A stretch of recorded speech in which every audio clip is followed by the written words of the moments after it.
We're going to try and proceed. We are going to try and get the Labor H bill done today, if at all possible. I'd like to then go into the opening section of the Homeland bill, have opening statements, remarks by members, maybe an amendment or two. That's all going to be predicated on time. Come 4 o'clock tomorrow, we have a hard stop.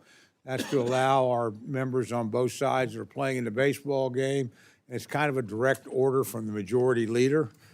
We are going to stop at 4. It would be my hope we can get through both bills by then. I will tell you, if we do not, we will be coming back after the game. We're going to finish tomorrow. And what we would probably do is assemble sort of like 30 minutes after the game. Mr. Clyde, I think, actually, to make sure, he said, to get there, can I come in my uniform if I have to come back? I said, absolutely. We have no dress code here. The floor is something else. But we'll probably, again, reconvene about 30 minutes or so. We'll give you a sharper message tomorrow after the game if we need to. If we don't, that would be my preferred course, but that's fine. So now we're proceeding. Our first order of business today, is consideration of the Labor, Health, and Human Services Education-Related Agencies Appropriations Bill for fiscal year 2027. I'll now recognize Chairman Adderholt to present the bill. Thank you, Mr. Chairman, and good morning, ladies and gentlemen. And the bill that I bring before you today seeks to strike a balance between physical stewardship and maintaining necessary investments in biomedical research, America's rural health, and support for students. Following President Trump's budget, we evaluated every program that was in this bill. As part of that review, we had to make some tough decisions on some so-called nice-to-haves, and many of which, let me say, I think will be revisited as we go through today's debate. However, as the nation enters nearly $40 trillion of debt, that's more than 120% of our GDP, we would be foolish to ignore discretionary spending reductions as part of the answer. However, as we have all heard, and Chairman Cole has said this many times, and many of us have said it many times, the national debt is driven by runaway entitlement spending, not our annual appropriations process.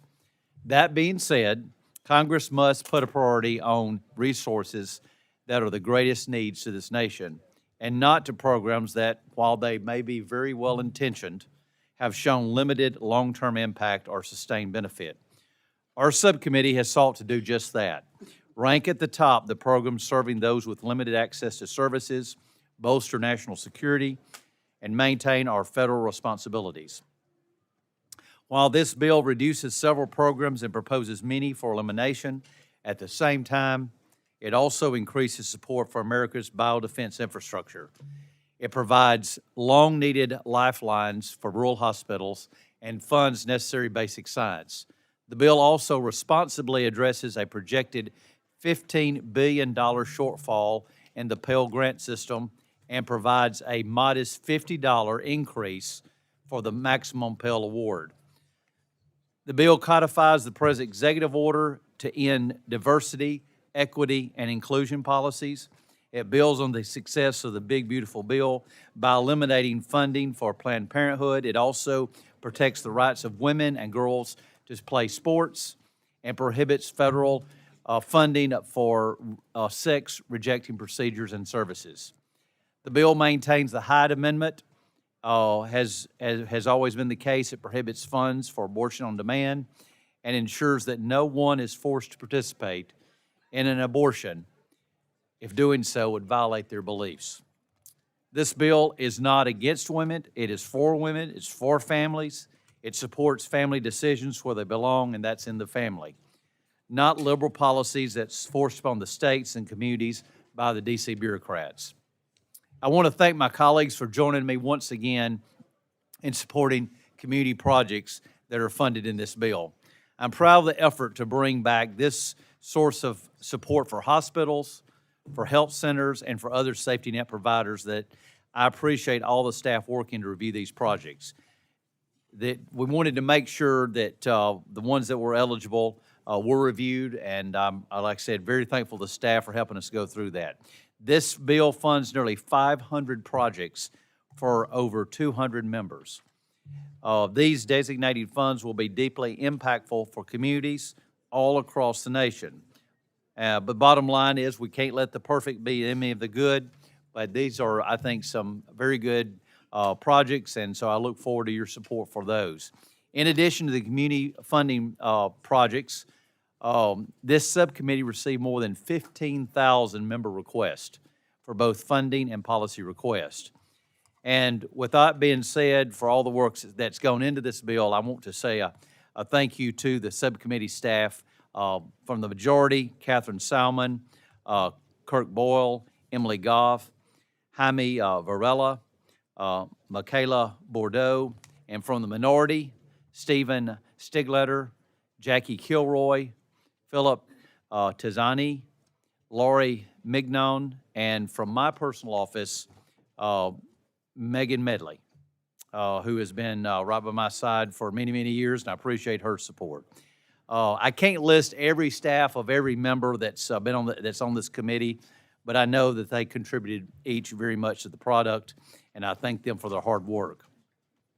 I recognize that we will have different opinions about the policies in this bill, both as they relate to spending on federal programs and the legislative provisions. And there will be an ample opportunity to address those differences as we continue through today's markup. I think it would be good to have a spirited debate, but I, of course, remind everybody at the end of the day, we're all elected to represent the views of our constituents, and we can do so in a manner that is respectful. And I know that will be the case. I look forward to our continued discussion of these issues as we move forward in the full committee markup. But before I close, I also want to recognize that this is the last Labor, Health, and Human Services Committee markup for some of our own subcommittee members. In particular, Julia Letlow, Steny Hoyer, and Bonnie Watson-Coleman. They are all been very great subcommittee members and great friends, and who I've had a chance to work with some for many, many, many years. I've enjoyed the unique perspective that they have brought to the subcommittee and their advocacy for issues that they value and that they advocate for. So we will miss them and wish them well in their next steps. And with that, I yield back. Thank you very much, Mr. Chairman. I now would like to recognize my very good friend, the ranking member of both the full committee and of Labor H, a gentlelady from Connecticut. Ms. It's me. Rosa. It's Rosa, right.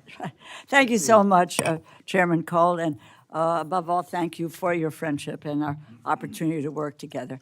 I want to say thank you to you, to Chairman Adderholt, and I want to begin by saying thank you to the subcommittee staff for the work on this bill. Stephen Stegleiter, Jackie Kilroy, Lori Mignon, Philip Tizani for the minority, Catherine Salmon, Emily Goff, Kirk Boyle, Jaime Varela, Michaela Bordeaux, and Alexandra Mendewo on the majority. Thank you so much for all that you do to bring these bills to fruition. I should have started by saying the red and blue bags in front of you.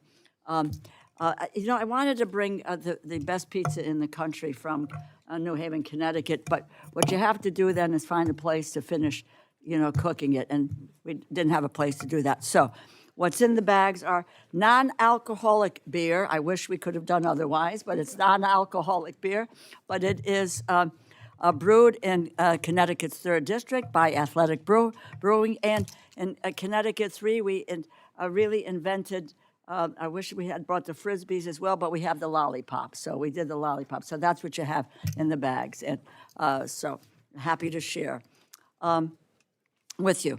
Let me just, I think this is pretty much understood of where I'm coming from on this bill. I oppose the bill we're considering today. Americans struggle to afford everything from gasoline to groceries, from utilities to health insurance, from mortgage payments to medical bills.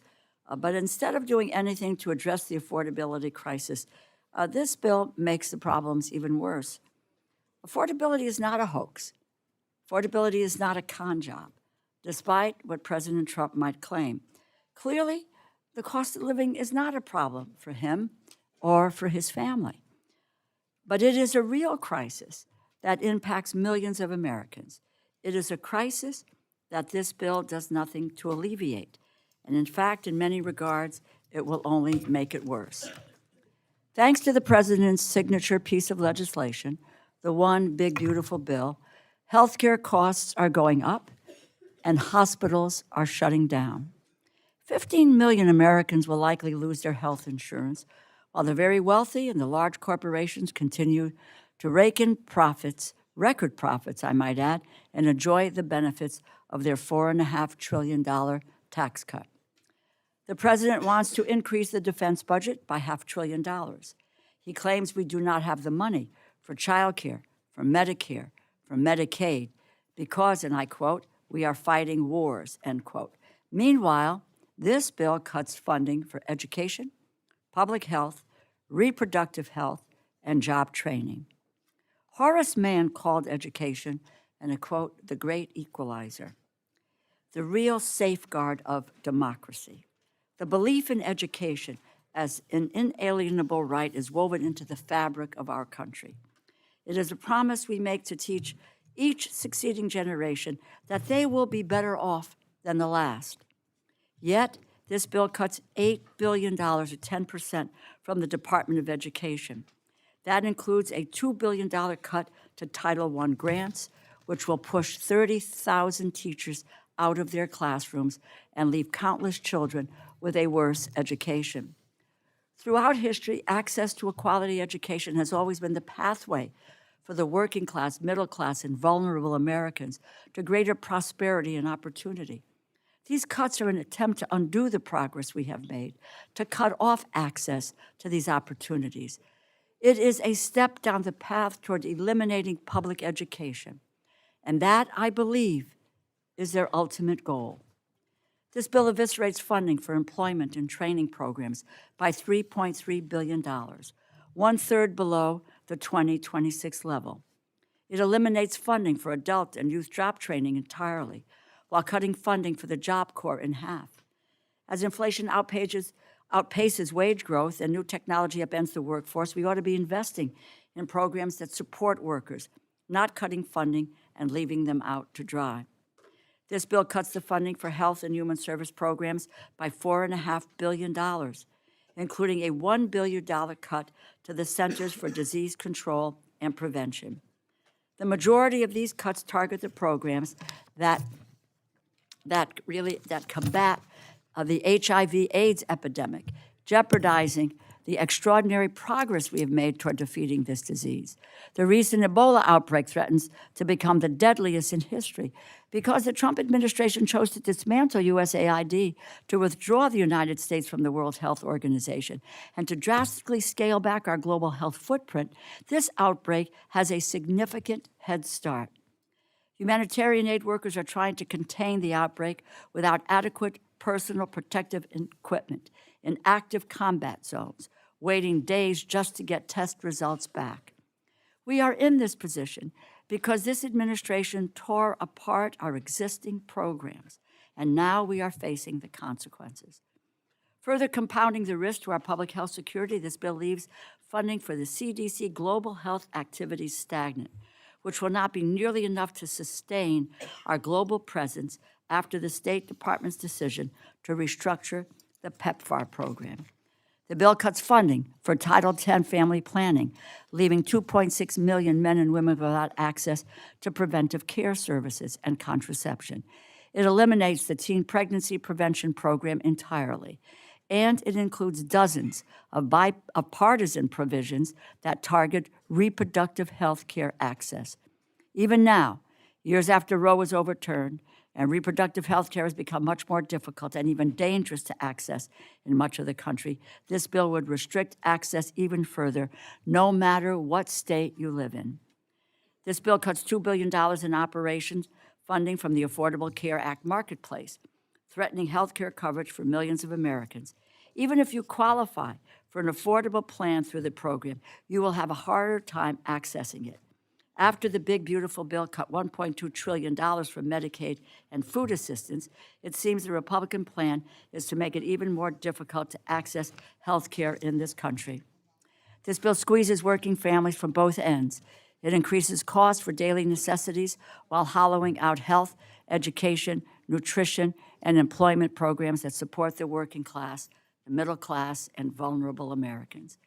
Additionally, the bill does nothing to protect nonpartisan research from the political influence of the president and his allies. Since they took office, this administration has been taking steps to condition grant funding based on political preference. They have imposed purity tests, holding up crucial support for critical research at the NIH, for example, simply because it included the word, quote, gender.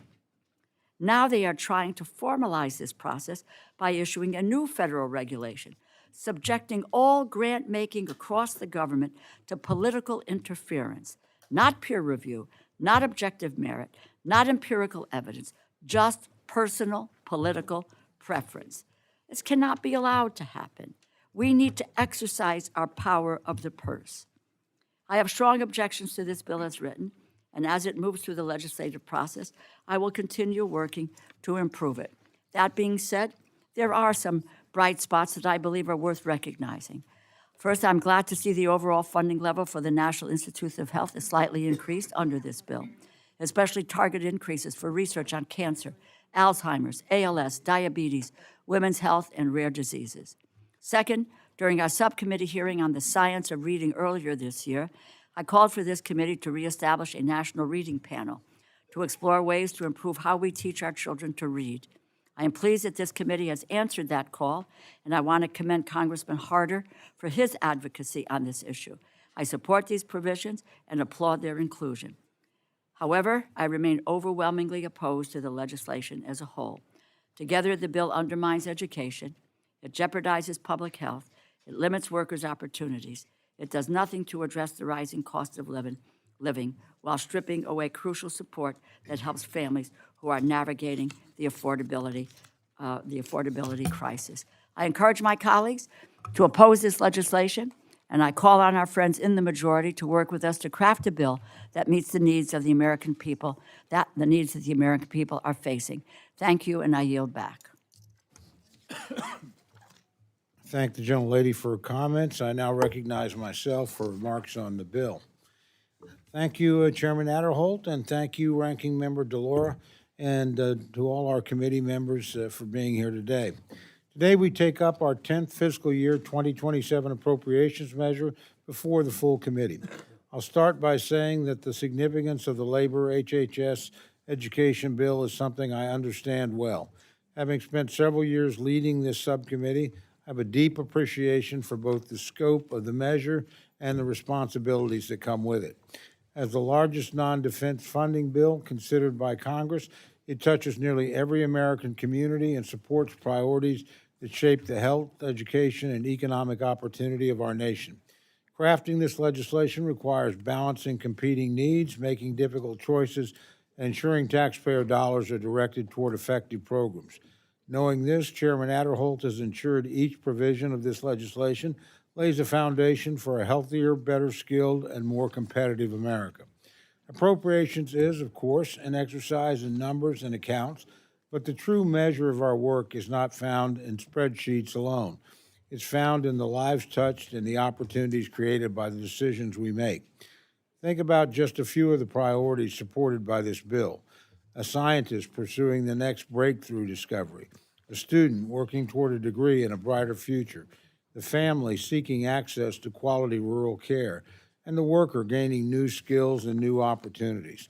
This legislation recognizes that the nation's future will be shaped not only by the decisions made in this committee room, but by the people empowered by it. Those outcomes do not happen by accident. They require thoughtful investments, clear priorities, and a duty to ensuring federal resources are directed where they can make the greatest difference. This bill does just that. It supports America's continued leadership in biomedical research, strengthens our ability to prepare for and respond to public health threats, and support those in need of mental health and addiction counseling. It expands access to care in rural communities, supports workforce training and skills development, and helps ensure Americans have the tools they need to succeed in a rapidly changing economy. And it includes investments for district-focused projects that support the needs of communities nationwide. At the same time, this bill recognizes that stewardship of taxpayer dollars is every bit as important as the priorities we fund. It strengthens efforts to combat fraud, streamlines duplicative programs, and focus resources on initiatives that demonstrate real value and results. The measure also reflects several long-standing principles that should always guide our work. Expanding opportunity through school choice, respecting the role of parents, preserving long-standing protections for unborn babies, and confronting anti-Semitic and religious discrimination. In short, the bill before us advances a broad vision of American strength, one rooted in innovation, education, economic opportunity, and accountability to the taxpayers.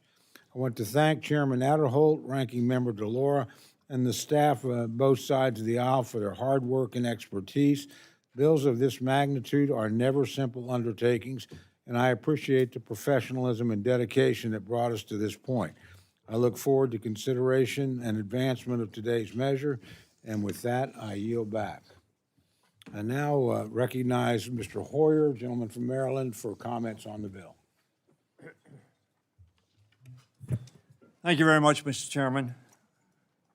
I have been through markups on this bill as a member of the committee for about 2.5 decades, and as majority leader and/or whip for the balance of my 45 years. So this bill, as been pointed out by our subcommittee chair and by the ranking member in the markup, first markup,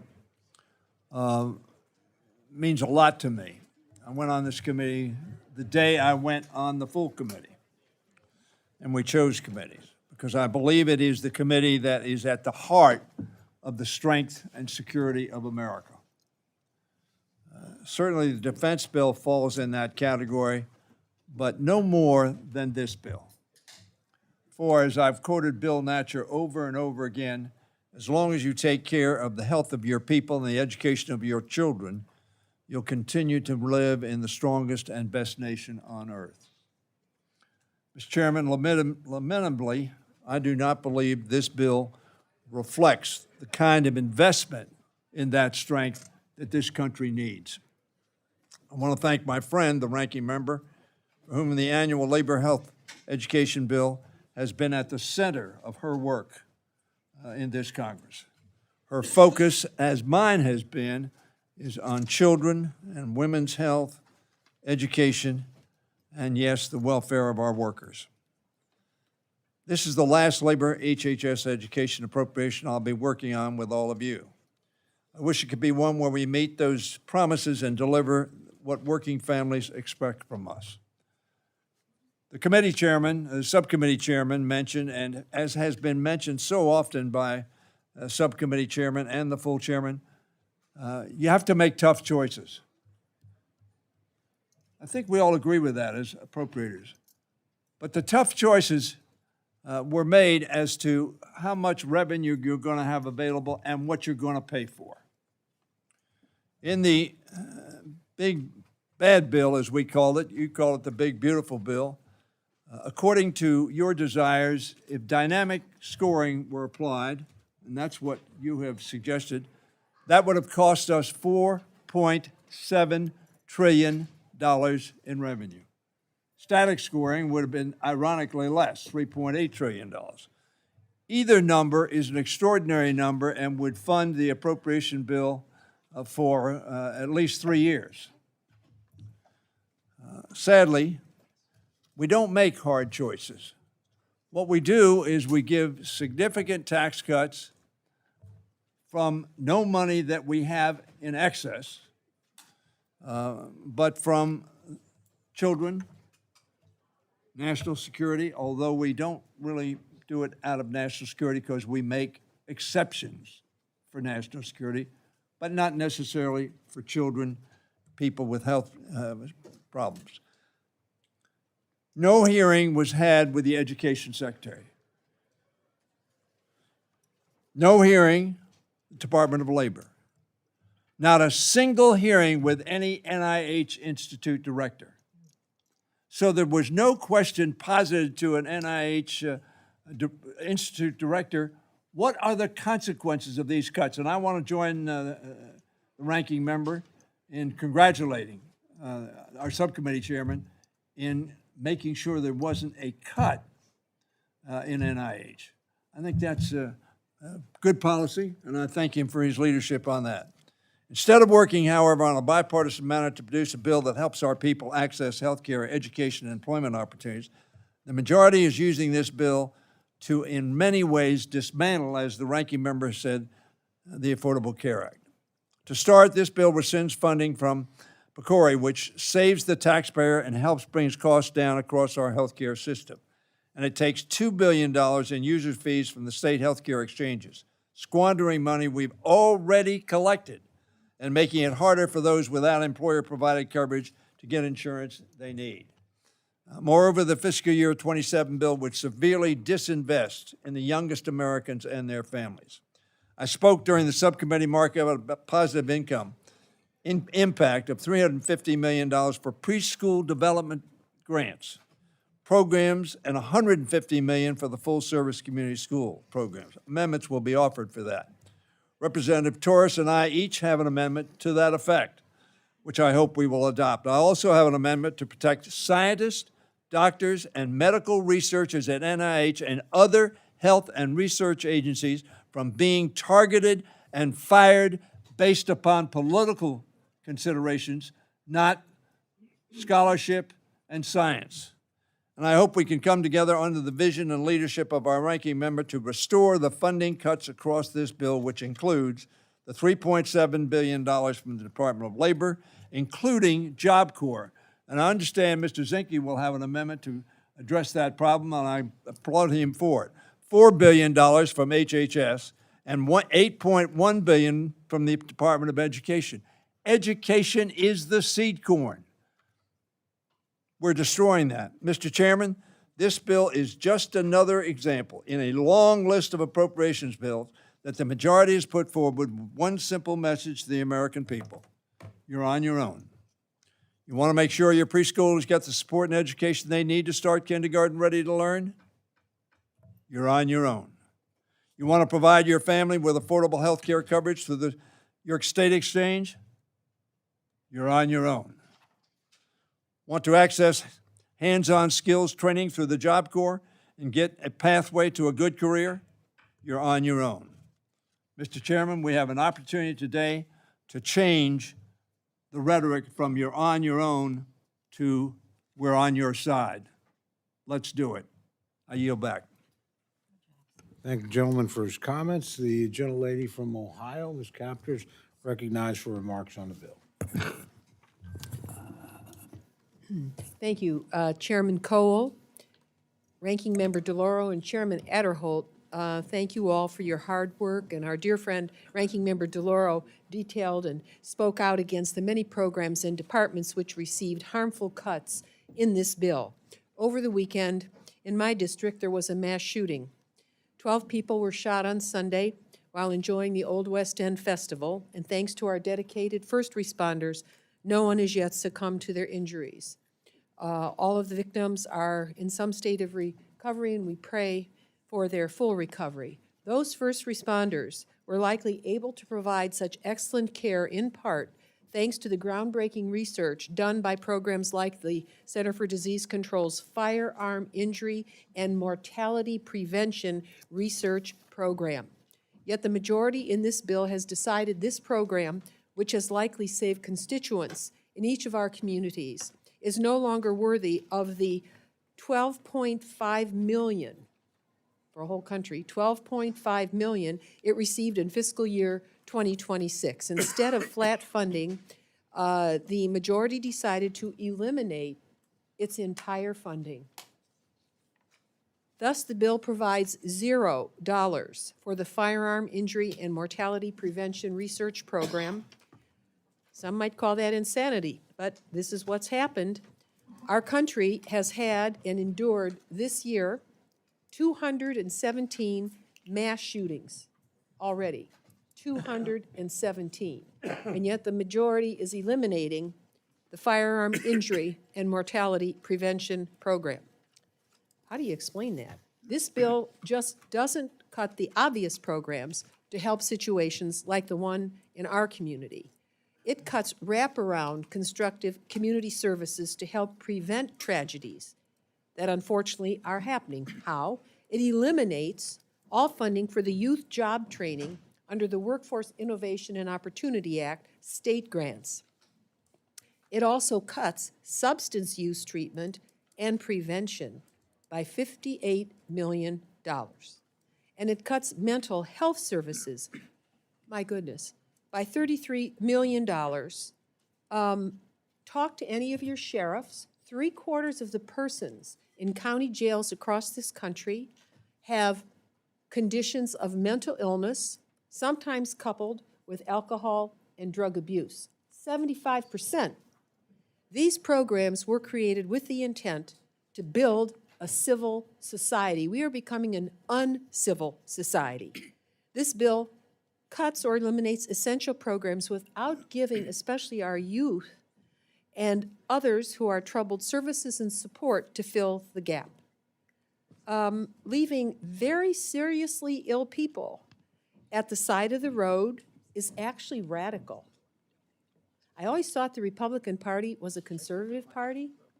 It is becoming a radical party, actually cruel, and the net result is a diminishment in our way of civil life. I don't see how this bill puts America first or makes Americans healthy again. If my Republican colleagues truly believe in those slogans, then I challenge them to please amend this bill so it can actually help fragile Americans. I urge my colleagues to vote no on this bill until that happens. Thank you, and I yield back. I thank the gentlelady. Gentleman from Arizona, Mr. Subcommittee, is recognized for remarks on the bill. Thank you, Mr. Chairman. I proudly rise in support of the Labor, Health, and Human Services, Education, and Related Agencies Appropriations Bill for fiscal year 2027. The bill protects taxpayers by eliminating wasteful spending while safeguarding the essential programs that promote American excellence. Students, young adults, the elderly, and those managing serious medical conditions all depend on the programs and priorities that are funded in this bill. Financial aid programs like Pell Grants give Americans the boost they need to pursue their education and build a better future. As a Pell Grant recipient myself, I'm proud to support increased funding for this program because time and time again, we see recipients take the assistance and turn it into generational success. This bill also includes meaningful increases for women's health care, Alzheimer's research, cancer research, an increase in NIH funding, TRIO program increase, and the Head Start programs that deliver real, measurable results to those who need them most across Southern Arizona and beyond. Rural America, too, relies on the funding funding package. This bill provides $1.85 billion for community health centers and $575 million for rural hospitals at risk of closure. Lifelines for some of our most vulnerable communities, for sure. This legislation is worth fighting for, and I look forward to getting it across the finish line today. Thank you, sir, and I yield back. Thank the gentleman for his comments. Gentleman from Georgia, Mr. Bishop, is recognized for comments on the bill. Thank you, Mr. Chairman. I just wanted to take a moment to thank you, Chairman Adderholt, Ranking Member DeLauro, and your staffs for all the hard work that's gone into the bill. Regretfully, I'll have to oppose the measure. The cuts that have been proposed in the bill will make health care less affordable, education and job training less accessible, and potentially jeopardize the futures of millions of Americans. Although the president said last month that he isn't thinking about Americans' finances even one bit amidst his negotiations to end the war in Iran, it is vital that members of Congress, particularly this Appropriations Committee, use this platform to ease the affordability burdens that are being faced by the American people. The bill's provisions that weaken the Affordable Care Act, that raise interest rates for student borrowers, that slash funds for vital teacher training and education initiatives for children in K through 12 elementary schools are not the way to go to address the challenges that Americans are currently facing. While I'm grateful for the inclusion in the manager's amendment of language that will enable Job Corps operators and campuses to accept shipbuilders' workforce development grants, equipment donations, and other investments, I'm still troubled by the 50% cut to the program. The Trump administration has targeted the program for closure. And while I'm grateful that the Appropriations Committee has rejected this drastic step, a 50% cut would result in closure of many of the Job Corps centers, layoffs of Job Corps staff, and place at risk the dreams and the aspirations of thousands of promising students. It's critically important that we fully invest in Job Corps. For over 60 years, it has paid tremendous dividends in terms of ensuring that young people become productive members of the labor force and not become reliant on public benefits. I remain hopeful that we can work together in a bipartisan matter in the coming weeks and months to restore funding for Job Corps so that it can continue to carry out its very vital mission. I also want to mention my strong opposition to the $1 billion cut that is proposed for the Centers for Disease Control and Prevention. I speak now not just as an advocate for our nation's public health, but also in my role as Dean of the Georgia Congressional Delegation. The CDC is one of the crown jewels of Georgia's economy. It employs thousands of people in Georgia with master's and doctoral degrees, and with students and researchers coming from across the world to study at Georgia research institutions heavily in partnership with the CDC. This organization contributes to a highly skilled workforce and a research ecosystem. The CDC stimulates immense economic activity, with every dollar spent generating $2 in economic growth for Georgia. Most of the CDC's budget, however, doesn't stay in Georgia. About 80% of its annual appropriation goes to state and local departments, health departments across the country, and these cuts will be felt. They will reduce disease surveillance, yield fewer immunizations, and fewer screenings for breast and cervical cancer for all of our constituents. It's heartbreaking to see the damage that the Trump administration and the Health and Human Services Secretary, Robert Kennedy Jr., have wreaked upon the CDC over the past 18 months. In fact, the New York Times ran a damning profile of Secretary Kennedy's dysfunctional leadership at the department this past Sunday.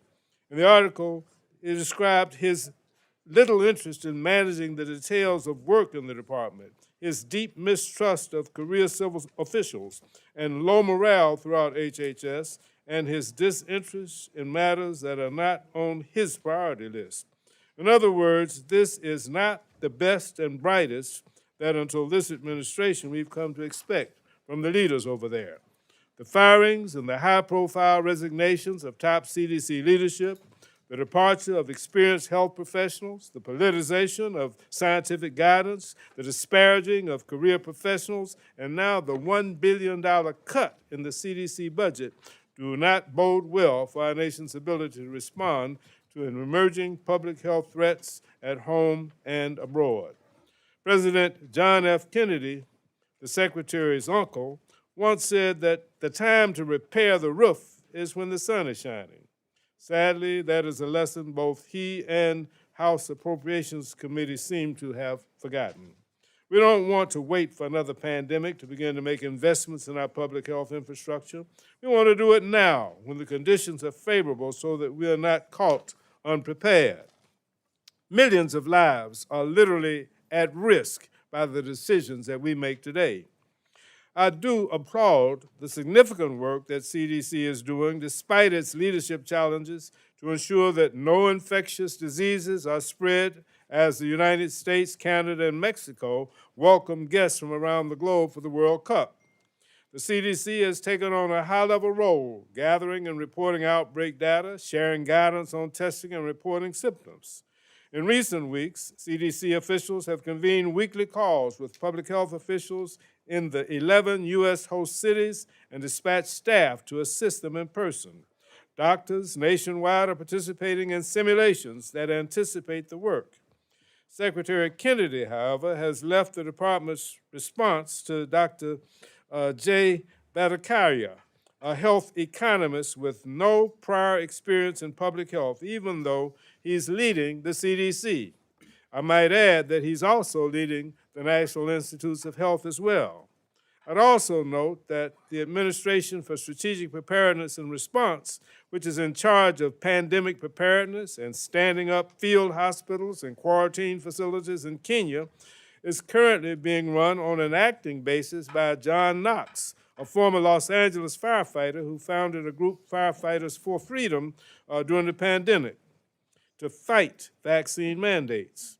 With Ebola raging in the Democratic Republic of the Congo, whose team is scheduled to play in Houston, Atlanta, and Guadalajara as well, as the recent case of hantavirus aboard the cruise ship, this is not the time to cut CD funding or for poor leadership. I hope that the Appropriations Committee will reconsider the unwise cuts to the CDC and to the other programs that will have an adverse impact on health care, education, and job training. And with that, I yield back. Well, thank you. It's going to be a long day, and the chair will be generous with the clock, but I would just ask members to try to stay within the allotted time. The gentleman from Michigan, Mr. Molinar, is recognized to address the bill. Thank you, Mr. Chairman. And I rise in support of the FY27 Labor, Health, and Human Services and Education Appropriations Bill. This bill provides strong funding for the National Institutes of Health, helping to ensure that the United States remains the world leader in biomedical research. This also includes $137 million for tuberculosis prevention. Just on a personal note, I lost a constituent in my district recently who had back surgery. Her name was Chandra Isinga, and she was having back surgery so she could spend more time with her grandchildren. Unfortunately, that bone graft material from a cadaver bone was contaminated with TB. And so I very much appreciate the focus on testing and screening for tuberculosis in this bill. Additionally, this bill secures crucial funding to support the Sheridan Community Hospital in my district, strengthening healthcare access for rural Michiganders. I want to thank Chairman Adderholt for your leadership on this legislation, and I urge all of my colleagues to support it. With that, I yield back. Thank the gentleman. The gentleman from South Carolina, Mr. Clyburn, is recognized for remarks on the bill. Thank you very much, Chairman Cole, and I thank Ranking Member DeLauro and Ranking Member Adderholt for their work on this bill. Regrettably, I rise in opposition to this bill as currently written and urge my colleagues to oppose this measure because it simply does not meet the moment. On labor, this bill fails. On health, it fails. And on education, it fails our nation's public schools and the more than 50 million children they serve. My most recent book about the first 8 South Carolinians, black South Carolinians who served here in this body, among them is a man, Robert Smalls. All of us, I suspect most of us, if not all, have heard of Robert Smalls, an interesting man who I call South Carolina's most consequential person who ever lived. Robert Smalls was among this 8, born enslaved, never had a formal education, but he is considered by most people to be the only real Civil War hero. I call him the most consequential South Carolinian who ever lived because it was Robert Smalls who introduced the resolution in the 1868 South Carolina Constitutional Convention that provided for free public education for all. Up until that time, public education in this country was reserved for the elite. But Robert Smalls introduced that legislation. As a former public school teacher, I always revered Robert Smalls. He was born enslaved, never formally educated, but he understood the value of education. But long before Robert Smalls, King Solomon wrote in his proverb, I think it's 22:6, train up the child in the way it should go. And when it is older, it will not depart from it. Why would we be cutting K through 6 education? I have no idea. We are visiting upon the public school children a sentence of a life without proper foundations. We give all this money to higher education, all this money to post-secondary, even graduate studies. But when it comes to K through 12, the foundation, we shortchange it. And this bill, we ought to be ashamed of this, takes away from early education for young people. Mr. Chairman, I really feel that when you are undereducating children at the foundational level, we are beginning to turn the clock back on what really makes us a civil nation. And I'll yield back. Thank the gentleman for his remarks. The gentlelady from Florida, Ms. Wasserman Schultz, is recognized for remarks on the bill. Thank you, Mr. Chairman. I also rise to speak in strong opposition to the fiscal year 2027 Labor, Health, and Human Services Education Appropriations Bill. This is one of the most consequential bills our committee considers each year, constituting nearly 30% of all non-defense discretionary spending. It's a bill that's supposed to protect American workers, keep our country healthy, lower healthcare costs, and educate America's next generation. Unfortunately, this legislation achieves none of those aims, and instead makes the problems we should solve in this bill a whole lot worse. And that's really disappointing because there are provisions within the bill that I have championed for years that will do a lot of good. It includes funding for drowning prevention at the CDC, just as we approach the peak season for drowning deaths in Florida and around the nation. It also continues bipartisan investments in early cancer detection and screenings, like my PALS Act, which protects access to annual mammograms for women beginning at age 40 without a copay. And it provides funding for the LCL Hastings program for advanced cancer screening to expand preventative examinations in historically disadvantaged communities. And I also appreciate the report language that strengthens cancer survivorship care, including new language to help children and young adults in Medicaid transition from active treatment into primary care. But unfortunately, that's really where the good ends. The bill guts the Department of Labor, slashing funding by 27%. It eliminates key job training programs for both adults and young people, leaving them without the needed skills, right as artificial intelligence wipes out more jobs. It eliminates the Job Corps, the largest free education and job training program for adults in this country. House Republicans love to bash colleges and universities, yet they're ripping away a vital vocation ladder into a good job. That's just short-sighted and cruel. And the bill eliminates funding for the Senior Community Service Employment for Older Americans program to help low-income, unemployed seniors re-enter the workforce. With Trump's gas, groceries, and utility prices rising, too many of my older constituents face no choice right now but to return to work.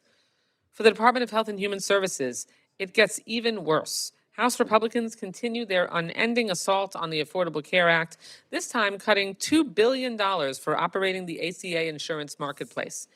How are people who are seeking quality, affordable health care going to be able to get easy access to assistance in signing up for coverage, getting their questions answered, being able to manage their way through the side-by-side comparisons? That's what that marketplace funding is for.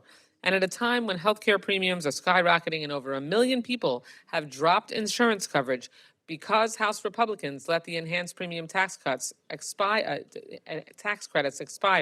at the end of last year, doubling, tripling, and quadrupling Affordable Care Act policies, we are leaving them twisting in the wind and adding insult to injury in this bill. At a time when healthcare premiums are skyrocketing, over 1 million people have dropped insurance coverage. House Republicans want to inflict even more damage on hardworking American families. It is heartless. This bill also continues to undermine reproductive health services, eliminating Title X family planning services, gutting the Healthy Start program, and blocking funding for Planned Parenthood. The bill makes our country more susceptible to infectious disease outbreaks, right as the health secretary peddles more deranged, unfounded conspiracies about vaccines. It slashes more than $800 million for CDC's domestic HIV and AIDS prevention and research work, cuts life-saving funding for mental health and substance abuse treatment, and decimates ARC, the agency that we count on to reduce medical errors and hospital infections. Clearly, my Republican colleagues don't care about either. And this bill closes the door to opportunity for our nation's next generation. It increases interest rates for 5 million college student borrowers while simultaneously taking a wrecking ball to need-based student financial aid. How does that make any sense? It cuts career, technical, and adult education programs by $721 million, closing another career pathway for millions of people. And it leaves our most vulnerable children to fend for themselves by cutting Title I grants, the largest source of K-12 education funding, by almost $2 billion. The list goes on, and I go through the sordid, gory details so that you can see just how bad this bill is and just how many people it hurts. But put simply, this bill makes our nation sicker, undermines worker protections, and sets our children and students up for failure.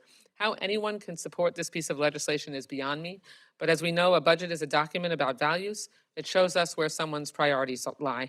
And when somebody's budget tells you that they don't care about our country's health, education, or workforce, you should believe them.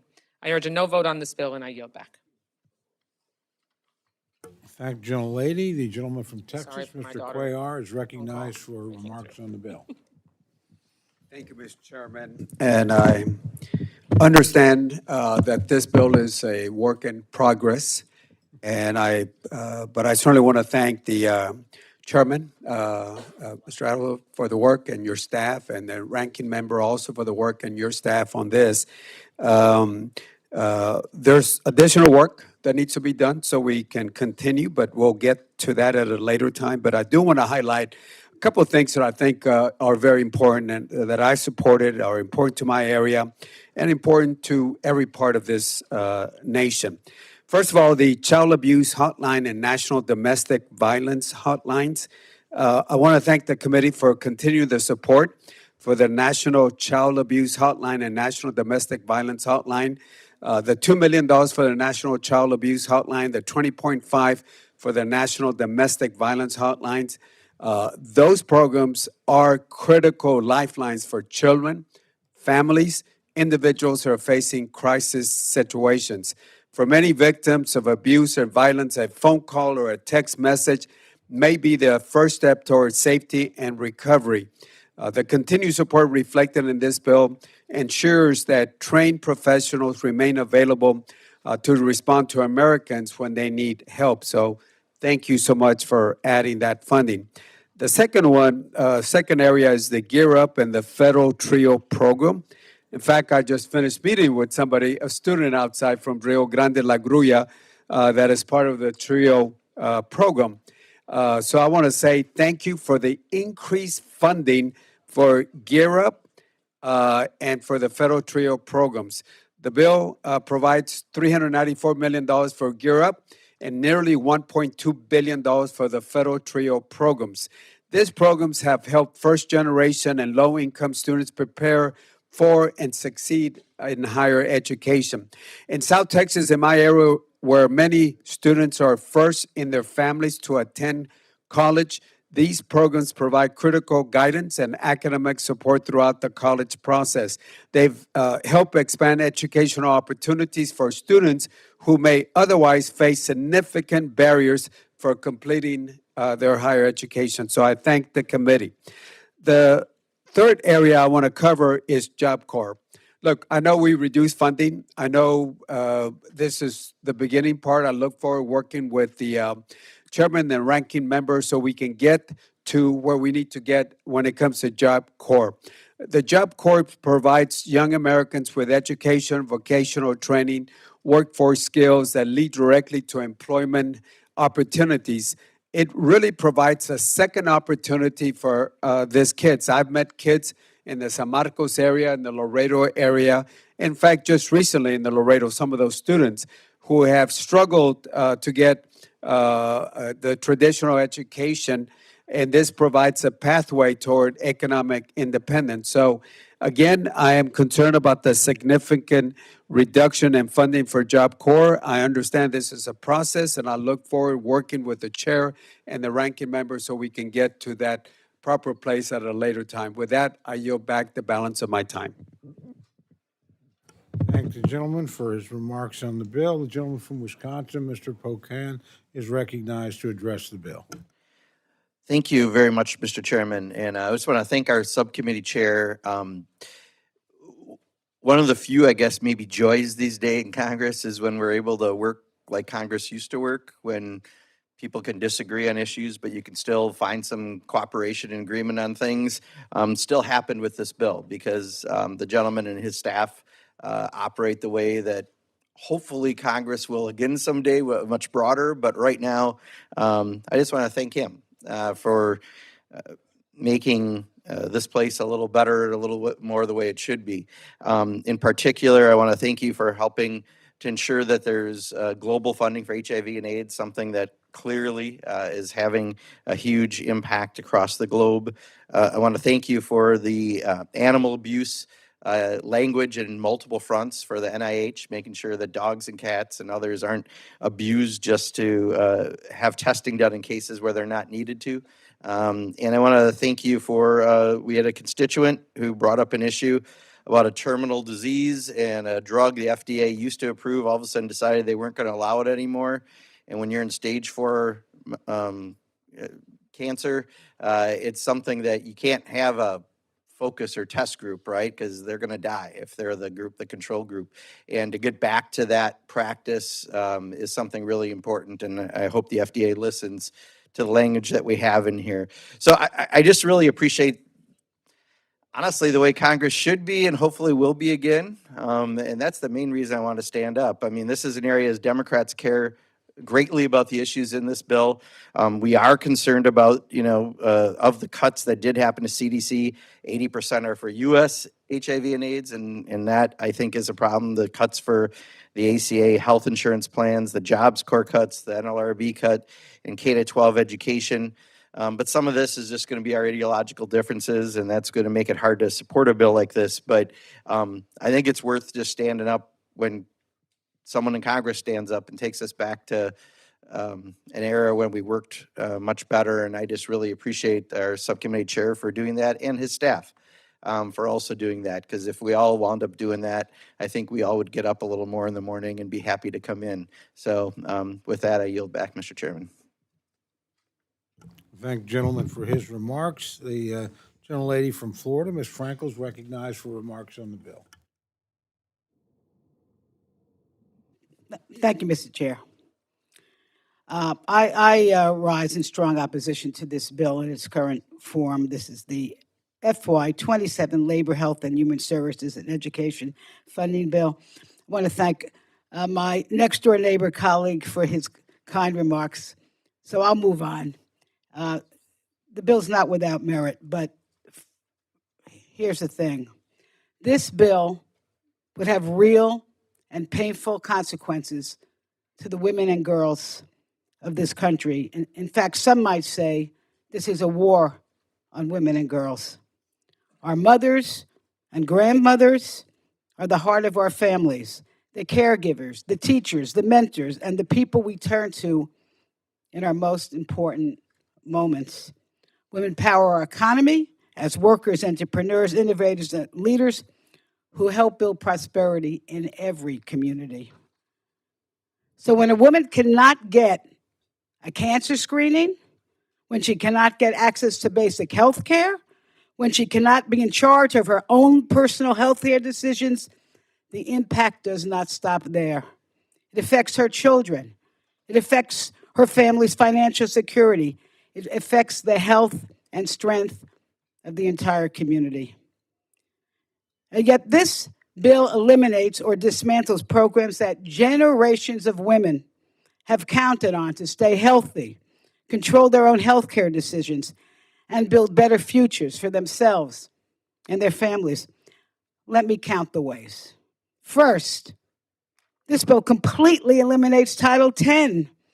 For more than a half century, Title X has stood as the nation's premier bipartisan, I want to stress that, bipartisan family planning program, helping millions of Americans access contraception, cancer screenings, STI testing treatment, infertility services, and other basic preventative health care. The bill takes away all $286 million from that lifeline. To me, that is crazy. Think what that means in real life. Imagine a mother of two working hard, doing everything right, but barely making ends meet. She depends on an affordable clinic for her health care and the ability to plan her family's future. Without access to contraception or basic care, an unattended pregnancy can mean impossible choices. How does she keep working? How does she afford childcare? It goes on and on. How does she provide for the children who already depend on her? Or imagine a woman whose doctor has told her that another pregnancy could put her health at risk. Access to contraception is not just about planning a family. It can be about protecting her health and her future. And that's the difference that these programs make, not in theory, but in everyday lives of women and their families. Next, this bill eliminates the Teen Pregnancy Prevention Program, a program that uses evidence-based approaches to help young people make safe, healthy, informed choices.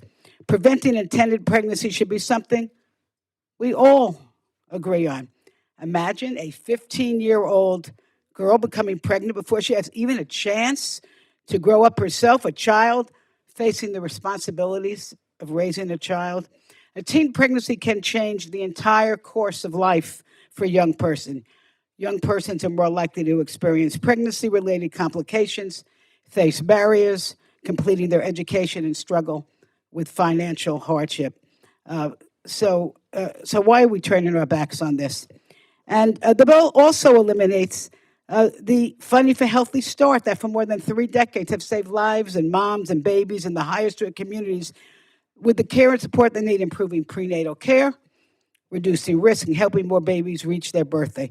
So why in the world will we cut this funding? And if it's not enough, this bill cuts funding for the Office on Women's Health in half. An office that's been focused on health issues that have been too long overlooked for maternal health, cancer screening, heart disease, mental health, and unique health needs that women face. This is it's dumb. Okay, I'll just say it very simply because I'm running out of time. It's dumb. And then the bill goes further, canceling $1 billion in research aimed at improving maternal health outcomes. At a time we're supposed to be doing more to keep women healthy, this bill does less. And listen, folks, our mothers and grandmothers spent their lives caring for us. The least we can do is to make sure that every generation now and after them have the care, respect, and support they deserve. I believe we can do better, and I hope as we will work together as this bill travels to support the women and families we represent. And I yield back. Thank you, gentlelady, for her comments. The gentlelady from New Jersey, Ms. Watson Coleman, is recognized for remarks on the bill.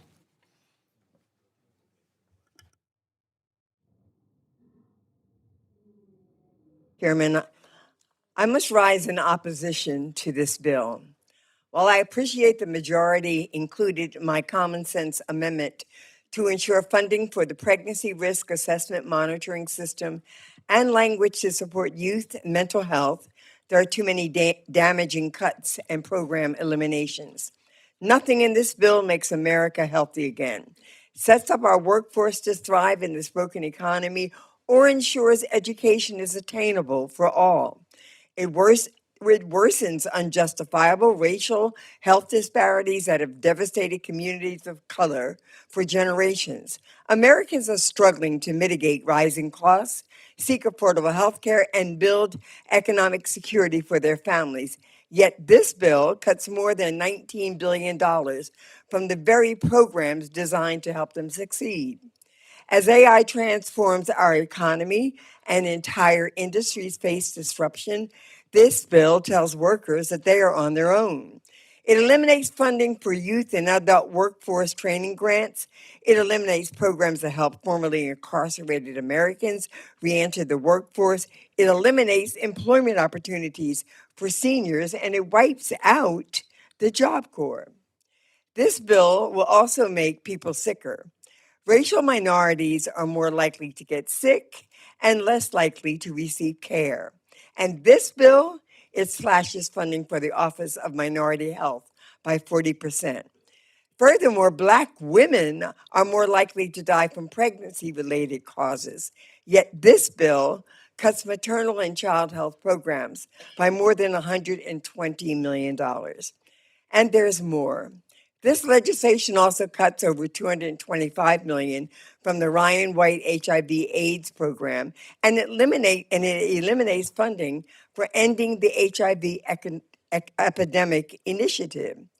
After decades of bipartisan progress, after years of work by advocates, researchers, physicians, and people living with HIV, this bill effectively throws up its hands and walks away. Between these health cuts and the elimination of the Agency for Healthcare Research and Quality, Republicans are choosing to ignore health disparities and put their heads in the sand. Our commitment to educational opportunity is also abandoned thanks to this legislation, with more than $8 billion for the Department of Education on the chopping block. This includes funding for Title I schools, serving low-income students, support for English language learners, and teacher training and programs that help working adults develop skills. At the same time, it reduces financial aid and work-study support for students trying to afford college. Every student deserves a fair shot at success, but this bill, it makes it harder for children, for families, and for future workers to get ahead. That is not fiscal responsibility. It is failure of responsibility. Republicans tell us they want a smaller government, but make exceptions for government interference in personal health care decisions, medical research, and education. We should be investing in opportunity and innovation in public health and in economic mobility. Yet Republicans are choosing austerity, ideology, and neglect. America deserves better. I urge my colleagues to oppose this bill as it's currently configured, and I yield back. Thank you, Mr. Chairman. I thank the gentlelady for her comments. Gentleman from New York, Mr. Morelli, is recognized for comments on the bill. We're ready.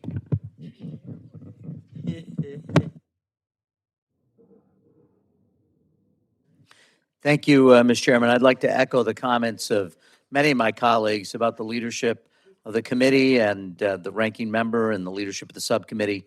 Really grateful for the cooperation, for the dialogue. While we may not agree, certainly appreciate all the good work that you do and want to thank you. And certainly the staffs on both sides who spend so much time putting together complicated bills. I rise because Americans are facing a cost of living crisis. Groceries cost more, rents are up, and for too many families, seeing a doctor means choosing between getting care and paying their bills. That's the crisis in front of us, and this bill makes it worse. Instead of lowering health care costs, this bill pulls coverage away from families by cutting nearly $2 billion from the Affordable Care Act funding that helps families find affordable coverage. Cuts another $2 billion from job training and adult education programs designed to help workers earn more and get ahead.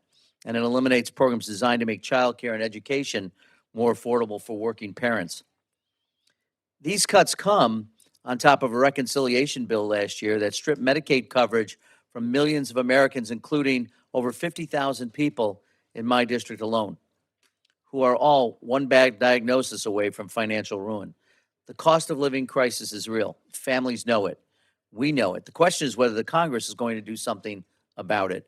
Families need affordable health care, good paying jobs, and a government focused on lowering costs and creating and expanding opportunity for all.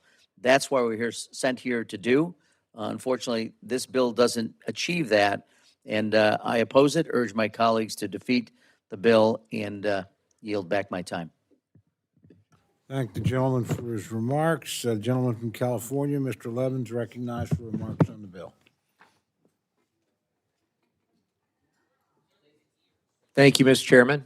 I thank the chairman. I thank the ranking member. I thank my friend, Chair Adderhold, as well, with whom I co-chair the Library of Congress caucus. I encourage everyone to join our bipartisan caucus to support the library. Unfortunately, I cannot support the bill as written. The bill cuts $1.9 billion in funding for Title I schools. I'm the proud parent of 2 kids in a Title I school. We see every day how important Title I funding is to give children from low-income families a fair shot at success. I see every day when I'm home what that funding actually means. It means smaller class sizes. It means counselors and tutors and teachers' aides. It means a real shot at success for kids who'd otherwise get left behind. Now, I want to ask my colleagues here, if you'd indulge me in this, raise your hand if your kids either currently go to public school or graduated from a public school. Anybody? I see lots of hands. I see some over there too. That's good.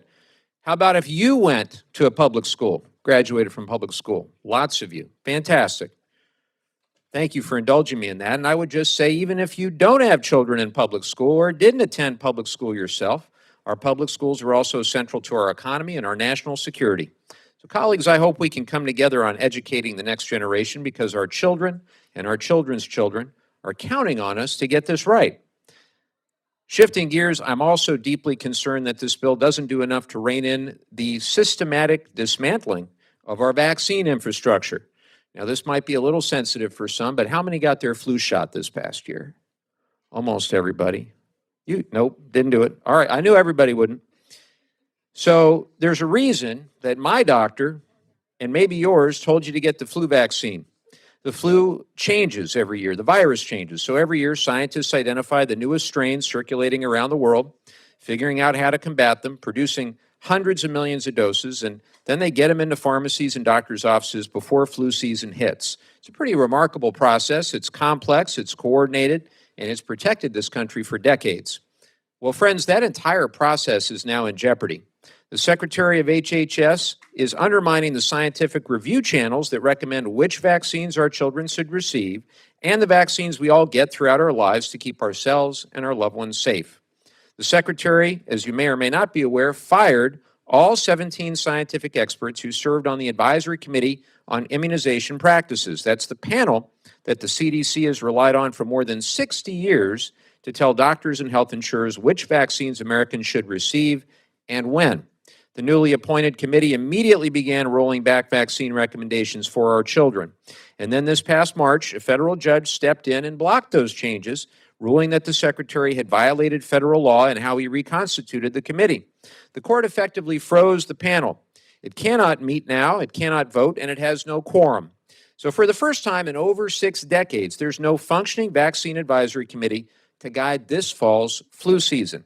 And the Secretary didn't stop there.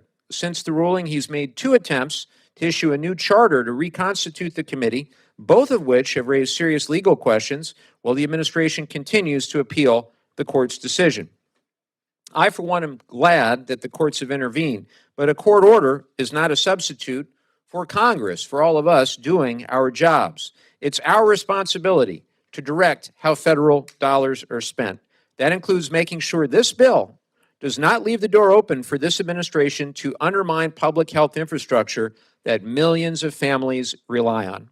Without a functioning advisory committee, there's real uncertainty about whether flu vaccine recommendations will be issued in time, whether federal programs that help us vaccinate our children will have the guidance that they need, and whether insurers will cover the shots. We're heading into flu season without the scientific guardrails that have kept our country safe for generations. That is simply unacceptable, and this bill, unfortunately, does not address it. For these reasons, unfortunately, I cannot support the bill as written. I appreciate it, and I'll yield back my time. Thank the gentleman for his remarks on the bill. Gentlelady from Illinois, Ms. Underwood, is recognized to address the bill. Thank you, Mr. Chairman. I rise in strong opposition to the labor, HHS, and education bill that we are considering today. This bill cuts more than $19 billion from proven programs that support maternal health and family planning, prevent the spread of disease, and provide health care coverage to millions of Americans. This bill comes at a time when Americans cannot afford their health care premiums. Medical research is being illegally defunded by the Trump administration, and we could be seeing the largest Ebola outbreak in history. Unfortunately, it falls short of this moment.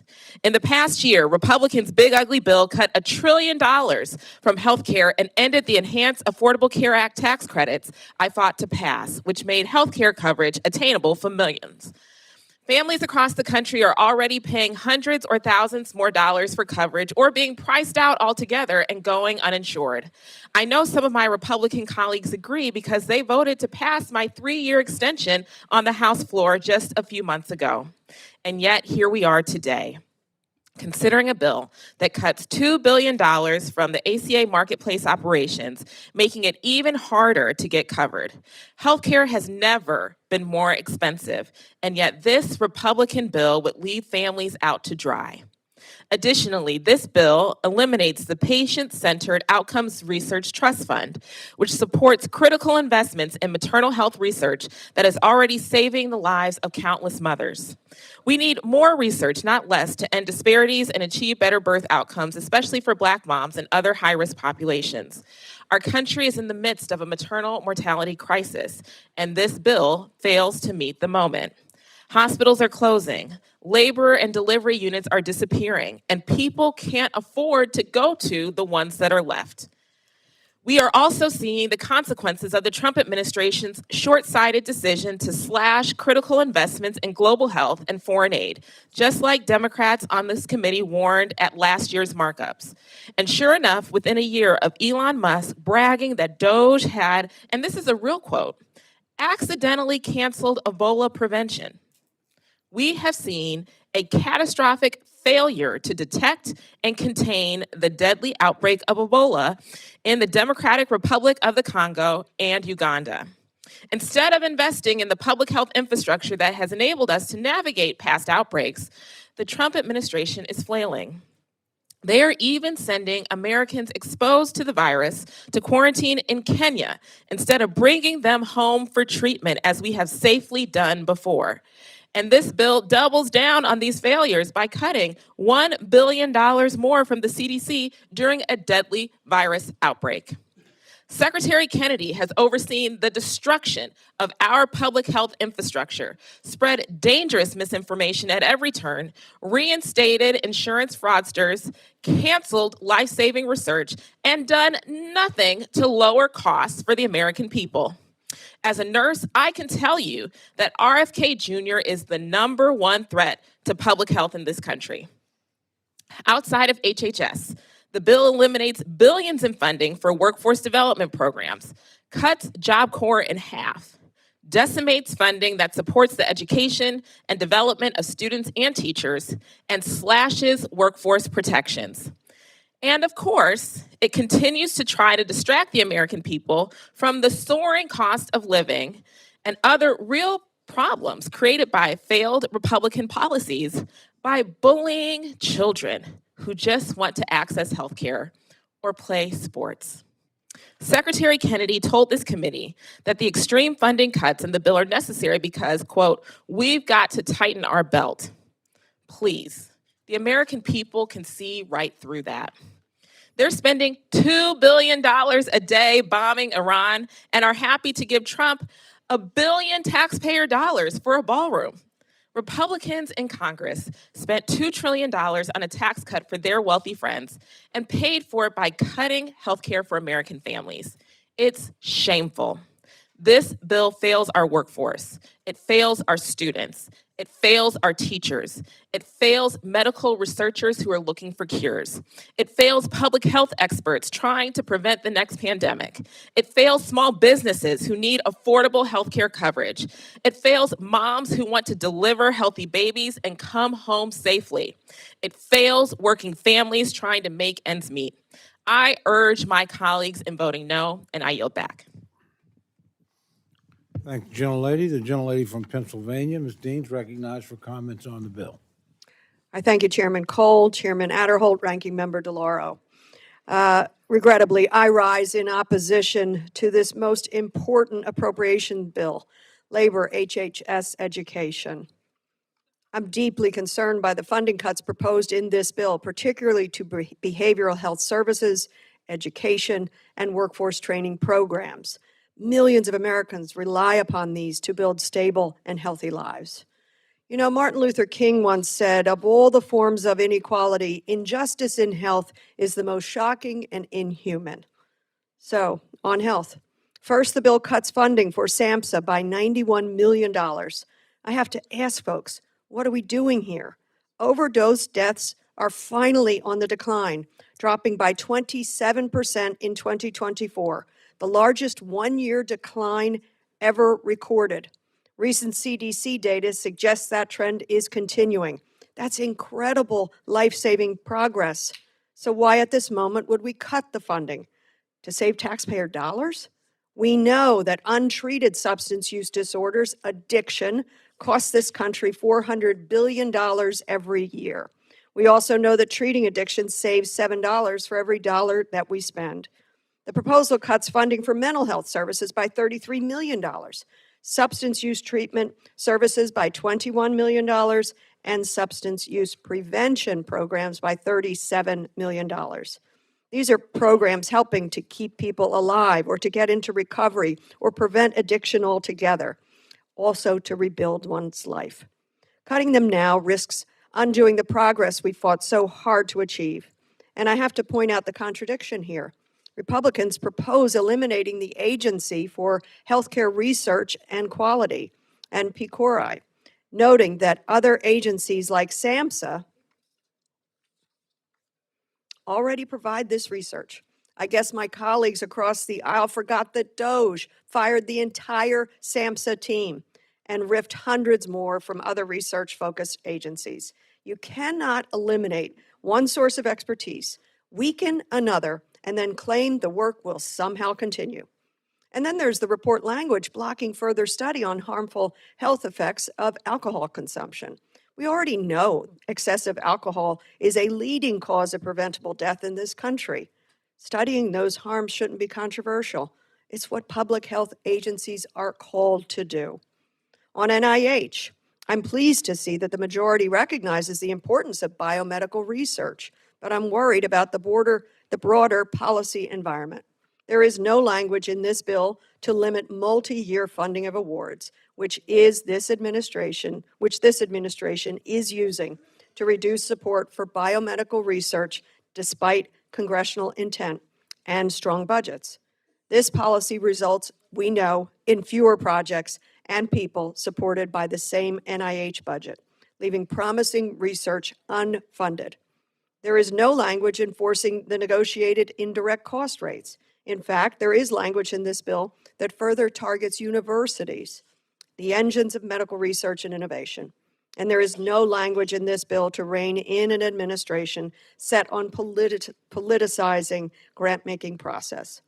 Just this week, the president released an executive order that would convert nonpartisan civil servant positions at NIH, including program officers, into at-will political employees.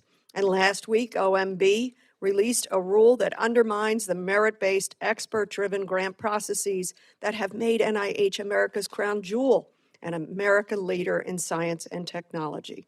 As to education and workforce, I'm a former college professor. This bill also makes significant cuts to education, reducing the Department of Education's budget by $8.1 billion. And if you're wondering why that might be, and I want to refer to the terrific comments of my colleague, Mr. Clyburn, and Mr. Levin, Maybe you can just look to page 319 of Project 2025. It is the first sentence on the chapter entitled Education. And I read it, and here's what it says. Quote, mission. Federal education policy should be limited, and ultimately the Federal Department of Education should be eliminated. Couldn't be any clearer than that. That is what Project 2025, behind this administration, is driving in terms of this budget. The bill cuts the federal Supplemental Education Opportunity Grant Program and federal work-study programs by more than $300 million each. For many students, these programs are the difference between being able to attend college and having to walk away from it. I have seen such students. They have been my students. But what really gets me is what happens next. You would think that if we're making it harder for students to afford college, we'd at least be strengthening workforce training programs and alternative pathways into good-paying jobs in this country. Instead, this bill does the exact opposite. It cuts Workforce Innovation and Opportunity Act state grants by $1.8 billion. Think of our economy right now, and we are going to cut $1.8 billion from workforce opportunity grants. Let's be clear about what's happening. This bill makes it harder for people to get a college degree. At the very same time, it takes away job training programs that help people get their education. Eliminating these opportunities, undermining public health, and undermining the choices that this administration is making, I simply cannot support. I certainly hope that when this bill returns, it will be in far better form for the American people. I yield back. Thank you, gentlelady. The gentleman from Indiana, Mr. McMahon, is recognized for remarks on the bill. Thank you, Chairman Cole, Ranking Member DeLauro, and Chair Etta Holt for the subcommittee for your work on this legislative fund and the Department's Labor, Health and Human Services, Education, and related agencies for fiscal year 2027. I rise in opposition to this bill, which does not serve the American people, where we should be continuing investments in education, access to health care, and protecting workers. This bill proposes to get rid of the programs that support those goals completely. Truthfully, the disinvestment in our nation, families, students, and our economy is unacceptable. The majority claims the support of families and workers, and that they want to strengthen our economy and combat raising costs of living. However, their priorities are outlined in this legislation do not reflect those values. For example, this bill further worsens actions by the administration to gut the Department of Education. This committee should be continuing investments in programs that develop teachers and strengthen educator pipelines and increase retention. Instead, the committee is proposing to eliminate programs that have a proven track record in supporting educators, such as the Teacher Quality Partnership and Support Effective Instruction programs. Schools in my district are struggling to keep teachers in the classroom and functioning with tight and shrinking budgets. We must prioritize high-quality education to keep up with the growing and challenging workforce, a workforce that is also dependent on upskilling opportunities. This bill would eliminate funding for the adult youth education programs and adult education. Our economy thrives when we invest pipelines into demand jobs and careers that create good-paying jobs, strong industry, and an economy that works for everyone. In addition to the services these programs provide on the job, WIOA job training funds are used to provide access to child care and transportation, which creates more opportunities and employment.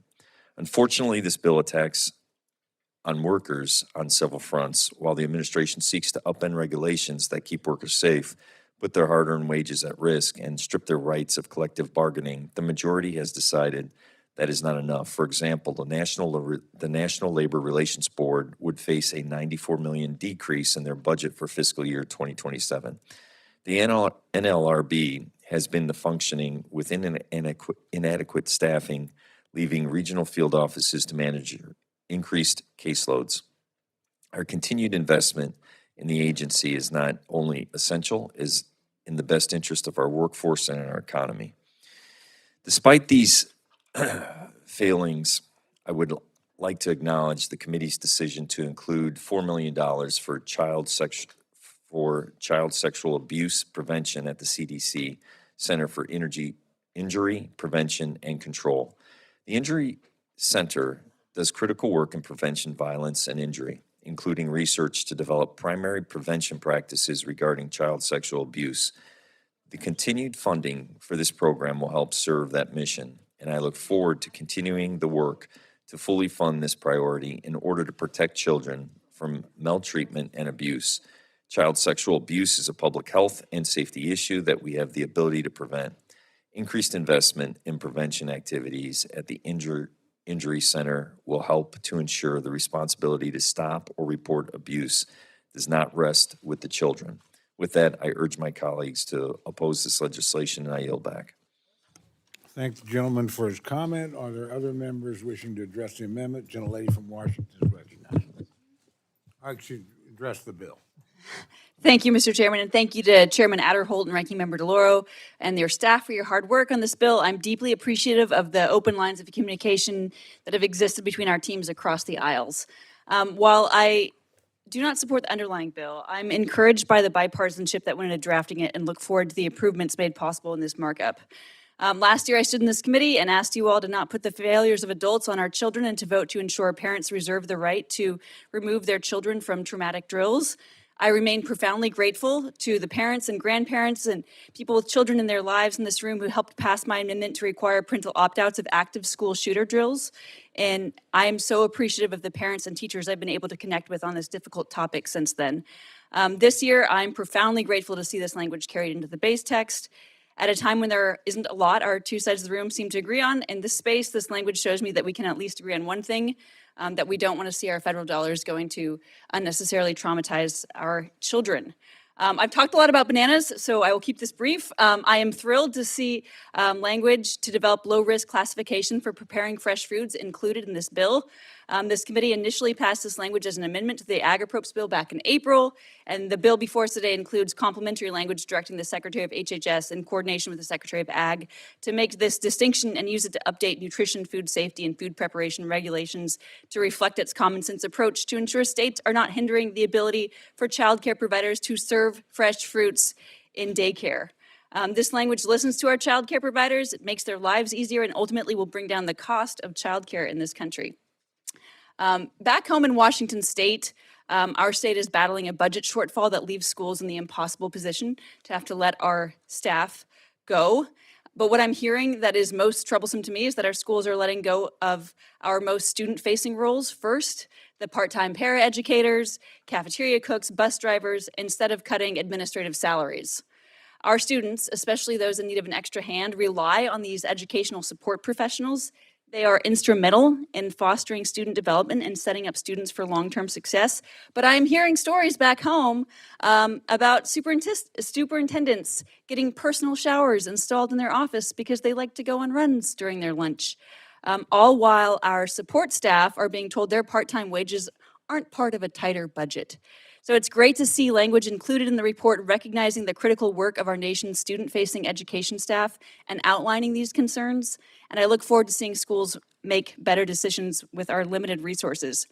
Show of hands, how many of you built cardboard forts when you were a kid? Yeah, yes. Right now, I have a 4-year-old who spends a lot of time with duct tape and cardboard. And has found them to be the best toy in the world. The best thing we can do for young people in this country is to give them the tools they need to think creatively. I live in a rural community, and as we think about how we get shop class back in junior high, ensuring that we recognize that building forts, that spending time outside is part of how we get world-class mechanics and technicians and carpenters in this world. There's language in this bill that acknowledges the key considerations and recognizing that excellence in high school programs leads to good, fulfilling jobs is predicated on a flexible and achievable skills building, like cardboard model building with high-quality instructors. So rather than, asking a school with limited resources to invest $1 million in shop equipment for their junior high program, let's give them the flexibility. And we're doing that in this bill to ensure that these things count as shop programs and we're able to start building really high-quality junior high programs. And finally, because our work is never done, I am glad to see this bill follows up on the directives including in last year's bill to ensure CTE programs are reaching all middle grades, expand dual enrollment pathways for technical work in high school welding and shop programs, building rural water and wastewater apprenticeships, strengthening the recruitment, training, and retention of EMS professionals to address workforce shortages in our most underserved rural and tribal communities. And I look forward to continuing to work with you all and the secretaries to bring back these results, and I yield back. Thank the gentlelady for remarks. The gentleman from California, Mr. Harder, is recognized to address the bill. Thank you. I'm excited to draw some attention to a real bright spot in this bill, which is the bipartisan work that it does to advance the science of reading and address our nation's literacy crisis. This is something really important to me. I have 2 young daughters. One of the biggest joys in my life was teaching my oldest daughter to read. And we're working our way through James and the Giant Peach right now. It has us on the edge of the seats. It is a real exciting page turner. But this committee has a long history of doing important work on literacy. Back in 1998, we established the National Reading Panel, which put forward a comprehensive view on what the science of reading actually looked like, and it spurred a nationwide change. When President Bush came into office, he put forward Reading First, No Child Left Behind. President Obama took up that mantle with a race to the top. Unfortunately, however, over the last 2 decades, that important work on literacy has really degraded, and it's come at a cost. We have paid for that neglect because right now, this is the year where we are lower for graduating seniors in literacy than at any other time since we've been tracking records. 1/3 of our seniors are graduating high school with below a basic level of literacy. 1/3 of our seniors in high school can't even read, and they're going off to higher education and off to the workforce. That's a crisis. So I'm excited that in this bill today, we are going to restore the National Reading Panel, which I think is going to do an awful lot of work to make sure that we can update our assessments on issues like reading stamina, the role of writing instruction, what strong curriculum actually looks like, and make sure that we can support teachers and parents in improving literacy. And that's not all.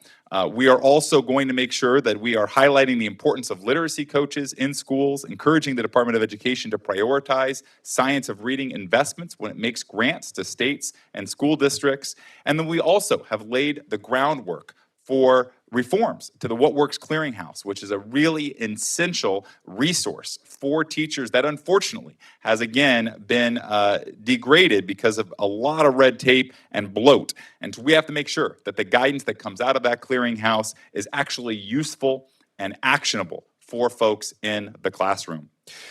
This bill also commits to increasing funding for comprehensive state literacy grants by 13% and instructs the Department of Education to support programs aligned with the science of reading, supported by strong or moderate evidence.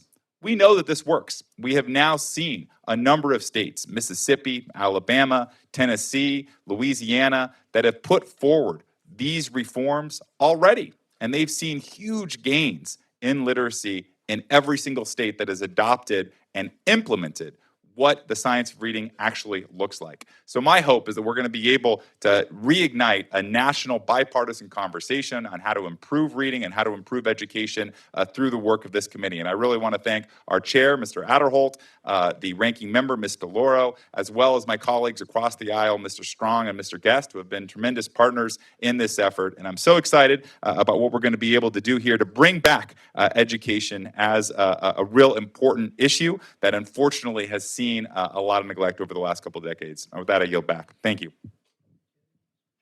Thank the gentleman for his comments. Are there other members wishing to address the bill? Seeing none, I would like to recognize Chairman Adderholt to offer a manager's amendment. Yes, Mr. Chairman, I rise to offer a bipartisan amendment that includes language agreed to by both sides of the aisle for the bill and the report. And I would urge my colleagues to support this amendment. I assume you don't need the amendment read. We would ask for dispense of the reading. Without objection, the reading of the amendment is dispensed with. And gentlelady, oh, you want to explain the amendment? No, I just, I think it's a bipartisan amendment. It includes language both sides have agreed to. And so I'd urge my colleagues to support the amendment, and I yield back. Okay, gentlelady from Connecticut, ranking members recognized to address the amendment. Thank you, Mr. Chairman. Over the last few days, Chairman Adderholt and I have worked to make a number of non-controversial and technical changes to the bill and report for programs that are interested to so many members of the committee, both sides of the aisle. I appreciate the collaboration with the chair and his staff in putting the amendment together. We are in agreement, and I urge the adoption of the amendment. Thank gentlelady. Gentlelady from Florida, Ms. Wasserman Schultz, recognized for remarks on the manager's amendment. Thank you, Mr. Chairman. I rise in strong support of this manager's amendment, and I'd like to especially thank Chairman Adderholt and Ranking Member DeLauro for working with me to include my key priorities to help women detect breast cancer earlier and to access the procedures that they deserve to restore physical and sensory restoration after a mastectomy. As most of you know, fighting breast cancer isn't just a professional priority of mine, it is deeply personal. That's because, as I've shared 18 years ago, I heard those 4 harrowing words, "You have breast cancer." And those are words that no one ever wants to hear. You've heard me describe the weight of those words, which crushed me like an anvil. But thanks to excellent doctors and support from close family and friends, I was and remain cancer-free. Since then, I've made it my mission to use my platform and my voice in Congress to help other women facing their own battles with breast cancer. The fight against breast cancer starts with early detection, which is why I'm pleased that the manager's amendment includes language requiring the Secretary to study access and coverage gaps related to 3D mammography. This advanced life-saving technology substantially improves detection rates and effectively penetrates dense breasts, which many young women have and many women of all ages has. That's crucial because it can be hard for 2D mammograms to scan deeply, and this advancement reduces the need for expensive, unnecessary follow-up screenings. Unfortunately, 3D mammography access is limited, and costs can vary significantly between health plans and based on where a woman lives. This amendment will help us better understand how extensive these gaps are so we can help women get the high-quality cancer screenings they deserve. And I'm also pleased the manager's amendment includes my language on perforator flap reconstruction and post-mastectomy sensory loss, which can really help women feel like themselves in their bodies again. Breast reconstruction after a mastectomy is not cosmetic. It is restorative. It is a woman reclaiming her body after cancer tried to take it from her. Perforator flap reconstruction uses a woman's own natural tissue to rebuild what cancer removed. And when performed by a skilled surgeon, it produces outcomes that look and feel more natural than implant-based alternatives. But too many women never even hear about this option, and too many surgeons never learn to perform it, and too many insurance plans refuse to cover it. While sensory restoration after mastectomy addresses something we rarely talk about, every survivor feels it, including this one. When surgeons remove breast tissue, they sever the nerves that allow a woman to feel her own body. That loss is profound, and I know that firsthand too. And that loss is permanent for far too many women, but it doesn't have to be. Surgical nerve repair techniques exist today that can restore sensation and give women back a connection to their own bodies that cancer stole. My amendment shines a light on both of these issues so that every woman who faces a mastectomy knows what her options are, knows what she deserves, and knows that this Congress sees her. I stood in her shoes 18 years ago. I know what it means to fight to feel whole again.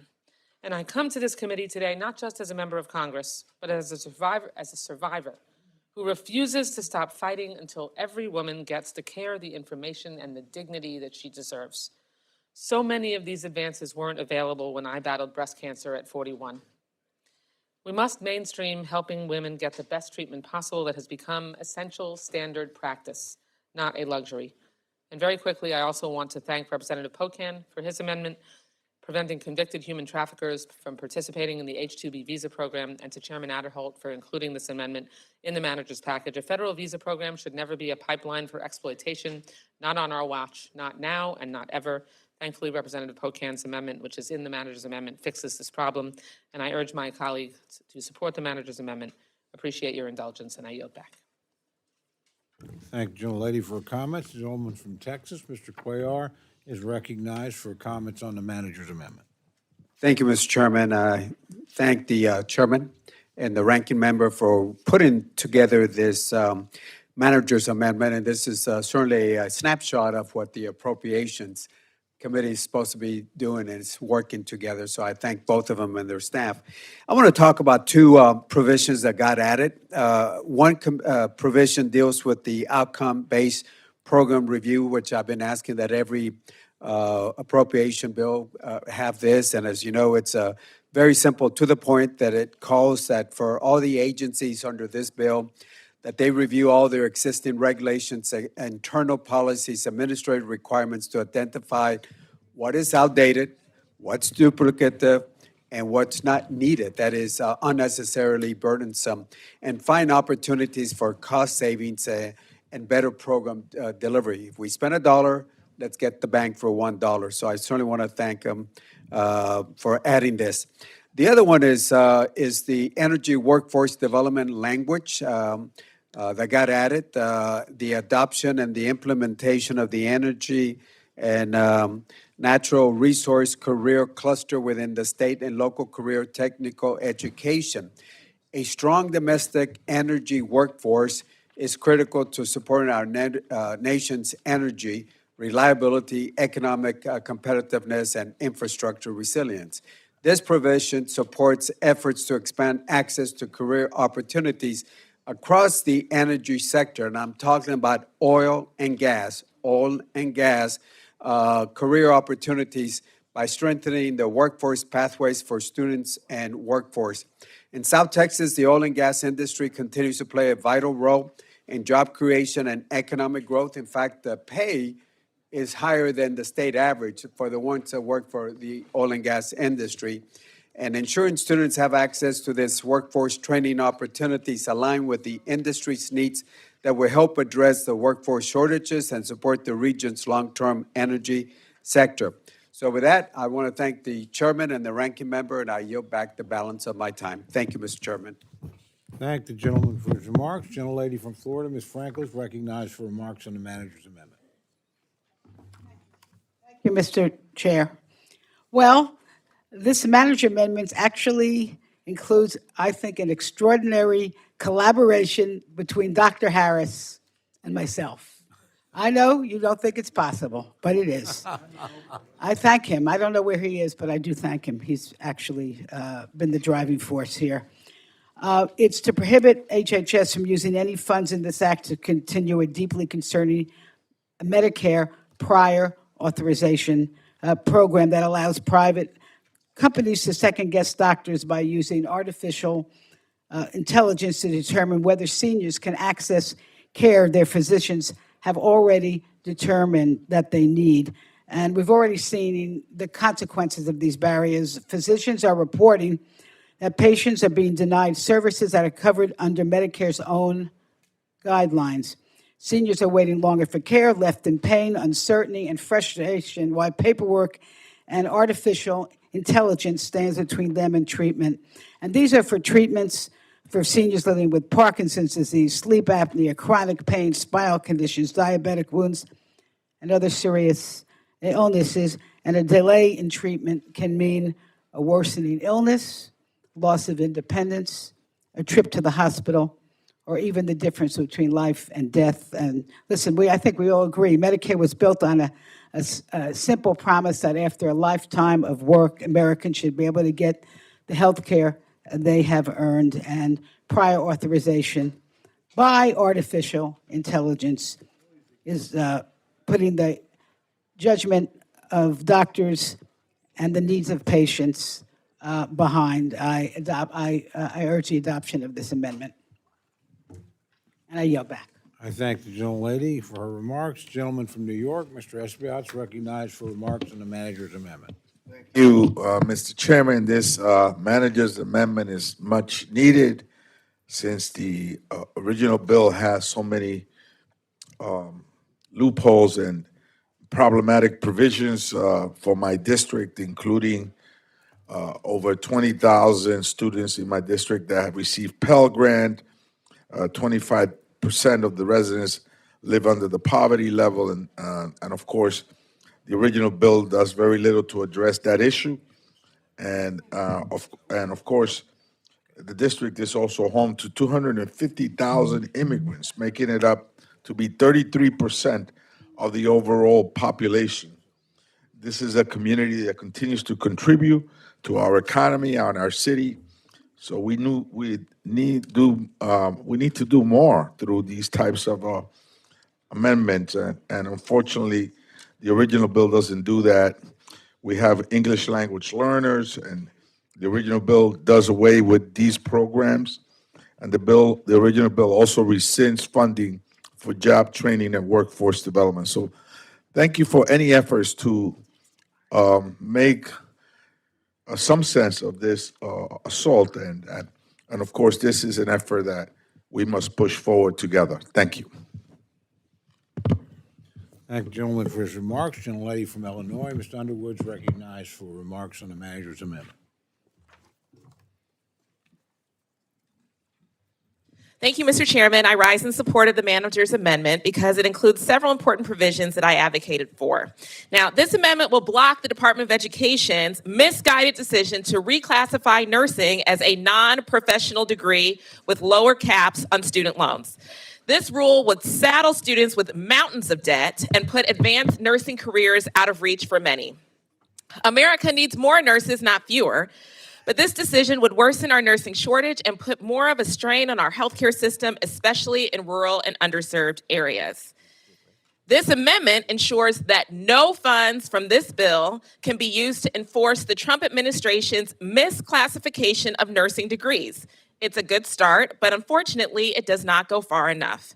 The Trump administration's harmful student loan rules hurts dozens of professionals and will lead to workforce shortages in a wide range of healthcare fields and other industries, threatening public health and raising costs on everybody.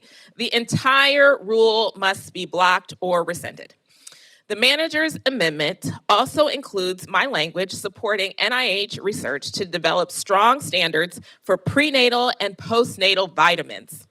80% of maternal deaths are preventable. That is a shameful statistic for one of the richest nations in the world. While we face this preventable crisis, the last thing that moms need to worry about is whether the prenatal or postnatal supplements that they're taking are working or if they're just snake oil. This provision will help ensure that supplements advertised to benefit pregnant and postpartum individuals actually provide the benefits that they say they will. Moms deserve to know that the vitamins that they take to protect themselves and their babies are helping them, not creating any additional risk. I am also very pleased that the manager's amendment includes my provision to ensure the Trump administration can no longer shut down Job Corps campuses with no explanation or recourse. Job Corps has helped generations of young Americans learn trades, earn certifications, find employment, and build stable futures. But it's so much more than just a training program, it's a lifeline. It provides education, housing, meals, healthcare, counseling, and stability for young people who are working hard to build a better future and contribute to their communities. The Trump administration has jeopardized that effort by making sudden arbitrary closure decisions that threaten everything that these students are working towards. This amendment will put an end to the chaos and restore some stability to these essential programs. My community saw firsthand how devastating these actions were. The Joliet Job Corps Center was forced to close with no warning. More than 50 dedicated Job Corps employees in Joliet were suddenly laid off. And 20 students were effectively thrown out on the street, forced to relocate to a shelter for temporary housing. Last year, Mr. Zinke and I worked on a successful amendment to stop these types of closures, and I'm very glad to say that the Joliet Job Corps Center has since reopened. This amendment would add even stronger protections to make sure no community has to experience what mine did. I urge my colleagues to support the manager's amendment, and I yield back. Thank the gentlelady. Do any other members seek recognition to speak on the amendment? Seeing no others, I recognize, oh, I'm sorry. Yes, Ms. Kaptur, you're recognized. I thank the gentleman very much, and very briefly, since energy was mentioned in terms of energy workforce development, I thought it would be important to place on the record, first of all, the acknowledgement of how important energy really is and the energy workforce of the future. But I wanted to state for the record, we're talking about not just oil and gas, as important as they are in coal, but fission energy, advanced fission, fusion energy, hydrogen, renewable fuels, advanced solar, thermal recovery, back of the grid, supply lines. Oil and coal and gas have been some of the major ones in the past century. But looking forward, there's a whole lot more on the horizon. Back of the grid supply requires special skills as we prepare new sites to do that.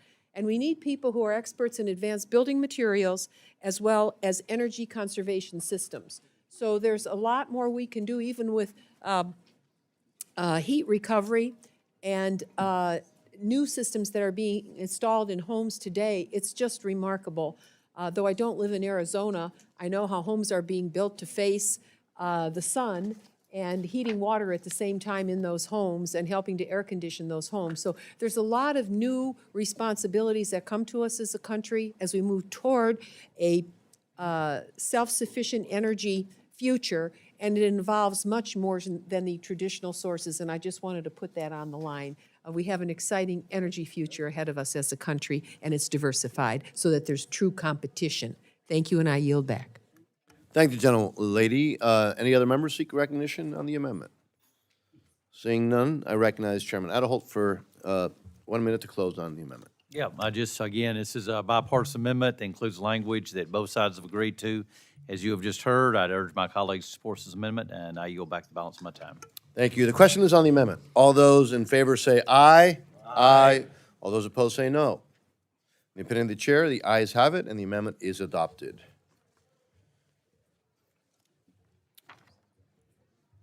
And, Mr. Laurel? Yes, I believe you have an amendment? That I do, Mr. Chairman. Thank you. All right. Thank you.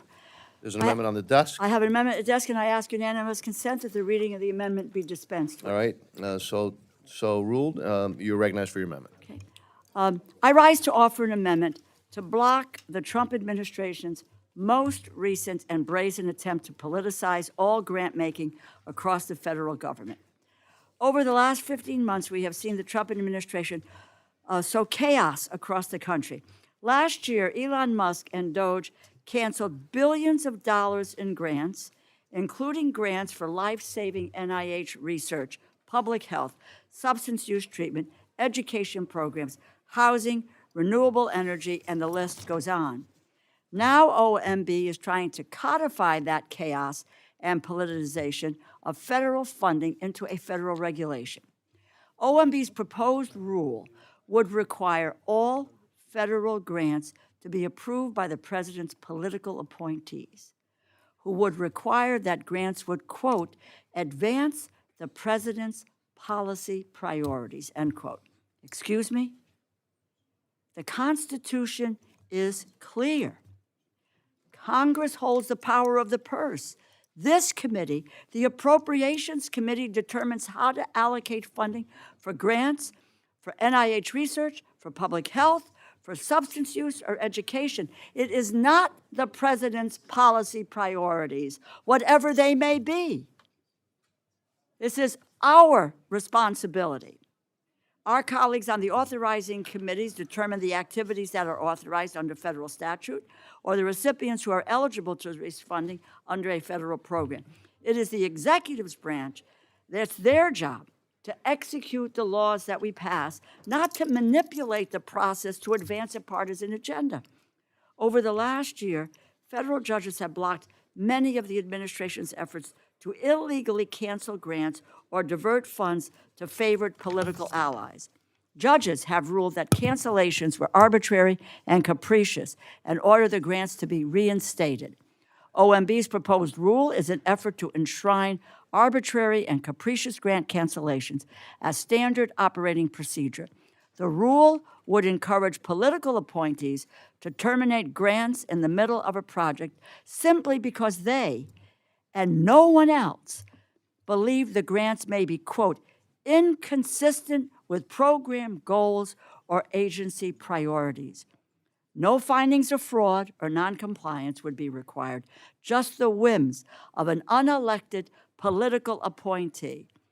And OMB's proposed rule would dismantle the peer review process that has driven our scientific and technological progress since the end of World War II.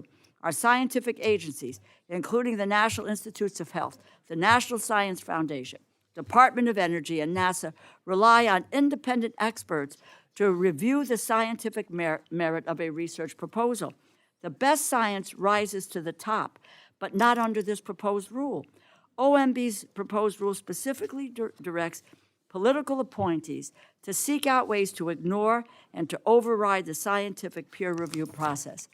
They could pick and choose grants based on political favoritism instead of scientific rigor. Our scientific research agencies are the best in the world. They are the best in the world because they do not award funding based on political ideology or cronyism.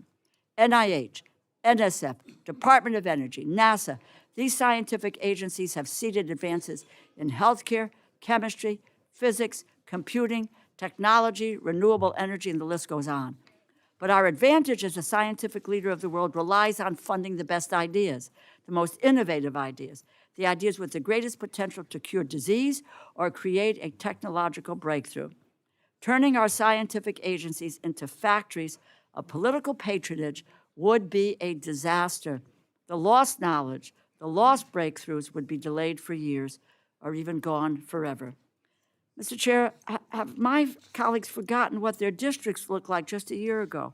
Members of Congress were lambasted by their constituents, furious constituents who were irate at the disruption, unpredictability, and the chaos that Elon Musk, an unelected billionaire, and Russ Vought unleashed on the country with the Doge, Chainsaw, and Project 2025. Many of my colleagues chose to cancel town halls and meetings with constituents so they didn't have to face public accountability. If the lesson from last year is to stand aside, let Russ Vought codify disruption, unpredictability, and chaos through this rule, when I have to say, I don't think you understood the outcry. We are here in a position today to turn this around as the Appropriations Committee, which is what our job is. I urge a yes vote. Thank the gentlelady for amendment. Gentleman from Alabama, Mr. Adderholt, is recognized to respond to the amendment. Thank you, Chairman. Rise to oppose the gentlelady's amendment. This amendment would block the Trump administration's proposal, as it's already been said, to reform the framework for federal agencies' competitive grant-making. The administration's proposal seeks to strengthen oversight and increase transparency into the federal grant system. It seeks to ensure federal grants align with agency priorities that are best interest of the nation.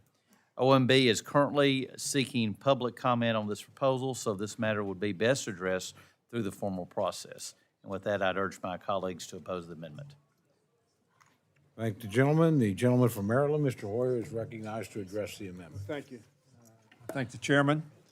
I rise in very strong support of this amendment. This is not reform that is being talked about. It's additional politicization of the federal government and of the decisions being made by the federal government. Each agency has a specific and unique expertise on grant making in its area of jurisdiction. Mr. Vought, otherwise known as OMB, should not be imposing uniform regulations across all departments and agencies. Guidance is one thing, but regulation is another. Political appointees should certainly not be carrying out a centralized, partisan review of all discretionary grants, as this bill would impose. It's not reform, it's control, it's authoritarianism. The peer review process for scientific-based grants, has been the gold standard for generations, and why our government is unique in so many ways with respect to other governments around the world. This would take peer review merely advisory in favor of political review. Moreover, allowing agencies to terminate funding at any time due to political considerations would have profound consequences on research organizations carrying out funded work.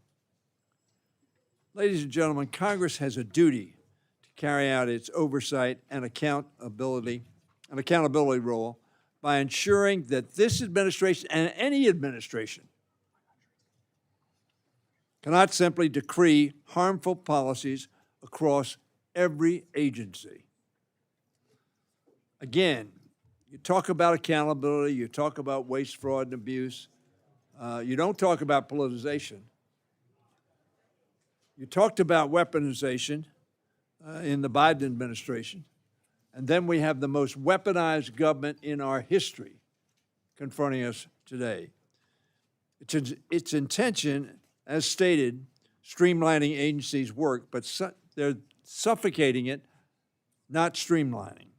This is the most anti-government administration we have ever seen, one of whose policies aim not to deliver for the American people, but to deliver for the president alone and his policies. Not necessarily based upon the facts or science or any other objective criteria. There seems to be one uniform guidance. Do what we say or don't do it. The regulations being imposed across government are dangerous and misguided and are meant to deter applicants, discourage grant funding, and impose the president's whims. It's an exercise, as I said, in authoritarianism that should have no place under our constitutional republic. The president deserves to have his policies carried out. But by the way, the policies that he carries out, the founders believe were going to be articulated by this body, the Congress of the United States. It is, in a way, a test for Congress. Are we going to assert our position, or are we going to allow our position and the opinion of experts to be shunted aside, ignored, and implement only the policies that the president, who may or may not be expert on these issues, but we have employed peer review to make sure that we do what facts tell us to do, not what political whims suggest we do. And I hope that we will have a yes on this amendment, and I thank the gentlelady for offering it. Thank the gentleman for his remarks. Are there other members wishing to address the amendment? Seeing none, the gentleman from Alabama is recognized for 1 minute to close. Oh, yeah, I'll be very brief. Again, OMB is currently seeking public comments for this proposal, and so that may be best addressed in that formal process. And with that, I urge my colleagues to oppose the amendment, and I yield back the balance of my time. I'm sorry, that was a gentlelady's amendment. And I was gone for a while, and I'm sorry I missed that. So I apologize, and the gentlelady's recognized for 1 minute to close. Let me try to move this as quickly as I can. I don't understand why anyone on this committee, on an appropriations committee, which everyone seeks to sit on because it is the central nerve center of our government, why do you want to sit on this committee? Why do you want to give any president, Democrat or Republican, any OMB director, Democrat or Republican, the power, ceding the power of the purse and in this case, to unelected political appointees. My gosh, find another committee. It is Article 1, Section 9, Clause 7.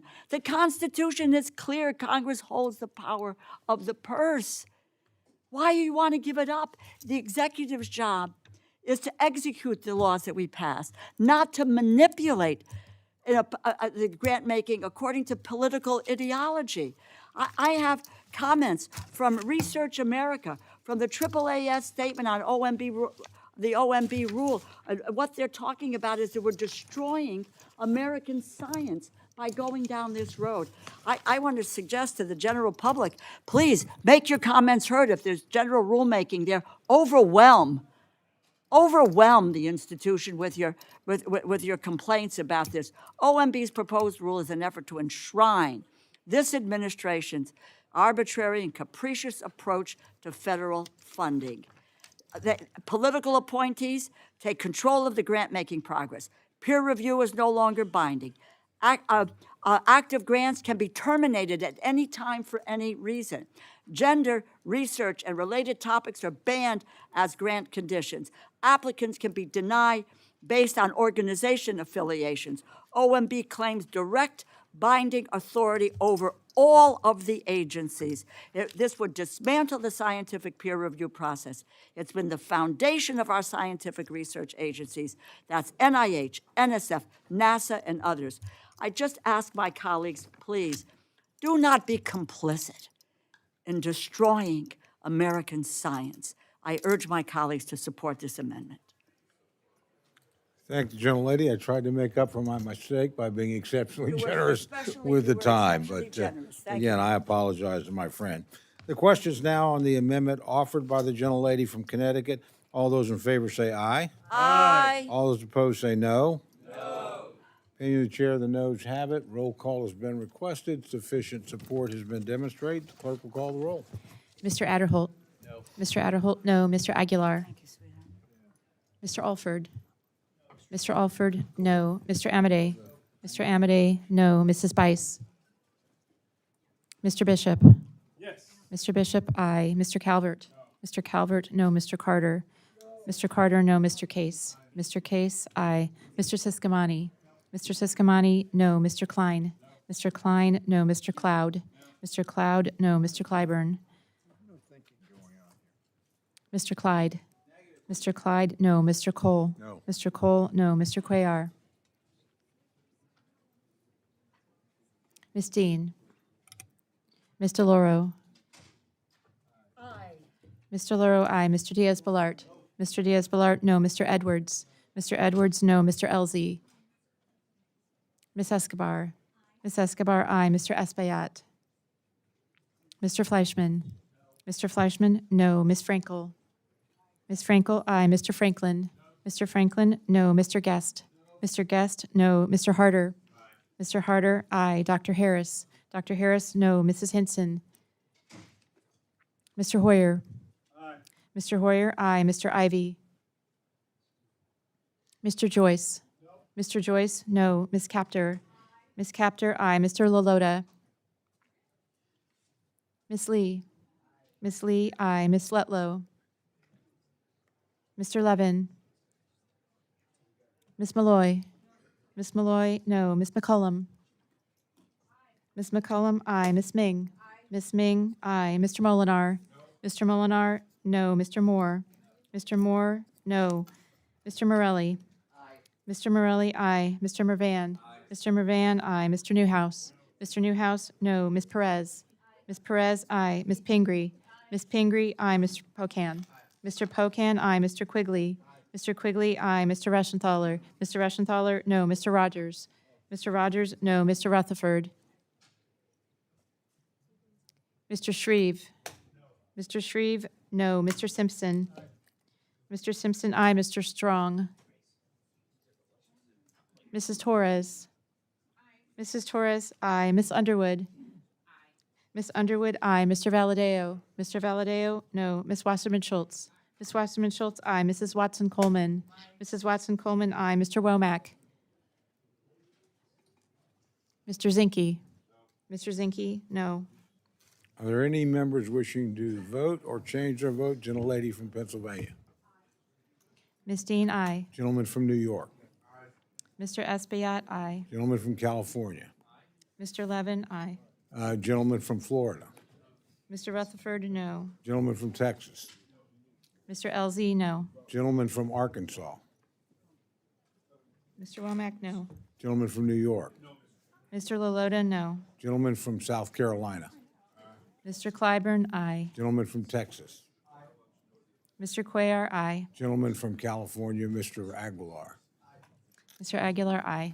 Okay. Gentlelady from Oklahoma. Mrs. Bice, no. Okay, gentleman from Alabama. Mr. Strong, no. Gentleman from Maryland. Mr. Ivy, aye. Are there other members wishing to cast their vote or change their vote? Seeing none, the clerk will tally.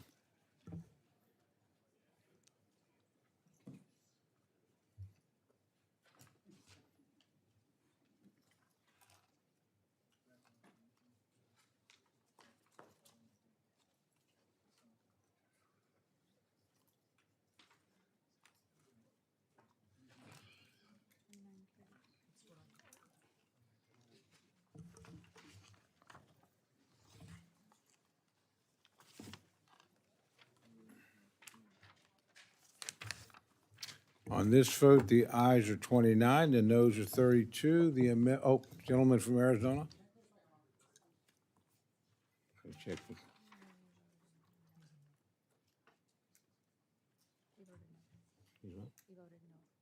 You're identified as having voted no. Are there, again, other members wishing to vote or change their votes? Again, seeing none. Clerks will tally. Oh, sorry. This vote, the ayes are 29, the noes are 32. The amendment is not adopted. Gentleman from Georgia, Mr. Clyde, is recognized for the purposes of an amendment. Thank you, Mr. Chairman. I have an amendment at the desk, and I ask unanimous consent that the clerk dispense with the reading. Without objection, the reading of the amendment is dispensed with. The gentleman is recognized for remarks on his amendment. Thank you, Mr. Chairman. I rise today in support of my amendment to flat fund the National Institute of Allergy and Infectious Diseases, NIAID, by reducing its budget by $100 million and return spending for the National Institutes of Health, the overarching agency for NIAID, to its fiscal year 2026 enacted level. Only in Washington is a reduction of an increase considered a cut in spending. Make no mistake, this is simply an amendment to flat fund. It is not a cut. I wish it was a cut, but it's not. As our chairman mentioned in his opening remarks, our national debt is approaching $40 trillion and over 120% of our gross domestic product. Therefore, Congress should be focused on identifying opportunities to slow the growth of government spending and rein in Washington's spending habits. This amendment reflects that principle. It does not eliminate NIAID funding, nor does it prevent the agency from carrying out its important core mission. It trims the increase totaling 1.5%. while restoring overall NIH funding to fiscal year 2026 levels. This effort is warranted, as the NIAID mismanaged taxpayer-funded grants and withheld information from the public during the COVID-19 pandemic. Prior to the pandemic, the NIAID directed millions of dollars to funding to EcoHealth Alliance, which supported research conducted at the Wuhan Institute of Virology. Recent investigations and studies have concluded that the Wuhan Institute was the most likely origin of the pandemic. However, under Dr. Fauci, the NIAID worked to discredit and dismiss that possibility rather than fully investigate it. Further, under Dr. Fauci, the NIAID also advocated for very restrictive public health measures, including vaccine and mask requirements, government-mandated lockdowns, and school closures. Thankfully, Dr. Fauci is gone, and so are these draconian measures, but we must still hold accountable the bureaucracy that enabled Dr. Fauci and these disastrous policies. Simply put, the COVID-19 pandemic is over, and it's past time that our budgets reflect that reality and reduce our spending. However, this bill increases NIAID levels above FY26 enacted, which is more than $8 billion above pre-pandemic levels. Although I believe we should cut NIH funds to, at a minimum, more towards the pre-pandemic levels of fiscal year 2019, my amendment would simply reduce NIH's top line to fiscal year 2026 enacted levels. Only in Washington would that be called a cut. You can't cut what you don't have yet. This is a modest decrease to help ensure better fiscal responsibility and bureaucratic accountability. As our debt continues to skyrocket, we must take these necessary steps to reduce our federal spending, and we must put guardrails on institutions like NIAID that have failed to be accountable to the American people. I urge my colleagues to support this amendment, and I yield back. Thank the gentleman for his amendment. The gentleman from Alabama, Mr. Adderholt, is recognized to address the amendment. Thank you, Mr. Chairman, and I rise to oppose the gentleman's amendment. The bill before us includes reductions in many other programs, but I, like many of you, I don't support reduction of this area of research funding. The bill includes basic scientific research into infectious, allergic, and immune diseases to drive treatments and cures. It includes funding for my colleagues' priorities, including research into Lyme and tick-borne diseases, food allergies, and a universal influenza vaccine.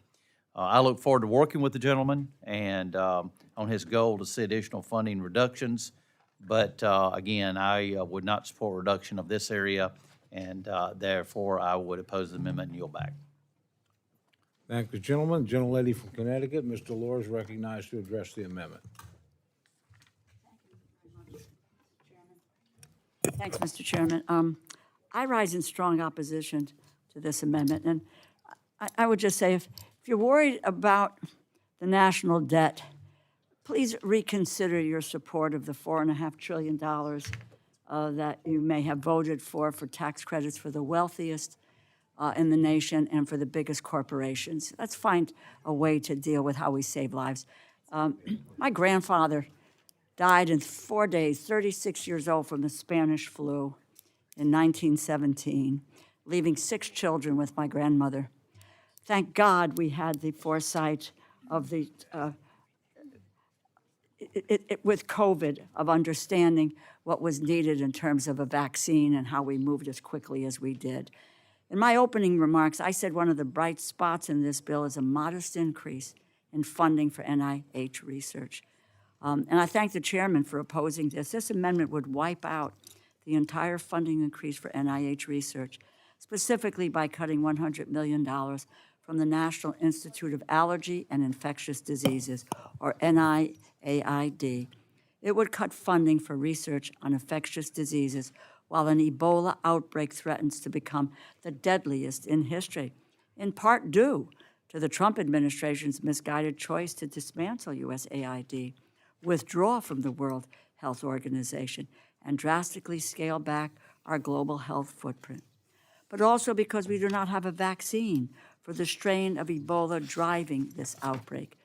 You know, during the 2014 outbreak of Ebola in West Africa, it was NIAID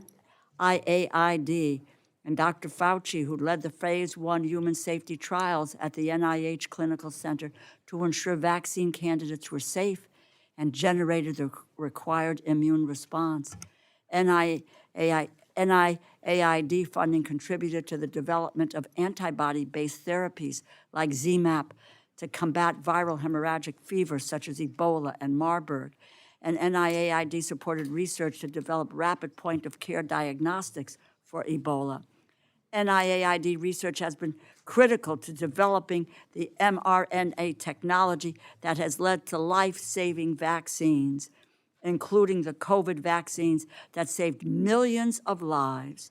The COVID vaccines would not have been possible without the decades of basic research at NIAID under the direction of Dr. Fauci.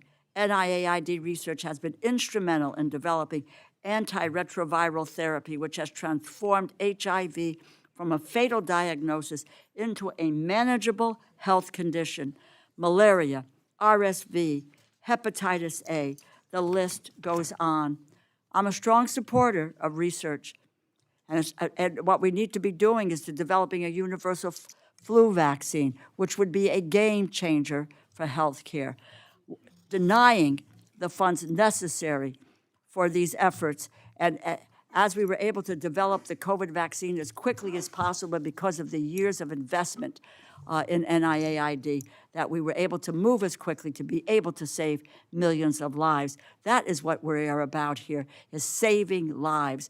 And NIAID has been instrumental in doing that over the years. I urge my colleagues, as the chair and myself, reject this amendment.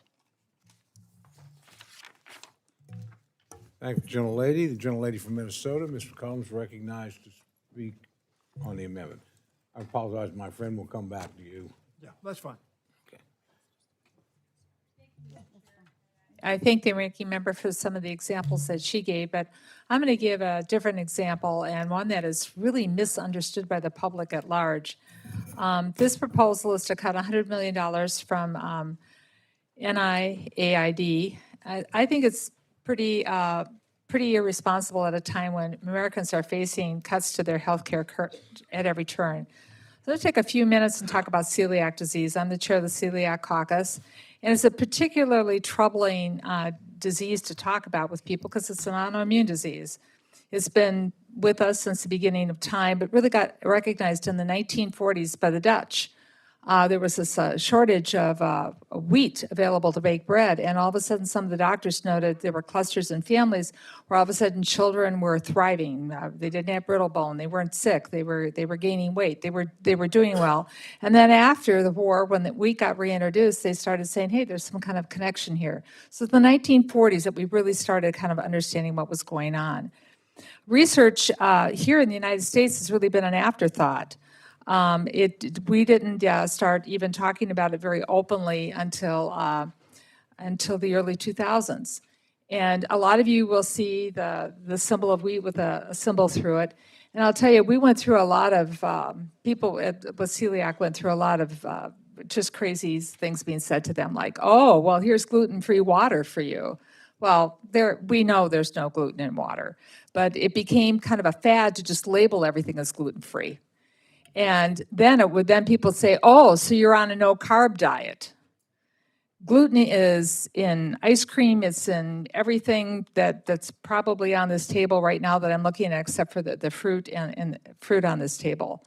And the research that's been happening with that has been pretty transformative. People are starting to understand more about the disease. It has impact. It's something you can actually die from. It triggers other autoimmune diseases that are very serious, Graves' disease. And I said in some children, the ability to thrive.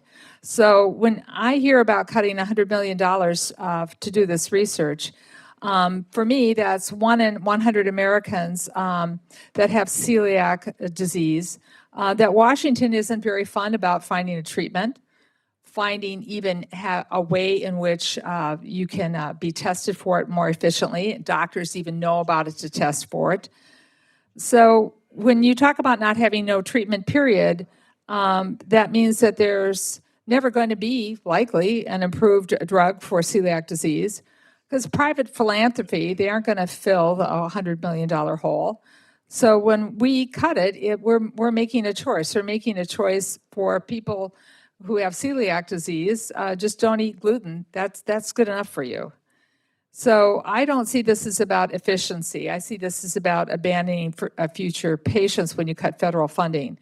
That will make researchers withdraw grants. They shut down labs. They abandon ongoing trials. And for emerging fields like celiac disease, that's not belt tightening. It is truly a death sentence, because you just can't pause and pick up science later on.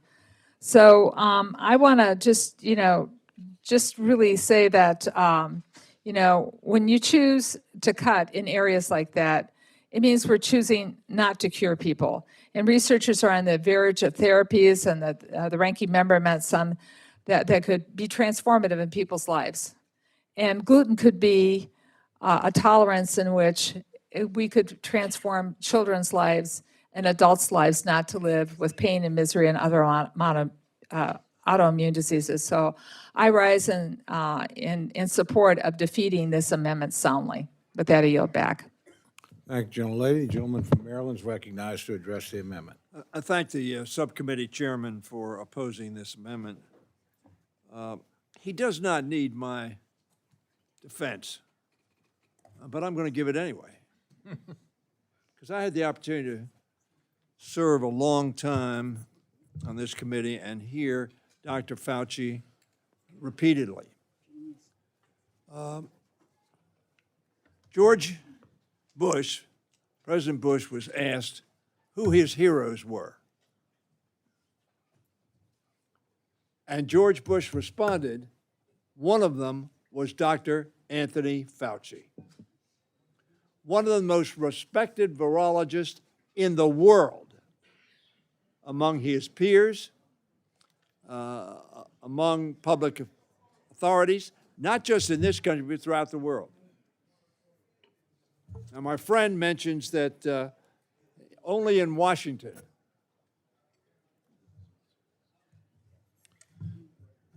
he knows, and I know, that the cost of doing things goes up every year. It's called inflation. Now, maybe moderate inflation or heavy inflation. And therefore, we have both parties. Now, we apply it across the board, and Very frankly, it's applied very generously to the Defense Department.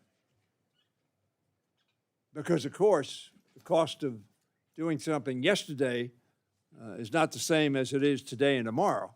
And therefore, we need to increase the Defense Department. But when it comes to keeping not only our population safe, but the world's population safe in terms of allergy and infectious diseases, and by the way, I presume some of you have heard of Ebola, which is raising its very ugly and very dangerous head as we speak. So that this is not a time to call retreat on USAID's activities. The world is becoming more vulnerable, not less. And I know that for whatever reasons, well, I know the reasons. President Trump didn't like Tony Fauci because Tony Fauci told the truth. And that's sometimes inconvenient. Sometimes inconvenient. And as a result, this seems to be a continuing focus on the truth and the inconvenience of the truth being articulated. So I would hope, and I thank the subcommittee chairman. He didn't do it for the reasons I articulated, I know that, but for opposing this amendment so that we proceed in a way that will keep America safer and the world safer. I yield back. Thank the gentleman. Are there others wishing to address the amendment? The gentleman from Texas is recognized to address the amendment. I was struck by the comment that Fauci told the truth. Was that when he was telling us to wear masks or when he was telling us not to wear masks? Was it when he said that 2 weeks would stop the spread? Was it when he said that vaccines would stop the spread, that it would stop transmission, that it would stop you getting it? All these things were false. So he made a lot of errors. One thing that this agency did fund that the American people understand is it funded a Wuhan lab in China that was doing gain-of-function research. And certainly it deserves the oversight and scrutiny that this committee is giving it. I yield back.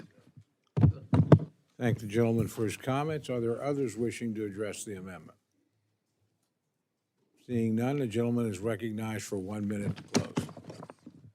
Thank you, Mr. Chairman. Again, I say only in Washington is a reduction of an increase considered a cut. This is not a cut. This is simply flat funding.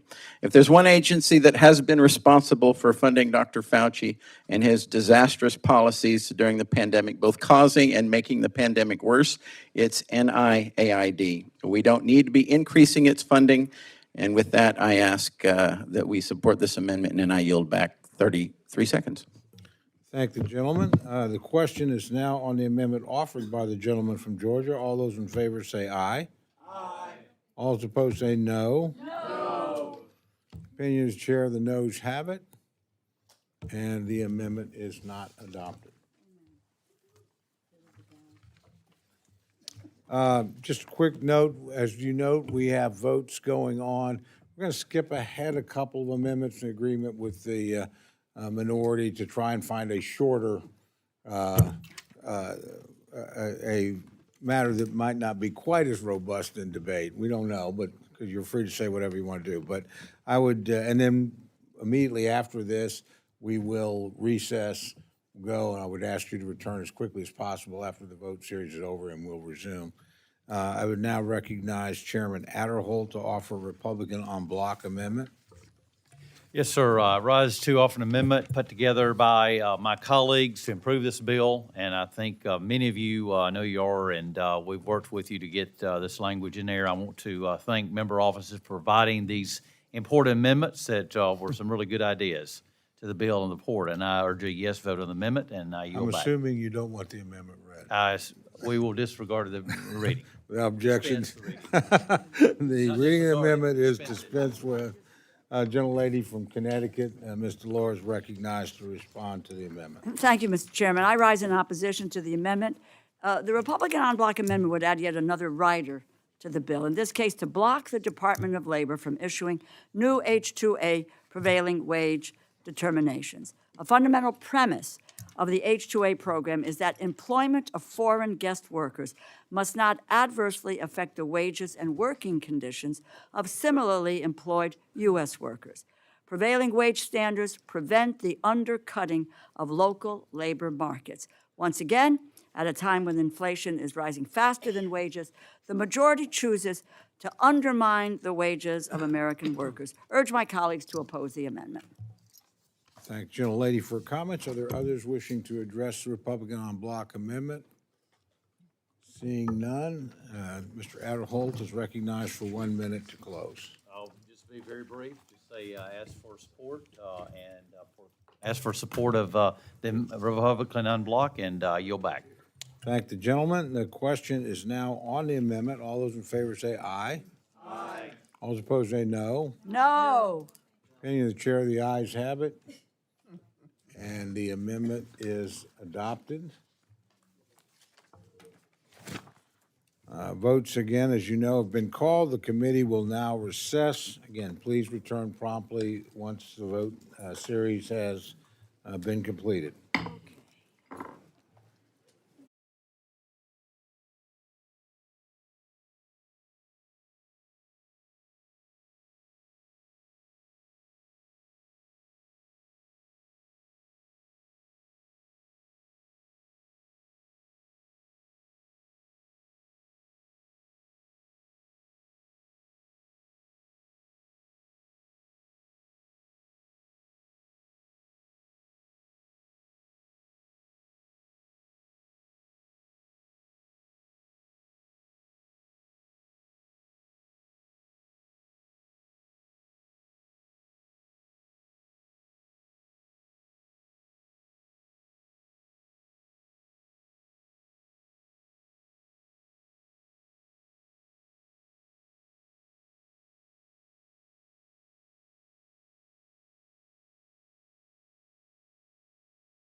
The committee will come to order. The gentlelady from Connecticut is recognized for the purpose of an amendment. Thank you, Mr. Chairman. I have an amendment at the desk, and I ask unanimous consent that the reading of the amendment be dispensed with. Without objection, the reading of the amendment is dispensed with, and the gentlelady recognized for remarks on her amendment. I rise to offer an amendment to defend our power, this committee's power of the purse, and block the Department of Education's unlawful interagency agreements that scatter the functions of the Department of Education across a complicated web of federal agencies. Make no mistake, the Trump administration's reckless interagency agreements create pointless red tape, bureaucracy, and duplication. Their true purpose is to take apart federal support for public education, to dismantle public education. And we saw in this room not that long ago, earlier today, where there was a show of hands, people whose kids went to public school, who in fact they went to public school. 90% of our children are in public school, and yet this administration wants to dismantle public education, and they're doing it piece by piece. In the fiscal year 2026 appropriations bill that we enacted 4 months ago, this committee made clear that the Department of Education had no legal authority to transfer its statutory responsibilities to other agencies.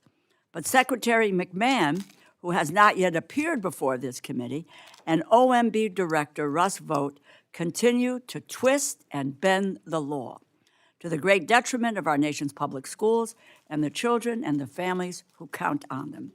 It is outrageous and unacceptable for the Trump administration to offload the management of education programs designed to help children read, write, learn math, apply science, and explore history to the Department of Labor, an agency whose expertise is to train workers for existing jobs and to track economic data.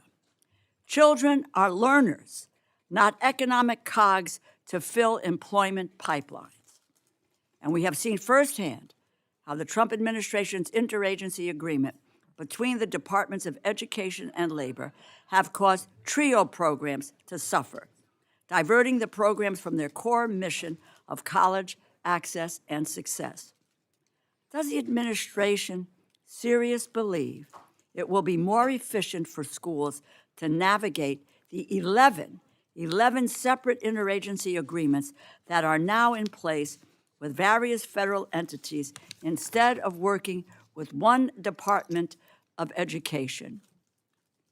Are they under the impression that asking a dwindling number of increasingly demoralized federal workers to administer additional programs that they are not familiar with, or to split time between multiple agencies? It's unbelievable that this is going to make anything easier for anyone.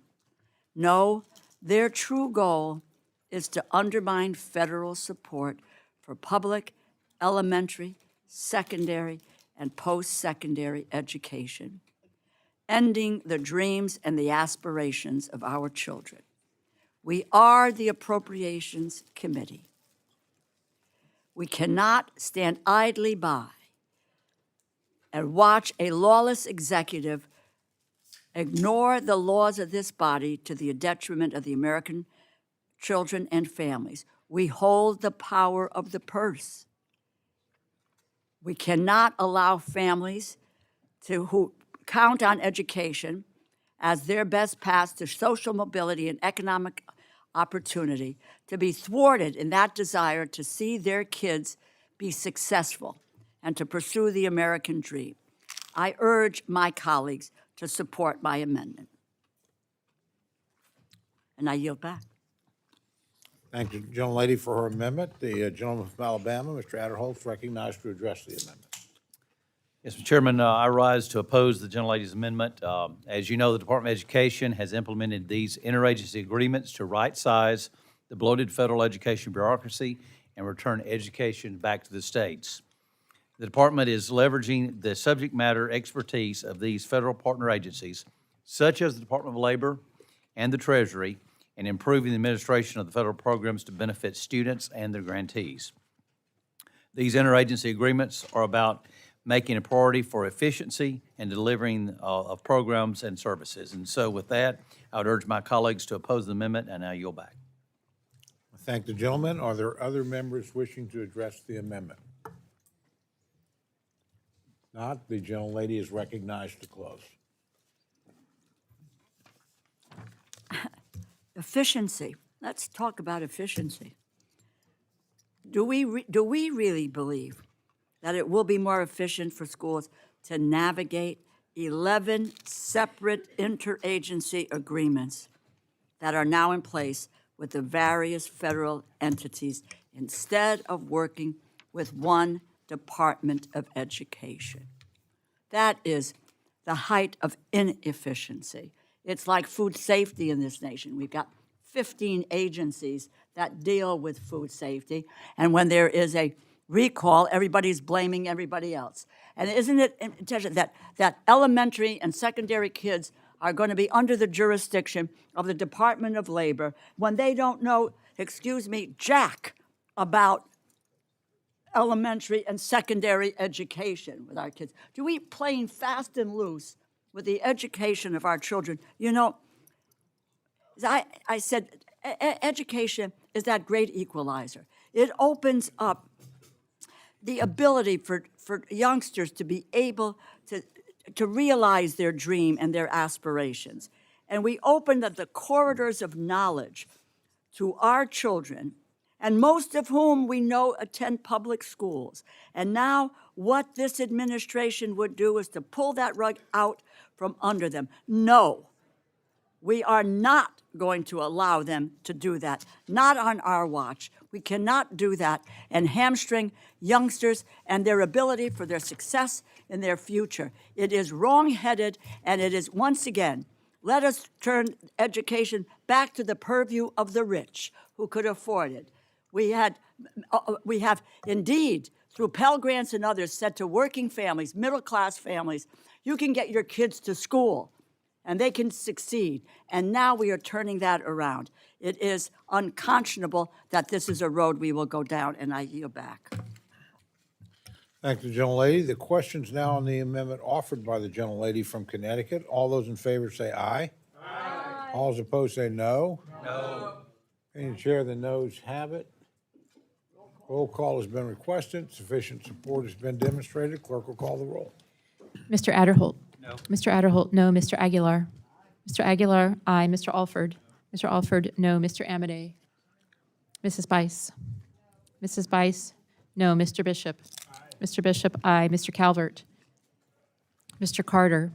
Mr. Carter, no. Mr. Case? Mr. Siscamani? Mr. Klein? Mr. Klein, no. Mr. Cloud? Mr. Clyburn? Mr. Clyde? Mr. Clyde, no. Mr. Cole? No. Mr. Cole, no. Mr. Cuellar? Ms. Dean?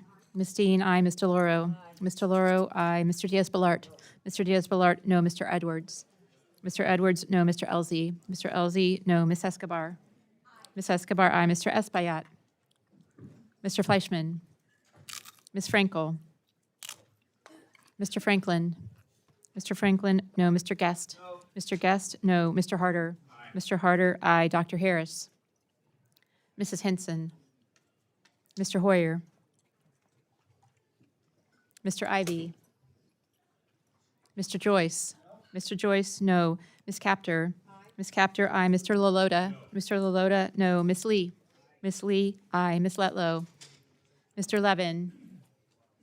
Ms. Malloy? Ms. Malloy, no. Ms. McCullum? Ms. McCullum, aye. Ms. Ming? Ms. Ming, aye. Mr. Molinar? Mr. Molinar, no. Mr. Moore? No. Mr. Moore, no. Mr. Morelli? Aye. Mr. Morelli, aye. Mr. Mervan? Mr. Newhouse? Mr. Newhouse, no. Ms. Perez? Ms. Perez, aye. Ms. Pingree? Mr. Pocan? Mr. Pocan, aye. Mr. Quigley? Mr. Quigley, aye. Mr. Reschenthaler? Mr. Reschenthaler, no. Mr. Rogers? Mr. Rogers, no. Mr. Rutherford? Mr. Rutherford, no. Mr. Shreve?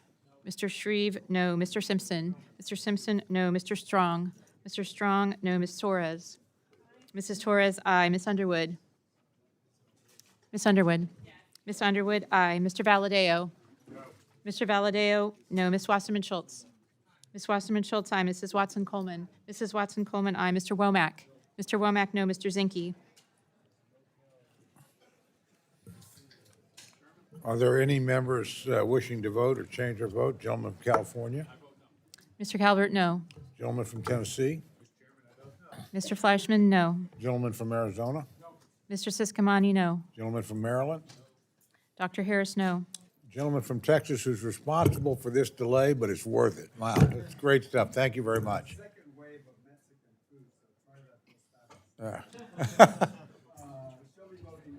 Mr. Cuellar, aye. Gentleman from California, Mr. Levin, aye. a gentleman from New York, Mr. Espaillat, aye. gentleman from Maryland, Mr. Ivy, aye. a gentleman from Indiana, Mr. Mervan, aye. gentleman from Texas.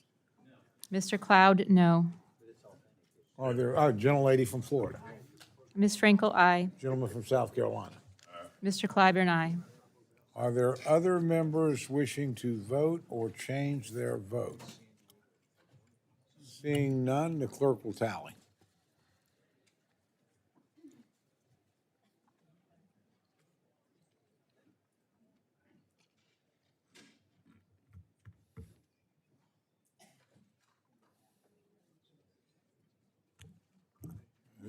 How's the gentleman from Montana recorded? Mr. Zinke, no.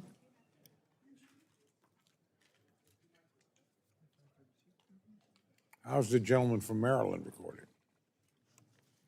Mr. Hoyer, aye. And are there other members wishing to vote or change their vote? Again, clerk will, is Underwood, okay.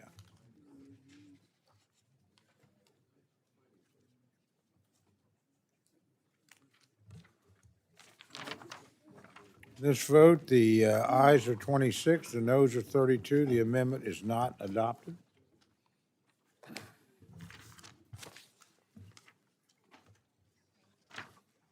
A gentleman, gentlelady from Connecticut, Mr. Delore, is recognized for an amendment.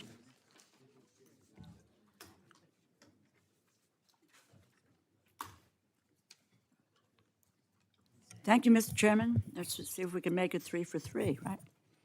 I have an amendment at the desk, and I ask unanimous consent that the reading of the amendment be dispensed. Without objection, the reading of the amendment is dispensed with, and the gentlelady is recognized for remarks on her amendment. I rise to offer an amendment to protect health insurance coverage for millions of Americans. Last year, the Trump administration and House Republicans passed the president's signature piece of legislation, the One Big Beautiful Bill, which cut Medicaid and nutrition assistance by $1.2 trillion. That bill will push 15 million Americans off their health insurance. And all of this just to pay for tax cuts for billionaires and big corporations. But apparently more than $1 trillion in health care cuts in the big, beautiful bill were not enough. This bill today continues the Republican assault on the Affordable Care Act and jeopardizes health care coverage for millions of Americans. Republicans have voted to repeal or undermine the Affordable Care Act nearly 70 times, including refusing to extend the enhanced premium subsidies that help families afford health coverage on their own. Republican efforts to sabotage the ACA have already hurt families and small businesses, with millions of Americans dropping their ACA health plans this year, and millions of Americans switching to skimpier plans that have astronomical out-of-pocket costs just to stay covered while cutting back on basic necessities. Just to give you an idea from around the country of what a 60-year-old couple making $85,000, and let us say they are semi-retired, they enrolled in the ACA marketplace coverage because they are not eligible for Medicare just yet. And a lot of large employers no longer provide retiree coverage. In Mr. Valadeo's California district, this couple would not qualify for the state's efforts to cover the lost subsidies, so their insurance premiums would increase by nearly $23,000 this year. Let's move southeast. This couple in Mr. Siscomani's Arizona district would not be hit as bad. Their premiums only increase by $18,000. And finally, we cross the country to Mr. Edwards' North Carolina district, and yikes, this couple's premiums increased nearly $29,000. Who has that kind of money? Are they supposed to wipe out their savings for 1 year of health insurance? This hypothetical couple is real. They are my constituents, Melaine and Tom from Branford, Connecticut. Their premiums went up nearly $36,000. They had to decide whether to make less money despite enjoying their work to continue to qualify for premium subsidies or earn more money and pay the full freight. At least I can look them in the eye and say I did everything I could to oppose the big, beautiful bill, and they know it. But Republicans voted for this.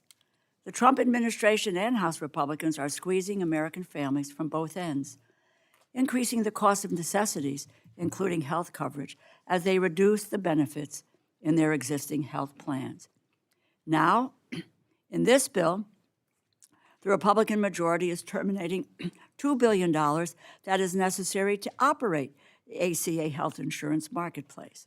The bill cuts $2 billion that supports families, small businesses, and individuals who need assistance enrolling in an ACA health plan, which, given the skyrocketing premiums due to the big, beautiful bill, people need more help now weighing their options.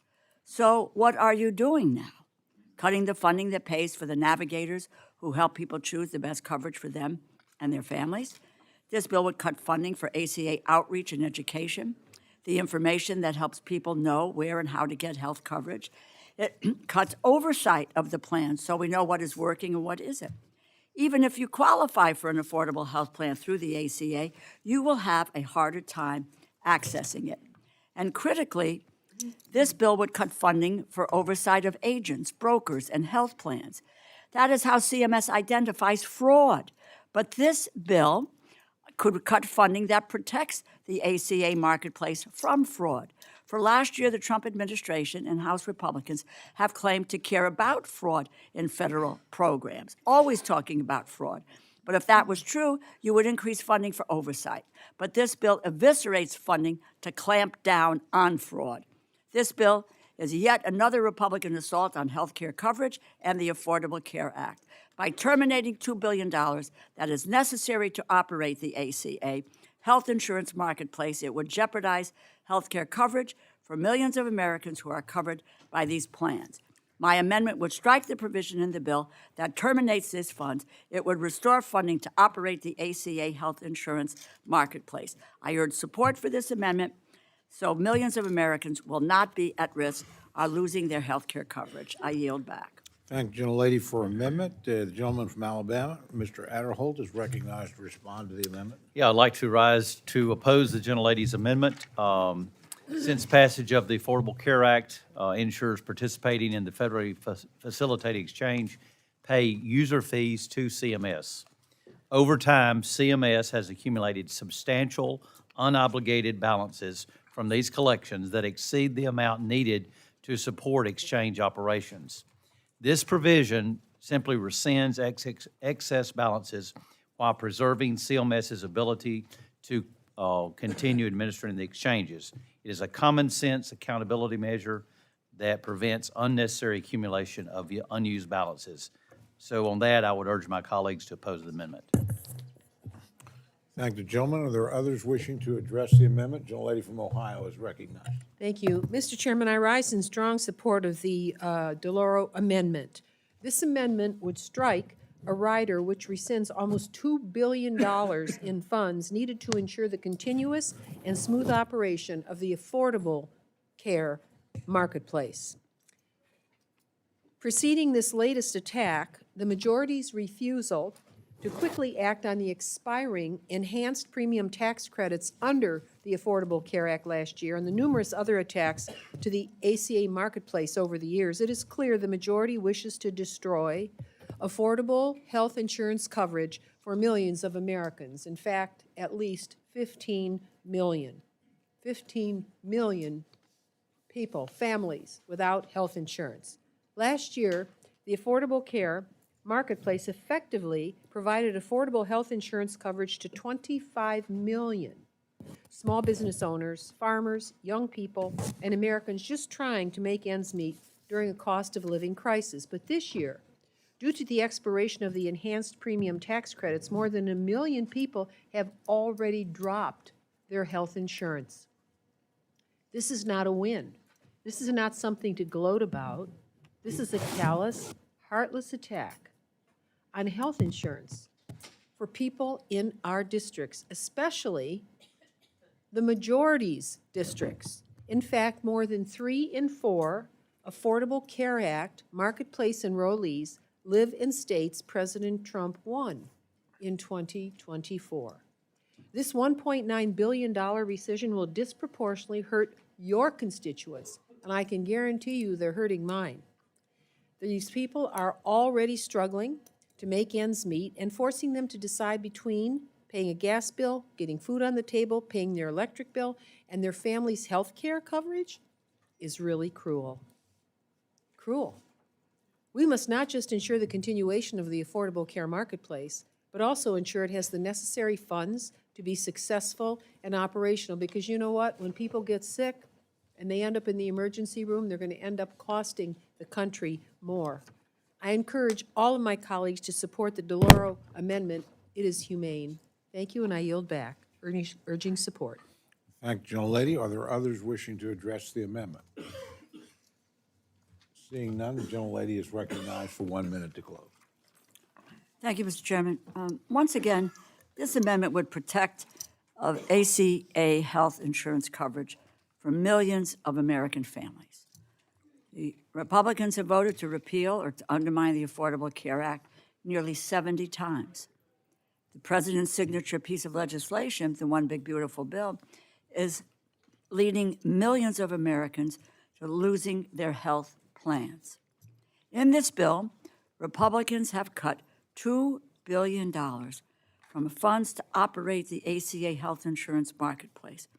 This cut would jeopardize ACA health coverage for millions of families. The amendment would remove this attack on the Affordable Care Act. It removes the attack. It's just not on it's on an act, but it is about an attack on Americans' health care.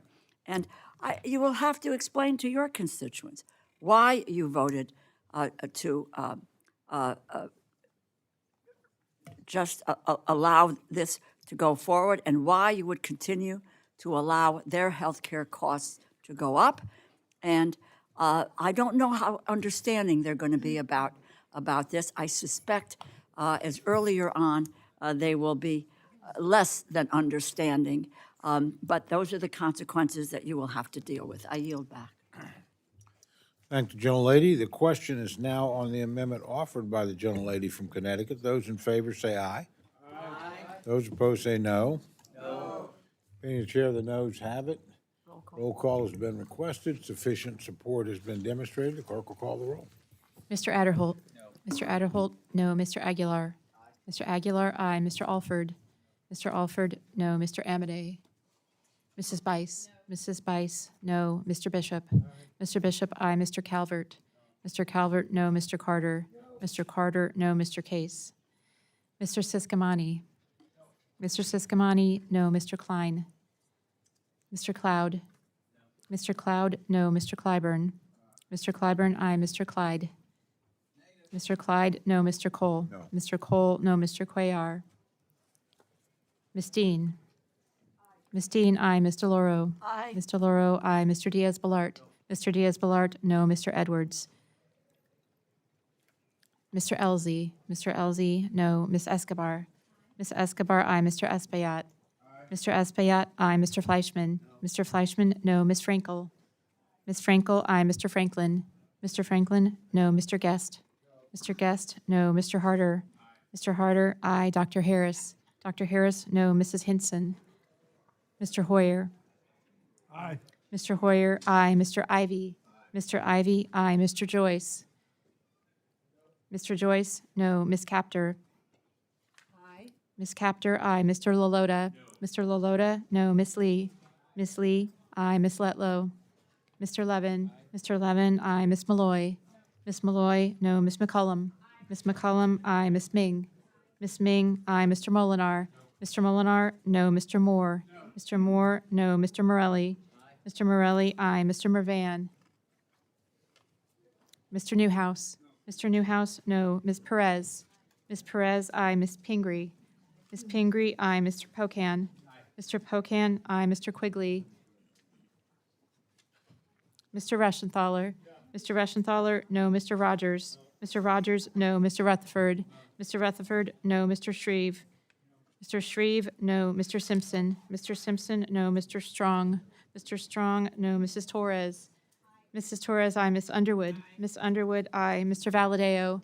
Mr. Valadeo? No. Miss Wasserman Schultz? Miss Wasserman Schultz? Aye. Mrs. Watson Coleman? Mrs. Watson Coleman? Aye. Mr. Womack? Mr. Womack? No. Mr. Zinke? Mr. Zinke? No. Are there any members wishing to vote or change their vote? Gentleman from North Carolina? Mr. Edwards? No. Gentleman from Hawaii? Mr. Case? Aye. Gentleman from Illinois? Mr. Quigley? Aye. Gentleman from Texas? Mr. Cuellar? Aye. Are there others wishing to record or change their vote? Seeing none, the clerk will tally.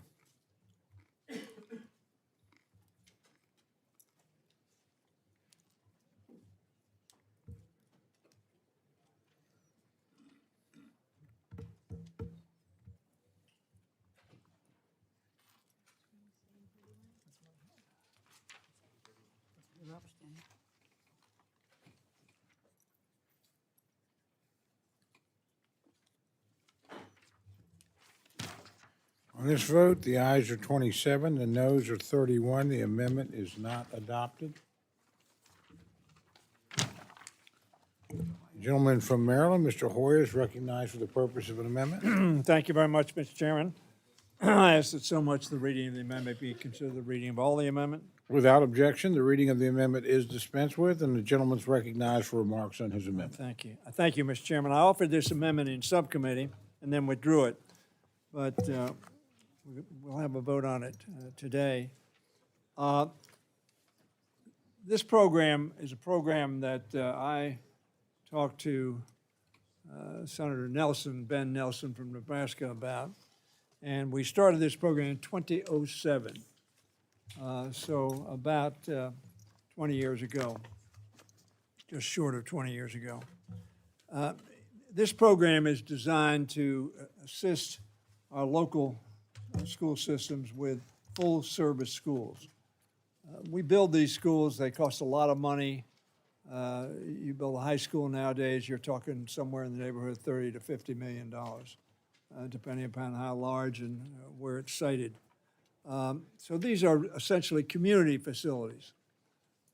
And obviously they offer education, but they also offer other services to the community in terms of large rooms for meetings, gymnasiums for the community to offer recreational facilities, et cetera, et cetera, et cetera. I won't go, you all understand the concept. The last amendment that I spoke on, we were talking about freezing at last year's level. Last year's level was $150 million. The year before that was $150 million. The year before that was $150 million. And the year before that was $150 million. So essentially, this has been frozen, and I suggest that we keep it at the figure that it's been at for 4 years. And obviously, my same rationale applies that the system becomes more expensive, but to the extent that the community supplements greatly these resources from the federal government, they will be having to eat those. But I really do believe that we ought not to abandon this program, which the Congress has supported for the last 4 years at its present level, including last year. And as a result, I think that the Senate will undoubtedly come up with a number that approaches this. And I would urge all of us to support a program which seeks to utilize as efficiently and effectively and as broadly these facilities that we built. We call them schools, but they're really community centers.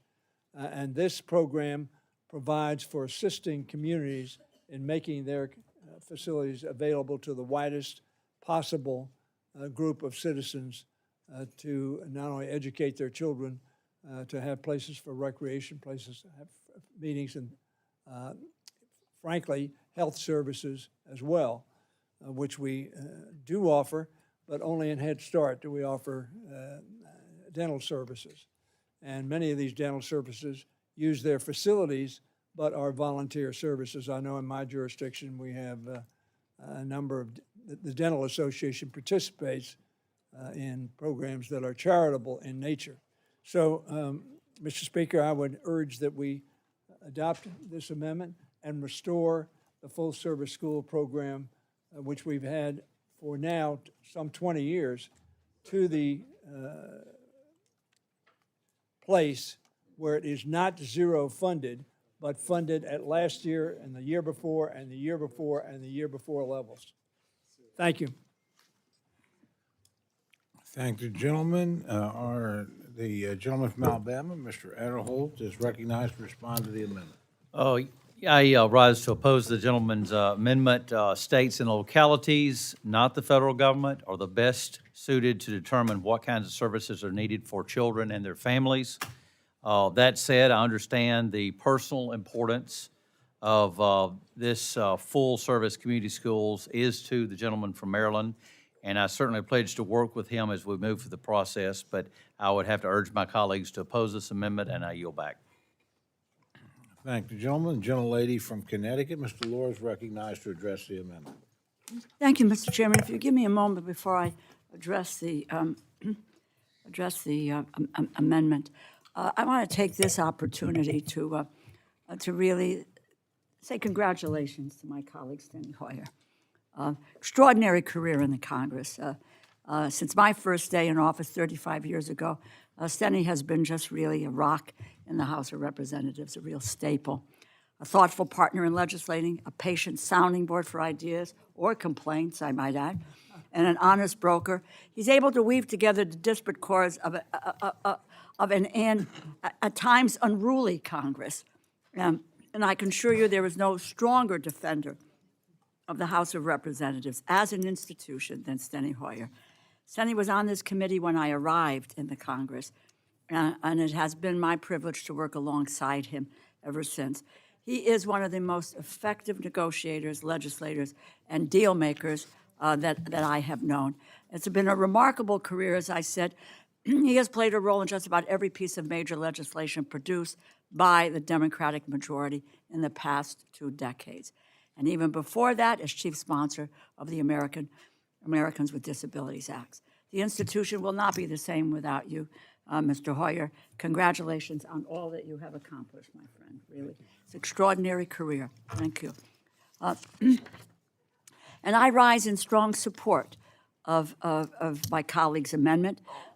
This bill eliminates $150 million for full-service community schools, a funding level that increased by tenfold during my time as chair of this committee in 2023. It was originally started earlier, like $4.7 million, and then it grew to about 17. And over the years that I served, I was able to take the funding to 150. And why have I paid attention for this? Because community schools have been a central focus for me on this subcommittee. I have seen the potential of these types of programs. I worked and I really volunteered. It was after I finished graduate school, I didn't have a job. So I went to what was one of the first community schools in the nation, the Dr. Harry A. Conte Community School in New Haven, Connecticut, which is right across the street from my house. So I went there every day. I was a substitute teacher. And there I headed up the statewide conference on the value of community schools. These schools open at 6 o'clock in the morning. There are mothers, fathers, grandmas, grandfathers. It's 6 a.m. There are kids there later in the evening. There are teens playing basketball. It is, as my colleague has pointed out, a center for community activity. I worked there for a time as a teacher, teaching calligraphy and modern dance, believe it or not. At the time, I was an aspiring tap dancer, and I'd give up all of this if I could be a tap dancer, on a Broadway stage. And by teaching dance and the visual art of calligraphy, I saw how programs that make use of the full body, the feet, the hands, the head, that might not only allow children to develop more sophisticated social and emotional skills, they also prepare them to step outside of their comfort zones and to learn more holistic ways to respond to unforeseen challenges. I know how successful full-service community schools and the, quote, whole child approaches to learning can be, which is why funding for these interventions is one of my top priorities. In New Haven, students served by the Clifford Beers Community Center benefited from this federal program, receiving after-school program, in-school clinical mental health counseling, and family stipends for food, groceries, housing, clothing, and uniforms. While Linda McMahon and Russ Vogt stole $1.5 million from Clifford Beers, I was pleased to work with our Governor Lamont to make sure Connecticut's state emergency fund would cover all discontinued amounts for these important activities. While I am speaking in enthusiastic support of Congressman Hoyer's amendment, let me be clear to my colleagues on the other side of the aisle. You will not succeed. I'm telling you, you're not going to succeed in cutting and eliminating funding for community schools in any bipartisan appropriations agreement that gets signed into law. My friends, I feel so passionate about this issue. I witnessed it. I was there. I taught there. I just spent a good part of my career in a community school. It's not going to happen on our watch. I urge my colleagues to support this amendment. Thank the gentlelady. The chair would observe the gentle in a complimentary way. The gentlelady remains a gifted tap dancer. And with that, the gentlelady from Nevada, Ms. Lee, is recognized to address the amendment. Thank you, Mr. Chairman. And I associate myself with the ranking member's comments about my dear friend Steny Hoyer, and he and I have been tag teaming on this issue since I've been a member of Congress. Before I ran for Congress, I was the president of Communities and Schools of Nevada. And many of you may have a Communities and Schools program in your district. It's the nation's most effective dropout prevention program. And it's really designed around the model of the community school model. Access to wraparound student support services is incredibly important and life-changing for students of any age. In my home state of Nevada, we're currently ranked one of the top 3 states most in need of additional resources, as our funding levels, school funding levels are well below the national average, and support for this program helps supplement that shortfall. That's why supporting this amendment is so important. Full-service schools are one-stop shops. They integrate academics with comprehensive health, social, and support services like healthcare, food, mental health, not just for students, but also for their families.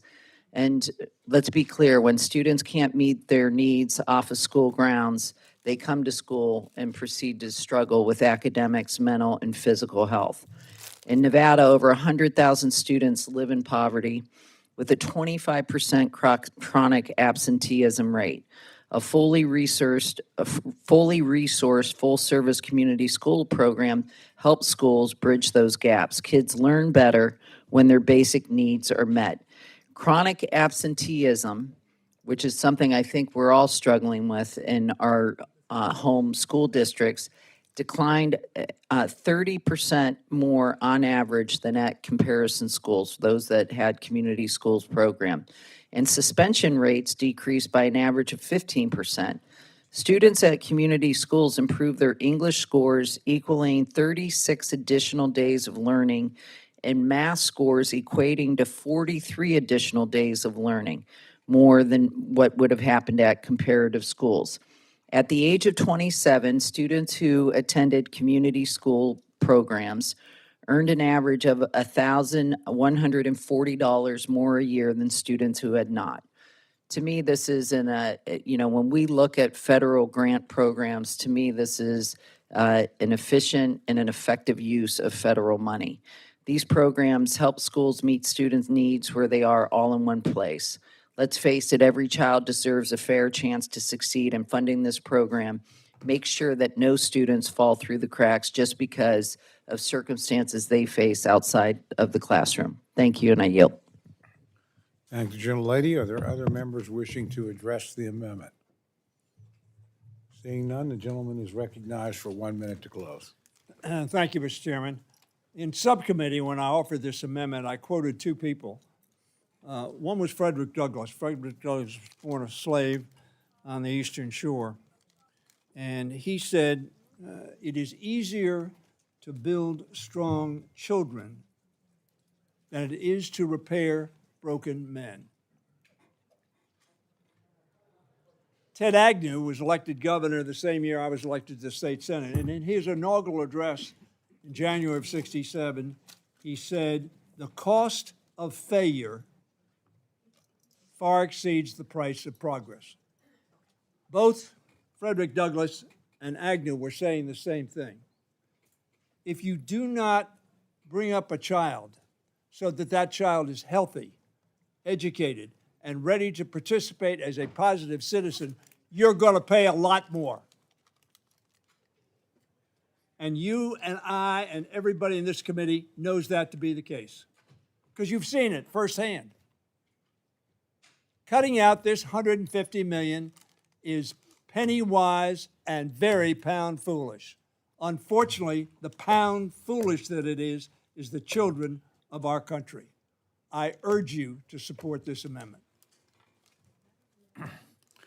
Thank you, gentlemen. The question is now on the amendment offered by the gentleman from Maryland. All those in favor say aye. Aye. All those opposed say no. No. In the chair, the noes have it. Roll call is requested. Sufficient support has been demonstrated. Clerk will call the roll. Mr. Adderholt? No. Mr. Adderholt, no. Mr. Aguilar? Mr. Aguilar, aye. Mr. Alford? Mr. Alford, no. Mr. Amade? Mrs. Bice? Mrs. Bice, no. Mr. Bishop? Aye. Mr. Bishop, aye. Mr. Calvert? Mr. Calvert, no. Mr. Carter? Mr. Carter, no. Mr. Case? Mr. Case, aye. Mr. Siscomani? Mr. Siscomani, no. Mr. Klein? Mr. Cloud? Mr. Cloud, no. Mr. Clyburn? Mr. Clyburn, aye. Mr. Clyde? Mr. Clyde, no. Mr. Cole? No. Mr. Cole, no. Mr. Cuellar? Mr. Cuellar, aye. Ms. Dean? Mr. Loro? Aye. Mr. Loro, aye. Mr. Diaz-Balart? Mr. Edwards? Mr. Edwards, no. Mr. Elzey? Mr. Elzey, no. Ms. Escobar? Ms. Escobar, aye. Mr. Espaillat? Mr. Espaillat, aye. Mr. Fleischman? Mr. Fleischman, no. Ms. Frankel? Ms. Frankel, aye. Mr. Franklin?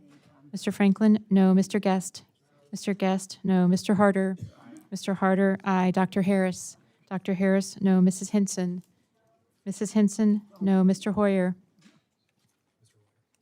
Aye. Mr. Hoyer, aye. Mr. Ivy? Mr. Ivy, aye. Mr. Joyce? Mr. Joyce, no. Ms. Captor? Ms. Captor, aye. Mr. Lalota? Mr. Lalota, no. Ms. Lee? Ms. Lee, aye. Ms. Letlow? Mr. Levin? Mr. Levin, aye. Ms. Malloy? Ms. Malloy, no. Ms. McCullum? Ms. McCullum, aye. Ms. Ming? Ms. Ming, aye. Mr. Molinar? Mr. Molinar, no. Mr. Moore? Mr. Moore, no. Mr. Morelli? Mr. Morelli, aye. Mr. Mervan? Mr. Mervan, aye. Mr. Newhouse? Mr. Newhouse, no. Ms. Perez? Ms. Perez, aye. Ms. Pingree? Ms. Pingree, aye. Mr. Pocan? Mr. Pocan, aye. Mr. Quigley? Mr. Quigley, aye. Mr. Reschenthaler? Mr. Reschenthaler, no. Mr. Rogers? Mr. Rogers, no. Mr. Rutherford? Mr. Rutherford, no. Mr. Shreve? Mr. Shreve, no. Mr. Simpson? Mr. Simpson, no. Mr. Strong?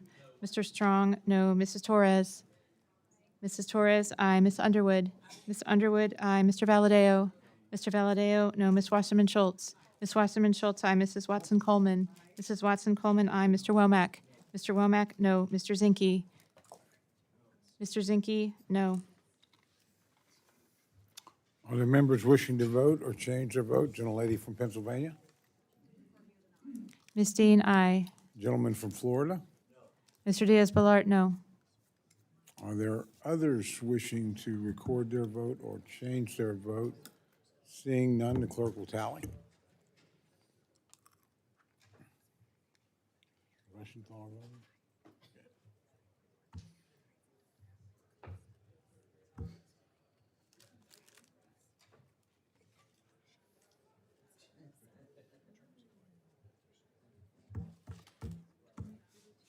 Gentleman from Nevada?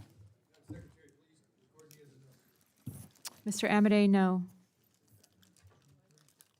Again, are there others wishing to change or record their vote?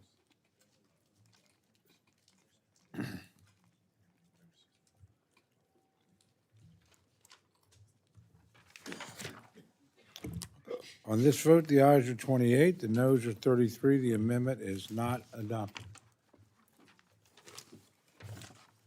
Gentleman from Maryland, Mr. Hoyer, is recognized for the purpose of an amendment. Thank you very much, Mr. Chairman. I ask that so much the reading of the amendment be considered the reading of all the amendment. I'm sorry, did you request it not be read? Correct. Okay. Without objection, the reading of the amendment is dispensed with. The gentleman is recognized for remarks on his amendment. This is a pretty straightforward amendment, and I would hope that you, all of us, would think about this as if the President of the United States was not a member of our party. And that you would want appointees to federal spots made on the basis of talent, experience, and ability. This amendment deals with the schedule order that the President has issued, not applying to federal employees who are scientists, doctors, and medical researchers at NIH and other research agencies.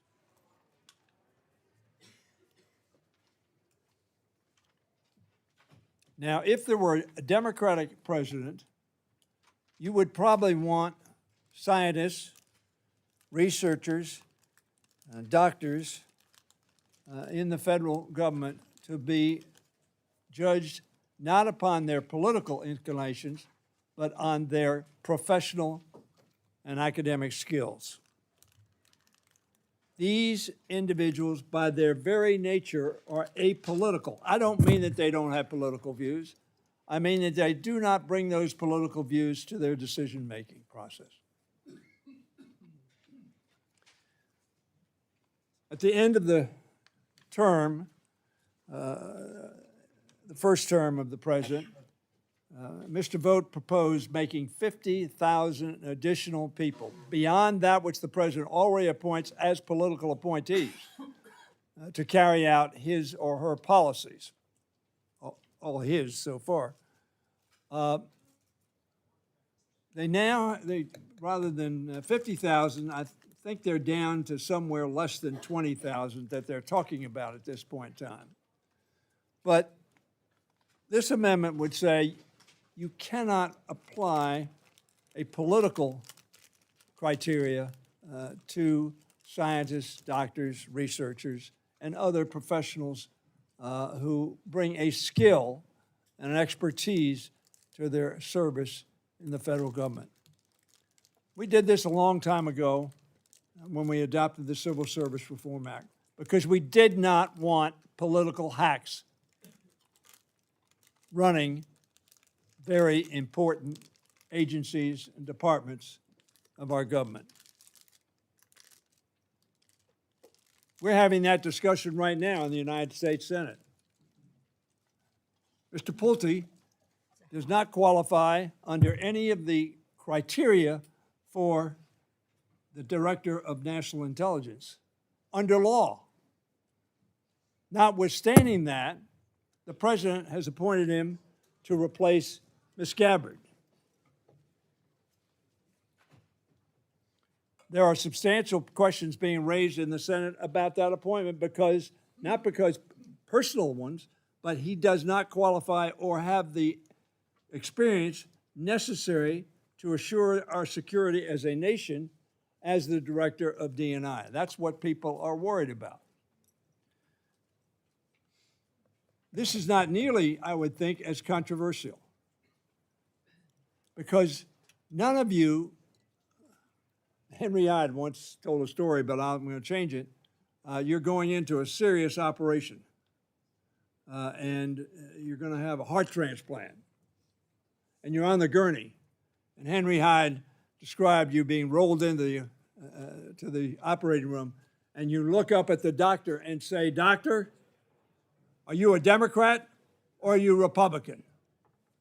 You don't give a damn. What you care about his or her competency to do the job that you're expecting them to do. That's what this amendment says we ought to expect.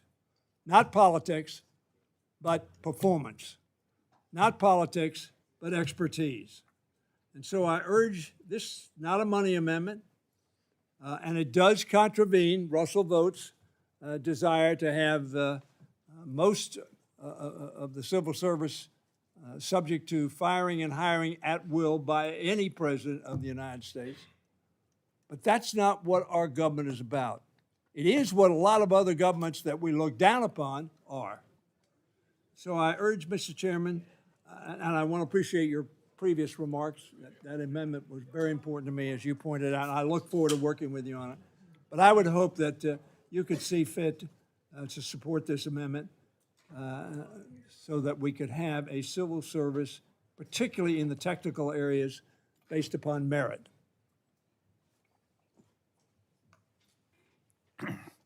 Thank the gentleman. The gentleman from Alabama, Mr. Adderholt, is recognized to address the amendment.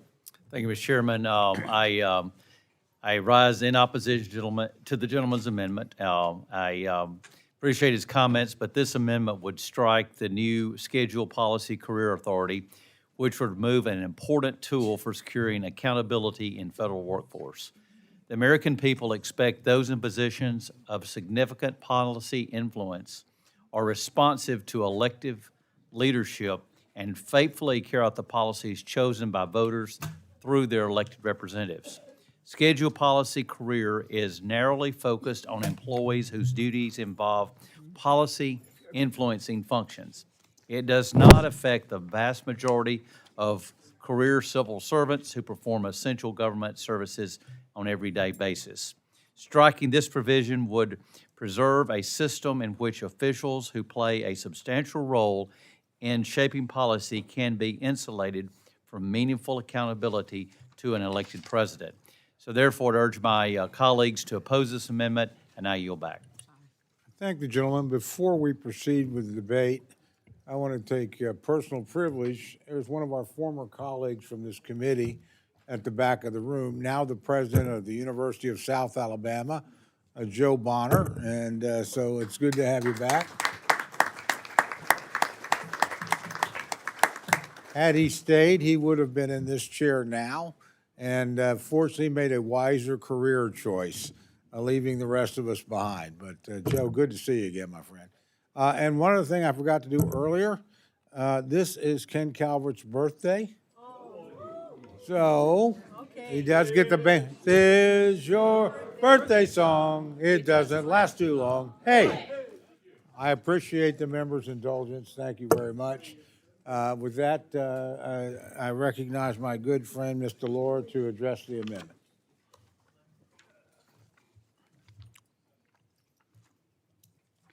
Welcome back, Joe. I rise in strong support of this amendment. Earlier this afternoon, I offered an amendment to block the administration from politicizing federal grant making so federal grants could not be canceled on the whim of a political appointee. And now, my good friend offers an amendment to block the administration from politicizing the civil service so federal employees cannot be fired on the whims of political appointees. I would remind everyone once again of the chaos that Elon Musk and his unelected DOGE staffers unleashed on the country last year. Most of his DOGE staff had no experience, none, with the agencies they were allowed to wreak havoc on. And yet, DOJ was given the power to fire thousands of civil service employees whose expertise was critical to making their agencies run smoothly and to serve the taxpayers. DOJ fired specialized personnel at the National Nuclear Security Administration until senior officials with actual experience explained that the personnel were critical to national security. They had to hastily reverse the firings of 350 employees with high-level security clearances. DOJ fired scientists at the Department of Agriculture who were responsible for responding to bird flu. The department had to scramble to rehire them. And now the Trump administration wants to implement the DOJ debacle across the entire federal government, making it easier to fire career staff based on political ideology, not on merit. This administration wants to institutionalize cronyism so that federal employees will be loyal to a political party instead of loyalty to the country. As my good friend said, this policy is intended to grease the skids toward even more corruption. I urge my colleagues to support this amendment. Thank you, gentlelady. The gentlelady from Minnesota, Ms. McCollum, is recognized to address the amendment.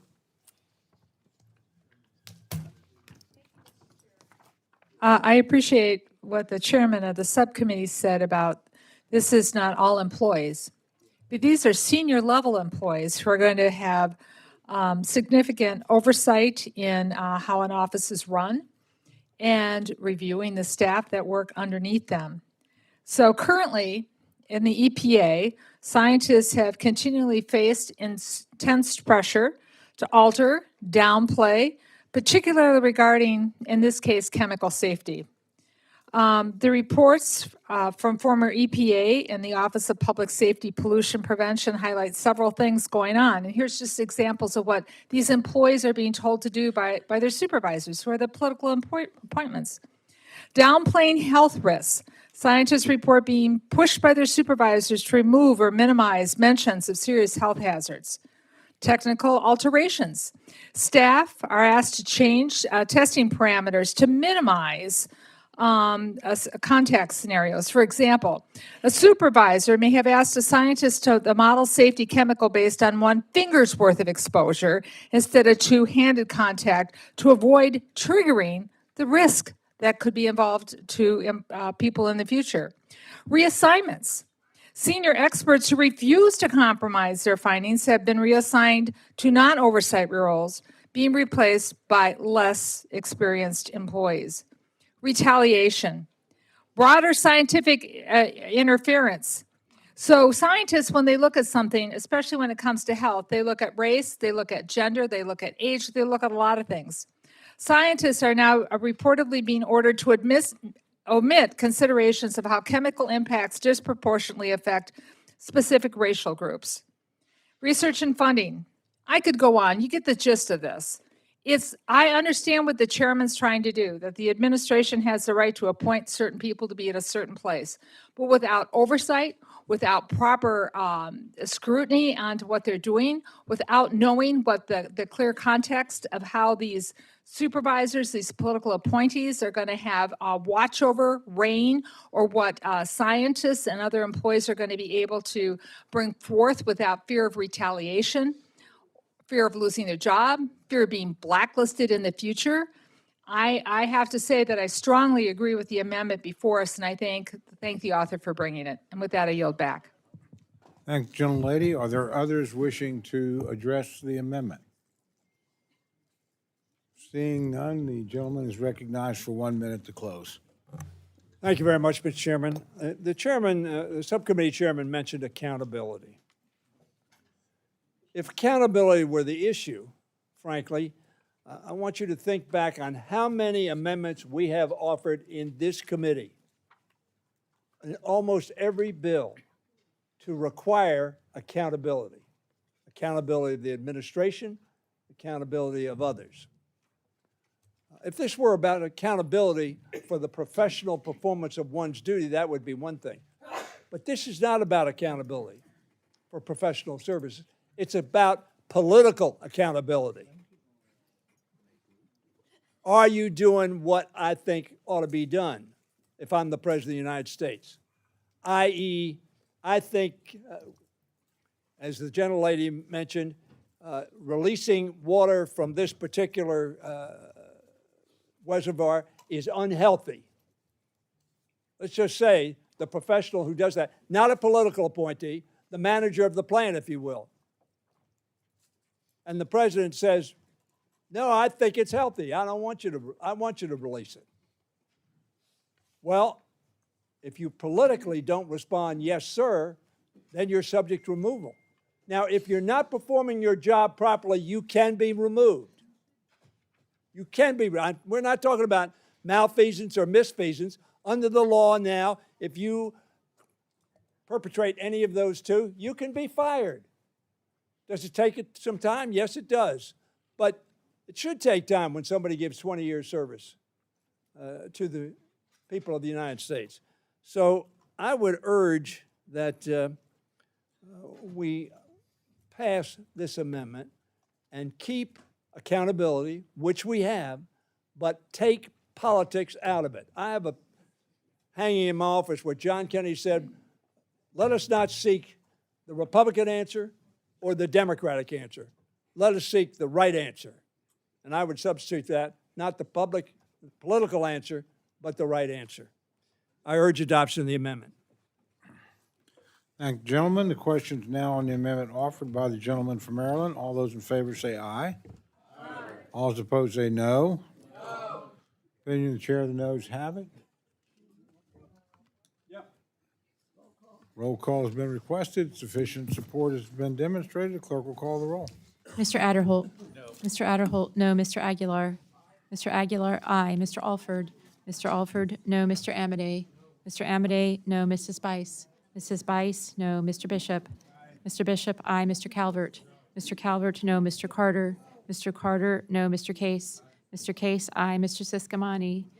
Mr. Siscomani, no. Mr. Klein? Mr. Cloud? Mr. Cloud, no. Mr. Clyburn? Mr. Clyburn, aye. Mr. Clyde? Mr. Clyde, no. Mr. Cole? No. Mr. Cole, no. Mr. Cuellar? Mr. Cuellar, aye. Ms. Dean? Ms. Dean, aye. Ms. DeLauro? Mr. Laurel. Mr. Lauro? Mr. Lauro, aye. Mr. Diaz-Balart? Mr. Edwards? Mr. Edwards, no. Mr. Elzey? Ms. Escobar? Ms. Escobar, aye. Mr. Espaillat? Mr. Espaillat, aye. Mr. Fleischman? Mr. Fleischman, no. Ms. Frankel? Ms. Frankel, aye. Mr. Franklin? Mr. Franklin, no. Mr. Guest? Mr. Guest, no. Mr. Harder? Mr. Harder, aye. Dr. Harris? Dr. Harris, no. Mrs. Hinson? Mrs. Hinson, no. Mr. Hoyer? Yes. Mr. Hoyer, aye. Mr. Ivy? Mr. Ivy, aye. Mr. Joyce? Mr. Joyce, no. Ms. Capter? Ms. Capter, aye. Mr. LaLota? Mr. LaLota, no. Ms. Lee? Ms. Lee, aye. Ms. Letlow? Mr. Levin? Mr. Levin, aye. Ms. Malloy? Ms. Malloy, no. Ms. McCollum? Ms. McCollum, aye. Ms. Ming? Ms. Ming, aye. Mr. Molinar? Mr. Molinar, no. Mr. Moore? Mr. Morelli? Mr. Morelli, aye. Mr. Mervan? Mr. Mervan, aye. Mr. Newhouse? Mr. Newhouse, no. Ms. Perez? Ms. Pingree? Mr. Pocan? Mr. Pocan, aye. Mr. Quigley? Mr. Quigley, aye. Mr. Reschenthaler? Mr. Reschenthaler, no. Mr. Rogers? Mr. Rogers, no. Mr. Rutherford? Mr. Rutherford, no. Mr. Shreve? Mr. Shreve, no. Mr. Simpson? Mr. Simpson, no. Mr. Strong? Mr. Strong, no. Mrs. Torres? Mrs. Torres, aye. Ms. Underwood?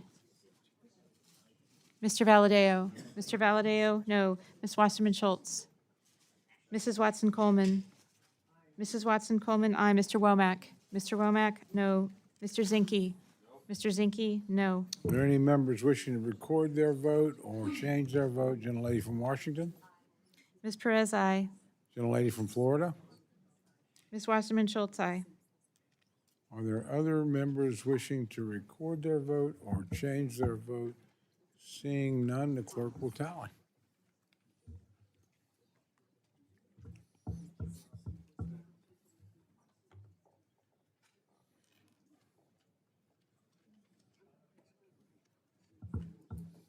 Gentleman from West Virginia.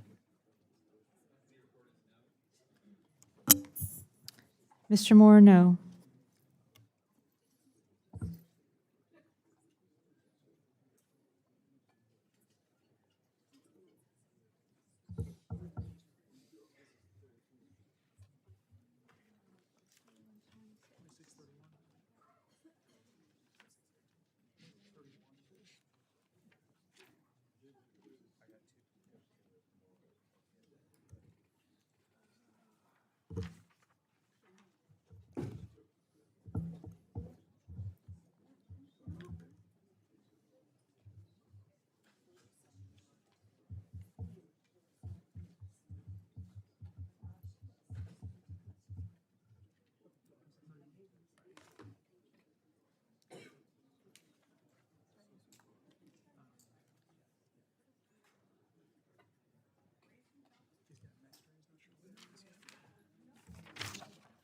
On this vote, the ayes are 26, the noes are 31. The amendment is not adopted. Gentleman from Wisconsin, Mr. Pocan, is recognized for the purpose of amendment. I have an amendment at the desk, and I'd ask that it be considered read. Without objection, the reading of the amendment is dispensed with, and the gentleman is recognized for remarks on his amendment. Thank you, Mr. Chairman. So I have an amendment at the desk that would restore the NLRB funding from $200 million that's in this budget to $294 million, which is what they should have. And I'm not sure I really understand the deepness of the cut on this one, because the president in his own budget put in $285,599,000. So 85 million plus more than we have it in this budget. And it's not that like you're taking a pro-business stance by not funding it. In fact, you're kind of taking a pro-inefficiency stance, because businesses also benefit from the funding that happens at NLRB. Unions are legal in this country, and as long as they're legal and people sign up to have an election, you're going to have to deal with those. But also for people workers in your constituents, in your districts, who have unfair labor practices or other things that they bring to the NLRB, you want to have that responded to. But if you're a business and there's an organizing drive, and I just had St. Mary's Hospital, 73% of the nurses signed to have a union election. They did just get one after waiting quite a bit from the NLRB, but by dragging it out, you're dragging out costs for everybody, for the business, because they're going to have to keep paying lawyers during that time that they're waiting to have that election, so they know where it's going to be. You're dragging time out for the workers. And at the end of the day, all we're doing is making the entire system more inefficient and more costly for both business and labor, which is probably why the president himself put $285 million in his fiscal year 27 request.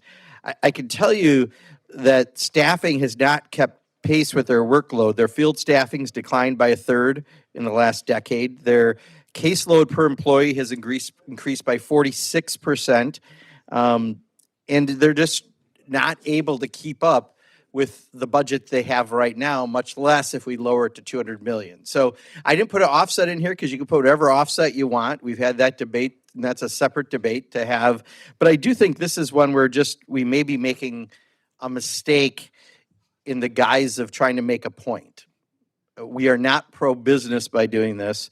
We're not pro-worker by doing this. We're just pro-efficiency, or maybe pro-law firm, because those are the only folks that are going to benefit from the extension of carrying out this, rather than having an election after people have gotten by following law. If you don't want to have union elections, you can certainly try to change the law on that, but doing it this way, I think is inefficient, and it hurts, again, business and labor. And as someone who for 37 years was a business owner who had a union shop, I can tell you I've been on both sides of it. I understand why this is not a good idea, and I'm just trying to offer that experience of 37 years here. I think the reason the president said that, and his board members, by the way, called a $200 billion budget would have their words, disastrous consequences for operations. So I just offer that with the hopes of maybe we'll take a look at this and realize this may be a little too deep of a cut. The message may not be sent that we think we're sending. And at the end of the day, you can be both pro-business and pro-labor by making sure you have an agency that runs efficiently. And if you want to do other things, you can do that through the law, through statute, but just defunding the agency doesn't benefit anyone. And with that, I yield back, Mr. Chairman. Thank the gentleman for his amendment. The gentleman from Alabama, Mr. Adholt, is recognized to respond to the amendment. Thank you, Mr. Chairman. I'm going to have to rise to oppose the gentleman's amendment. Let me add that this bill maintains $200 million in funding for the National Labor Relations Board, but this cut will still allow the National Labor Relations Board to preserve its core functions and allow it to remain responsible stewards of the taxpayer dollars. Therefore, based on that and the overall number of the bill and no offset, I'd urge my colleagues to oppose this amendment and yield back the balance of my time. Thank the gentleman. The gentlelady from Connecticut, Ms. Laura, is recognized to respond to the amendment. I rise in strong support of the amendment. Last year, we celebrated the 90th anniversary of the National Labor Relations Act, a landmark law that has secured the freedom of workers to represent themselves in the workplace. And the Congress designated the National Labor Relations Board to defend it. The NLRB's role is to ensure that workers can form or join a union, be represented by that union in collective bargaining, and be free from retaliation for doing so. These are basic rights. Rather than providing vital resources so the NLRB can reduce substantial case backlogs, combat unfair labor practices, and protect workers' collective bargaining rights, House Republicans propose a staggering $94 million, 32% cut, effectively gutting the agency. Incapacitating the NLRB at such a scale will allow unscrupulous corporations to violate workers' rights, their rights to unionize, to fight for better wages, to keep up with rapidly rising costs. What do House Republicans' plans to gut the NLRB say about their priorities? Do they want us to advance a bill that answers to the wealthy and the well-connected instead of working families who are struggling with our country's cost of living crisis? Gutting the NLRB is an attack on workers' rights. It is not a serious attempt to restore jobs or boost economic growth. Purely and simply, incapacitating the NLRB will accelerate a race to the bottom that will only do further harm to families who are struggling to make ends meet. I urge my colleagues to support the amendment. Thank the gentlelady. Are there other members wishing to address the amendment? Seeing none, the gentleman's recognized for 1 minute to close. Thank you, Mr. Chairman. Again, I would just talk about the workload as the example of why you really can't reduce the budget and say that's enough. 237 employer petitions have been introduced, and that far outpaces the previous high of 62 in fiscal year 16. And union election petitions have doubled since fiscal year 21. So their workload is significantly up. So all we're doing is prolonging the process for business and labor, which again, at the end of the day, the people who benefit are some law firms, but not the workers and not the company owners. And I hope that we will support this amendment, and I yield back. Thank the gentleman. The question's now on the amendment offered by the gentleman from Wisconsin. All those in favor say aye. Aye. All those opposed say no. No. Opinion of the chair, the noes have it. Roll call. Roll call's been requested. Sufficient support has been demonstrated. Clerk will call the roll. Mr. Adderholt. No. Mr. Adderholt, no. Mr. Aguilar. Mr. Aguilar, aye. Mr. Alford. Mr. Alford, no. Mr. Amadei. Mr. Amadei, no. Mrs. Bice. Mrs. Bice, no. Mr. Bishop. Aye. Mr. Bishop, aye. Mr. Calvert. Mr. Calvert, no. Mr. Carter.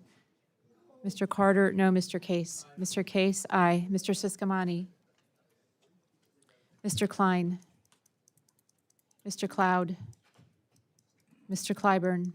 Mr. Clyburn, aye. Mr. Clyde. Mr. Clyde, no. Mr. Cole. No. Mr. Cole, no. Mr. Cuellar.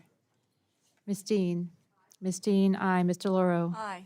Mr. Loro, aye. Mr. Diaz-Balart. Mr. Diaz-Balart, no. Mr. Edwards. Mr. Edwards, no. Mr. Elzey.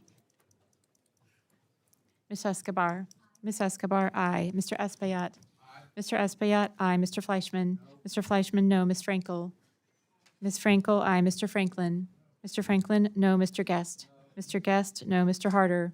Mr. Harder, aye. Dr. Harris. Dr. Harris, no. Mrs. Hinson.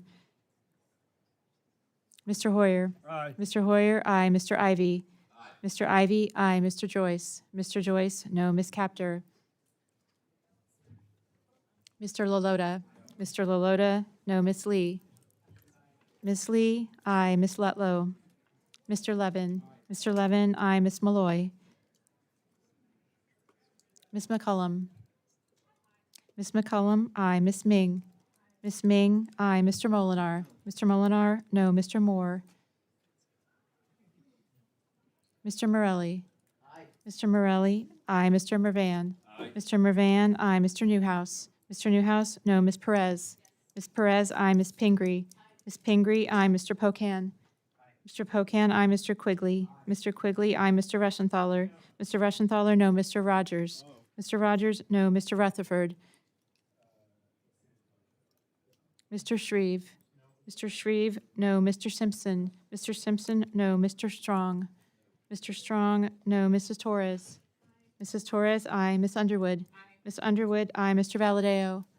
Mr. Valadeo, no. Miss Wasserman Schultz. Mrs. Watson Coleman. Mrs. Watson Coleman, aye. Mr. Womack. Mr. Womack, no. Mr. Zinke. Mr. Zinke, no. Are there any members wishing to record their vote or change their vote? Gentlelady from Utah? Miss Malloy, no. Gentleman from Texas? Mr. Cloud, no. Gentleman from Arizona? No. Mr. Siscomani, no. Gentleman from Texas?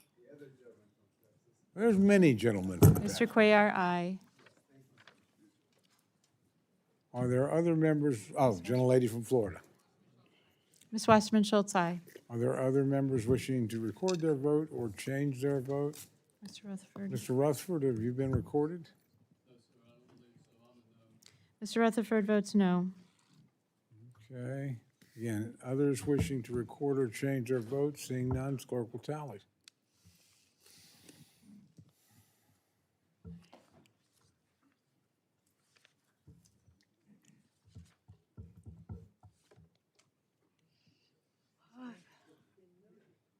I'm getting ready.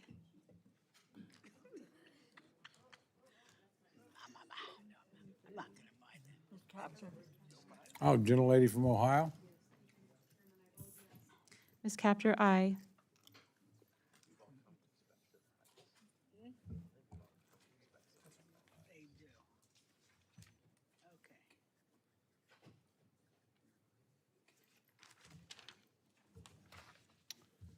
On this vote, the ayes are 28, the noes are 30. The amendment is not adopted. Gentlelady from Florida, Ms. Frankel, is recognized for the purpose of an amendment. Thank you, Mr. Chair. I have an amendment at the desk. I ask unanimous consent that the reading of the amendment be dispensed with. Without objection, the reading of the amendment is dispensed with, and the gentlelady is recognized for remarks on her amendment. All right, you can repeat after me. My. We could do better than that. My amendment is very simple, Mr. Chair. It strikes two harmful provisions in this bill, Hyde and Weldon. They have one thing in common. They take very deeply personal healthcare decisions away from women and put politicians in charge. At the heart of this debate is very simple. Who should decide when or whether a woman should start or grow a family? I believe the answer is clear. Women should be trusted to make the decisions about their own bodies, their own futures, their own families with the people they trust. And let's be clear what Weldon and Hyde do.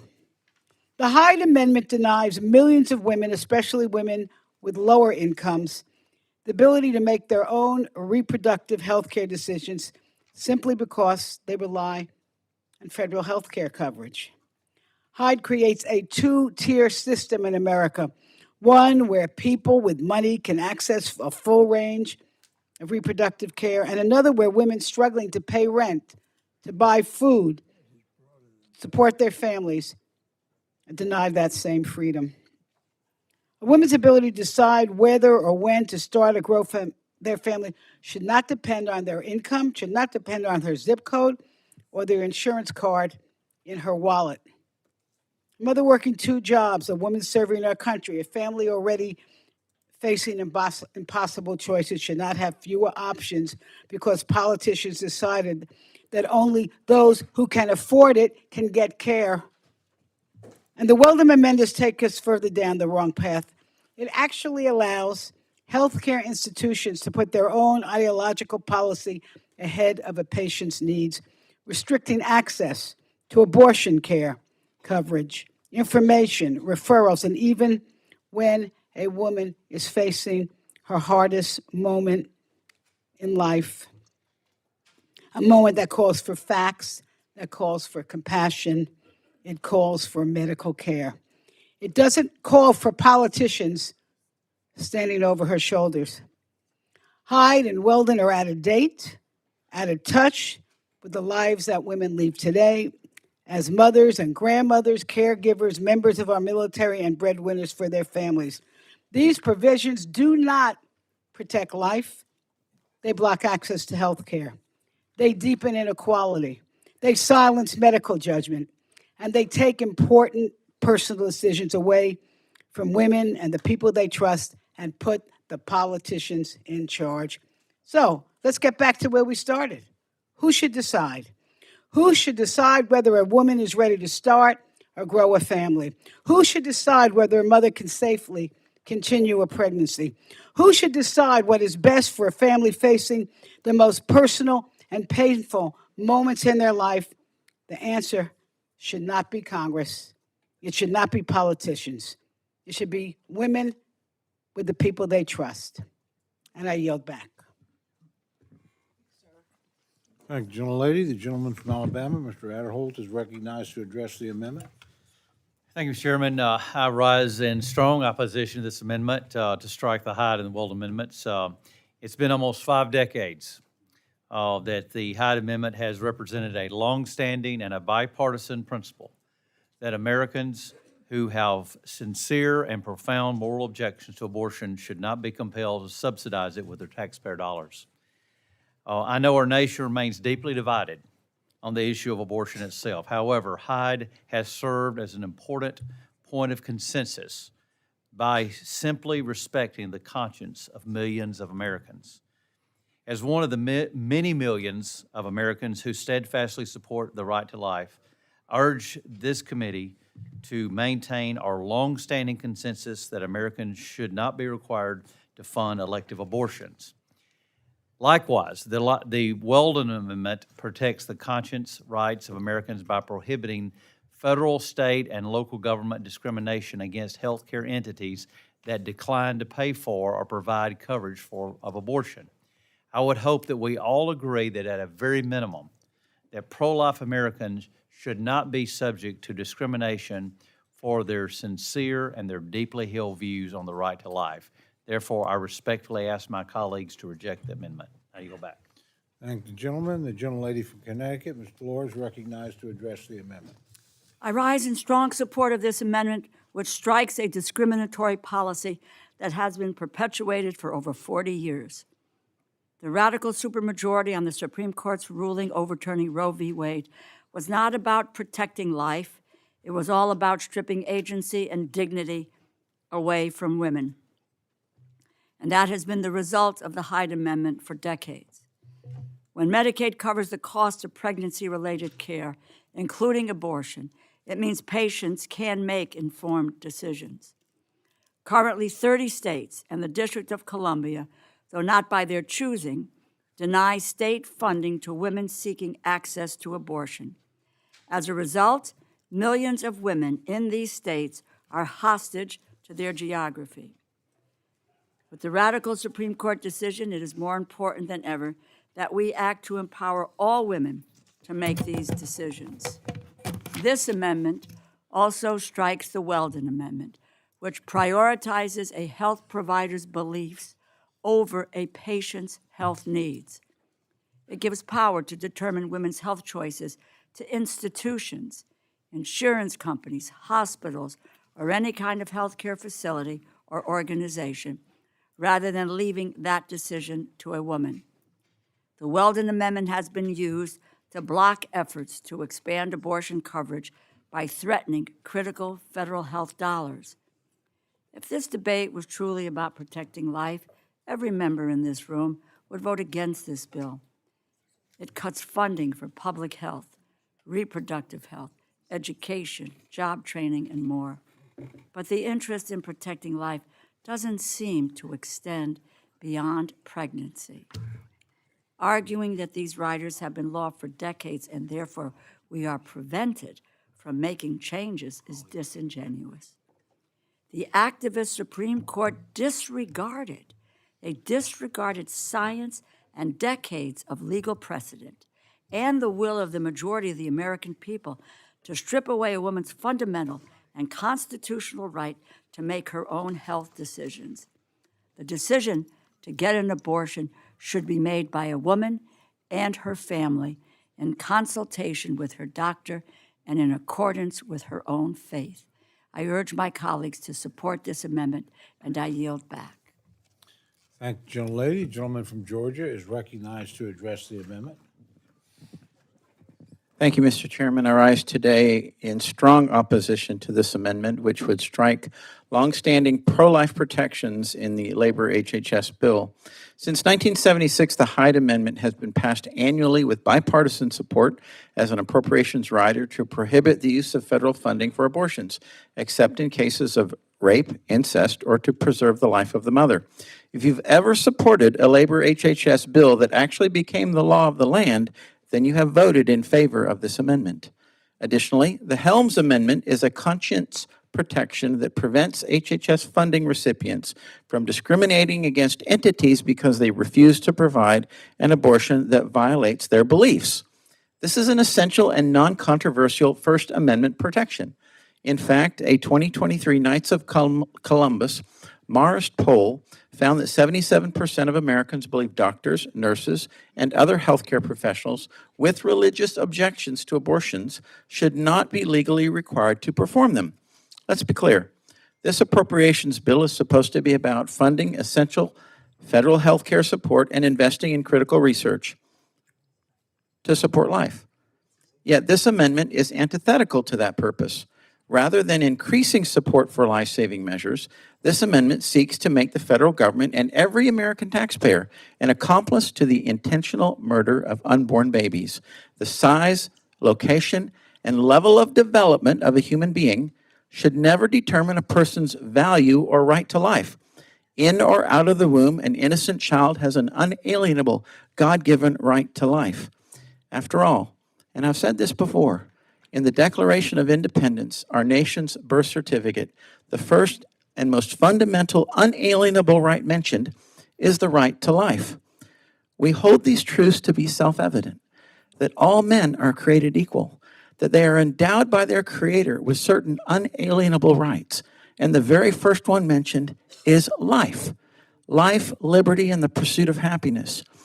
That to secure these rights, governments are instituted among men. That's the responsibility of government to secure life. Bottom line, forcing pro-life Americans to subsidize the evil practice of abortion on demand or allowing conscience violations to occur, or actually enabling conscience violations within the purview of our federal programs is simply unacceptable. Actually, it's unconscionable, and it must be permanently prohibited. I urge all my colleagues on both sides of the aisle to oppose this amendment, and I yield back. Thank you, gentlemen. Are there others wishing to address the amendment? Seeing none, the gentlelady is recognized for 1 minute to close. Thank you, Mr. Chair. Respecting women means respecting their lives, their health, and their ability to make deeply personal decisions. And this bill takes away that ability to make those decisions about her own body. Women's lives are very complex, very complex. Their health, their families, and their futures deserve respect, not political interference. And respect means trusting women to make their own personal decisions. If we really value women and the central life the role that they play in families and communities, we must respect their dignity and their freedom to make personal medical decisions. Support this amendment. If you are a woman or you love a woman, whether it's your mother, your sister, your aunt, or even some grandmothers, support this amendment, and I yield back. Thank the gentlelady. The question is now on the amendment offered by the gentlelady from Florida. All those in favor say aye. Aye. All those opposed say no. No. Opinion of the chair, the noes have it. And the amendment is not adopted.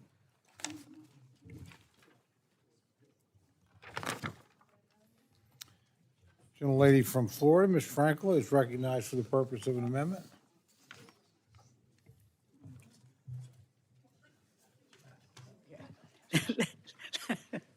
He's not very quick today. Okay. Thank you, Mr. Chair. Here we go again. I have an amendment at the desk as unanimous consent that the reading of the amendment be dispensed Without with. objection, the reading of the Okay. amendment is. This is really a my. You'll let me. Over on top of the my. Oh, so sorry, Mr. Chair. Just let me quickly run through the technicalities. Without objection, the reading of the amendment is dispensed with. The gentlelady is recognized to make remarks on her amendment. Thank you, Mr. Chair. I appreciate that. All right. The obsession with inserting anti-abortion policies into healthcare is on steroids in this bill. So let's be clear about my amendment. This is about improving healthcare by stopping political ideology from controlling healthcare. It's about protecting patients, trusting doctors, supporting science, and making sure that medical decisions are guided by medicine, not an agenda overriding science. My amendment is simple, and it's life-saving.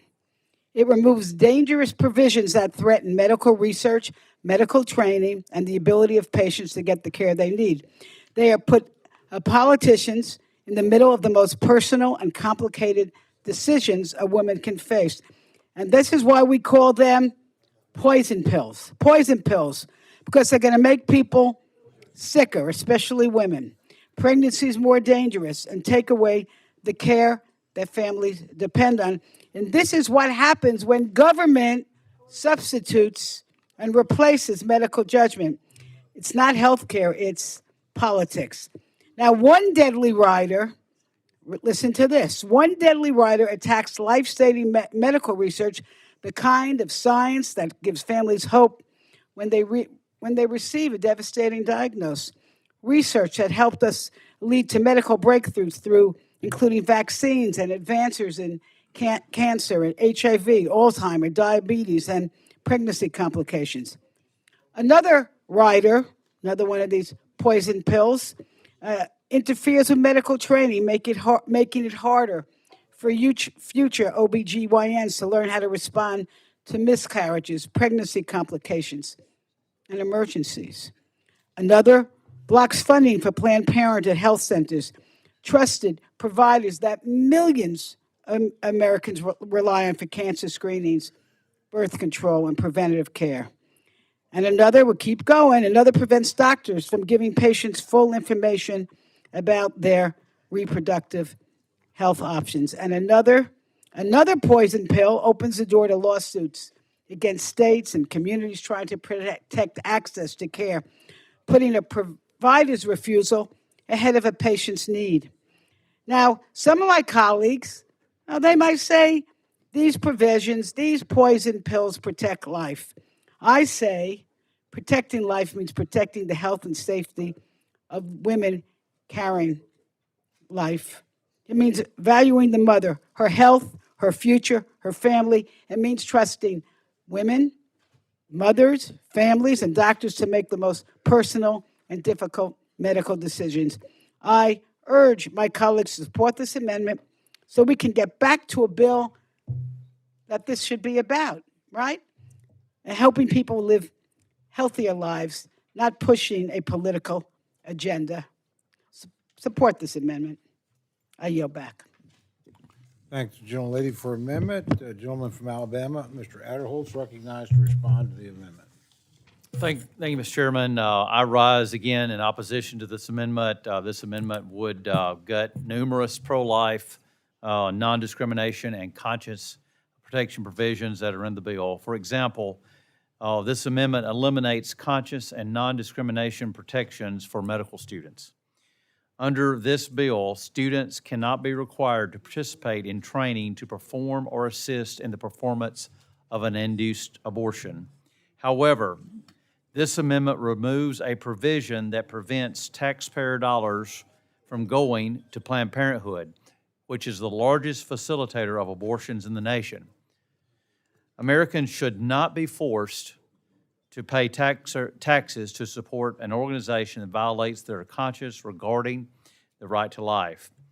Moreover, the amendment strikes protections for Title X grantees who cannot get, who in good conscience refer patients for abortions. Grantees funded with taxpayer dollars should never be required to refer someone for abortion in violation of their deeply held and their sincere beliefs. And again, while members may disagree over the right to life for the unborn, I would hope that we can at least at this point agree that Americans should not be required to violate their conscience to pay for or train or refer for abortions. Therefore, I would oppose the gentlelady's amendment, and I ask my colleagues to do the same and to vote no. I yield back. Thank the gentleman. The gentlelady from Connecticut, Mr. Delores, recognized to respond to the amendment. I rise in strong support of this amendment. Republicans continue to impose their extreme ideology on women, and this bill is a laundry list of their extreme demands. The supposed party of smaller government is placing themselves squarely in the doctor's office, taking health care decisions away from women. In this bill, Republicans include poison pill writers to block funding to Planned Parenthood health centers, and they block funding for policies intended to help women who live in states that have enacted total bans on abortion. They also impose a gag order on Title X health clinics, banning them from merely providing information on abortion options. That is outrageous. Republicans would block doctors from providing accurate and comprehensive information to women. This bill also includes a dangerous provision that would lead to fewer physicians receiving clinical training to provide a needed abortion. That means a woman with a life-threatening pregnancy would be less likely to find a physician to save her life or protect her ability to have children in the future. And this bill includes a poison pill writer to amend the Public Health Service Act to create a private right of action to pursue monetary damages against a doctor, a hospital, or another healthcare entity for, quote, an actual or threatened violation, end quote, of the Weldon Amendment.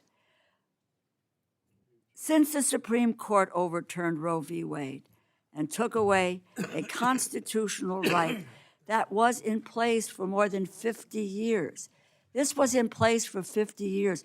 No one seems to worry that that was overturned for 50 years, and yet Hyde, which is 40 years, oh my God, if you tamper with Hyde, you are really, you're violating some principle that you can't touch something that was in place for 40 years. But you could sure as hell overturn constitutional amendment that was in place for 50 years, where it regards women's health. Republicans have led efforts to enact total abortion bans in 13 states and partial bans in 28 states. And as my colleague from Florida has indicated, this is about trust and respect for women, which apparently does not exist, that they can make the decisions that face their health, that we don't make those decisions for women. Women make them for themselves with their families and with their faith, and not leave it to others who would demean and disrespect who women are. We are not second-class citizens. We are citizens who have the right to make the decisions about our health situations, and not have to rely on people in this body to make the political decisions based on their own personal political ideology. That has no place in the health decisions in women's lives. I yield back. Thank you, gentlelady. Are there others wishing to address the amendment?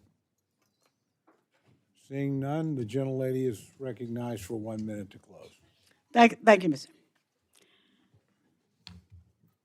The extreme ideology embedded in this bill is like a venomous snake, a venomous snake, endangering the lives of American women who must be trusted to make their own personal health care decisions. Support this amendment. Let's get rid of the poison in this bill. And I yield back. Thank the gentlelady. The question is now on the amendment offered by the gentlelady from Florida. All those in favor say aye. Aye. All those opposed say no. No. Opinion of the chair, the noes have it. Roll call has been requested. Sufficient support has been demonstrated. Clerk will call the roll. Mr. Adderholt. No. Mr. Adderholt, no. Mr. Aguilar. Mr. Aguilar, aye. Mr. Alford. Mr. Alford, no. Mr. Amade.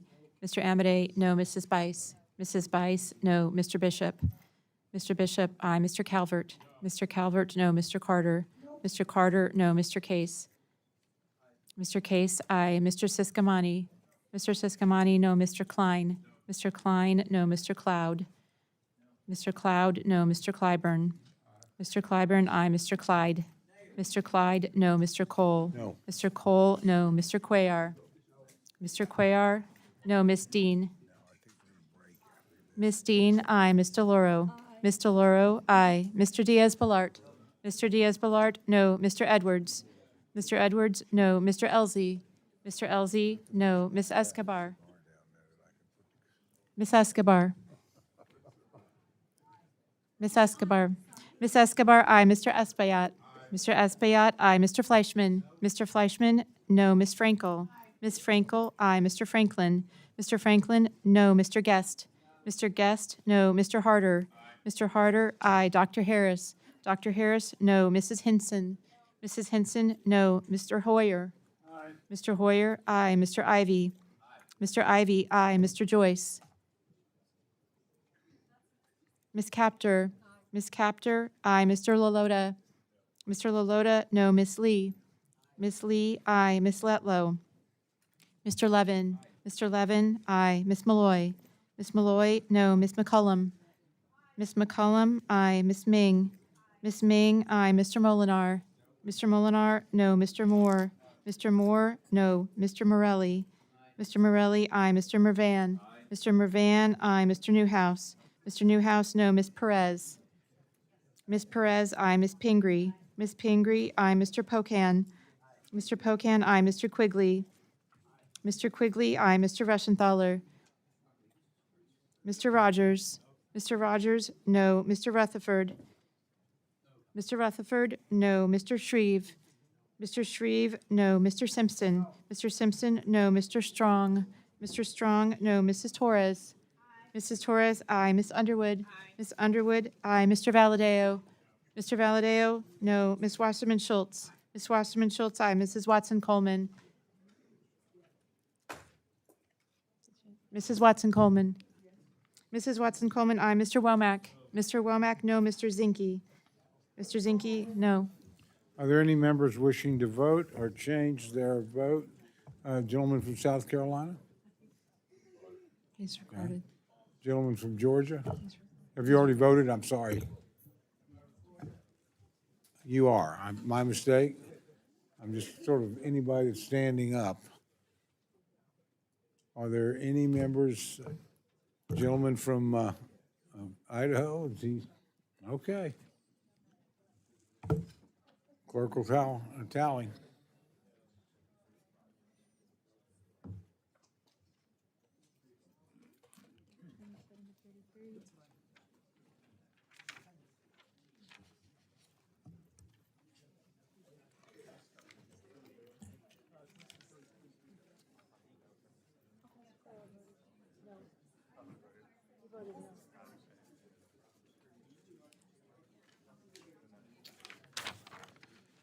On this vote, the ayes are 27, the noes are 33. The amendment is not adopted. We're going to go ahead and take a recess. Votes have been called. Committee will now go to recess.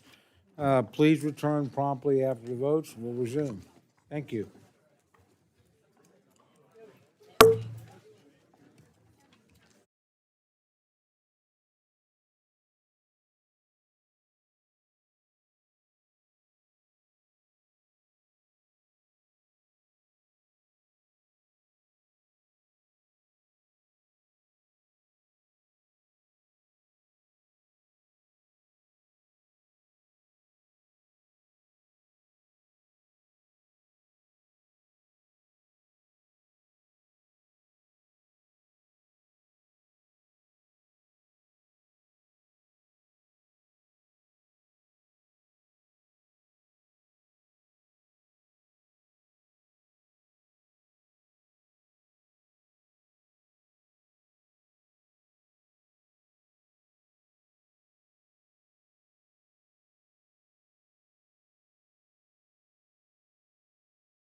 Committee will now reconvene.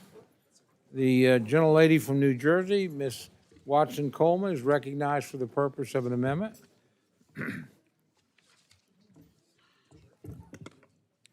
Let me do as I'm directed here, sir. I was told to move from this location when I speak. Thank you very much for recognizing me. I do have an amendment at the desk, and I ask unanimous consent to consider it read. Without objection, the reading of the amendment is dispensed with, and the gentlelady is recognized for remarks on her amendment. Thank you, Mr. Chairman.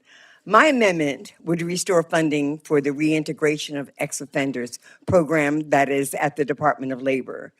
Too many returning citizens are facing significant barriers to employment and economic stability. This especially includes people of color who are less likely to receive a job offer than their counterparts. In the midst of an affordability crisis that has disproportionately affected marginalized communities, this is especially debilitating. Once someone serves their time, they deserve a fair chance to become part of their community again. And I want to also add, and we hope that they become taxpayers and not have to rely upon taxes from others in order to exist. The reintegration of ex-offenders program provides a proven pathway to successful reentry. Investing in this program helps let individuals secure jobs, reduces the likelihood of reoffending, and strengthens the communities to which they return. According to the Federal Bureau of Prisons, in 2025, 46,515 incarcerated people were released. Wiping out funding for this program could lead to 2/3 of formerly convicted people returning to prison within 3 years. Not only would this cost taxpayers more money, but these are also missed opportunities for people to reintegrate, and also to contribute to the economy. And this should be the focus, not keeping these facilities filled in order to line the pockets of the donors and the executives running them. This issue has been a priority of mine for years. As far back as when I was majority leader in the New Jersey State Assembly, I sponsored a legislative package that enabled formerly incarcerated individuals to safely enter the workforce after completing their sentencing. We have an opportunity here to break the cycle of recidivism. And with that, I yield. I ask for support, and I am thankful for the opportunity to share my concerns here. Thank you, Mr. Chairman. Thank the gentlelady for amendment. The gentleman from Alabama, Mr. Adderholt, recognized to respond to the amendment. Thank you, Mr. Chairman, and as much as I would like to support the gentlelady's amendment, I'm going to have to oppose it. There are many competing priorities in this bill, and I'm sure that many of us could find something that we would like to have or fund to provide additional resources for. This bill tries to make a priority for federal resources for programs which there is clear federal role and have demonstrated effectiveness. In 2015, the Department of Labor reported findings of a randomized controlled trial to evaluate this program. That evaluation found that there was no evidence that the program reduced recidivism and limited evidence of the program's impact on employment outcomes for participants. And again, I would love to be able to support, but I'm going to have to urge my colleagues to oppose, and I yield back. Thank you, gentlemen. Gentlelady from Connecticut, Mr. Delores, recognized to respond to the amendment. Thank you, Mr. Chairman. Again, before I respond to the amendment, I just would like to congratulate my dear friend Bonnie Watson Coleman.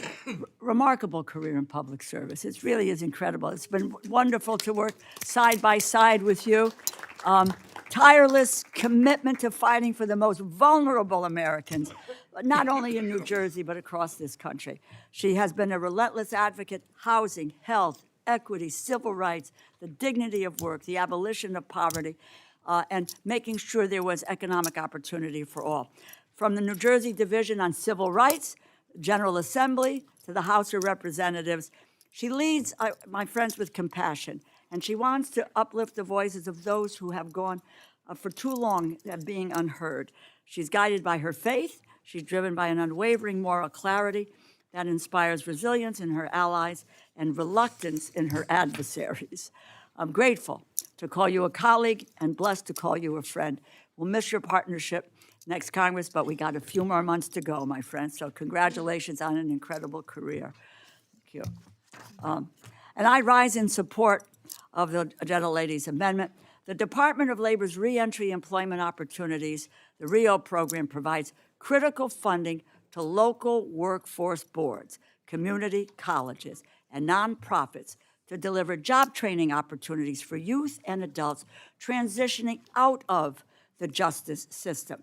There are a few programs that are more evidence-based in the Labor H Bill. Rigorous DOL-commissioned evaluations of reentry employment opportunity initiatives that shows about a 22.7% reduction in rearrest rates compared to the national average.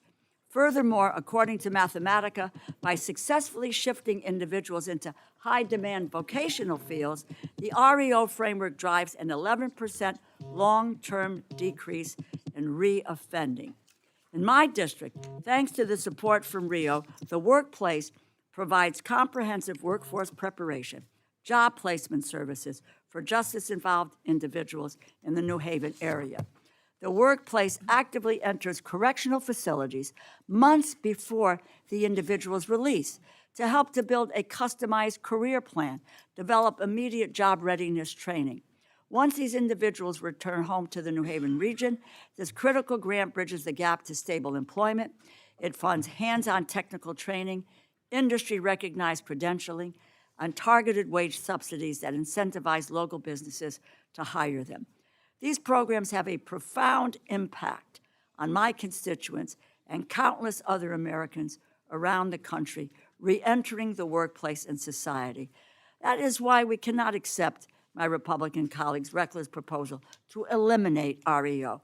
We need to fully restore reentry employment opportunities, restore that funding. I urge my colleagues to support this amendment, and I yield back.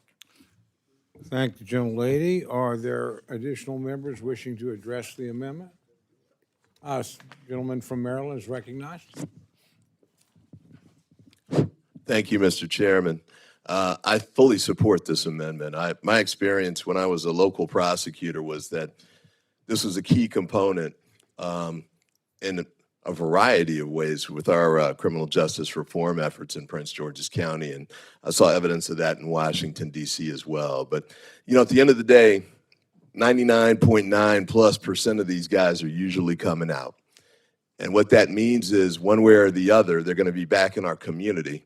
And the question is whether we want them to come out sicker and slicker with no hope for any kind of effort or opportunity to reintegrate into the society, or do we want to help them make a successful transition back into our communities? And so, you know, what we tried to do, and we tried to do it without any money, but I can tell you that doesn't work very well, but we tried to do it just with the faith community because we didn't have any funding for the effort at the beginning. And this is 20 plus years ago when there was a lot of reluctance to do these kinds of programs. And so we had some initial success with it, but knew that we could grow the program and do better if we had funding to do that.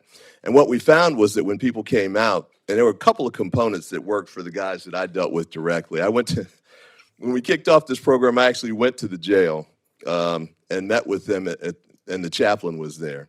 And when I sat down with them and they said, "This is State's Attorney Glenn Ivey. This is the office that put you all in here." That didn't get the meeting off to a great start, I must say.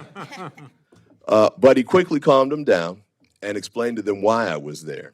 And what I told them was that we're going to try and kick this program off, but I needed a commitment from them. Because what would happen if they came out and seriously reoffended was the people that they were leaving behind in jail, the friends, their colleagues, their brothers, would get screwed. You were going to be blocking off their opportunity to have a chance to come out and have a successful transition into the community. And I also told them that my career hinged in large part on what you do. And I asked them, have you all ever heard of Willie Horton? And they all had. And I said, look, I'm the state's attorney. I'm running on making the community safe. If one of you all comes out in my program and does something crazy, my career is over. So I want a commitment from each and every one of you today that you're going to try and stay on the right track. And as far as I know, they did. Here I'm 25 years later, and I haven't had a Willie Horton ad yet, so hopefully it'll stay on that path. But the key, I think, for us to understand is that a lot of these guys, when they went into jail, they were on the wrong track, obviously. But many of them, when they come out, have figured it out. They've made a transition. They've learned from what's happened. To the extent we have programs in the jail that help them, and there are more in the federal system than there are in state systems, but there's a lot of stuff that helps them figure out you made a mistake. There are opportunities out there if you get back on the right track. And this is the part we're asking for now. There are people and programs that will help you get on that right track. And my experience was if we could help them find a job or get into a training program, for many of them, a commitment in the faith community, and for many of them as well, some kind of relationship. Many of these guys had girlfriends or wives that were waiting for them when they came out, families that were waiting for them, sometimes children that were waiting for them. If we put those three pieces together, we were able to have successful transitions with these young men, or sometimes older men. So I'd encourage you. I know there's tough budgetary times. I know this is a challenge. But this is the type of program that can really make a difference. And this is one where if you vote no, you won't have a Willie Horton moment like I might, for sure. But if you vote yes, you won't either. And you can transform lives in a way that just leaving them out there by themselves will never do. And the ripple effect of that, I ran into a guy, I'll stop with this. A couple years ago, actually, my wife and I went out to dinner. The danger of being a prosecutor is you frequently run into people who say, "That's Glenn Ivey, he locked me up." And you never know how that conversation is going to go after that. But this is one of those where the guy came over and he said, he was actually the waiter for our table. And he said that, "You know, Mr. Ivey, I got locked up years ago. And when I came out, which was not that long ago because he'd been in jail for a while, the programs that you guys had helped to put in place helped me get reestablished in the community. And the faith community piece that you guys had helped to set up, because his church hadn't been involved with this when he first went to jail, but it was when he came out. That helped me make this transition. It's not perfect, you know. I'm not going to make $1 million, but at least I'm trying, and so far I'm on the right track. Can you all continue to help other folks? That's the ask today. And with that, I yield back. Thank the gentleman. Are there other members wishing to address the amendment? Seeing none, the gentlelady is recognized for 1 minute to close. Much, Mr. Chairman. First of all, let me just say thank you to Ms. Delora. It has been a pleasure working under your leadership. Believe me, I thank you and I value our friendship. Secondly, let me say how much respect I have for Mr. Adderholt. We worked together on A250, but I don't agree with you. I don't know what report you read. I am very suspect of it, but it is untrue that this program is not worth it to our economy, to our communities, to our families. And in fact, it does impact recidivism. And I know this even from my work in New Jersey. We called our hearings counting the costs because we recognize that the cost of incarceration and reincarceration was much, much more expensive than any investment we could make on these individuals coming back into the community. So with that in mind, I ask my colleagues to consider the value of investing in our families, investing in our future, and supporting my amendment. Thank you. I yield back. Thank the gentlelady. The question's now on the amendment offered by the gentlelady from New Jersey. All those in favor say aye. Aye. All those opposed say no. No. Opinion of the chair, the noes have it. Roll call is requested. Sufficient support is demonstrated. Clerk will call the roll. Mr. Adderholt. Mr. Adderholt, no. Mr. Aguilar. Mr. Aguilar, aye. Mr. Alford. Mr. Alford, no. Mr. Amadei. Mrs. Bice. Mr. Bishop. Mr. Bishop, aye. Mr. Calvert. Mr. Calvert, no. Mr. Carter. Mr. Carter, no. Mr. Case. Mr. Siscomani. Mr. Klein. Mr. Cloud. Mr. Clyburn. Mr. Clyde. Mr. Clyde, no. Mr. Cole. No. Mr. Cole, no. Mr. Cuellar. Ms. Dean. Ms. Dean, aye. Ms. DeLauro. Aye. Ms. DeLauro, aye. Mr. Diaz-Balart. Mr. Diaz-Balart, no. Mr. Edwards. Mr. Edwards, no. Mr. Elzey. Ms. Escobar. Mr. Espaillat. Mr. Fleischman. Mr. Fleischman, no. Ms. Frankel. Ms. Frankel, aye. Mr. Franklin. Mr. Franklin, no. Mr. Guest. Mr. Guest, no. Mr. Harder. Mr. Harder, aye. Dr. Harris. Dr. Harris, no. Mrs. Hinson. Mr. Hoyer. Aye. Mr. Hoyer, aye. Mr. Ivy. Mr. Ivy, aye. Mr. Joyce. Ms. Capter. Aye. Ms. Capter, aye. Mr. Lalota. Mr. Lalota, no. Ms. Lee. Ms. Lee, aye. Ms. Letlow. Mr. Levin. Mr. Levin, aye. Ms. Malloy. Ms. Malloy, no. Ms. McCullum. Ms. McCullum, aye. Ms. Ming. Ms. Ming, aye. Mr. Molinar. Mr. Molinar, no. Mr. Moore. Mr. Moore, no. Mr. Morelli. Mr. Morelli, aye. Mr. Mervan. Mr. Newhouse. Mr. Newhouse, no. Ms. Perez. Ms. Pingree. Ms. Pingree, aye. Mr. Pocan. Mr. Pocan, aye. Mr. Quigley. Aye. Mr. Quigley, aye. Mr. Reschenthaler. Mr. Rogers. Mr. Rogers, no. Mr. Rutherford. Mr. Rutherford, no. Mr. Shreve. Mr. Shreve, no. Mr. Simpson. Mr. Simpson, no. Mr. Strong. Mr. Strong, no. Mrs. Torres. Mrs. Torres, aye. Ms. Underwood. Ms. Underwood, aye. Mr. Valadeo. Ms. Wasserman Schultz. Ms. Wasserman Schultz, aye. Mrs. Watson Coleman. Mrs. Watson Coleman, aye. Mr. Womack. Mr. Womack, no. Mr. Zinke. Mr. Zinke, no.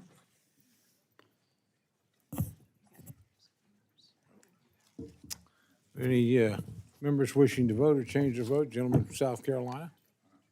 Mr. Clyburn, aye. Gentleman from New York? Mr. Espaillat, aye. Gentlelady from Texas?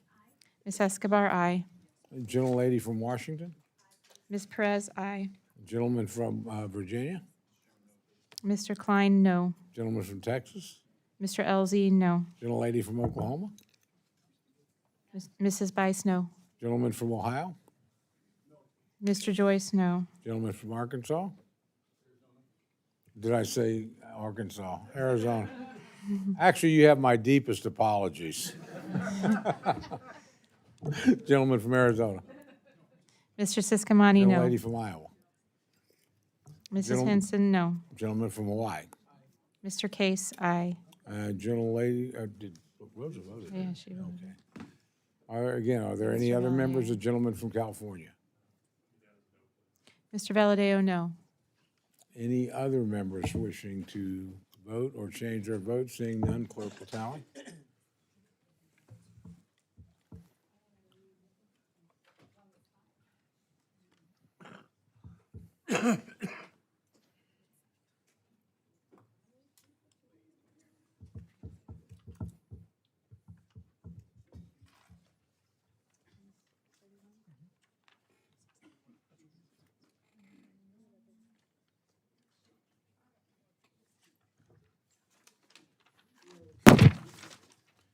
This vote, the ayes are 26, the noes are 31. The amendment is not adopted.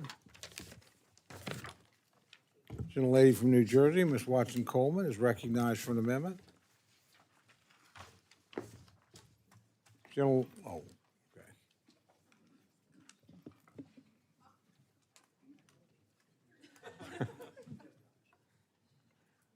Did you recognize? Yes, ma'am. I'm terribly sorry. That's quite all right. Thank you, Mr. Chairman. I have an amendment at the desk, and I ask unanimous consent that it be dispensed with, that we dispense with the reading of it. Without objection, the reading of the amendment is dispensed with. The gentlelady is recognized for remarks on her amendment. Thank you, Mr. Chairman.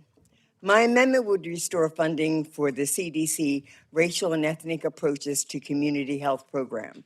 CDC funds 50 organizations in 32 states and the District of Columbia to carry out the Racial and Ethnic Approaches to Community Health Program. In the fiscal year 2025 cycle, Misters Sistamani, Joyce, Fleischman, Womack, Zinke, Clyde, and Molinar, $680,000 went to each of your districts. Miss Bice, $500,000 went to your district. And then there are so many more, but I'll leave it at that. Addressing health disparities should be bipartisan, and past funding has gone to Republican and Democratic districts alike. REACH aims to improve health, prevent chronic diseases, and reduce health disparities among racial and ethnic populations with the highest risk or burden of chronic disease. Erasing such a program is erasing acknowledgement that health disparities exist. We know that Black women die from childbirth complications at a higher rate in this country than in any other high-income country. The rate of colorectal cancer is 20% higher among Black men and 14% higher among Black women compared to white men and women. According to the CDC in 2023, the average life expectancy at birth for Black Americans was 74 years, compared to 78.4 years for all races. We have so much more work to do to alleviate these health disparities. Choosing to halt research on this is both ignorant and injustice to our communities. I encourage my colleagues to consider the health of all of our Americans. Think about the ongoing work in your districts and support my amendment. And thank you, I yield back. Thank the gentlelady. The gentleman from Alabama, Mr. Adderholt, is recognized to respond to the amendment.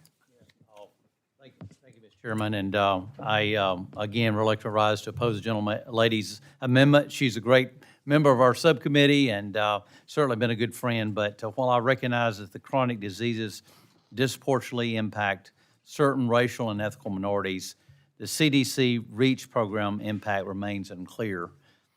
This bill provides funding for programs that benefit the intended target populations, but I do look forward to working with the gentlelady as we move forward of how we can work together, but at this point, I'd urge my colleagues to oppose this amendment, and I yield back. Thank the gentleman. Gentlelady from Connecticut, Mr. Delore, is recognized to respond to the amendment. I rise in strong support of the amendment.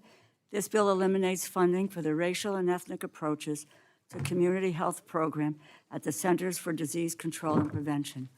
All people should be able to reach their full health potential. However, health gaps exist among racial and ethnic minority groups. These groups may have a higher rate of disease, early death, and healthcare costs, and a lower quality of life.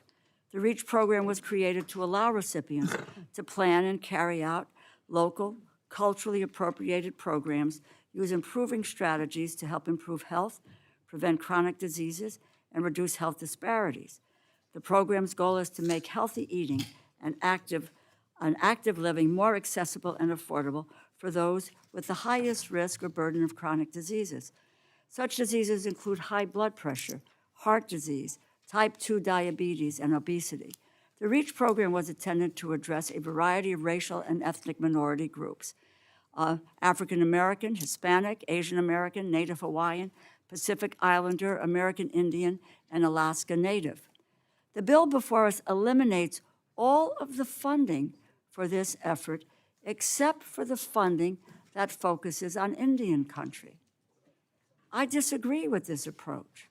Does the REACH grantee at Southern Connecticut State University in my hometown of New Haven, Connecticut, not deserve support? One focus of Southern's REACH grant is nutrition standards in New Haven food pantries. They created a nutrition ranking system based on a stoplight system to encourage clients to make healthier choices. Pretty easy.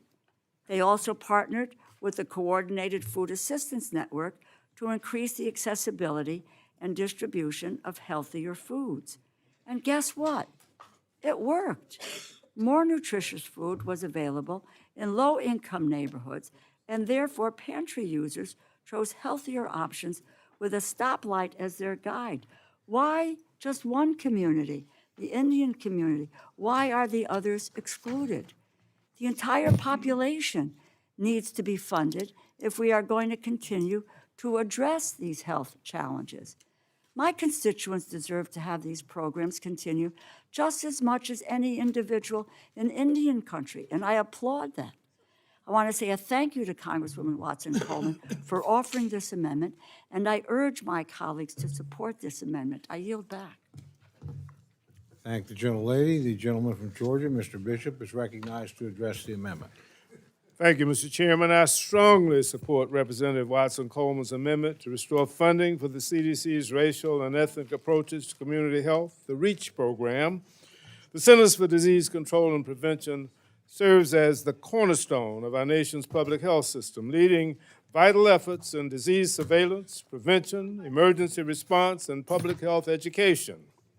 Drastic reductions in CDC funding risk stabilizing our country's public health infrastructure at a time when robust prevention and response capabilities are more important than ever. When something deadly is spreading, the CDC is often the only thing standing between that danger and our families. The REACH program is especially important because it focuses on health disparities among racial and ethnic minorities. Its goal is to make healthy eating and active living more accessible and affordable for priority populations. Many of its culturally tailored initiatives have proven to be highly effective in improving health and preventing chronic diseases like obesity, type 2 diabetes, and heart disease. Obesity, type 2 diabetes, and heart disease absolutely do disproportionately burden racial and ethnic minority groups, driven not by biology alone, but by systemic inequities, social determinants of health, and barriers to quality of care. African American adults, for example, have a 60% higher rate of diagnosed diabetes and are 1.5 times more likely to experience a stroke than non-Hispanic white adults. They're also nearly 80% more likely to die from diabetes complications. Among Hispanic Latino adults, they are roughly 1.7 times more likely to be diagnosed with diabetes compared to non-Hispanic white adults, with a particularly high prevalence of obesity among certain subgroups like Mexican Americans. Addressing these intersecting health crises requires understanding why and how these disparities occur. After all, you cannot fix what you cannot measure. These disparities require initiatives like the REACH program to tackle them. In Georgia, the REACH program is promoted among African American and Latino populations, improved nutrition and eating of more fruits and vegetables, increased physical activity, and tobacco cessation. Reducing funding for these initiatives makes no sense unless you consider it in the context of the war that the Trump administration is waging on medical and health disparities research. The administration has moved to eliminate the CDC's Office of Health Equity and the CMS's Office of Minority Health. Directors of key research bodies, such as the National Institute of Minority Health and Health Disparities, have been targeted for removal or administrative leave. The Trump administration agenda poses long-term and widespread threats to our capacity to research, report on, and prevent the disproportionate burden of sickness, injury, and premature death borne by racial and ethnic minorities. Medical schools and accrediting bodies have been pressured to drop race and gender-based considerations, pushing to dismantle diversity efforts in the healthcare workforce pipeline.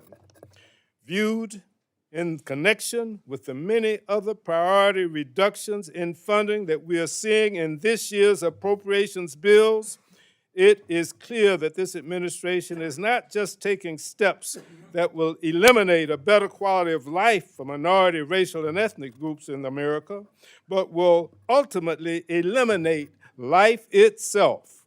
This committee and Congress should not be complicit in this nefarious scheme. This is Project 2025 in action. Mr. Chairman, we should be narrowing the health gaps between racial and ethnic groups, not widening them. I urge support for this amendment. I yield back. I thank the gentleman. Are there other members wishing to address the amendment? Seeing none, the gentlelady is recognized for 1 minute to close. Thank you, Mr. Chairman. It is obvious that there is a concern and acknowledgement that disparities in the research and the impact of healthcare on certain communities exist. Otherwise, we would not have had Ms. Dolores speaking out so vividly about our Native American population. Then I support that effort that's being placed on their behalf. I just simply can't understand if you can acknowledge that those disparities exist based upon the data, how you don't acknowledge that it exists in other communities, including mine and Latino and other communities. I think that's unfair. And I wish that you would recognize that and support my amendment. With that, I yield back. Thank you. I thank the gentlelady.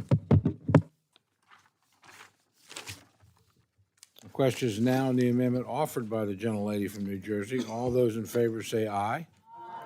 All those opposed say no. Any chair of noes have it. And roll call has been requested. Sufficient support has been demonstrated. Clerk will call the roll. Mr. Adderholt. Mr. Adderholt, no. Mr. Aguilar. Mr. Alford. Mr. Alford, no. Mr. Amade. Mr. Amade, no. Ms. Spice. Mr. Bishop. Mr. Bishop, aye. Mr. Calvert. Mr. Calvert, no. Mr. Carter. Mr. Carter. Mr. Carter, no. Mr. Case. Mr. Case, aye. Mr. Siscomani. Mr. Siscomani, no. Mr. Klein. Mr. Cloud. Mr. Clyburn. Mr. Clyburn, aye. Mr. Clyde. Mr. Clyde, no. Mr. Cole. No. Mr. Cole, no. Mr. Cuellar. Ms. Dean. Ms. Dean, aye. Ms. DeLauro. Ms. DeLauro, aye. Mr. Diaz-Balart. Mr. Edwards. Mr. Edwards, no. Mr. Diaz-Balart. Mr. Diaz-Balart, no. Mr. Elzey. Ms. Escobar. Ms. Escobar, aye. Mr. Espaillat. Mr. Espaillat, aye. Mr. Fleischman. Mr. Fleischman, no. Ms. Frankel. Ms. Frankel. Ms. Frankel, aye. Mr. Franklin. Mr. Franklin, no. Mr. Guest. Mr. Guest, no. Mr. Harder. Mr. Harder, aye. Dr. Harris. Dr. Harris, no. Mrs. Hinson. Mrs. Hinson, no. Mr. Hoyer. Mr. Hoyer, aye. Mr. Ivy. Mr. Joyce. Mr. Joyce, no. Ms. Captor. Ms. Captor. Ms. Captor, aye. Mr. Lalota. Ms. Lee. Ms. Lee, aye. Ms. Letlow. Mr. Levin. Mr. Levin, aye. Ms. Malloy. Ms. Malloy, no. Ms. McCullum. Ms. McCullum, aye. Ms. Ming. Ms. Ming, aye. Mr. Molinar. Mr. Molinar, no. Mr. Moore. Mr. Moore, no. Mr. Morelli. Mr. Morelli, aye. Mr. Mervan. Mr. Newhouse. Ms. Perez. Ms. Pingree. Ms. Pingree, aye. Mr. Pocan. Mr. Pocan, aye. Mr. Quigley. Mr. Quigley, aye. Mr. Reschenthaler. Mr. Reschenthaler, no. Mr. Rogers. Mr. Rogers. Mr. Rogers, no. Mr. Rutherford. Mr. Rutherford, no. Mr. Shreve. Mr. Shreve, no. Mr. Simpson. Mr. Simpson, no. Mr. Strong. Mr. Strong, no. Mrs. Torres. Mrs. Torres, aye. Ms. Underwood. Ms. Underwood, aye. Mr. Valadeo. Mr. Valadeo, no. Ms. Wasserman Schultz. Ms. Wasserman Schultz, aye. Mrs. Watson Coleman. Mrs. Watson Coleman, aye. Mr. Womack. Mr. Womack, no. Mr. Zinke. Mr. Zinke, no. Are there other members wishing to vote or change their vote? Gentleman from Texas? Mr. Elzey, no. Gentleman from New York? Mr. Lalota, no. Gentleman from Washington? Mr. Newhouse, no. Gentleman from Virginia? Mr. Klein, no. Gentleman from California? Mr. Aguilar, aye. Gentleman from Maryland? Mr. Ivy, aye. Are there other, gentlelady from Oklahoma? Mrs. Bice, no. And are there other members wishing to vote or change their vote? Seeing none, the clerk will tally.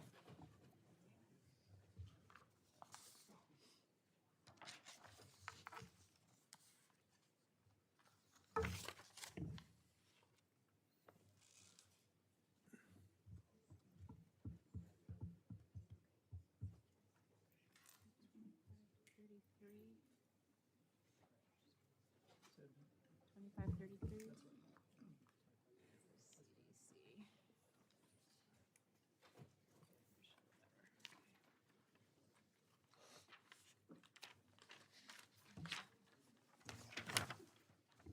On this vote, the ayes are 25, the noes are 33. The amendment is not adopted. Gentlelady from Pennsylvania, Ms. Dean, is recognized for purpose of an amendment. Thank you, Mr. Chairman. I have an amendment at the desk, and I ask unanimous consent to dispense with its reading. Without objection, the reading of the amendment is dispensed with. The gentlelady is recognized for remarks on her amendment. Thank you, Chairman Cole. I rise in support of my amendment, which would strike the provision in the bill that currently eliminates subsidized student loans. For decades, the subsidized loans program has been one of the federal government's most effective tools for helping students from low-income families afford higher education. The Department of Education pays the interest on these loans while students are enrolled in school, during the first 6 months after they leave school, and during periods of economic hardship. More than 4 million students received subsidized loans during the last academic year. For many of these students, borrowing is not a choice, it is a necessity. Under the bill before us, students who currently qualify for subsidized loans would be forced to rely on unsubsidized loans that begin accruing interest immediately. Over time, those additional interest costs could amount to thousands of dollars in added debt. Republicans claim that these savings are needed to address the Pell Grant funding shortfall and provide a $50 increase to the Pell Award. I have long supported the Pell Grant program, and Congress absolutely should ensure that it remains strong and sustainable, but we should not do it on the backs of low-income students and working families. Let me be clear.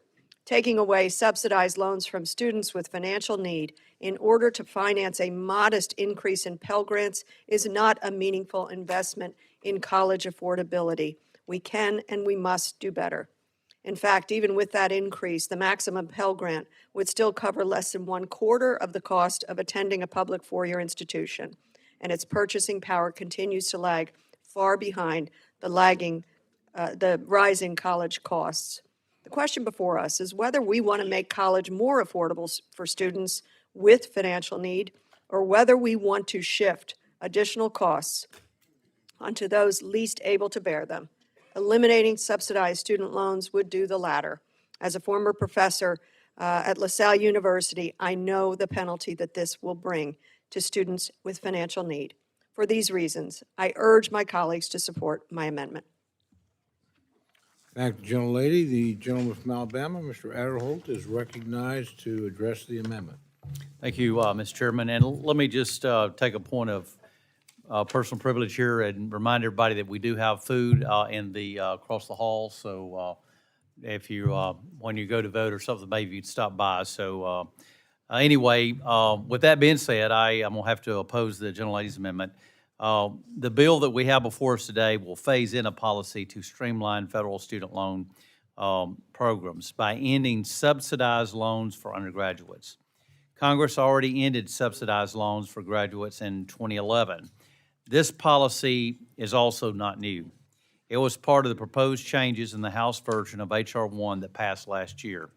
Students will still have access to unsubsidized loans to finance their college education up to existing annual and total limits.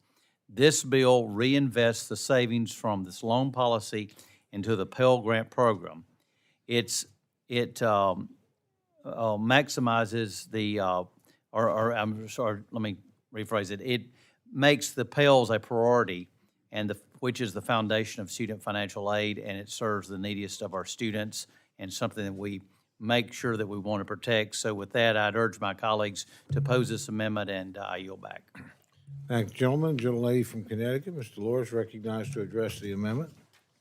I rise in strong support of the amendment. Once again, affordability is not a hoax or a con job, despite what President Trump might claim.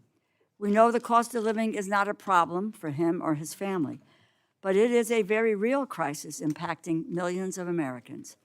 And with my House Republican colleagues' shocking proposal to eliminate subsidized loans for college students, this bill makes the affordability crisis much worse.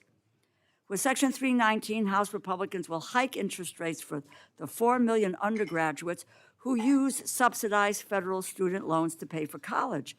These are loans specifically for low and middle-income families to help with college costs. If their interest rates increase, these students will graduate with thousands of dollars in added debt. Research shows that low-income students are more reluctant to take on debt than their more affluent counterparts, even when the long-term economic benefit of a degree is positive. And further research shows that, as expected, student debt thresholds increase, low-income college student enrollment drops. These students may choose not to enroll at all, choose to enroll in lower quality programs, or drop out early. What is the obsession to end investment in public education? Public education for working, middle class, vulnerable families. There's just striving to make education more accessible. Why do we want to cut off accessibility to education? You slam the door on those who are seeking just an educational opportunity for their economic success in the future. And half of all Pell Grant recipients also receive subsidized student loans. While this bill includes a very modest $50 increase to the maximum award for Pell Grant recipients, it jacks up their student loan interest rates at the same time. The truth is, by eliminating subsidized federal student loans, Pell Grant recipients will be worse off. Did my Republican colleagues really intend to craft a bill that makes Pell Grant recipients worse off than they were the year before? With this amendment, my Republican colleagues have a chance to fix one of their bill's most profound flaws. I urge my colleagues to support the amendment. I yield back. Thank the gentlelady. Are there other members wishing to address the amendment?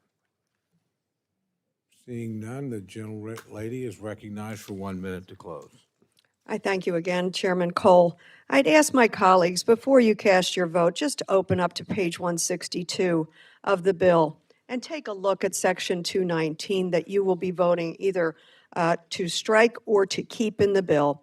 It reads, termination of authority to make subsidized loans to undergraduate students. 4 million students across this country. Certainly some of them must be in your district. Think of the number of times you've met students who have said, I'm the first in my family to ever go to college. I can't believe I have a chance to do it. And it's because of subsidized student loans. I can't understand how you would want to reject 4 million students' dreams and aspirations and hard work and study.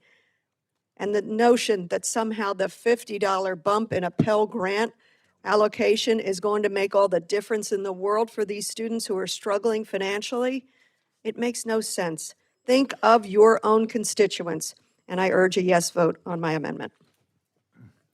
Thank the gentlelady. The question is now on the amendment offered by the gentlelady from Pennsylvania. All those in favor say aye. All those opposed say no. Opinion of the chair, noes have it. Roll call has been requested. Sufficient support has been demonstrated. Clerk will call the roll. Mr. Adderholt. Mr. Adderholt, no. Mr. Aguilar.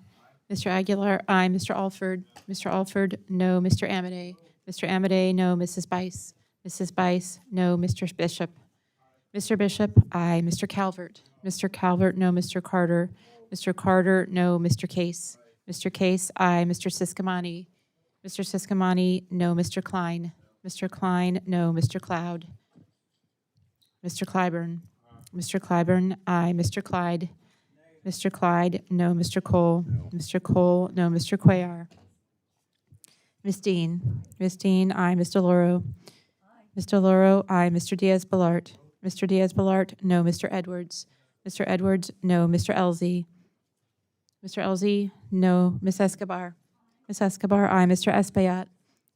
Mr. Espaillat, aye. Mr. Fleischman. Mr. Fleischman, no. Ms. Frankel. Ms. Frankel, aye. Mr. Franklin.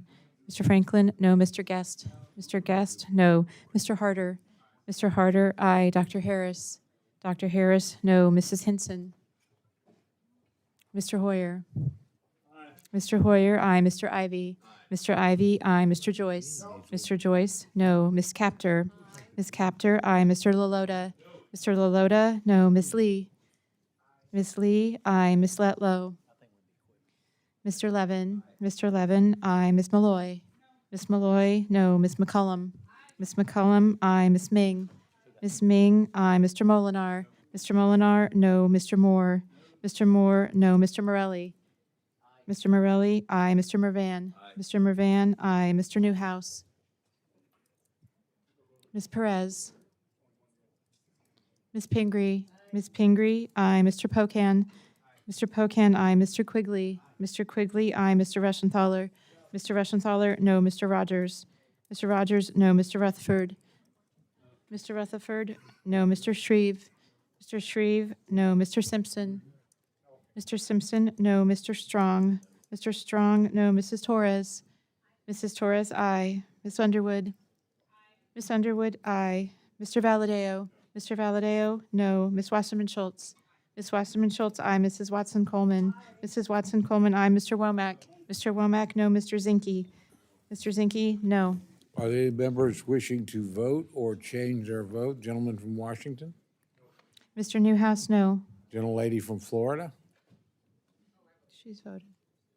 Okay, sorry. Absolutely, I don't want to miss it. Any, again, any members wishing to vote or change their vote? Seeing none, the clerk will tally. While the clerk is tallying, what I'm thinking is we could get another amendment. We only have one vote down there, so it's going to be basically a come and go. But I'm looking around, I see several of you about halfway through your meal. And I would just assume you finish your meal if you like, and then we'll do one more and then we'll break and go. But give people that have begun eating a little bit more time to finish up before they have to get up.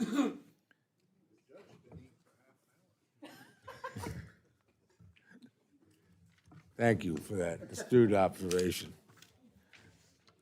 On this vote, the ayes are 26, the noes are 32. The amendment is not adopted. Gentlelady from Pennsylvania, Ms. Dean's recognized for the purpose of amendment.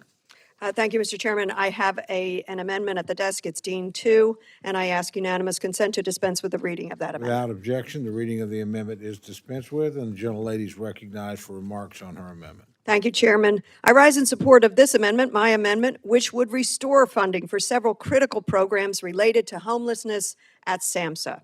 This includes restoring funding for homeless prevention programs and homelessness within the mental health programs of regional and national significance to FY26 funding levels. The amendment also strikes language included in the report that states, quote, "The committee provides no funding for the homelessness prevention programs," noting that these programs are duplicative of the Projects for Assistance in Transition from Homelessness program and other federal housing assistance programs administered by the Department of Housing and Urban Development, end quote. To be quite frank, this language is in direct contribution to the T-HUD Appropriations bill Republicans voted out of this committee just last week, where they proposed cutting $256 million from HUD's homelessness assistance grants and eliminating the Interagency Council on Homelessness. We must preserve SAMHSA programs. We are finally, folks, making progress in tackling the overdose epidemic. Overdose deaths decreased by 27% in 2024 and continue to decline. But it's still too many lives that are being lost each and every year. 80,000 souls were lost due to drug overdose in 2024. Now is not the time for us to take our foot off the pedal and decrease funding to SAMHSA. We still have so much farther to go. 80,000 people a year, souls more to go. In 2024, 22% of adults suffering homelessness had a serious mental illness. Approximately 18% had a substance use disorder. These numbers are staggering. To me, it's personal. As I've told you before, my son Harry struggled with opioid addiction for years, and he is now 13 and a half years in recovery. And while he has been in recovery and is thriving, his recovery was only made possible through access to critical supportive services. Everyone should have such access. Services that are out of reach for too many people suffering from addiction and homelessness in this country. Behavioral health services and homelessness services are often siloed, making it difficult for people to get the help they need. The grant programs that my amendment restores funding for strengthen the connection between and among these services. Speaking as the mother of someone who has battled addiction, and certainly many of your families has faced this very big challenge too, I know that a safe place to sleep and coordinated care gives these people the very best chance at finding and thriving in recovery. I urge my colleagues to support this amendment, and I yield back. Thank you, gentlelady. The gentleman from Alabama, Mr. Adderholt, is recognized to address the amendment. Thank you, Mr. Chairman. And first, let me say I think there is room for homelessness programs in this bill, and that's why this bill provides more than $100 million for homelessness programs, including $67 million for the PATH formula grants, which fund vital services for individuals experiencing homelessness and serious mental illness. The goal of this bill is to streamline programs, especially those programs that are doing the same things in other places. And that is an example of what we're seeing with the gentlelady's amendment, as well as intention, as I know she is. The goal of this bill is to try to increase mental health and substance abuse block grants funding to give the states maximum flexibility and to best serve their communities that are in need. So with that, I urge my colleagues to oppose this amendment, and I yield back. Thank the gentleman. The gentlelady from Connecticut, Mr. Law, is recognized to address the amendment. I rise in support of this amendment. In a repeat of last year, the bill eliminates programs for the homeless. In order for individuals to be successful in permanent housing, we need to support mental health and addiction services. SAMHSA's homelessness programs improve access to treatment and services that support health and wellness. One program to highlight is PATH, Projects for Assistance in Transition from Homelessness, which funds all 50 states, DC, and the territories through a formula grant.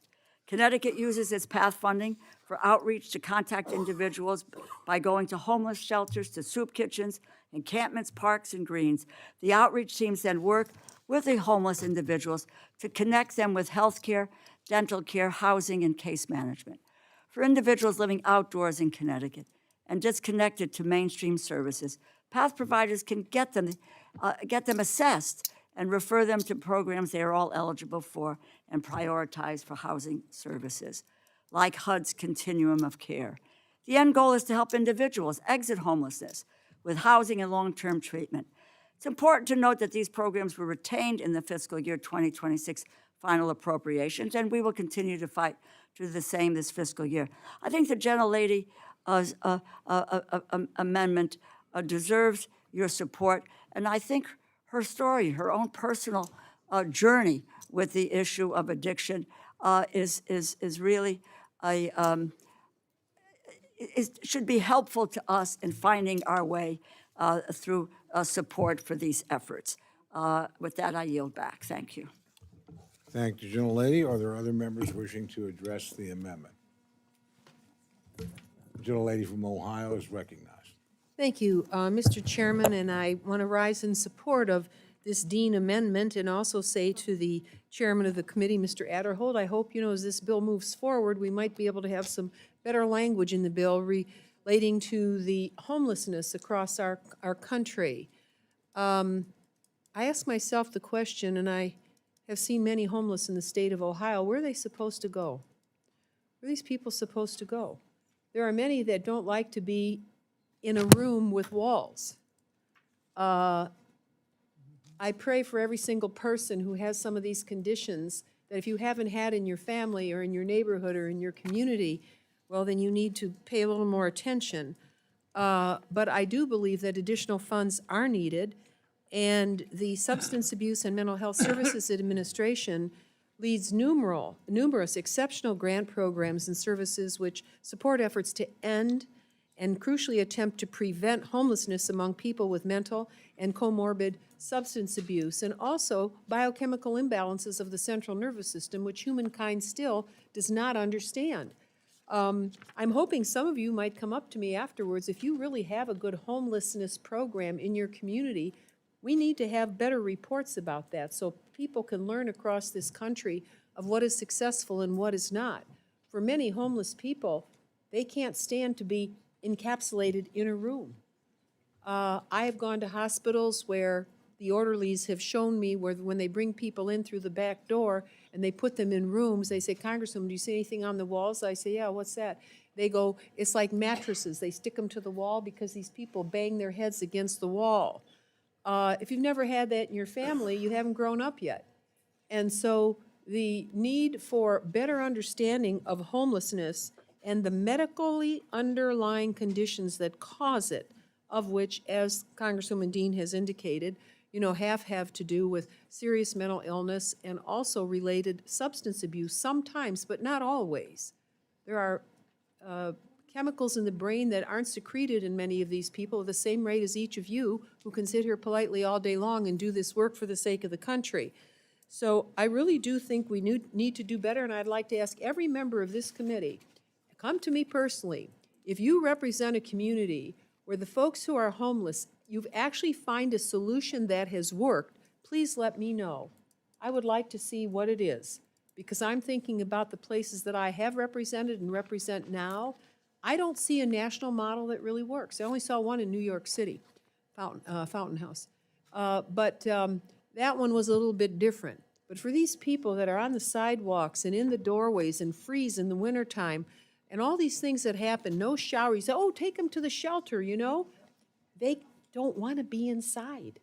There are certain behaviors that are truly atypical, and we as a country have to better understand them. So I just wanted to rise and put that on the record. At a minimum, Mr. Chairman, I'd ask you to consider an amendment. Let them tell us over at the department, give me 3 towns in America that have something that actually work.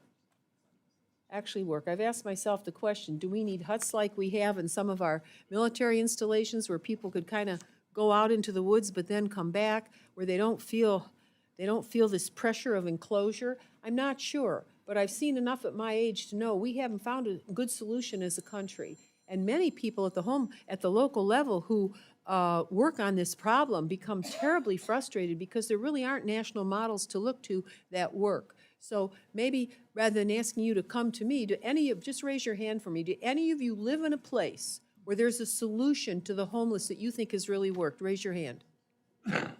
All right, sir, I'm going to come and see you. We may be the only 2 people who think about this, but it's a big problem, and we don't have an answer as a country. So I support the gentlelady's amendment in good faith, and we'll look forward to trying to place some at least encouraging language in the bill before it gets to the floor, and see if the gentleman from Florida and I can come up with an answer. Thank you so very much, and I yield back in support of the gentlelady's amendment. Thank you, gentlelady. Are there other members wishing to address the amendment? Seeing none, the gentlelady from Pennsylvania is recognized to close. Thank you again, Chairman Cole. And I ask for support for my amendment. Let's think about this. Simply, the amendment would restore funding for several critical programs related to homelessness at SAMHSA. And let's remember what this administration did to SAMHSA last year. If you recall, DOJ fired the entire team at SAMHSA and riffed hundreds of more from other research-focused agencies. I'm just asking to restore funding for some of these homelessness programs. That's all. After all, think about it. The Senate was considering $1 billion for a ballroom, and we're not going to offer this kind of support around homelessness for people in this country. It's a very small ask. It's a powerful one, but I ask support for my amendment, and I yield back. Thank you, gentlelady. The question's now on the amendment offered by the gentlelady from Pennsylvania. All those in favor say aye. Aye. All those opposed say no. No. Opinion of the chair, the noes have it. Amendment is not adopted. We will now recess. Please go and vote and return as quickly as you can, because we're going to try and get back in session and keep moving. Thank you.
Subcommittee is reconvened, and the gentlelady from Pennsylvania, Ms. Dean, is recognized for the purpose of an amendment. Oh, can I make a quick announcement before we start? I'm advised that Lobby 1, which I understand is G3 by where the train runs, is open until 3 a.m. So that's probably your easiest exit route. And also a limit to how long you'll be here tonight. We will let you out in time to make the 3 p.m. curfew. You promise? No, I don't, actually. With that, again, I'm sorry. The gentlelady from Pennsylvania is now recognized for the purpose of her amendment. Thank you, Mr. Chairman. I have an amendment number 3 at the desk, and I ask unanimous consent to dispense with its reading. Without objection, the reading of the amendment is dispensed with, and the gentlelady is recognized for remarks on her amendment. Thank you, Chairman Cole. I rise in support of my amendment, which would restore funding for critical federal student aid programs. This includes restoring funding for the Federal Supplemental Education Opportunity Grant Program, which is used for grants to undergraduate students who demonstrate exceptional financial need. Let's increase it to $910 million, the same as we did in FY26 enacted levels. As written, this bill cuts the program by $364 million. This amendment also restores funding for the Federal Work-Study Program, which, as we all know, provides part-time jobs for undergraduate and graduate students with financial need. Let's restore it to $1.23 billion, the same as FY26 enacted levels. As written, the bill cuts this program by $322 million. As a former college professor, this is an issue that is near to me. I saw students using their time and learning skills in order to get and claim their education. Financial aid is essential for ensuring every student in our country, regardless of their parents' financial status, is able to access a post-secondary education if they so choose. Under the EOG program, students qualify for grants up to $4,000 by demonstrating financial need, with priority given to Pell Grant recipients with demonstrated exceptional need. Nearly 2 million students rely on this program to help them finance their education. As for federal work-study, approximately 3,400 institutions participate, serving more than 600,000 undergraduate and graduate students. We need to be investing in our young people. In fact, I can think of no better investment. Imagine the returns for their futures and to us, to society as a whole. I want to take a moment to highlight a few of the points made by my alma mater and my former employer, LaSalle University of Philadelphia. They wrote, and I quote, "Calls for the reduction and/or elimination of the federal work-study and supplemental education opportunity grant programs, which colleges and universities use in tandem to provide on-campus work opportunities for students and to help offset the cost of living on campus, would significantly increase attrition. Reduction and/or elimination of these programs at the same time that other programs are potentially being cut would all but ensure that many students who would be without a steady income and a job skill training and potentially forced into living situations not conducive to their education. The majority, however, has once again demonstrated short-sightedness and unwillingness to make these critical investments in our young people, in their future and in our own. Once again, I cannot help conclude that what they want is for an uneducated electorate, maybe under the words of Project 2025, to shutter a Department of Education. I urge my colleagues to support this amendment, and I yield back. Thank the gentlelady for amendment. The gentleman from Alabama, Mr. Adderholt, is recognized to address the amendment. Thank you, Mr. Chairman, and I rise to oppose the gentlelady's amendment. I think we all support providing targeted, need-based aid to students, and that's why before us in this bill that we preserve and strengthen the Pell Grant Program. But Pell is the foundation for federal student aid, and it directly supports students by following them to the institution of higher learning that they choose. The two programs that are the subject of this amendment allocate funding to institutions based on a formula that is outdated and poorly targeted and often benefits elite institutions. With that, I'd urge my colleagues to oppose this amendment. Thank the gentleman. The gentlelady from Connecticut, Mr. Law, is recognized to address the amendment. I rise in support of the amendment. The President and House Republicans are not laser-focused on the cost of living crisis. They are making it worse. Nowhere is this more apparent than in their approach to post-secondary education and student financial aid.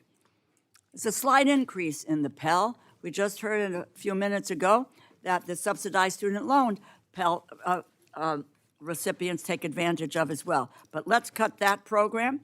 This bill slashes $686 million from federal student aid programs that help kids pay for college, including a $364 million cut to the Federal Supplemental Educational Opportunity Grant, the SEOG program, and $322 million cut to federal work study. Excuse me.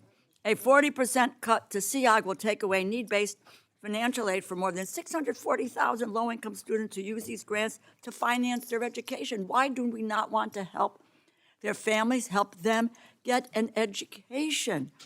The cuts to the federal work study will take away work-based financial aid for 120,000 students who need it to help pay for their post-secondary education. These students are from working-class families. They're working their way through college. Some families do not need financial assistance to go to college. That is not true for the rest. Not everyone has the means. And these families rely on these programs to make sure that their kids can go to college. And the kids want to go, and they're willing to work. Why are we trying to deny these opportunities? House Republicans' reckless plans for our federal financial aid programs will hold college students back. It limits their potential earnings and their future success in the job market. This is about ending the opportunity for a public education. Again, we go back to that Project 2025. Let us dismantle public education and the means to access an education, which is the gateway to your future, the great equalizer, as Horace Mann said. With this amendment, my colleagues across the aisle, you have a chance. Reverse course. Help constituents, your constituents, with children who are trying to work their way through school to get an education. My colleagues on the other side of the aisle are always focused on work requirements to get nutrition assistance, work requirements for this, work requirements for that. These kids want to work. Their families want them to work. They're just looking for the opportunity, and what you're doing is to denying them that opportunity to be able to work, to be able to get an education. I urge my colleagues to support this amendment. I thank the gentlelady. Are there other members wishing to address the amendment? Seeing none, the gentlelady from Pennsylvania is recognized to close. Thank you, Chairman Cole. And I thank the ranking member for her terrific arguments in support of this amendment. Remember, this is really all that I'm asking is to restore $322 million for work study. I've seen this program in action. I've seen the life-changing difference it can make for students, and to restore $364 million for supplemental education opportunity grants.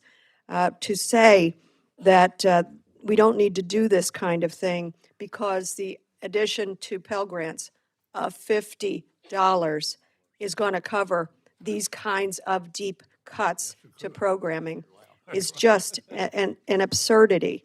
Again, we put our values out in this bill, and we reveal what we value. I want us to value young people who are struggling to get an education and who would like to work their way through it as part of their higher education. I ask for support of the amendment. I yield. Thank the gentlelady. The question is now on the amendment offered by the gentlelady from Pennsylvania. All those in favor say aye. Aye. All those opposed say no. No. Opinion of the chair, the noes have it, and the amendment is not accepted. Gentlelady from Pennsylvania is recognized for the purpose of an amendment. Thank you, and I feel like this is going to be the winner. Mr. Chairman, I have an amendment at the desk. I ask unanimous consent to dispense with its reading. Without objection, the reading of the amendment is dispensed with, and the optimistic member is recognized for remarks on her amendment. Thank you, Chairman Cole. I rise in support of this amendment, amendment number 4, which is only necessary today because of the stigma against addiction. It is still alive and well. And that's why I speak about addiction in our own family's struggle and recovery, because we must do everything to reduce stigma and shame around the disease of addiction. At a time when our country continues to lose tens of thousands of people each year to drug overdoses, Congress should be expanding access to evidence-based interventions, not restricting them. Overdose prevention centers are facilities where trained personnel are available to intervene to prevent or reverse an overdose.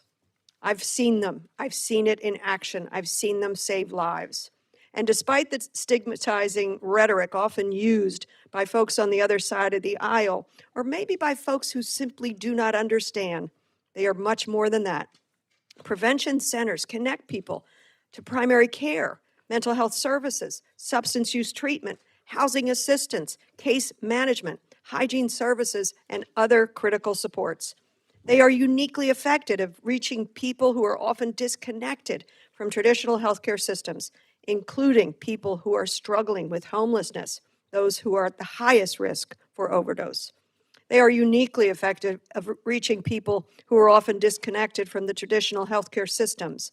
By building trust and providing low-barrier services, OPCs help engage people who might otherwise never seek treatment or medical care.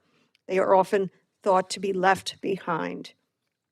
It's important to note that communities that have considered or implemented these centers have done so in partnership with local health officials, with local law enforcement. Evidence supporting these programs is substantial.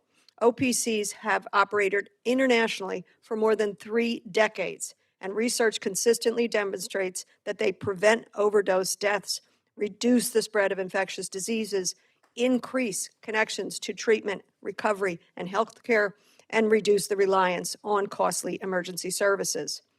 The opioid crisis is not a one-size-fits-all situation. It's a public health emergency. It's a medical set of emergencies. It requires every available tool.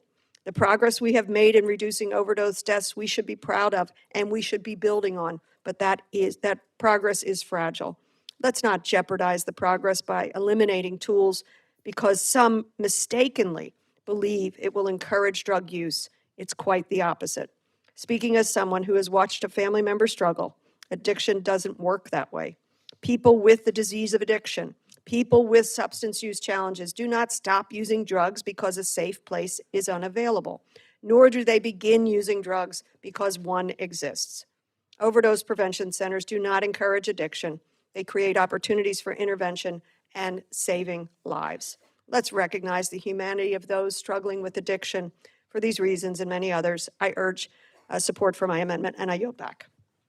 Thank the gentlelady for amendment. The gentleman from Alabama, Mr. Adderholt, is recognized to respond to this.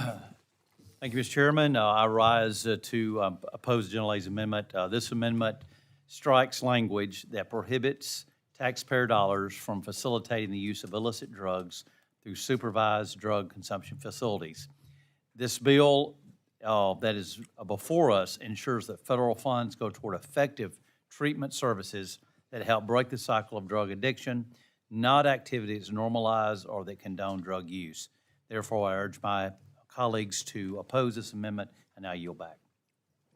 Thank the gentleman for his remarks. Gentlelady from Connecticut, Mr. Lohr, is recognized to address the amendment. Thank you, Mr. Chairman. I rise in support of this amendment. To save lives, we cannot outright dismiss harm reduction approaches. In an ideal world, no one would use dangerous and potentially dangerous and deadly drugs, but many people do. The opioid epidemic continues in the United States, and we need to be open to evidence-based programs because lives depend on it. Fatal overdoses have fallen for a 3rd straight year. Now is the time for continued investment in states and local communities to address the needs of their communities. We cannot lose the progress we have made in reducing overdose deaths. I urge the support of this amendment, and I yield back. Thank the gentlelady for her remarks. Are there other members wishing to address the amendment? Seeing none, the gentlelady from Pennsylvania is recognized to close. Well, I thank you again, Chairman Cole, and I thank all of you for considering this amendment.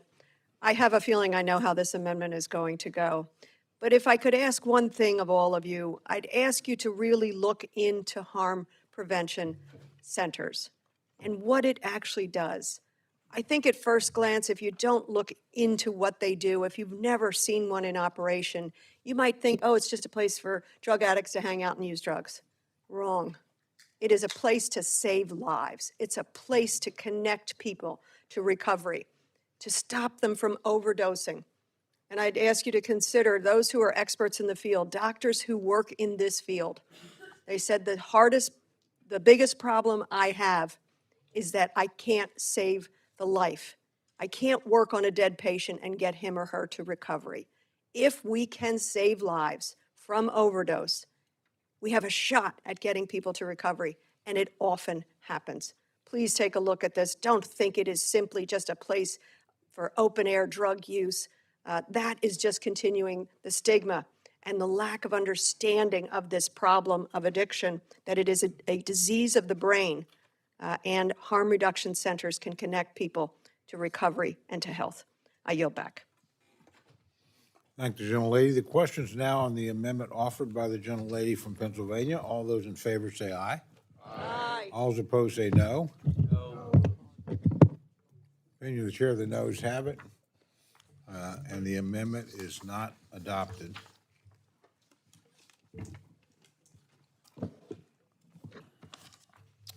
Gentleman from Montana, Mr. Zinke, is recognized for the purpose of an amendment. Mr. Chairman, I have an amendment to desk and kindly request unanimous consent for the reading to be dispensed with. Without objection, the reading of the amendment is dispensed with, and the gentleman is recognized for remarks on his amendment. Thank you, Mr. Chairman, and I don't talk much, but I think Job Corps is worth a discussion in this body. And I do know how this is going to end because I'm going to withdraw it. But Job Corps, all right, everyone, you got to say the cost is outrageous. And I don't care what metric you use, whether it's graduation rates, whether it's cost per student, whether it's cost per program, the cost is outrageous. The metric on graduation is dismal. The facilities are underwhelming and the curriculum needs improvement. However, on the other side of the ledger, it saves lives. Because a lot of the students that don't go to that course, they're going two directions. They're going to prison, drugs, but they're going in a non-productive place. So it saves lives. And it saves money. Because at the end of the day, being in the prison system isn't exactly, a sweetheart deal for the taxpayers. The other thing it does is it gives purpose, because a lot of these programs actually result in a job. And let me give you one example of Anaconda, Montana. I've spent a lot of time there. So it's in the middle of nowhere because these kids voluntarily go to isolated spots. They voluntarily do it. Because without interference of drugs or people, hiding caches in the woods, they go to a spot that's controlled. So it's expensive. You have food, lodging, the whole works. So these kids volunteer it. But they got a welding program from former Navy welders there that they get a certificate on aluminum, on arc welding. They come out of there and every one of them has either a direct job or apprenticeship into the union. That's success. But you know what they can't do? They can't recruit. They can't change their curriculum. Even though they do much more, they can't change it because they live in a sea of bureaucracy. So I'll withdraw the amendment, but I encourage everyone, look, this program is worth saving. It's also worth reforming to make sure it looks at the curriculum of vocation, not now, but maybe 5 years from now. How are we going to repair drones and electronics? And a lot of these things, need a computer.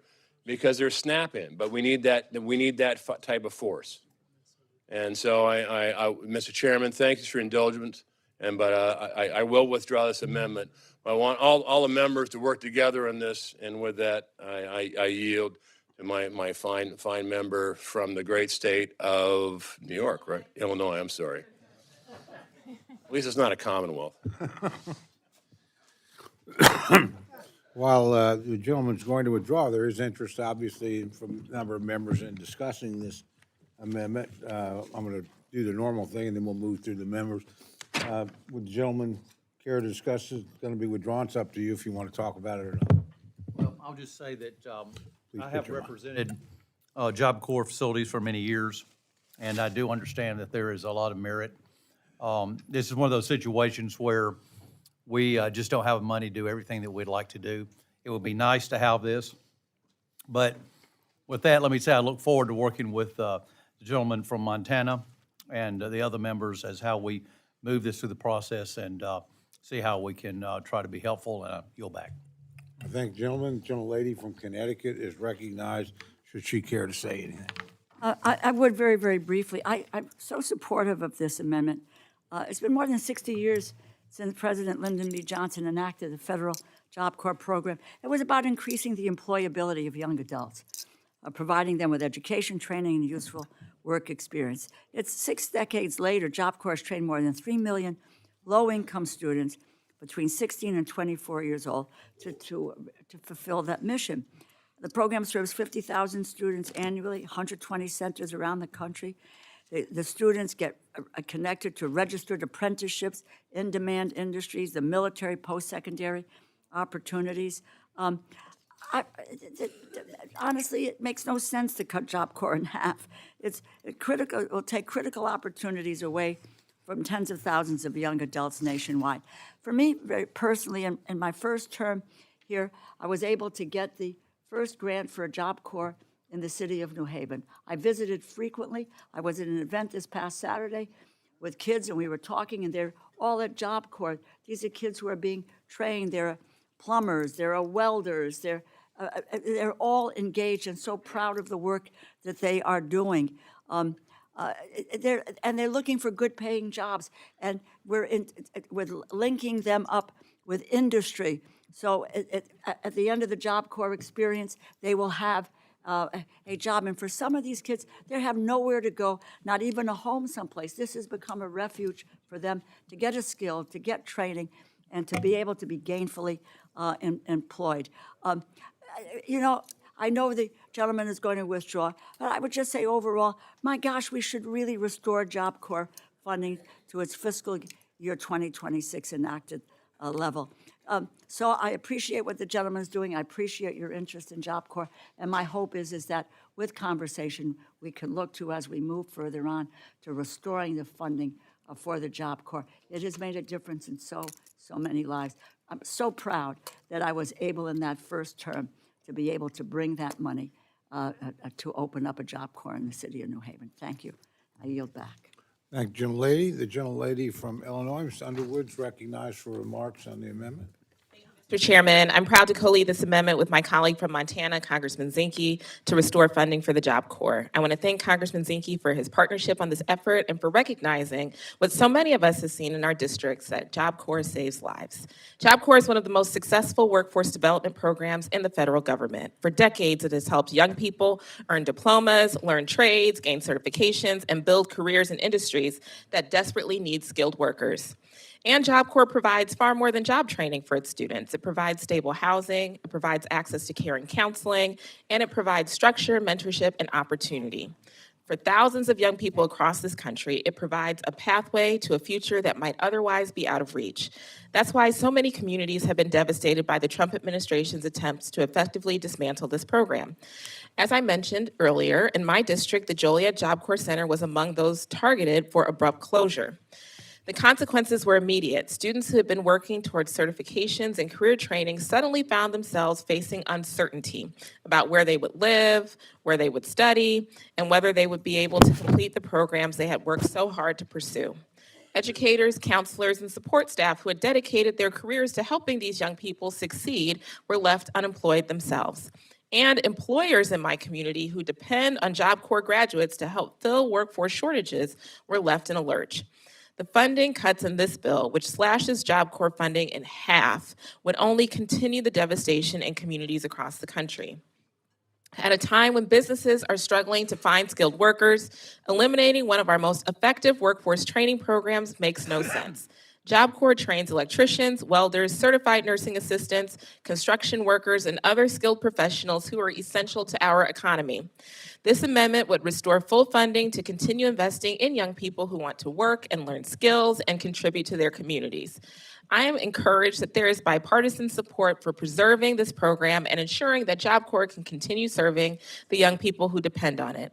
Accordingly, Mr. Chairman, I understand that this is an offer and withdraw amendment, and I hope that the committee will continue to work towards an agreement to restore funding for Job Corps during the appropriations process. And I yield back. Thank the gentlelady for her remarks. Gentleman from Georgia, Mr. Bishop, is recognized. Thank you, Mr. Chairman. I support the amendment. I want to thank Representative Zinke, Representative Underwood, and all of the members of the committee for their support of Job Corps, and I look forward to working with all of the committee members to get this process through so that we can ultimately restore funding. I'm the co-chair of the bipartisan Congressional Job Corps Caucus, along with my friend and colleague, Mr. Brett Guthrie of Kentucky. We both have Job Corps centers in our districts, and in our fiscal year 2027 appropriations letter, we garnered 157 bipartisan signatures of support, including Chairman Thompson of Pennsylvania, Chairman Comer of Kentucky, and many more. 21 Republicans signed on as well. In FY26, we did a letter that had 142 signatures, of which 15 were Republicans. After the termination notices were distributed last year, our Job Corps support letter garnered 199 bipartisan signatures of support, including from Chairman Rogers of Kentucky, Chairman Amadei of Nevada, and Congressman Newhouse of Washington State, 18 Republicans. I am fortunate to have Turner Job Corps Center in my district.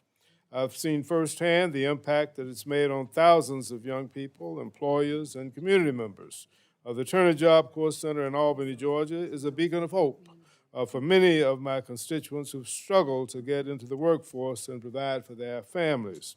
We should be doing everything in our power to help these young people get the education, the skills training, and the support needed to become productive members of society and enter the workforce.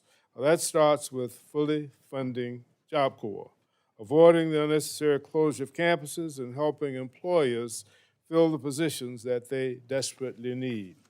I'm very encouraged by the bipartisan support. I'm very encouraged that the chair has indicated his willingness to work with us to see if we can't, before this process is over, find a way to fully fund the Job Corps. With that, I will yield back the balance of my time.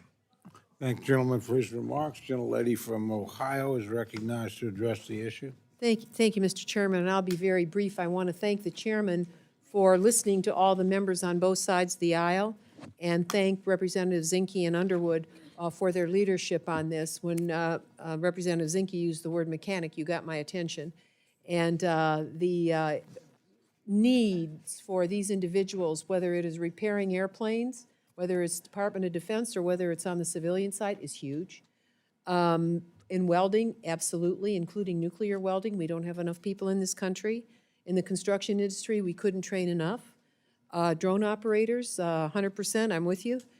Vessel operators, and those who repair vessels. You're a Navy man, you understand that, and we don't have enough. The programs that exist, for instance, in the Department of Defense, we had helmets to hard hats, underfunded, hardly used enough. We have the Star-Based program in the U.S. Navy. We need to expand that on the defense side. And also the National Guard Youth Challenge Program for those who got in a little bit of trouble early in life and could really do something with their life. I really do think this is an important program. Many places, I don't have one. I don't have a personal interest in this. I wish I had one. But I would urge you to continue pushing, because there are many members on this committee, I think, that would want to join you, and we know the country really needs it. Support your efforts, even though you're withdrawing for the moment. We hope you come back to the field. Thank you so much, and I yield back. Thank you, gentlelady. Gentlelady from Texas, Ms. Escobar, is recognized to address the issue. I'd like to, thank you, Mr. Chairman. I'd like to thank our colleague from Montana and our colleague from Illinois for offering this amendment. And I want to add my support to it. Some of the most impassioned advocates for Job Corps funding, as you probably know, are the men and women who've gone through it, whose lives have been positively impacted. And to your point, Mr. Zinke, so many of these young people had really dark paths that they were set to go down, and Job Corps saved them. And not only did Job Corps save them, but Job Corps then produced some very talented professionals that our country needs and relies on. I bet if we put this amendment to a vote, and we were asked to increase the top line, I bet we could get it over the top because there are so many supporters of Job Corps in this room. And this is what government should do. Yes, absolutely, I'm a big believer in reform. I think we should be reforming and improving every facet of government programs. Nothing should be status quo, ever. Indefinitely or even for a few years, we should always be growing, evolving, changing, improving. So I'm all in on reforms to Job Corps and to other programs. But this is a preventative measure in many respects. An investment like this on the front end does so much good and provides so much cost savings in very meaningful ways over the long term. We recently heard a very impassioned speech from our colleague from West Virginia, who was talking about the water needs in his district. And I was telling him that many of us have the same needs, the needs for running water, potable water, wastewater systems. This is what we should be doing. These are exactly the programs we should be funding. And this committee gives us the opportunity to do that. This is a drop in the bucket in terms of funding compared to the long-term impact it makes. Mr. Zinke, if you wanted to raise the top line, I'd be right there with you for Job Corps. Thank you. I yield back. I thank the gentlelady. Are there other members wishing to address the issue? Gentleman from Maryland is recognized.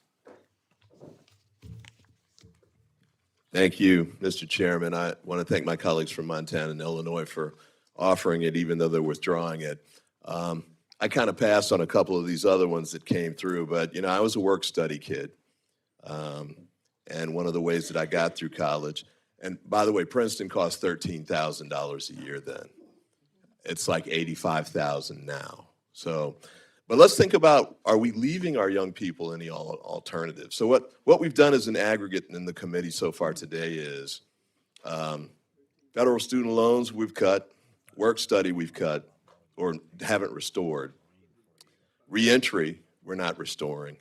Job Corps, which I had good experience with when I was a prosecutor, is another one that we're not restoring the funding for that. Even though the program's not a perfect program, this is one of the types of things that we could help with young people. And we all know that young folks, especially young men, late teens, early 20s, are really struggling right now. There's a lot of challenges they face now that we didn't face when we were my age.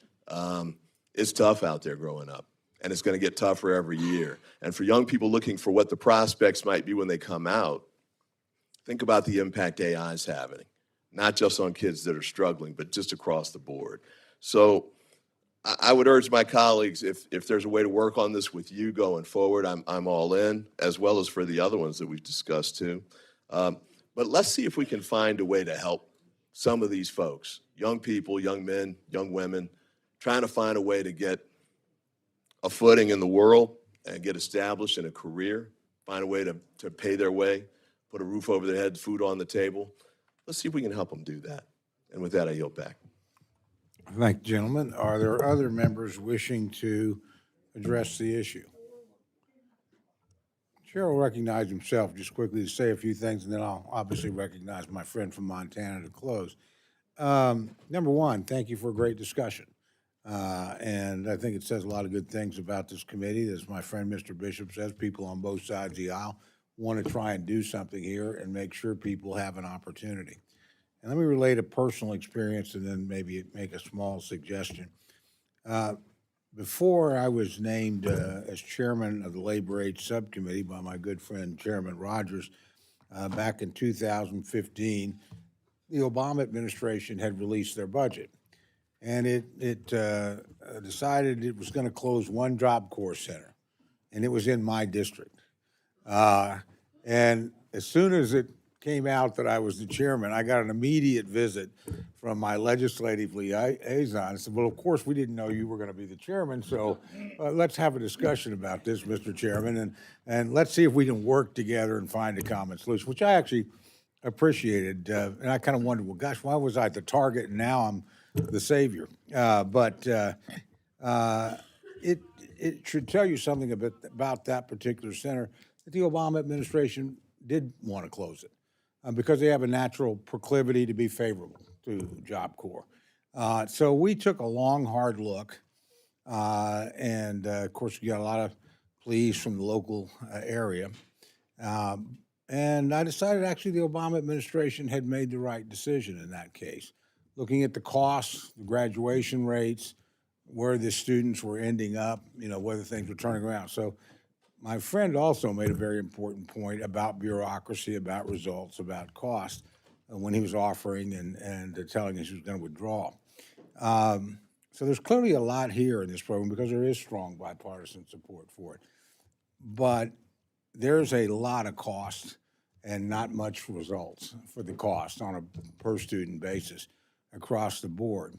But again, the impulse to want to help people is a good one.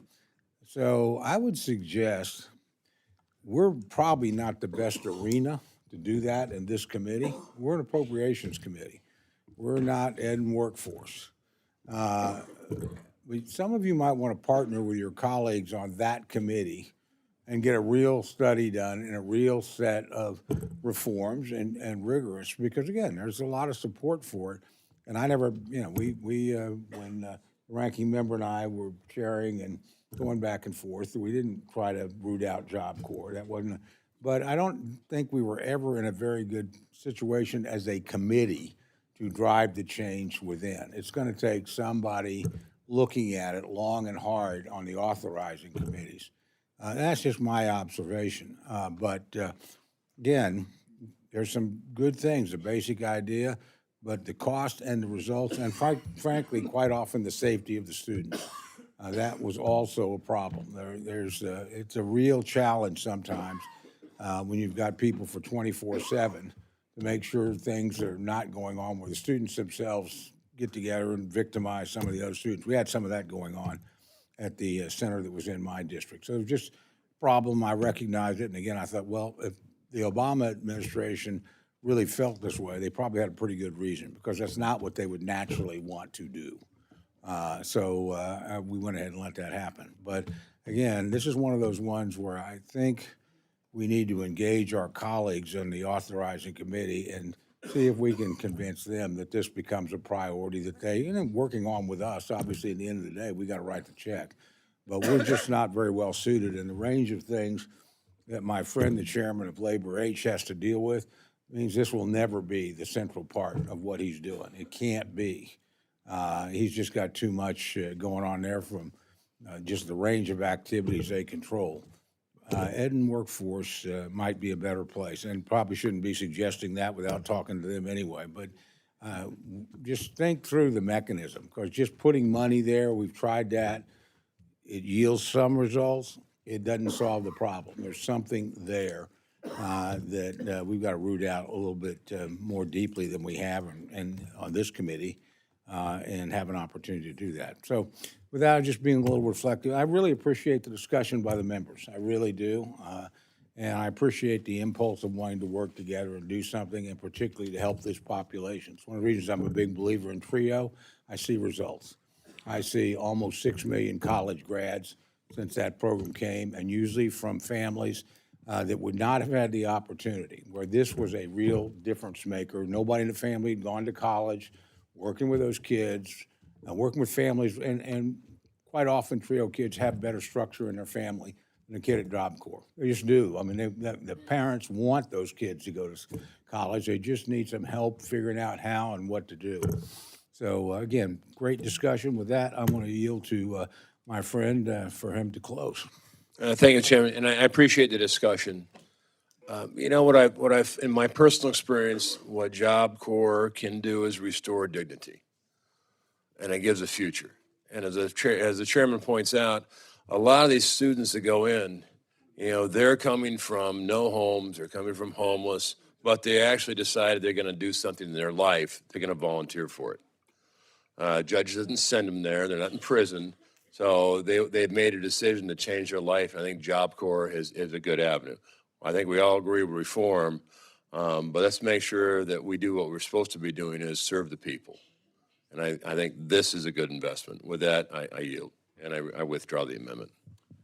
Thank the gentleman, and we will now move on. The gentlelady from Florida, Ms. Wasserman Schultz, is recognized for the purpose of an amendment.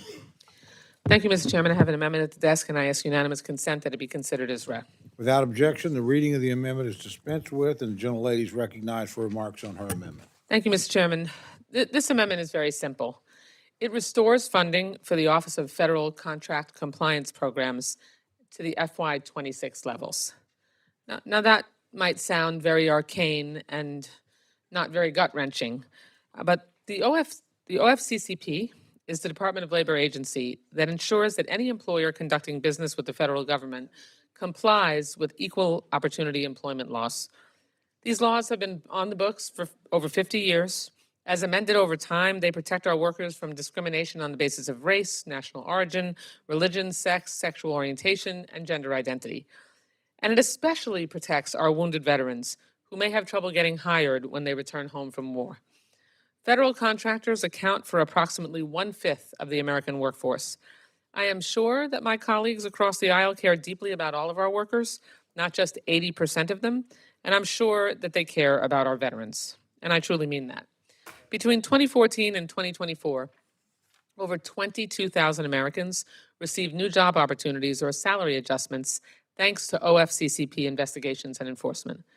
And I can't think of a single reason why dismantling the agency responsible for holding workplace labor rights violators accountable could possibly be good for the workers who make sure our government runs efficiently.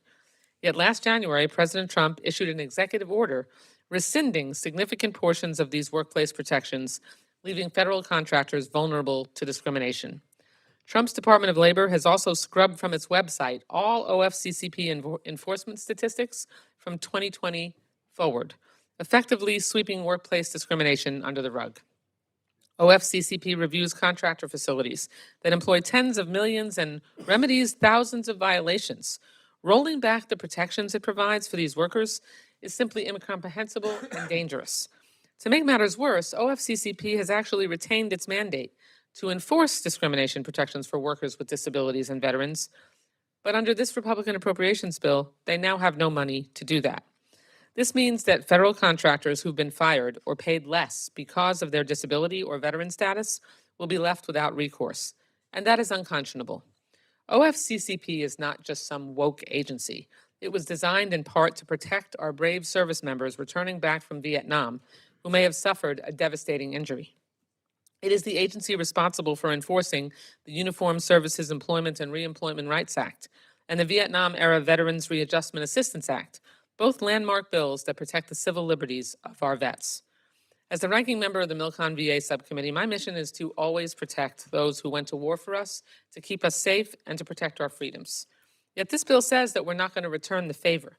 Imagine returning home from war, suffering a life-altering injury, experiencing debilitating and chronic pain just to have your job application denied or be told by an employer, "We don't hire people like you here." It's disgusting, it's despicable, and it's nonsensical. By dismantling OFCCP, we are condoning the discrimination of veterans by businesses who contract with our own federal government. We need to restore full funding for the OFCCP in this bill so it can fulfill its mandate to protect all workers employed by federal contractors, especially our veterans who have given everything in the defense of our nation. So I urge my colleagues to support my amendment. I know what's going to be said is that there is no offset for this amendment, but Mr. Chairman, both Mr. Chairman, I would really ask that we try to work in conference to be able to restore the funding for this agency. It is a critical agency. It isn't. I don't understand why we have defunded it.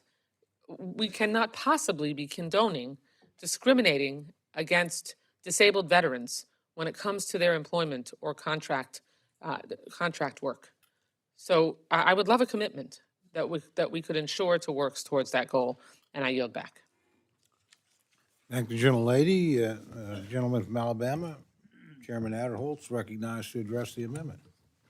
All right, thank you, Mr. Chairman, and of course, as the gentlelady says, it would restore the $101 million for Department of Labor Office of Federal Compliance. But President Trump executive order, which was ending illegal discrimination and restoring merit-based opportunity, permanently removed the main basis of this office's enforcement authority and its programmatic work.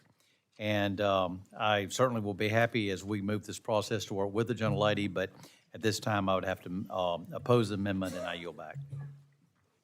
Thank the gentleman. The gentlelady from Connecticut, Mr. Delors, is recognized to address the amendment. Thank you, Mr. Chairman. I rise in support of the amendment. President Trump and House Republicans want to eliminate the Department of Labor's Office of Federal Contract Compliance Programs. And they claim that its functions would be best carried out by the Equal Employment Opportunity Commission, the EEOC. Under the federal code, the Office of Federal Contract Compliance is responsible for enforcing rights beyond those that the EEOC, the Equal Employment Opportunity Commission, enforces. That includes Section 503 of the Rehabilitation Act of 1973 to improve recruitment of federal workers with disabilities and prohibit disability-related employment discrimination. The Federal Contract Compliance Office, their staff, they possess deep expertise in federal procurement processes. The EEOC doesn't staff, they may be good, but they don't have the same competencies. And unlike the EEOC, contract compliance's primary mission is to undertake systemic compliance reviews to identify hiring and wage discrimination. Through its reviews and analysis, the Office of Contract Compliance works with the federal contractors to eliminate any discrimination identified. The pretense for this elimination is efficiency.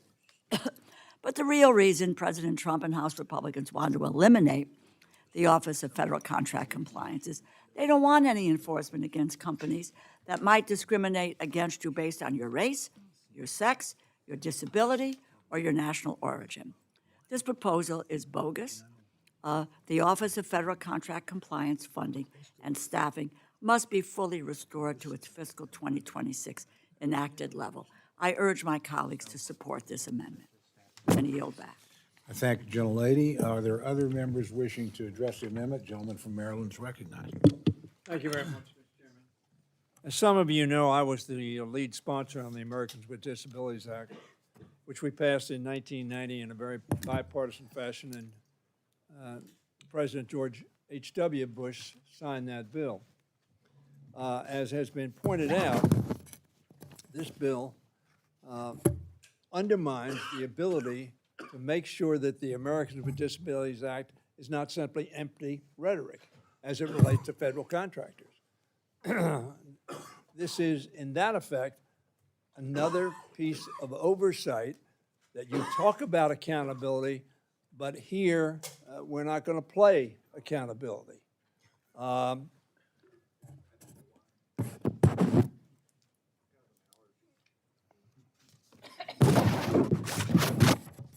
Last year, the office was stripped of its ability to protect government contractors from racial discrimination.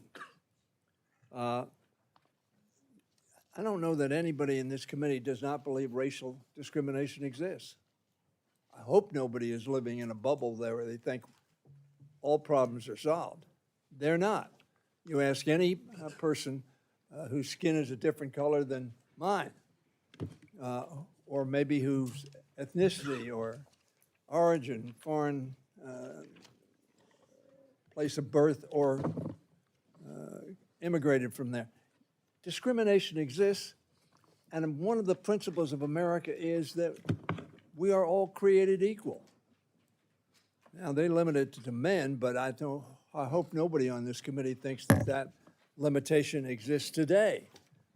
Whatever our gender, we must not tell people who face discrimination because of disability or any other irrational distinguishing factor that may be relied on, that you're on your own. I use that phrase a lot because so much of what we seem to do, Job Corps, I didn't speak on Job Corps, I'm a strong supporter, but if you eliminate Job Corps, you're telling literally thousands of kids you're on your own, and as Agnew said, the cost of failure is going to far exceed the price of progress. I'm not sure that any of you believe that discrimination in our society no longer exists. It existed for a very long period of time. It still does. The difference is we have taken steps, and this is one of them, as was pointed out by the gentlelady from Florida. This is one of them to say we're going to try to make sure that people are not discriminated against unfairly. Now, I've heard of theories of replacement theories and things of that nature. Let me tell you, and I hear about this DEI. First blacks came to America involuntarily in 1619. And for 375, maybe 400 years, to this date, they are still experiencing discrimination based upon the color of skin.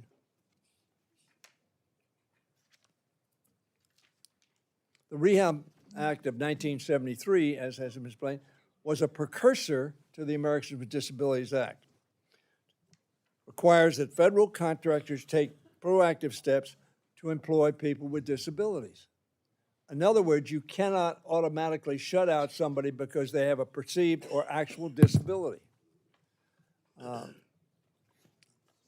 This amendment is about fairness. It's about what America promised to the rest of the world. It's why people see America as a land of opportunity. We don't want to be a land of discrimination, but a land that treats people equally and does not shut them out for some irrational distinction that somebody believes makes them ineligible for a particular position. I urge, Mr. Chairman, if we don't adopt this, both of Mr. Chairmans, if we don't adopt this amendment, that you work towards, and I think the Senate will not follow as they did not last year, taking this out of the law, because I think they will perceive correctly that there is still a very significant need to make sure that we have oversight, that our words are not empty promises, but have real meaning when we say we are going to make sure that people are not discriminated against in our country. I urge the adoption of the amendment. Thank the gentleman for his remark. Are there other members wishing to address the amendment? A gentleman from Maryland's, other gentleman from Maryland's recognized. Another gentleman. Thank you, Mr. Chairman. I appreciate that. So many gentlemen. The other gentleman from Maryland's not here, so I guess we're safe on just two. But my father was a contract compliance officer at the Department of Labor for a good chunk of his career. Another part of it was at the Coast Guard. But I just want to make a couple of comments with respect to trying to shift this to the EEOC. The thing to keep in mind is that this is aimed at being preemptive. So by the time something gets to the EEOC, that means the discrimination's already happened. And to the extent it moves through the EEOC, that means the federal government is about to be held liable for usually a lawsuit and is at risk of losing money in that lawsuit, taxpayer dollars based on a lawsuit for discrimination. And as the other congressman from Maryland pointed out, this doesn't just include racial discrimination. And by the way, the executive order the president issued is not the law yet. So, query whether that's going to be adopted at some point or not. But currently, that does not carry the day in court with respect to lawsuits with respect to civil discrimination.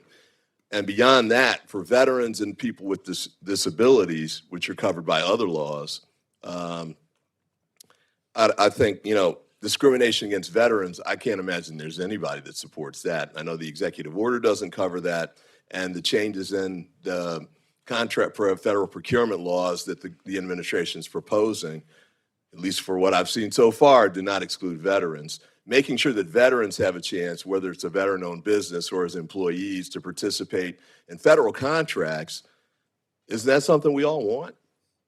These people that, put their lives on the line to serve their country, then they've come out of the service and gone into business. Why wouldn't we want to protect them and give them the opportunity to participate, grow their businesses, and employ people in our communities, or be employed as former members of the military?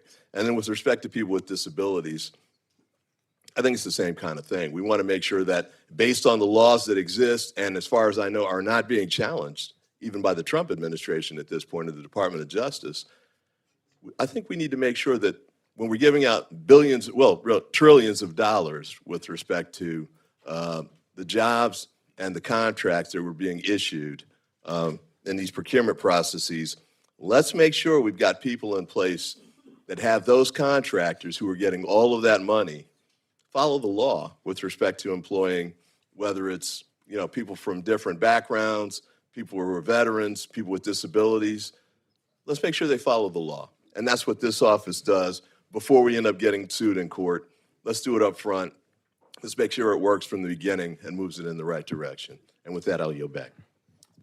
Thank the gentleman for his remarks. Are there other members wishing to make remarks on the amendment? Seeing none, the gentlelady is recognized for 1 minute to close. Thank you, Mr. Chairman. The idea of America is that we are always striving to be a more perfect union. A union free from discrimination and bias, ideally. That's why it is vital that we maintain funding for the Department of Labor's Office of Federal Contract Compliance programs, because unfortunately, workplace discrimination is real. It is real for people of color, for disabled individuals, and for our veterans. And that reality doesn't go away because we take the money away.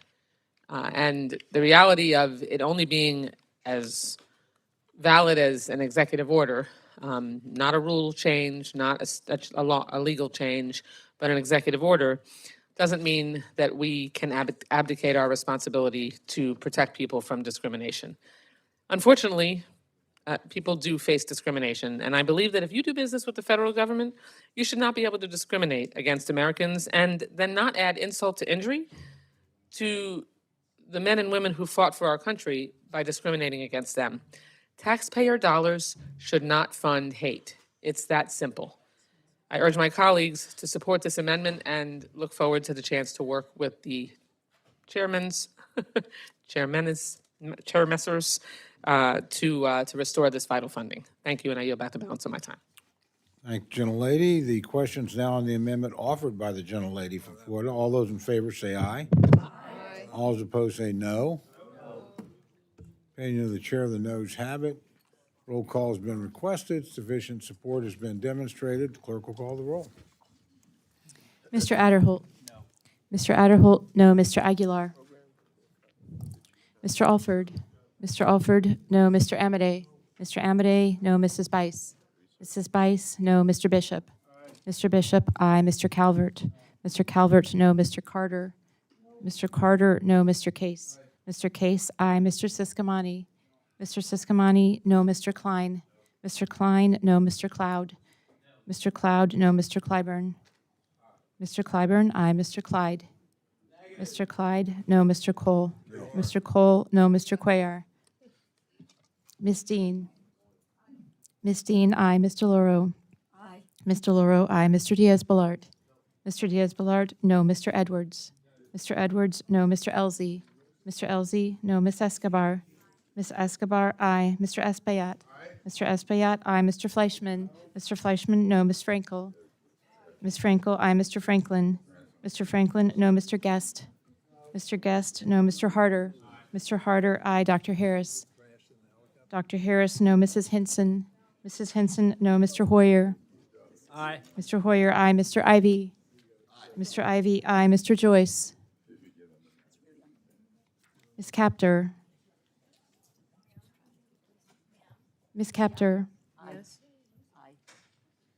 Aye, thank you. Ms. Capter, aye. Mr. Lalota. Ms. Lee. Ms. Lee, aye. Ms. Letlow. Mr. Levin. Mr. Levin, aye. Ms. Malloy. Ms. Malloy, no. Ms. McCollum. Ms. McCollum, aye. Ms. Ming. Ms. Ming, aye. Mr. Molinar. Mr. Molinar, no. Mr. Moore. Mr. Morelli. Mr. Morelli, aye. Mr. Mervan. Mr. Mervan, aye. Mr. Newhouse. Mr. Newhouse, no. Ms. Perez. Ms. Perez, aye. Ms. Pingree. Ms. Pingree, aye. Mr. Pocan. Mr. Pocan, aye. Mr. Quigley. Mr. Quigley, aye. Mr. Reschenthaler. Mr. Reschenthaler, no. Mr. Rogers. Mr. Rogers, no. Mr. Rutherford. Mr. Rutherford, no. Mr. Shreve. Mr. Shreve, no. Mr. Simpson. Mr. Simpson, no. Mr. Strong. Mr. Strong, no. Mrs. Torres. Mrs. Torres, aye. Miss Underwood. Miss Underwood, aye. Mr. Valadeo. Mr. Valadeo, no. Miss Wasserman Schultz. Miss Wasserman Schultz, aye. Mrs. Watson Coleman. Mrs. Watson Coleman, aye. Mr. Womack. Mr. Womack, no. Mr. Zinke. Mr. Zinke, no. Are there any members wishing to vote or change their vote? Gentleman from Texas? Mr. Cuellar, aye. Gentleman from California? Mr. Aguilar, aye. Are there other members wishing to vote or change their votes? Seeing none, the clerk will tally. Oh, Joyce voted. How does the gentleman from Ohio vote? Mr. Joyce votes no.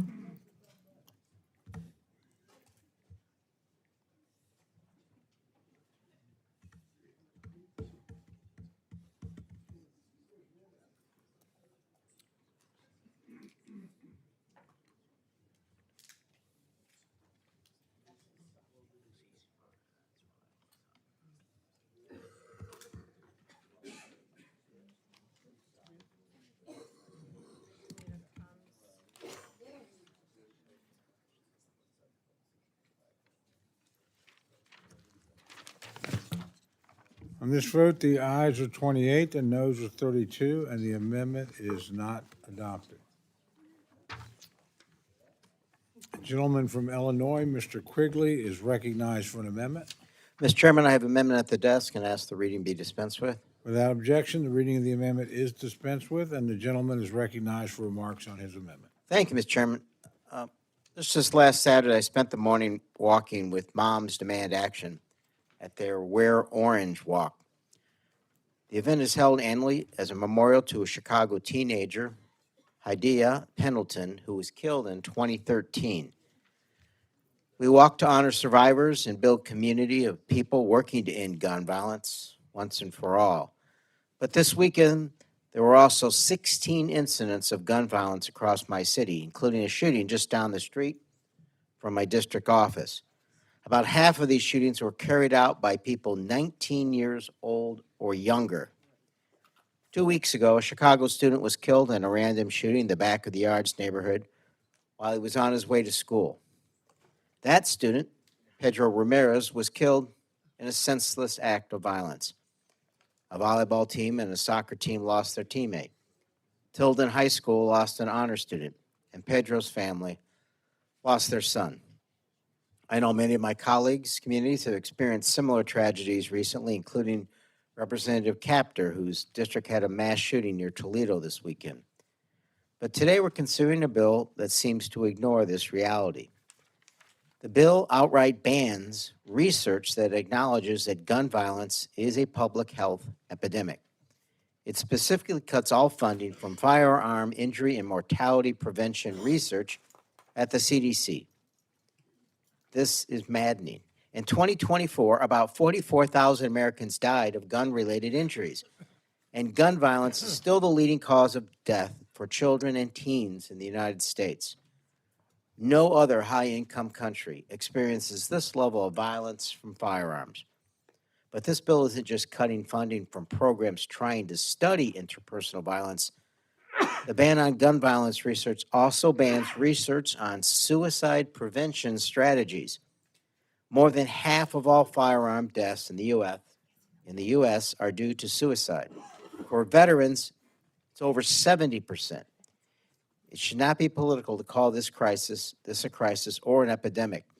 And it should not be bipartisan. It should be bipartisan to want to have evidence-based solution.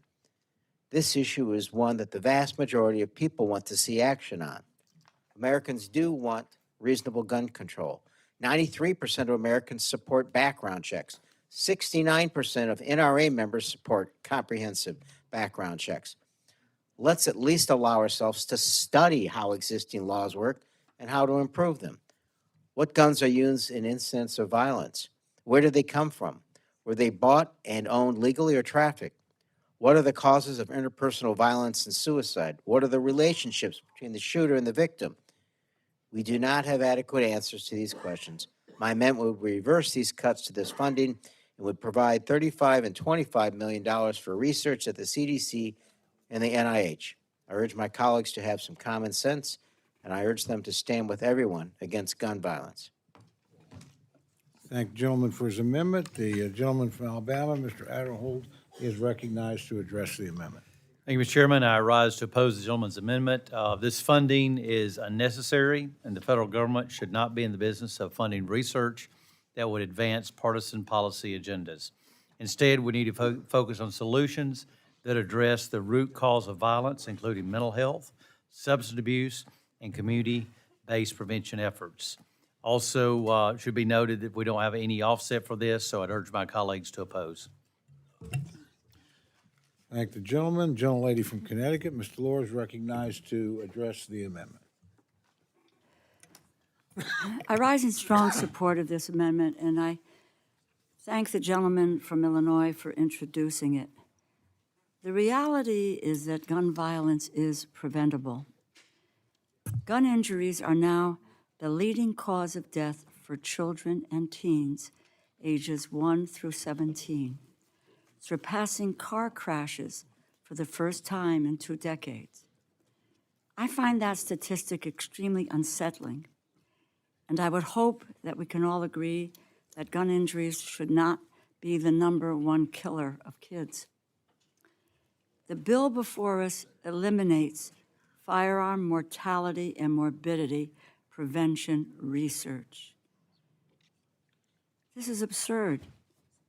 Collecting timely data, addressing the gaps in knowledge around this issue, and identifying effective prevention strategies are needed to keep individuals, families, schools, and communities safe from firearm injury and death, and to enhance safe firearm practices. CDC supports a diverse portfolio of research projects to advance our understanding of the characteristics, the risks, and protective factors of firearm violence, suicide, unintentional injury, and the effectiveness of interventions to prevent firearm-related injuries and death. Many funded research projects focus specifically on youth or will have implications for youth, while others are relevant for specific populations at elevated risk for firearm violence and suicide, such as our veterans and those who have been victims of violence. For example, the University of Alabama developed and tested an online hunting and firearm safety training program for children ages 10 through 12, which resulted in greater knowledge and safer behaviors. Researchers at the University of Colorado engaged with firearms retailers participating in Colorado's Gun Shop Project, supporting suicide prevention efforts led by the firearm business community. In addition, CDC funded 12 states to track near real-time data from emergency departments to identify patterns, respond to surges in gun violence, and determine where to direct intervention efforts. And I cannot talk about preventing firearm injury and death without raising the critical issue of safe storage. Putting a firearm out of sight or out of reach is not enough.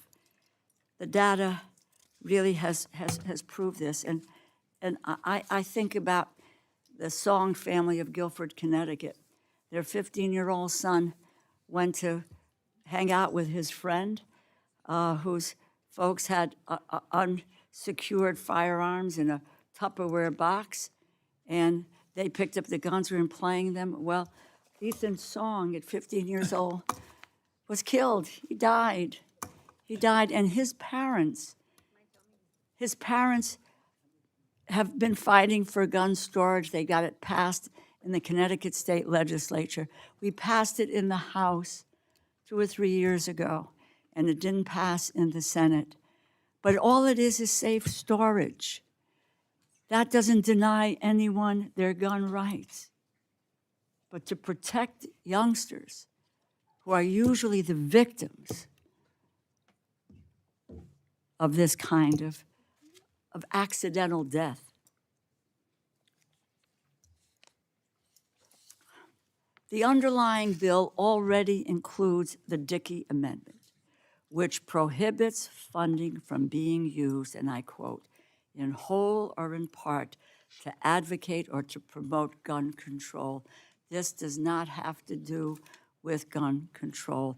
This is looking at what they did in the automobile industry years ago, which wound up having us have seatbelts, ways in which to prevent accidents. I fought, and I fought hard, to provide funding for firearm injury and mortality research in 2020, and was successful in that effort, both with the Center for Disease Control and with the National Institutes of Health. I am going to continue to fight to ensure this funding is included in the bill.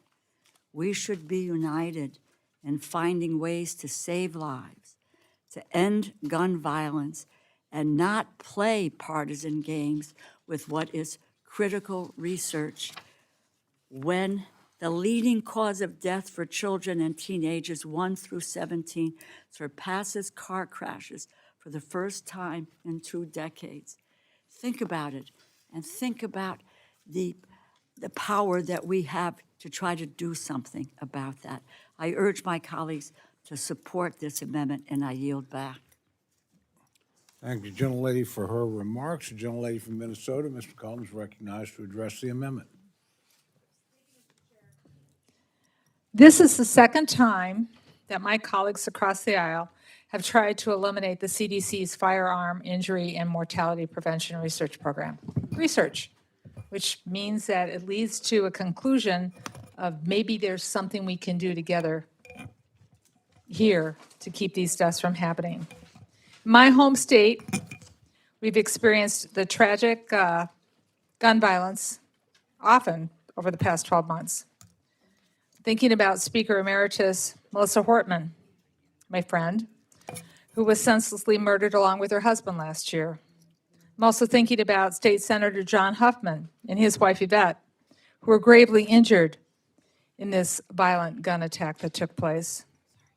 Thinking about the 300 children and parishioners of Annunciation Catholic Church who experienced a horrific event that has become all too familiar to Americans and Minnesotans. It was a beautiful day. It was the first day of school. An assassin armed with an assault rifle, a shotgun, and a pistol fired dozens of rounds at praying children, educators, support staff, and parishioners. Assault rifle, shotgun, pistol, dozens of rounds at praying children during Mass. 2 students were murdered, 8-year-old Fletcher and 10-year-old Harper. 24 were wounded, and many more will endure emotional trauma for the rest of their lives. Now, this problem's everywhere. It's at our job sites, it's at our places of worship, it's in our classrooms, and even I experienced it firsthand. As a teacher, I had a principal come down and meet me in the morning, and I witnessed firsthand the devastation of how gun violence is impacting our young people. Suicide. I had an empty desk first hour. and the students were coming in to see it. We need to study this. We need to figure out, these are all different instances of what happened. But we need to figure out if there's commonalities, especially with suicide prevention among teenagers.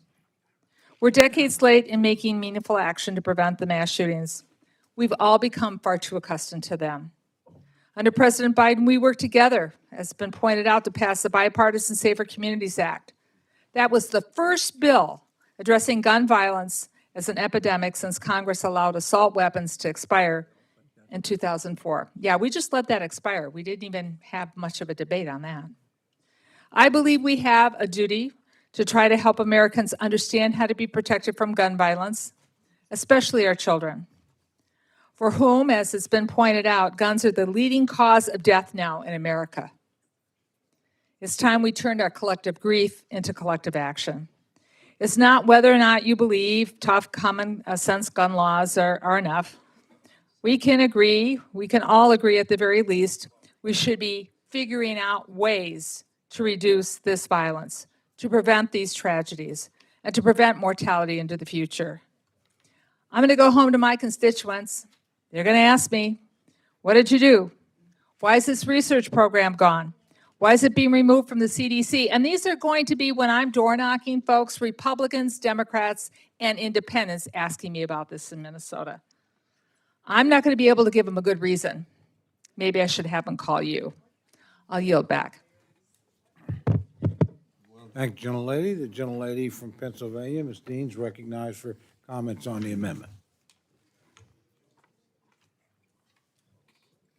Thank you, Chairman. I too rise in support of Mr. Quigley's amendment.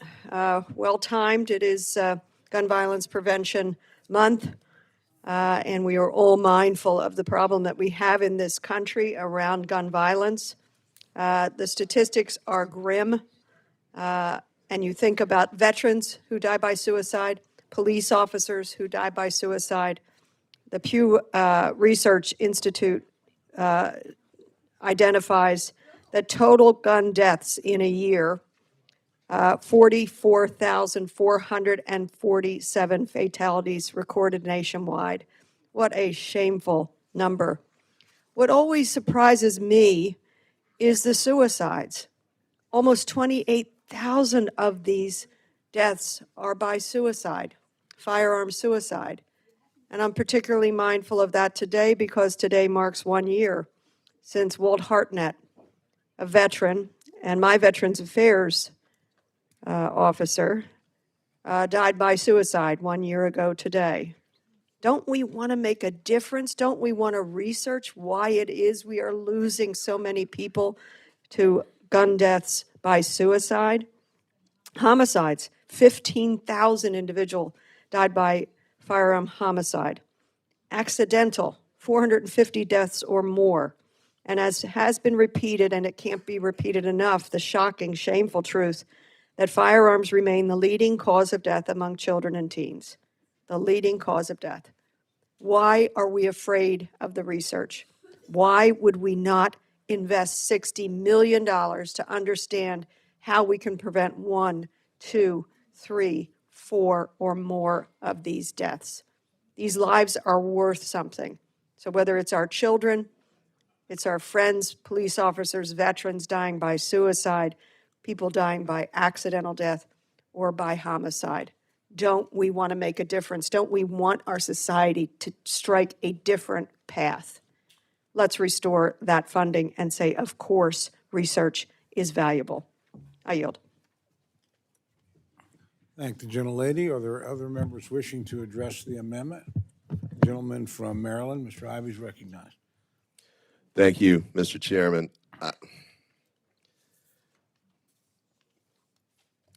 This one surprised me a bit, I must say. So just to back up,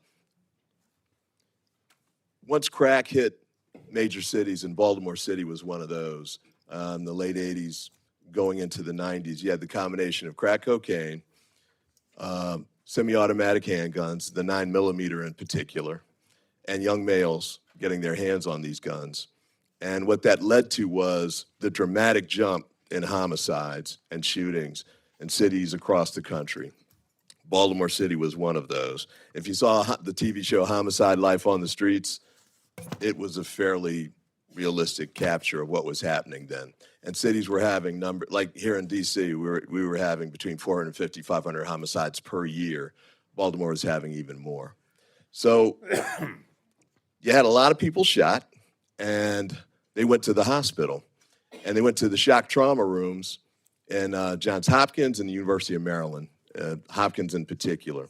And one of those professors or surgeons there kept doing surgery after surgery after surgery, losing these people on the table. And he thought, I forget his name, I wish I could remember it right now, but they started thinking, well, what could we do to prevent this? And so they started talking to the victims when they came in and when they were recovering from their gunshot wounds. And what they discovered was, if you talk to them soon enough, you got a lot of information from them about what was going on in their lives, because it was a real vulnerable point for them. They were, in some instances thinking they might die. Some instances they were worried about returning to a life where they might be at risk of being killed again, just like there was an attempt to kill them before. And this grew into studies that led to a different approach to addressing violent crime on the streets. The Boston strategy and other types that were adopted in many cities across the country. In fact, when I ran for office in 2002, I ran on the Boston strategy. That's the kind of research that came out of those sort of medical situations. And the CDC and the NIH funding helped to support that and grow that. Now, I guess you all are worried about, it looks, and trying to read the language, it looks like there's a concern about increasing gun control or firearm disenfranchisement or whatever. But, you've got a right to your concerns on that. My concern here, though, is this is written far broader than that. They can't fund or carry out any research relating to gunshot injury or mortality prevention that treats crimes committed with a firearm as a public health epidemic. And then it says including advocating and the like. But that's a very broad restriction on research that is obviously helpful to the public. And I don't know if we're going to get into a debate about whether gunshot violence and deaths are a public health epidemic. We've heard the statistics about the number of deaths. I think it is the leading cause of death. Children under 18 or 2 to 17, I've been in arguments about which one of those is right, but no, whichever way it goes, that's obviously not a place we want to be. If gunshot wounds is the second leading cause of death for our children, are we comfortable with that?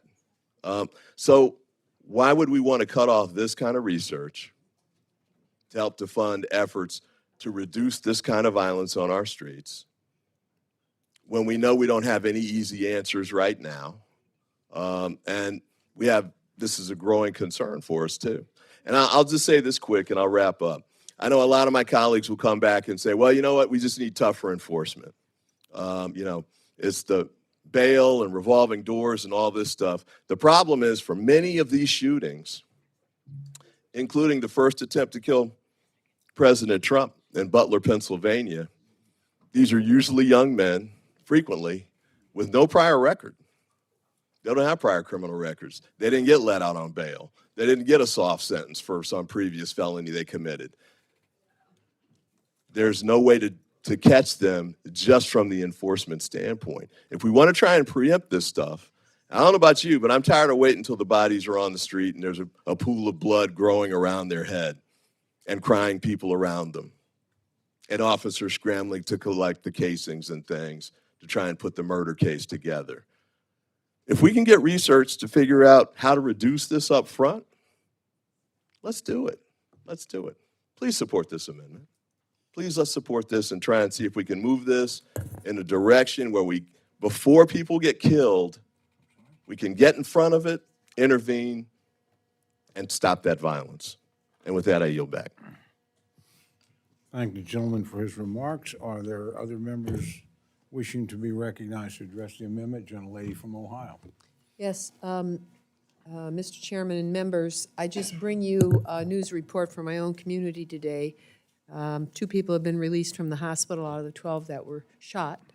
And the police don't have all the information yet, but a woman, a nurse, who was actually at the event over the weekend in the Old West End in Toledo, was actually raising money with her kids during the mass shooting.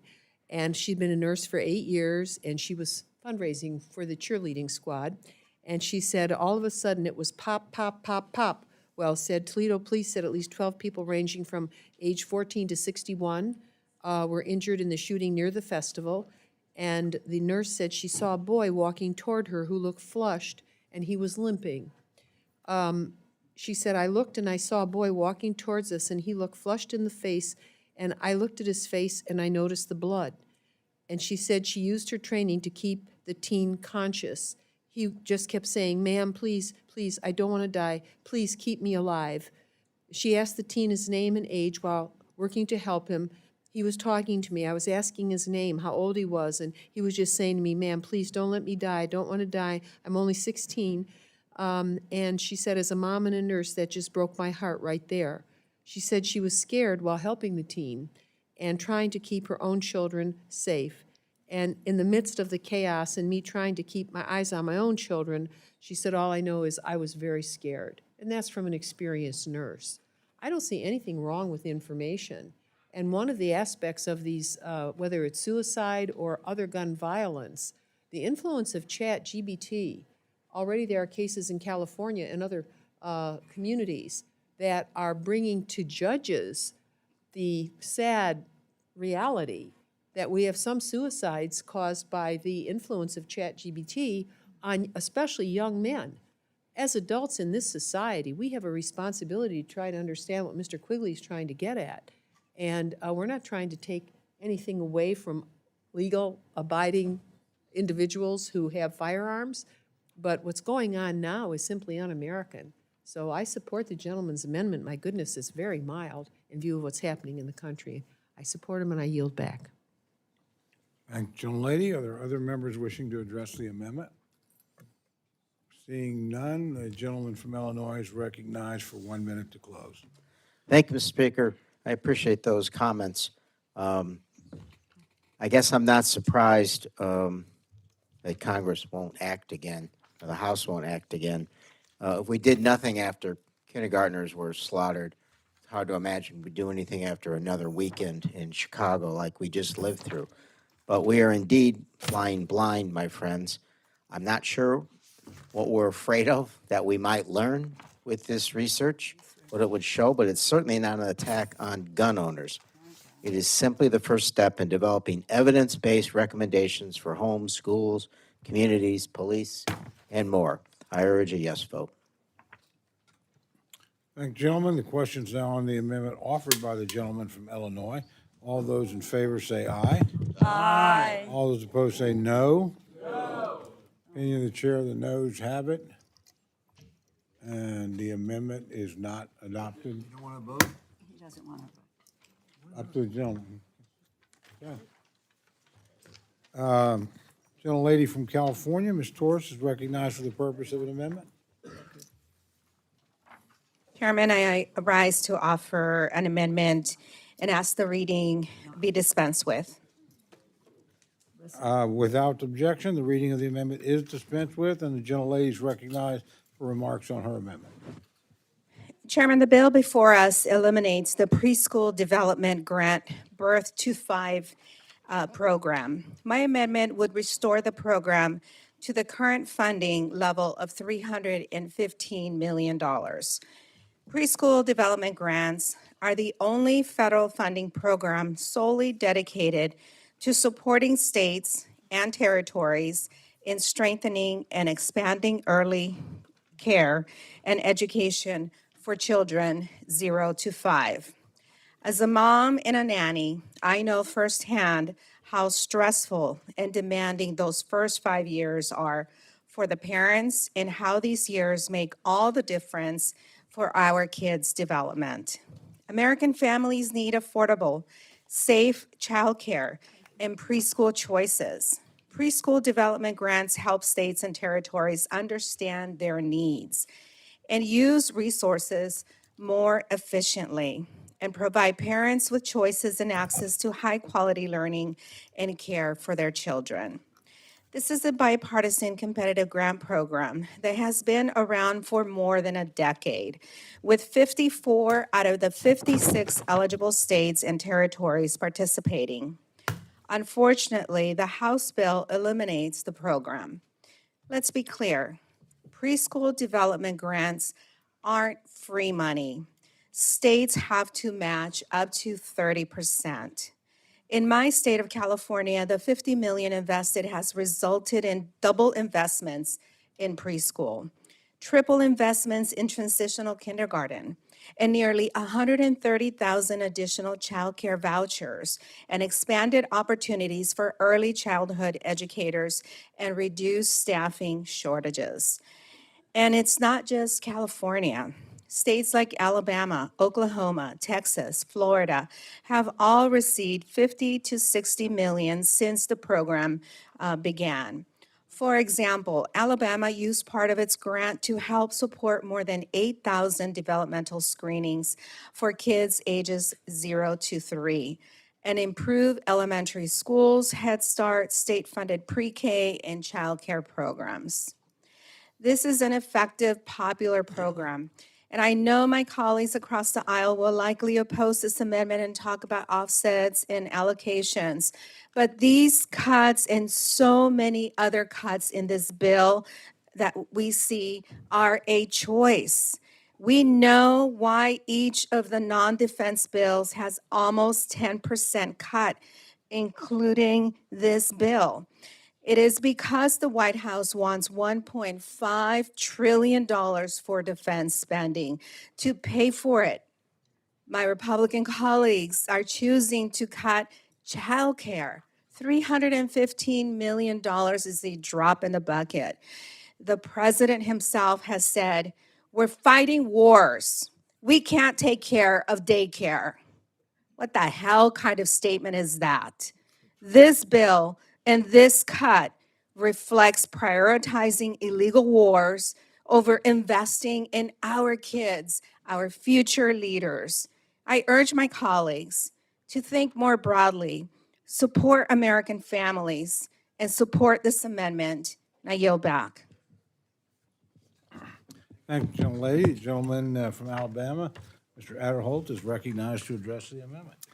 Oh, thank you, Mr. Chairman. And again, this is would be a nice-to-have program to restore this $315 million. But this bill that is before us makes it a priority in funding early childhood education through Head Start and Child Care and Development Block Grant, which we do increase by $10 million in each of those programs. The gentlelady's amendment would fund capacity-building activities, but are both duplicative and other federal programs do not directly benefit families in need. 44 states currently have a preschool program, so a capacity-building program is no longer needed. If the goal is to help children succeed, we need to prioritize direct support to families, and this bill that we have before us, the base bill, would do just that. So I urge my colleagues to oppose this amendment. Thank the gentleman. The gentlelady from Connecticut, Ms. Delore, is recognized to address the amendment. I think I was happy to hear the chairman say we should support direct support to families. I want to be clear, I think that means supporting the child tax credit. Now, that would be something that we could provide to families that would make a real difference in their lives. But I rise in support of this amendment. Preschool development grants play an essential role in making sure child care programs are as effective and as efficient as possible. They allow state child care and early learning programs to improve quality, safety. They benefit children socially, emotionally, and academically. The state grants support early learning, health, family support programs. They help working families access affordable, high-quality preschool while strengthening the workforce and reducing educational disparities. And just so that we are clear, these grants are not just awarded to blue states. Yes, my home state of Connecticut has received a preschool development grant, as has Chairman Coles and Chairman Adderholt.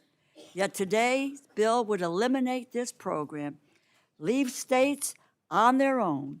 You are on your own, and leaving children and working class families behind yet again. When I said earlier that we are cutting off the opportunity for education and public education and the road to economic viability and success and opportunity, one step at a time. Let's not look at just one program. Take the totality of the cuts in the programs that we've talked about today, and you will witness the unbelievable assault on education, on health, on job training, and people's ability to be able to be successful in their lives.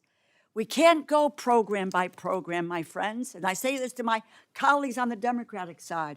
Draw the picture and let us point the finger at those who are willing to cut off all those opportunities.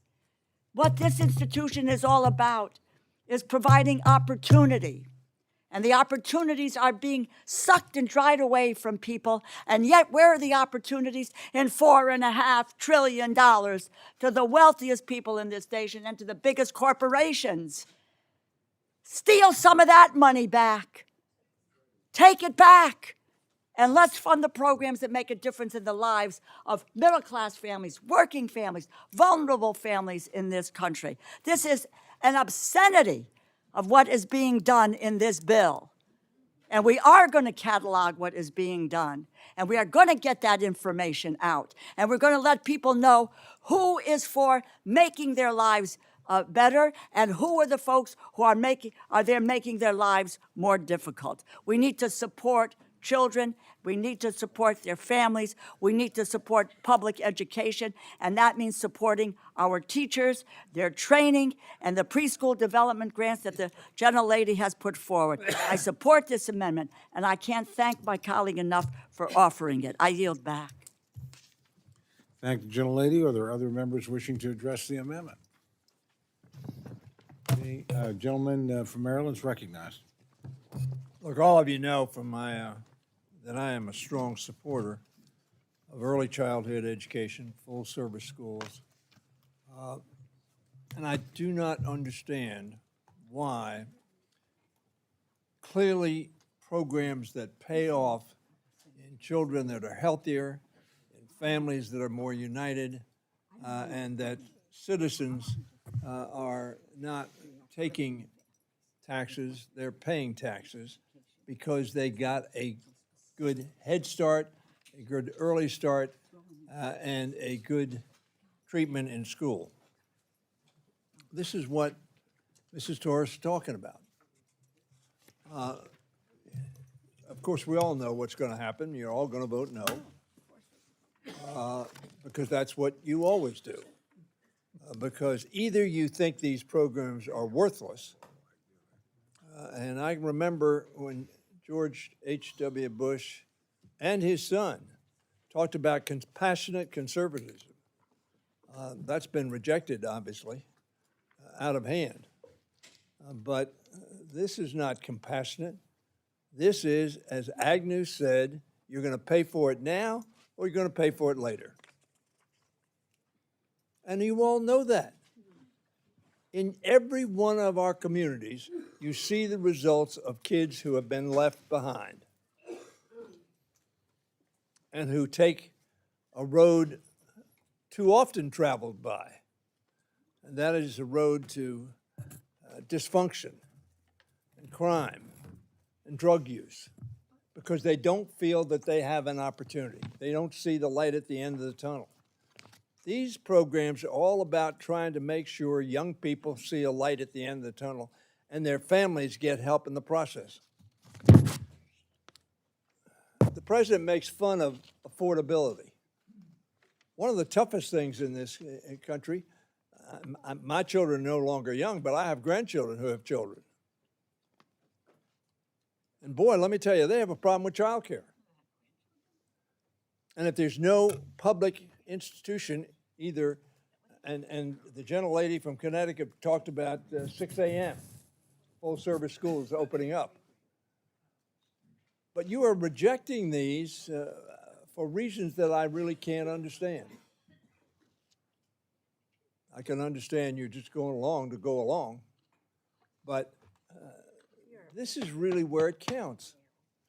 This is the people's bill. This is a bill for the people, for investment in people, for investment in their children, investment in their health care. And this amendment simply says that we're going to help make sure our kids are healthy, make sure they're on the right track, not the wrong track. We tried to cut this, we didn't try. This was attempted to be cut last year. Again, I don't think this bill is real. I sort of ask myself every once in a while, why are you prolonging the inevitable, which is this bill is going to pass and it's going to be rejected by the Senate, and I bet we don't even put it on the floor. Because as bad as it is, I don't think our Republican friends can get the votes on the floor for this bill, as bad as it is. And so, again, we're going to reject programs which Republicans and Democrats have supported through the years in a bipartisan fashion to make sure that our kids and our families have a chance and a shot. And so I'm in strong support of the amendment, and I thank the lady for introducing it. And I would hope maybe one or two or three of you on the other side of the aisle, because we're all going to vote for it, you know that, and we know you're all going to vote against it. And that's one of the frustrating things about this committee at this point in time. Debate doesn't seem to matter. That's a shame. I urge you vote yes. Thank you, gentlemen. Are there other members wishing to address the amendment? Seeing none, the gentlelady is recognized for 1 minute to close. Thank you, Chairman. As I said before, this is not about politics. This is about improving early childhood systems for kids 0 to 5. 54 out of 56 states and territories have participated in a bipartisan preschool development grant program. Last year, I quoted Alabama Governor Ivey. This year, she has a new quote. And let me quote her. This federal funding allows Alabama to continue building a coordinated, efficient early childhood education system that supports families, strengthens our workforce, and ensures children across our state have the opportunity to succeed from the very beginning. It's a key word, from the very beginning. Our kids need to be supported. This program helps parents have more choices and helps states provide their child care and preschool programs.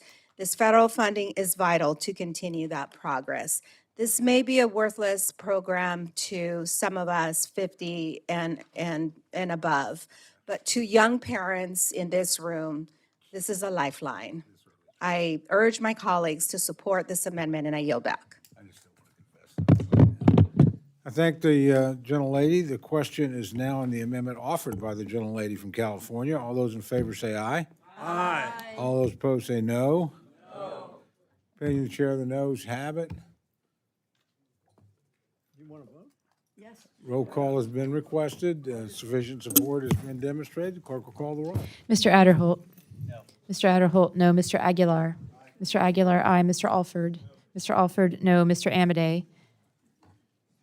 Mr. Amade, no. Mrs. Bice? Mrs. Bice, no. Mr. Bishop? Mr. Bishop, aye. Mr. Calvert? Mr. Calvert, no. Mr. Carter? Mr. Carter, no. Mr. Case? Mr. Case, aye. Mr. Siscomani? Mr. Siscomani, no. Mr. Klein? Mr. Klein, no. Mr. Cloud? Mr. Cloud, no. Mr. Clyburn? Mr. Clyburn, aye. Mr. Clyde? Mr. Clyde, no. Mr. Cole? No. Mr. Cole, no. Mr. Cuellar? Ms. Dean? Ms. Dean, aye. Ms. DeLauro? Aye. Mr. DeLauro, aye. Mr. Diaz-Balart? Mr. Diaz-Balart, no. Mr. Edwards? Mr. Edwards, no. Mr. Elzey? Mr. Elzey, no. Ms. Escobar? Ms. Escobar, aye. Mr. Espaillat? Mr. Espaillat, aye. Mr. Fleischman? Mr. Fleischman, no. Ms. Frankel? Ms. Frankel, aye. Mr. Franklin? Mr. Franklin, no. Mr. Guest? Mr. Harder. Mr. Harder, aye. Dr. Harris. Dr. Harris, no. Mrs. Hinson. Mrs. Hinson, no. Mr. Hoyer. Aye. Mr. Hoyer, aye. Mr. Ivy. Mr. Ivy, aye. Mr. Joyce. Mr. Joyce, no. Ms. Capter. Aye. Ms. Capter, aye. Mr. Lalota. Ms. Lee. Ms. Lee, aye. Ms. Letlow. Mr. Levin. Mr. Levin, aye. Ms. Malloy. Ms. Malloy, no. Ms. McCollum. Ms. McCollum, aye. Ms. Ming. Ms. Ming, aye. Mr. Molinar. Mr. Molinar, no. Mr. Moore. Mr. Moore, no. Mr. Morelli. Mr. Morelli, aye. Mr. Mervan. Mr. Mervan, aye. Mr. Newhouse. Mr. Newhouse, no. Ms. Perez. Ms. Perez, aye. Ms. Pingree. Ms. Pingree, aye. Mr. Pocan. Mr. Pocan, aye. Mr. Quigley. Mr. Quigley, aye. Mr. Reschenthaler. Mr. Reschenthaler, no. Mr. Rogers. Mr. Rogers, no. Mr. Rutherford. Mr. Rutherford, no. Mr. Shreve. Mr. Shreve, no. Mr. Simpson. Mr. Simpson, no. Mr. Strong. Mr. Strong, no. Mrs. Torres. Mrs. Torres, aye. Miss Underwood. Miss Underwood. Miss Underwood, aye. Mr. Valadeo. Mr. Valadeo, no. Miss Wasserman Schultz. Mrs. Watson Coleman. Mrs. Watson Coleman, aye. Mr. Womack. Mr. Womack, no. Mr. Zinke. Mr. Zinke, no. Are there members wishing to vote or change their vote? Gentleman from Mississippi? Mr. Guest, no. Gentleman from Texas? Mr. Cuellar, aye. Are there other members wishing to vote or change their vote? Seeing none, the clerk will tally.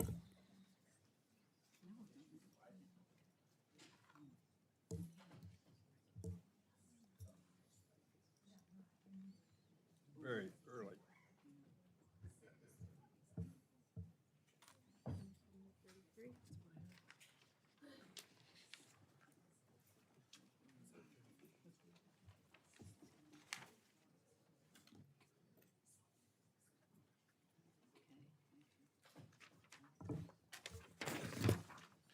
On this vote, the ayes are 27, the noes are 33, and the amendment is not adopted. Before we go on to the next amendment, the chair has an announcement. An anonymous admirer of Mr. Calvert, on the occasion of his birthday, is providing ice cream and assorted sweets in the energy and water room across from where you've been eating, that complex right across. So if any of you care to have dessert, feel free to go get it. And I think it's portable enough if you want to bring it back. That's up to you, but you're welcome to do so. So anyway, it's now open for you to go to whenever you like. Gentlelady from California, Ms. Torres, is recognized for an amendment. In honor of the birthday boy, can we have some air in here too? It's pretty hot I'll in see what we here. can do. I don't have much control over the thermostat. Thank you. but, that's- Chairman, would ask the I staff to have an check it. amendment at the desk and ask that the reading be dispensed with. Without objection, the reading of the amendment is dispensed with, and the gentlelady is recognized for remarks on her amendment.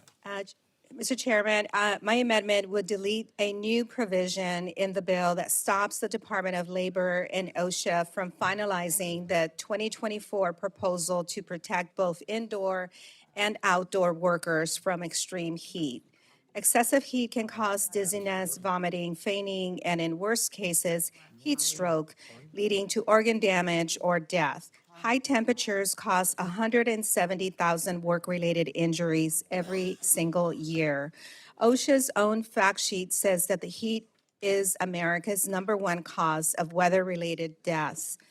The numbers are likely a lot higher than reported, as heat can trigger other health issues and injuries. The Inland Empire region is a major warehouse and logistics hub where nearly 40% of all imported goods flow through. And as one of the fastest growing areas in America, there is a lot of construction and projects being built outside too. Whether it is workers moving in and out of hot warehouses and that don't have air conditioning or ventilation, or building a project outside during a heat wave, extreme heat is a health risk. This past March, our region had yet another record-breaking heat wave well before the hottest months of the summer. That is why every year I urge federal and state officials to ensure that warehouse workers are provided access to water, cooling measures, and heat safety training.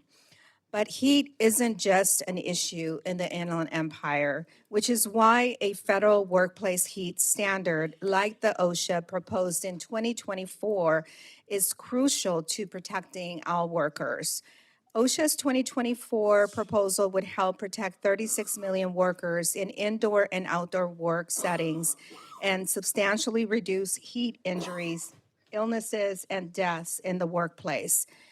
They are common sense measures like requiring employers to have plans to prevent heat injury and respond to health emergencies, to have training for working in heat for employees, which is crucial as heat-related injuries often happen during a worker's first few days on the job in hot conditions. And when it gets hot out, it requires the bare minimum, access to cool drinking water, rest areas that have shade if outside, or cooling if indoors, short rest periods, and monitoring for heat-related illnesses. OSHA's proposed rule in 2024 was a significant step towards protecting workers from extreme heat. But Section 117 in this bill would stop these protections and leave workers across the country at greater risk of heat injury or illness. I urge my colleagues to support my amendment, and I yield back.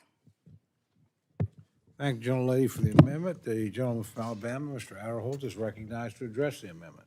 Thank you, Mr. Chairman. I rise to oppose the amendment. This proposed standard, which began under the Biden administration, is another instance of federal overreach by the Occupational Safety and Health Administration, better known as OSHA. While we all support safe workplaces, my colleagues and I have long held concerns with the impacts that heavy-handed OSHA regulations have on the workplace and job creators. This proposal risks being another one-size-fits-all federal mandate that proves overly burdensome on job creators, given the vast differences in workplace environments across the country. With that, I'd urge my colleagues to oppose the amendment, and I yield back. Thank you, gentlemen. Gentlelady from Connecticut, Ms. Delores, recognized to address the amendment. Thank you, Mr. Chairman. I rise in support of the amendment. Section 117 of this bill blocks the Department of Labor from finalizing or enforcing OSHA's proposed safety standard, quote, heat injury and illness prevention in outdoor and indoor work settings. Let me just say, summer is becoming hotter, record-breaking weather events occur year after year. Heat has become, extreme heat is rapidly becoming one of the most dangerous and least regulated workplace hazards in the United States. In 2023 alone, high temperatures caused an additional 28,000 injuries across the United States. Bureau of Labor Statistics data shows that over 400 Americans died from environmental heat exposure over a recent 10-year period. Yet this bill would prevent OSHA from implementing basic nationwide safety rules to protect these workers. Let me just tell you where: Florida, Louisiana, alongside Arizona, Texas, and Nevada account for 61% of recent U.S. heat-related deaths, heavily impacting outdoor workers across the trade, transportation, and agricultural sectors. Members on this committee who represent those states: Florida, Mr. Diaz-Balart, Mr. Rutherford, Mr. Franklin, Louisiana, Ms. Letlow, Arizona, Mr. Siscomani, Texas, Mr. Cloud, Mr. Gonzalez, Mr. Carter, Nevada, Mr. Amadei. And in August 2023, in Farmersville, Texas, Christopher Begley, a 57-year-old UPS driver, collapsed while delivering packages during a severe heat wave where temperatures exceeded 100 degrees Fahrenheit. He died a few days later. Colin Boney, a 23-year-old construction worker in Glendale, Arizona, died after reporting he felt ill from recent heat while working outdoors.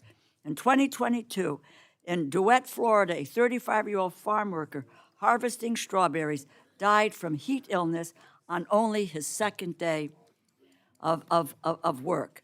OSHA's safety standard recognized how workplace heat illness is entirely preventable with simple, basic interventions like hydration, shade, structured rest breaks.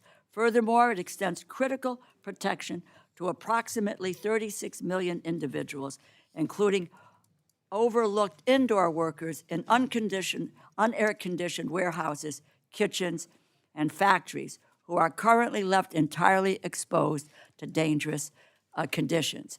Critically, the rule establishes a mandatory acclimatization program designed specifically to protect new hires. I mentioned the gentleman who died only on his second day of work.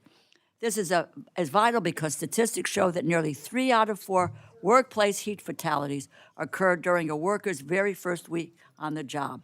By replacing reactive, ambiguous mandates with clear trigger thresholds at 80 to 90 degrees, we give employers an enforceable framework to save lives. While corporate interests worry about compliance costs, experts contend that inaction is far more expensive. The Economic Policy Institute notes that failing to regulate heat results in massive productivity losses, spiraling healthcare expenses, and lost workdays. Investing in basic safety measures is an investment in a more stable and a more productive workforce. I urge my colleagues to support this amendment. Thank the gentlelady for her comments. The gentlelady from Nevada, Ms. Lee, is recognized to address the amendment. Thank you, Mr. Chairman. I represent Las Vegas, Nevada, where the temperature is going to be about 106, 107 just this week alone. And imagine you're an electrical worker, you're a painter, you're a roofer, you're working on roads, you're a landscaper. Mr. Chairman, you contend that this is a fits all. I just plead with you that maybe we can have a conversation of a standard instead of eliminating it completely. In 2024, 526 people died in Clark County alone because of heat-related deaths. And to me, this is a standard of a water break, giving people some shade break, a chance to go indoors to regulate their body temperature. When you're dealing with these types of extreme heats, it's just, to me, irresponsible for us to completely eliminate a standard without any conversation about something. And I understand where you think it's, job killing. I think it's job killing when people literally are dying on the job because of heat. And so I hope we can come to a compromise on this where we can protect workers, we can protect jobs. I actually think when you have people who are working in this type of extreme heat, I don't know if you've ever sat outside in 110-degree heat with the sun beating on your back for hours on end doing back-breaking work. To me, it just seems irresponsible to not have a conversation and completely eliminate this standard. And with that, I yield. I thank the gentlelady. Are there other members wishing to address the amendment? Seeing none, the gentlelady is recognized for 1 minute to close. Chairman, hotter days are occurring earlier each year with record-breaking heat waves. Workers deserve to return home safely after a hard day on the job. And the proposed standards are the bare minimum, ensuring access to water, shade, rest breaks, and training so everyone can recognize heat stroke and other health emergencies. If we understand that machines can overheat and require them to shut down during extreme heat events, then we must also recognize that humans also need a little break to cool off. I urge my colleagues to vote yes on this amendment, and I yield back. Thank the gentlelady. The question is now on the amendment offered by the gentlelady from California. All those in favor say aye. Aye. All those opposed say no. No. Opinion of the chair, the noes have it. Oh, no. The roll call has been requested. Sufficient support has been demonstrated. Clerk will call the roll. Mr. Adderholt. Mr. Adderholt, no. Mr. Aguilar. Mr. Aguilar, aye. Mr. Alford. Mr. Alford, no. Mr. Amade. Mrs. Bice. Mr. Bishop. Mr. Bishop, aye. Mr. Calvert. Mr. Calvert, no. Mr. Carter. Mr. Carter, no. Mr. Case. Mr. Case, aye. Mr. Siscomani. Mr. Klein. Mr. Cloud. Mr. Cloud, no. Mr. Clyburn. Mr. Clyburn, aye. Mr. Clyde. Mr. Clyde, no. Mr. Cole. No. Mr. Cole, no. Mr. Cuellar. Ms. Dean. Ms. Dean. Ms. Dean, aye. Ms. DeLauro. Aye. Ms. DeLauro, aye. Mr. Diaz-Balart. Mr. Diaz-Balart, no. Mr. Edwards. Mr. Edwards, no. Mr. Elzey. Mr. Elzey, no. Ms. Escobar. Ms. Escobar, aye. Mr. Espaillat. Mr. Espaillat, aye. Mr. Fleischman. Mr. Fleischman, no. Ms. Frankel. Ms. Frankel, aye. Mr. Franklin. Mr. Franklin, no. Mr. Guest. Mr. Guest, no. Mr. Harder. Mr. Harder, aye. Dr. Harris. Dr. Harris, no. Mrs. Hinson. Mrs. Hinson, no. Mr. Hoyer. Mr. Hoyer. Aye. Mr. Hoyer, aye. Mr. Ivy. Mr. Ivy, aye. Mr. Joyce. Mr. Joyce, no. Ms. Capter. Aye. Ms. Capter, aye. Mr. Lalota. Ms. Lee. Ms. Lee, aye. Ms. Letlow. Mr. Levin. Mr. Levin, aye. Ms. Malloy. Ms. Malloy, no. Ms. McCullum. Ms. McCullum, aye. Ms. Ming. Ms. Ming, aye. Mr. Molinar. Mr. Molinar, no. Mr. Moore. Mr. Moore, no. Mr. Morelli. Mr. Morelli, aye. Mr. Mervan. Mr. Mervan, aye. Mr. Newhouse. Mr. Newhouse, no. Ms. Perez. Ms. Perez, aye. Ms. Pingree. Ms. Pingree, aye. Mr. Pocan. Mr. Pocan, aye. Mr. Quigley. Mr. Reschenthaler. Mr. Reschenthaler, no. Mr. Rogers. Mr. Rogers, no. Mr. Rutherford. Mr. Rutherford, no. Mr. Shreve. Mr. Shreve, no. Mr. Simpson. Mr. Simpson, no. Mr. Strong. Mr. Strong, no. Mrs. Torres. Mrs. Torres, aye. Miss Underwood. Miss Underwood, aye. Mr. Valadeo. Mr. Valadeo, no. Miss Wasserman Schultz. Miss Wasserman Schultz, aye. Mrs. Watson Coleman. Mrs. Watson Coleman, aye. Mr. Womack. Mr. Womack, no. Mr. Zinke.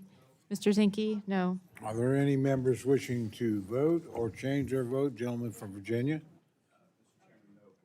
Mr. Klein, no. Gentleman from Arizona?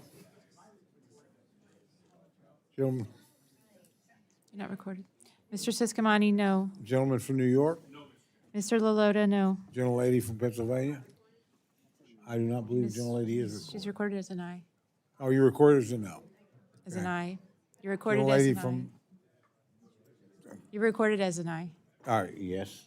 Okay. Dean is Thank you. recorded, yeah. Gentlelady from Oklahoma? Mrs. Bice, no. Do we have other members wishing to vote or change their vote?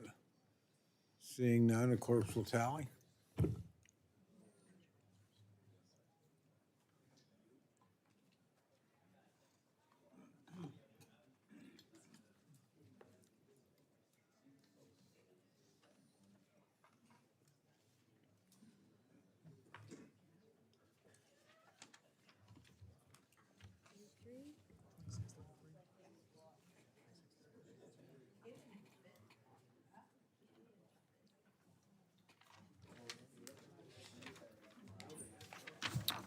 On this vote, the ayes are 26, the noes are 33. The amendment is not adopted.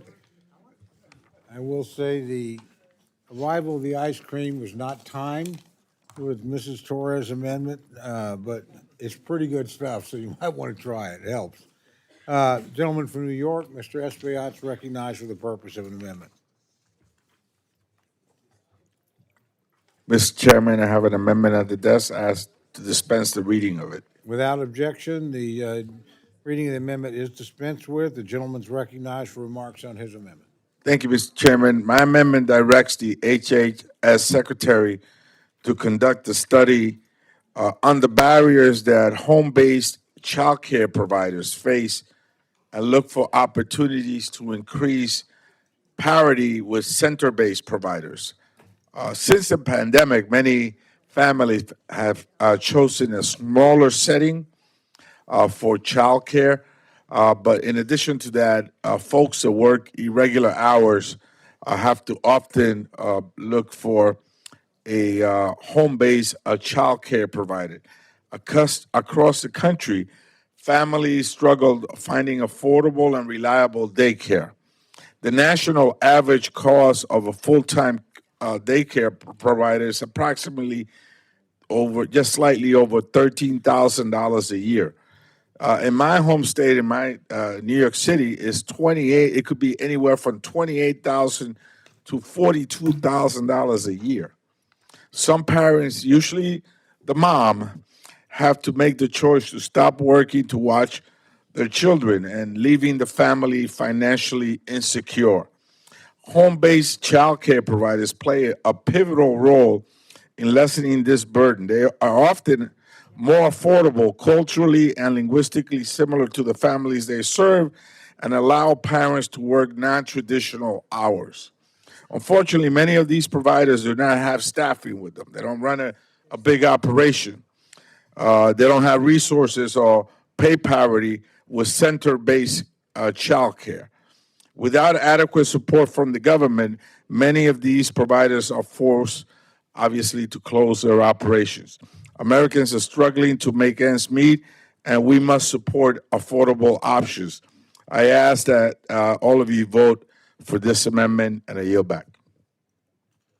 Thank you, gentlemen. The gentleman from Alabama, Mr. Adderholt, is recognized to address the amendment. Thank you, Mr. Chairman. I'll be brief. I will accept the gentleman's amendment. I yield back.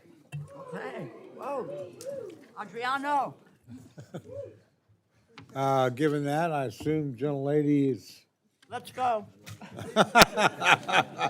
I like that attitude. Take the win. Gentlemen want 1 minute to close, or are you fine? Okay. Questions, questions now on the amendment offered by the gentleman from New York. All those in favor say aye. Aye. Opposed, no.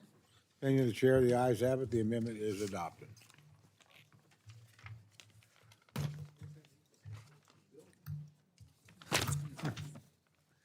The gentleman from New York, Mr. Morelli, is recognized for the purpose of an amendment. Thank you very much, Mr. Chairman. I rise to offer an amendment and ask that the reading of the amendment be dispensed with. Without objection, the reading of the amendment is dispensed with, and the gentleman is recognized for remarks on his amendment. Thank you, sir. Mr. Chairman, colleagues, my amendment would provide additional funding for the Institute of Education Sciences, IES. IES is a critical federal agency that supports rigorous, evidence-based research educators rely on to improve student outcomes and to strengthen instruction. Right now, researchers are learning what works for improving instruction, student engagement, and teacher development. We should be building on that progress, not pulling resources away from it. New investments in learning are more important than ever today. Advancements in technology and artificial intelligence are rapidly transforming what students need to know, and our education system must ensure that they are prepared for the future that awaits them. You know, the federal government has risen to the moment before.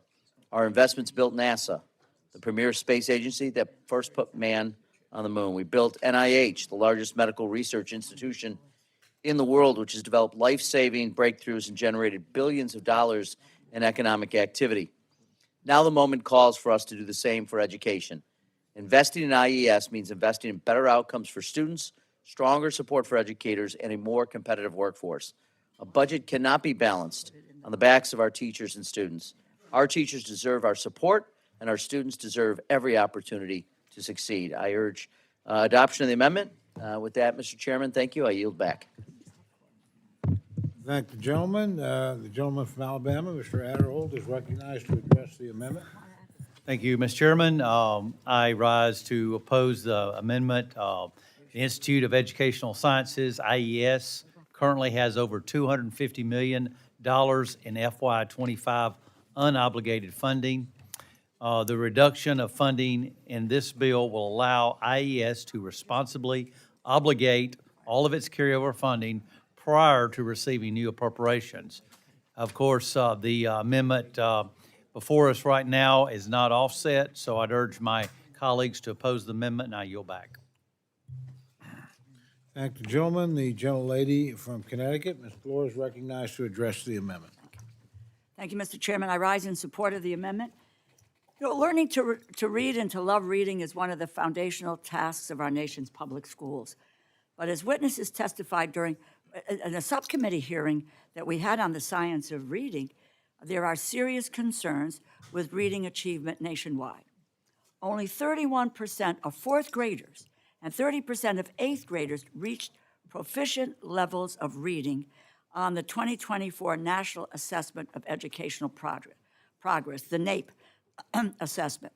This means that more than 2/3 of children in the United States are not reading proficiently. On both sides of the aisle, we agree that this is a problem. So what should we do about it? At our hearing, I called for this committee to establish a national reading panel to explore ways to improve how we teach our children to read. I am pleased that this committee has answered that call, and I again want to commend Congressman Harder for his advocacy on this issue. That's a positive, concrete step in the right direction. But at the same time, this bill takes us in a devastating, wrong direction with the Institute of Educational Services, the agency that is responsible for researching, measuring, and disseminating the science of reading. My Republican colleagues are proposing a staggering $296 million, 38% cut to the IES. We can't let this stand. We need to support our federal investments in education programs designed to help educators effectively teach using the science of reading, including the highly effective regional educational laboratories at IES and the agency's high-impact grant awards. This movement in this bill, once more, for me, just compounds the direction that this administration and the majority are really placing a dagger in the heart of public education in this nation at pretty much every level. I urge my colleagues to support the gentleman's amendment and restore IES's funding. I yield back. Thank the gentlelady for her comments. Are there other members wishing to address the amendment? Seeing none, a gentleman is recognized for 1 minute to close. Thank you, Mr. Chairman, and I certainly appreciate my friend, the gentlelady from Connecticut's comments. And I'm married to Mary Beth Morelli, who served in a classroom for 31 years teaching English language arts to 7th and 8th graders, which there's a special place in heaven if you teach 7th and 8th graders. I just want everyone to know that. But saw through her eyes the challenge that teachers face, particularly with advances in technology, particularly advances in artificial intelligence, and thinking about the competition we face around the world from so many different places, particularly peer adversaries like China who are investing heavily in education. So I'll continue. I'm going to withdraw the amendment simply because we haven't been able to agree on an appropriate offset, but I'll continue to work with the committee to ensure we find a way to fully fund this critical agency. Our students, our educators deserve our support, but the American people deserve the best trained workforce, the best educated citizens. At no point in our history has how well you do, both from an economic point of view, but as a citizen, is it more closely correlated with your educational experience and how well you do learning. So with that, I withdraw the amendment and I'll yield the time back, sir. Thank you, gentlemen. The gentlelady from Texas, Ms. Escobar, is recognized for the purpose of an amendment.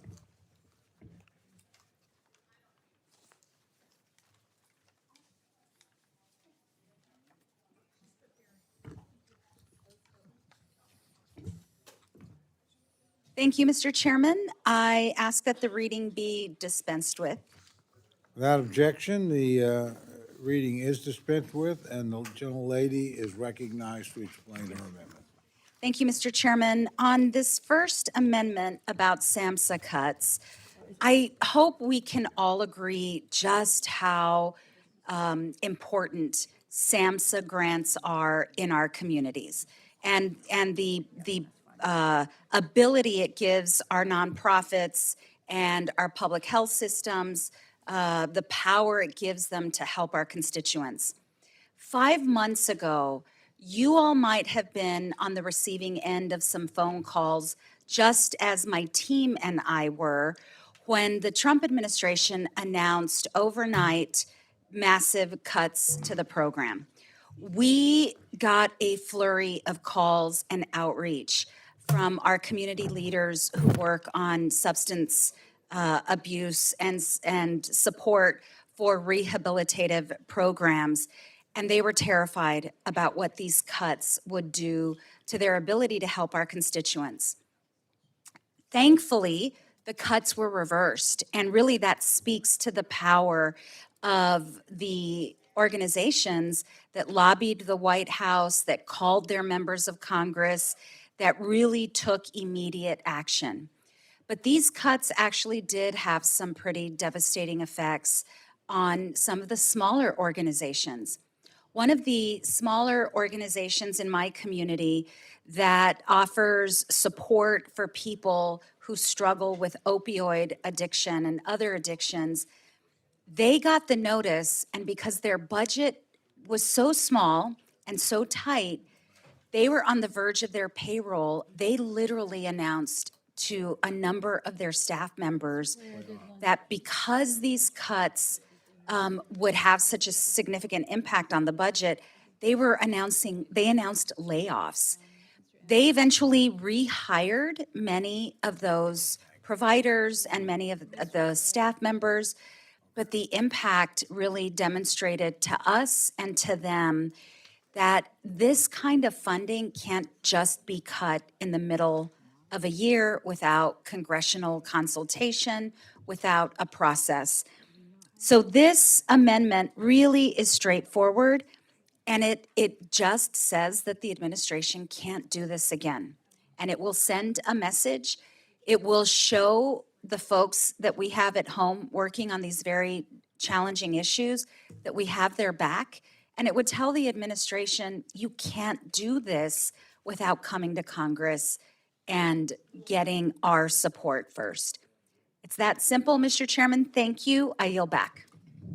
Thank the gentlelady for her amendment. The gentleman from Alabama, Mr. Adderholt's recognized to respond to the amendment. Yes, thank you, Mr. Chairman. I rise to oppose the gentlelady's amendment. I do appreciate the gentlelady's sincere concerns on this issue.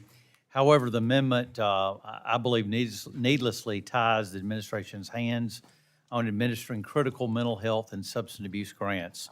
Concerns over past funding delays have been overcome, and arguments about sustained disruptions are, to this point, really unfounded. So with that, I urge my colleagues to oppose this amendment, and I yield back. Thank you, gentlemen. Gentlelady from Connecticut, Ms. Delora, is recognized to address the amendment. I rise in strong support of the amendment. In January, thousands of organizations across the country were notified that their substance use treatment and prevention and their mental health grants were being terminated effective immediately. The justification given, the programs no longer aligned with the administration's priorities. God help us, what are their priorities? I quickly condemned these senseless and unconscionable terminations. There was public outcry, advocacy group complained, and I have a feeling that a number of my Republican colleagues complained as well. At least I hope they did. But within 24 hours, HHS reversed the decision and reinstated the grants. But even in that short period of time, damage was done. Local providers quickly ceased operations, disrupting patient care and fracturing relationships built over time. And now, months later, the uncertainty remains. Organizations have frozen hiring, as the administration never offered an explanation about what happened or any reassurance that it would not happen again.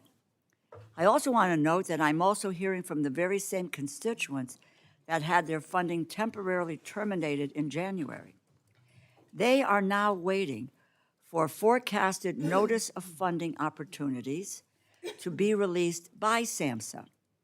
The certified community behavioral health clinics in Connecticut have been waiting for a notice of funding, the funding opportunity for the Clinic Improvement and Advancement Grant, and concern is growing. Given their past success, organizations in my community stand to lose between $10 to $15 million if this funding opportunity is not issued tomorrow. Not issued by tomorrow. And we have no indication that this money is coming. The impact is devastating, would have the same end result as to what was attempted in January: staff layoffs, reduced access to care, disruptions in services for some of our most vulnerable residents. This is just one funding opportunity that my staff has been contacted about. I would imagine your staff are being asked the same questions and having the same concerns. I want to say a thank you to Congresswoman Escobar for raising this important issue. These programs touch all of our communities. I urge my colleagues to support the amendment. This is foolhardy to go down the same road we did in January. And look, my hope, and let's galvanize the same groups.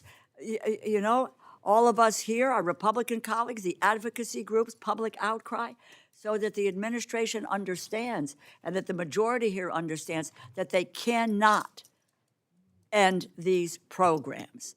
It is harmful to people who are in need of the programs and who are relying in order for them to deal with the issues that confront them around these areas.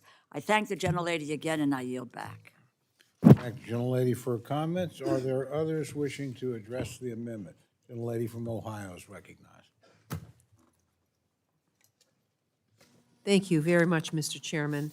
And members, I rise in very strong support of the Escobar Amendment and compliment her on proposing it today. We have the Impoundment Act for a reason. No administration can refuse to disburse funds appropriated by Congress unless directed to do so by appropriations law. This is a question of the law, and that is in part why it is truly such a privilege to serve on this committee. We House members, the branch of government closest to the people, have the power to help decide where federal funds are spent. So if Congress has appropriated SAMHSA grant funds and SAMHSA has already approved grantees their awards, the dollars must flow. I hope we don't have to take this all the way to the Supreme Court and trouble them with this. I know my staff, like many of yours, have had to follow up on grantees who call in and ask, when is the money coming? Where is it? Or our grant was approved, so why did the agency stop communicating with us? While in some cases we can get answers, the grant dollars then are dispersed and the hard work continues. Far too many grantees are still left waiting in the wings.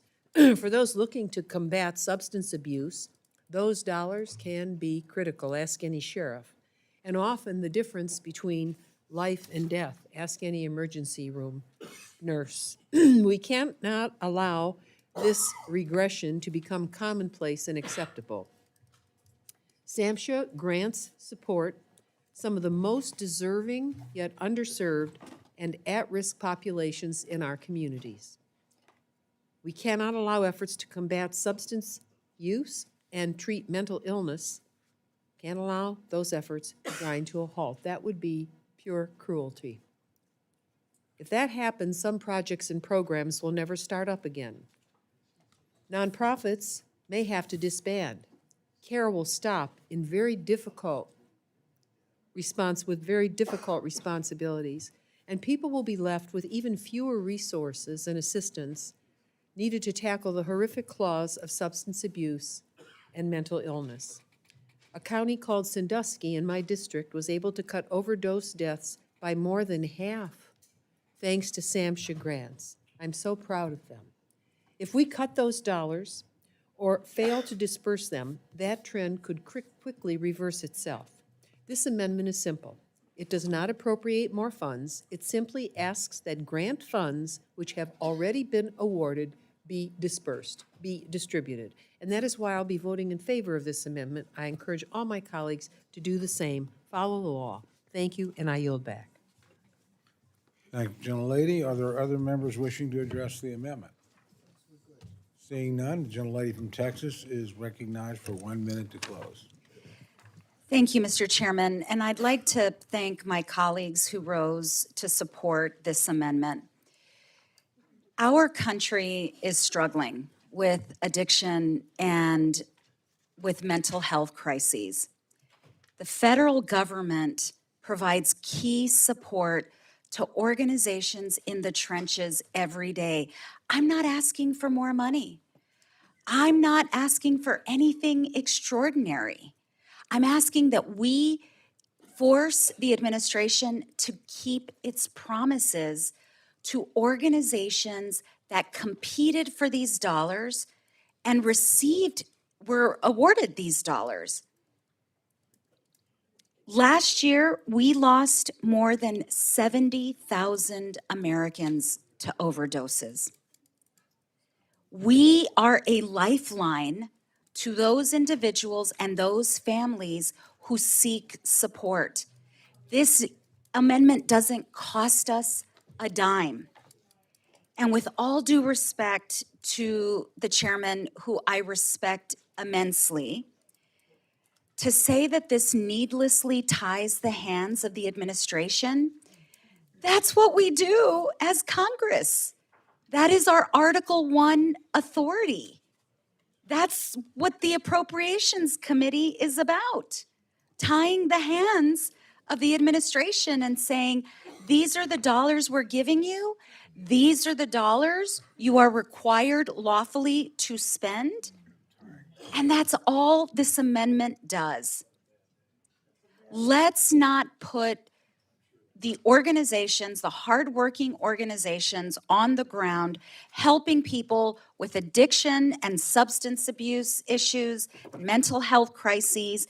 Let's not put them at risk, their work at risk, or our constituents at risk. I ask for your support of this very fundamental amendment, and I yield back. Thank you, gentlelady. The question's now on the amendment offered by the gentlelady from Texas. All those in favor say aye. Aye. All those opposed say no. No. Opinion of the chair, the noes have it. A roll call has been requested. Please, a few more. Thank you. Sufficient support has been demonstrated. Clerk will call the rolls. Mr. Adderholt? No. Mr. Adderholt, no. Mr. Aguilar? Mr. Alford? Mr. Alford, no. Mr. Amade? Mr. Amade, no. Mrs. Bice? Mrs. Bice, no. Mr. Bishop? Mr. Calvert? Mr. Calvert, no. Mr. Carter? Mr. Carter, no. Mr. Case? Mr. Case, aye. Mr. Siscomani? Mr. Siscomani, no. Mr. Klein? Mr. Klein, no. Mr. Cloud? Mr. Cloud, no. Mr. Clyburn? Mr. Clyde? Mr. Clyde, no. Mr. Cole? No. Mr. Cole, no. Mr. Cuellar? Mr. Cuellar, aye. Ms. Dean? Ms. Dean, aye. Mr. Loro? Mr. Loro? Aye. Mr. Loro, aye. Mr. Diaz-Balart? Mr. Edwards? Mr. Edwards, no. Mr. Elzey? Mr. Elzey, no. Ms. Escobar? Ms. Escobar? Ms. Escobar, aye. Mr. Espaillat? Mr. Espaillat, aye. Mr. Fleischman? Mr. Fleischman, no. Ms. Frankel? Ms. Frankel, aye. Mr. Franklin? Mr. Franklin, no. Mr. Guest? Mr. Guest, no. Mr. Harder? Mr. Harder, aye. Dr. Harris? Dr. Harris, no. Mr. Hinson? Mr. Hoyer? Aye. Mr. Hoyer, aye. Mr. Ivy? Mr. Ivy, aye. Mr. Joyce? Mr. Joyce, no. Ms. Captor? Aye. Ms. Captor, aye. Mr. Lalota? Ms. Lee? Ms. Lee, aye. Ms. Letlow? Mr. Levin? Mr. Levin, aye. Ms. Malloy? Ms. Malloy, no. Mr. McCollum? Ms. McCollum, aye. Ms. Ming? Ms. Ming, aye. Mr. Molinar? Mr. Molinar, no. Mr. Moore? Mr. Moore, no. Mr. Morelli? Mr. Mervan? Mr. Mervan, aye. Mr. Newhouse? Mr. Newhouse, no. Ms. Perez? Ms. Perez, aye. Ms. Pingree? Ms. Pingree, aye. Mr. Pocan? Mr. Pocan, aye. Mr. Quigley? Mr. Quigley, aye. Mr. Reschenthaler. Mr. Reschenthaler, no. Mr. Rogers. Mr. Rogers, no. Mr. Rutherford. Mr. Rutherford, no. Mr. Shreve.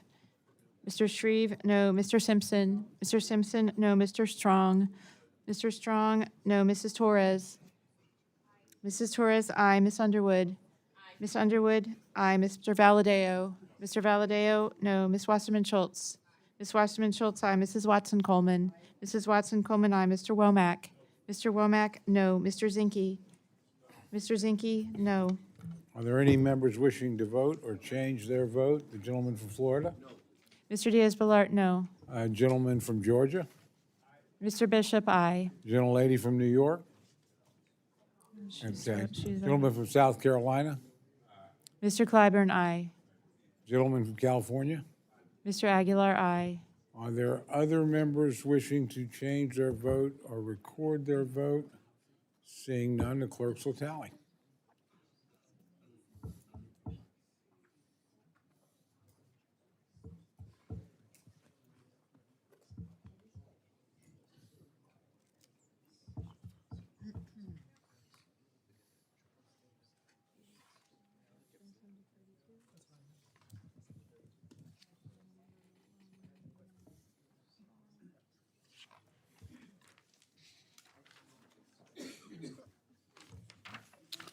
This vote, the ayes are 27, the noes are 32. The amendment is not agreed to.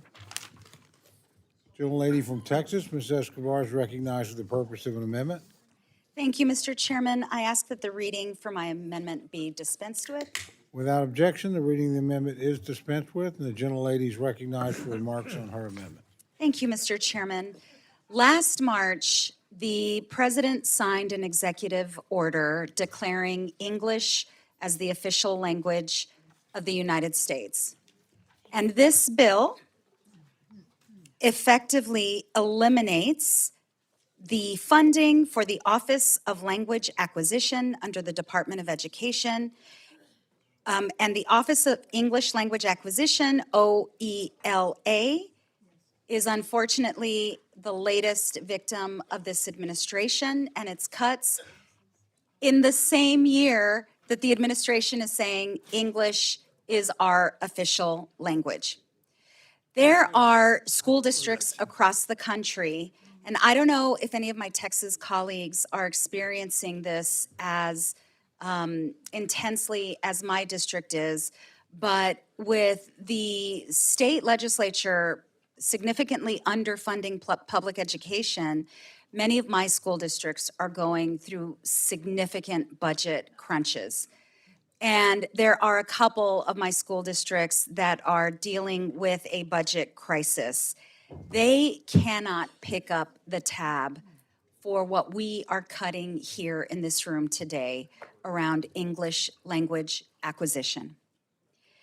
I am so proud and privileged to represent a community where 7 out of 10 constituents speak 2 languages, English and Spanish. I'm very fortunate that I speak 2 languages. My son speaks 3. My daughter speaks 2. I think it is a point of real pride. But if we expect, folks, if we expect this country to have English as its official language, we should, at the very least, provide the resources to our school districts to help communities achieve that goal. So we can't have it both ways. We can't say we expect English to be the official language of this country, and we're going to cut all of the funding that helps get us there. So let's, especially for those who may support the president's executive order, then let's support the program that will help American schools get us there. Thank you, Mr. Chairman. I yield back. Thank the gentlelady for her amendment. The gentleman from Alabama, Mr. Adderholt, recognized to respond. Thank you, Mr. Chairman, and I rise to oppose the gentlelady's amendment. The bill before us makes it a priority to return education to the states. It recognizes that education is fundamentally within the purview of the states and the localities. This bill that we have before us makes it a priority to fund core federal commitments, such as grants to the states to support the cost of providing education and related services for students with disabilities. I would urge my colleagues to oppose this amendment, and I would yield back the balance of my time. Thank you. Thank the gentleman. Gentlelady from Connecticut, Ms. Delora, is recognized to respond to the amendment. I rise in strong support of the amendment. Title III under the Elementary and Secondary Education Act, English Language Acquisition, is a formula grant to states that assists students in learning English and supports their academic achievement in school. The program's core goal is to transition students who are English learners to English fluency so they can integrate into classrooms where only English is spoken. Ultimately, this program and our federal laws strive for classrooms around the country where children who are English learners can access rigorous coursework and meet the same standards as all other students. Title III funds support this important work for over 5 million students who are English learners in rural, urban, and suburban school districts in every corner of the country. Federal data shows that significant achievement gaps exist between English learners and their peers at a time when many states and school districts have experienced rapid growth in these student populations. That is why support for students learning English was a priority for the Labor H Subcommittee when I was the chair.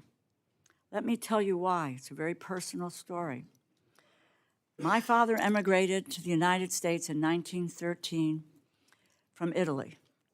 He was placed in the 7th grade in a school in New Haven, Connecticut. He was one day, and he couldn't read or write the English language. He was asked one day to define the word janitor.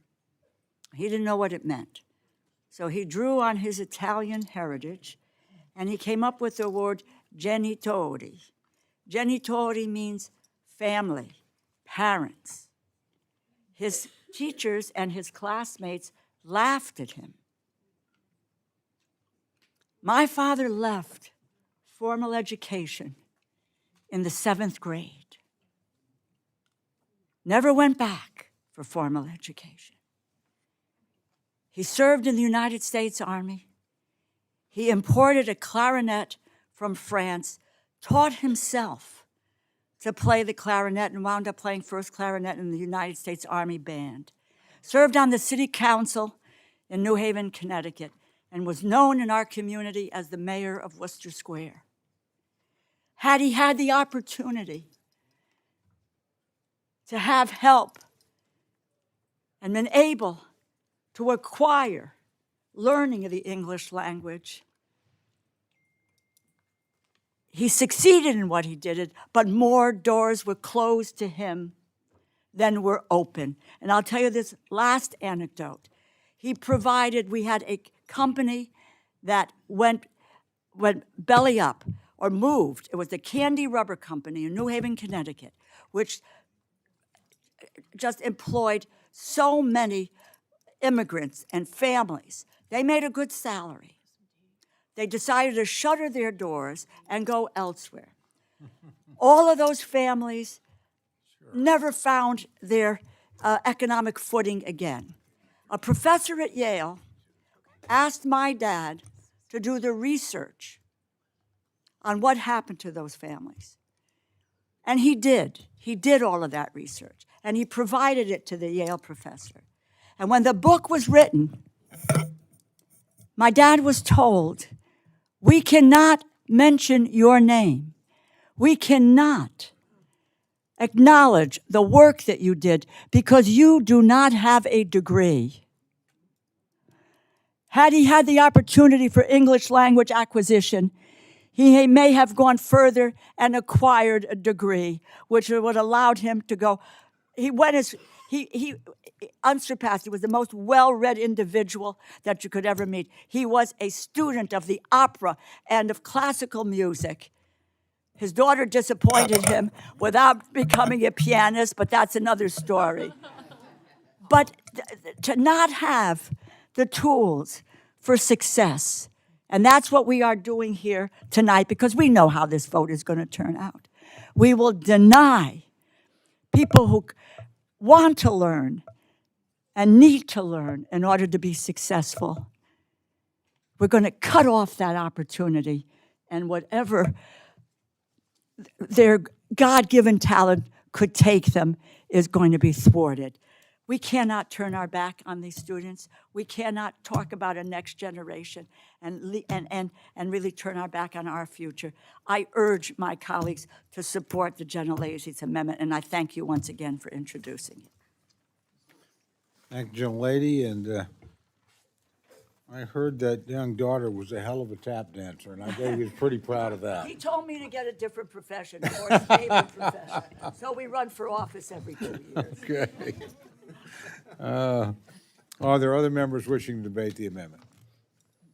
If not, gentlelady's recognized for 1 minute to close. Thank you, Mr. Chairman. And I am so grateful for our ranking member and your passion, especially for this bill, but for all of the fights and battles you take on behalf of all of our constituents. Thank you, Rosa. Appreciate you. You know, earlier we were talking about Job Corps and how important an investment in Job Corps is, and the transformational power of that kind of investment and what it prevents, what that kind of front-end investment in people prevents later down the road. I referenced my colleague from West Virginia who spoke passionately about the needs for clean water in his district. And what I said when I was talking about Job Corps was this is what the federal government should be doing and should be focused on. These kinds of transformative programs and investments that change lives. But this one in particular, the context being that the president signed an executive order essentially saying English language is our official language, well then let's put the support required to achieve that in this appropriations bill. Budgets are a statement of our values. A few hours ago on the House floor, this body voted to provide $70 billion, with a B, $70 billion to ICE and CBP, to an agency, the Department of Homeland Security, that is still sitting on $100 billion. But we don't have money to provide our public schools with the support that they need to help teach students English. I urge you all to support this amendment and vote yes. Thank you, Mr. Chairman. I yield back. The question is now on the amendment offered by the gentlelady from Texas. All those in favor say aye. Aye. All those opposed say no. No. Opinion of the chair, the noes have it. And the amendment is not adopted.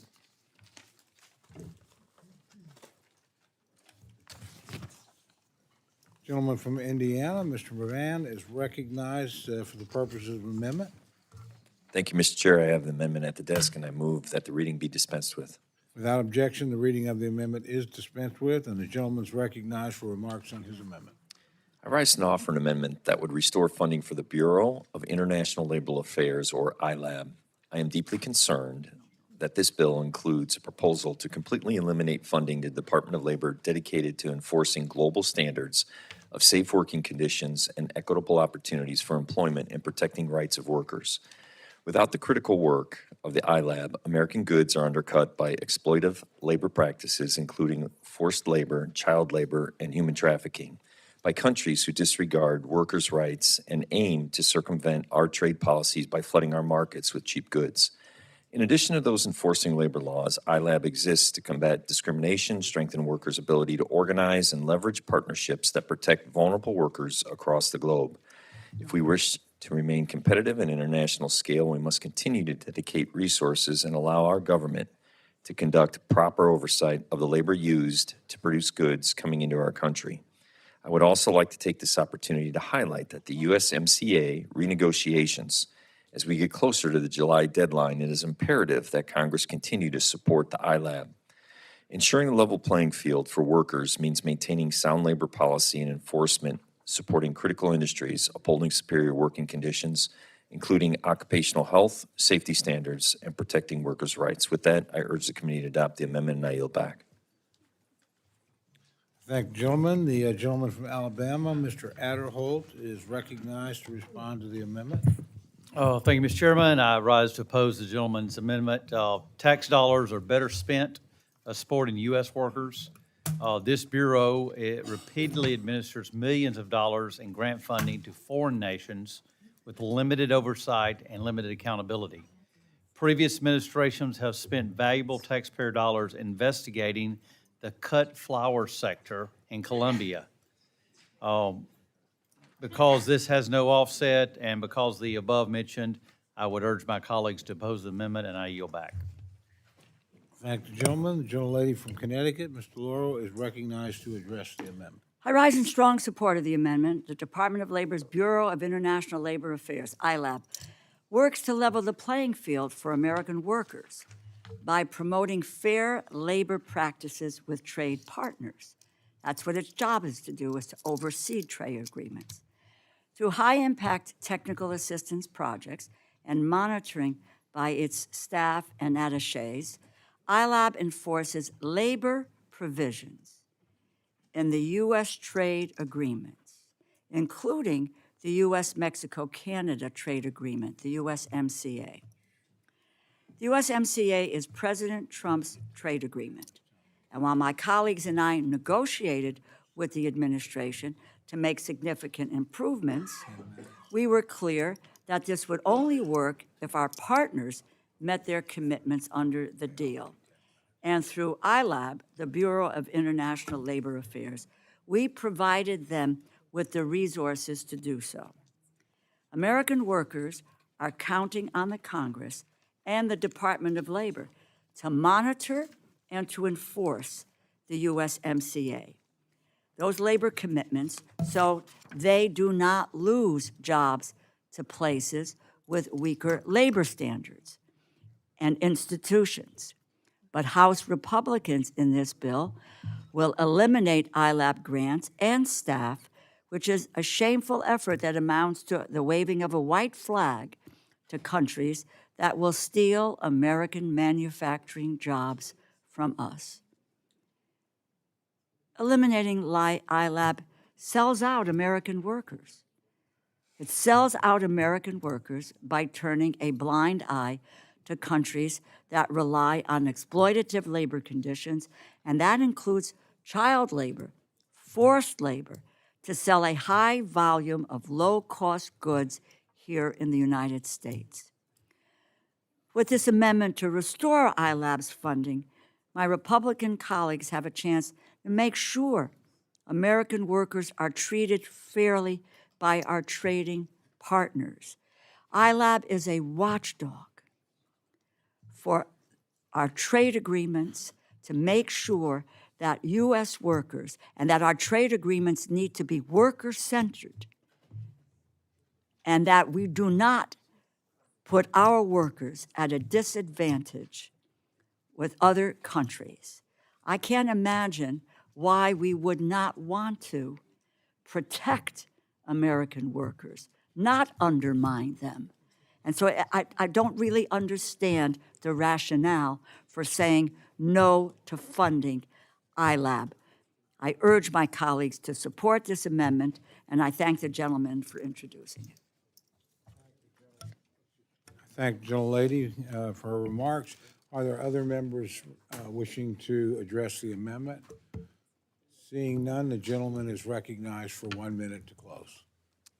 I just want to thank the ranking member for articulating the fact that it isn't about investing in foreign countries that are chasing wild dreams. It's about making sure there's a level playing field and that our workers are competing with our trade partners on a level playing field. I come from an area that is heavy manufacturing. It happens every day that policies that we make here impact workers, families, and neighbors in my community. And I'm just asking for the consideration of iLab to be funded either now or in the future. Thank you. I yield back. Thank the gentleman for his remarks. The question are now on the amendment offered by the gentleman from Indiana. All those in favor say aye. Aye. All those opposed say no. No. Opinion of the chair, the noes have it, and the amendment is not adopted.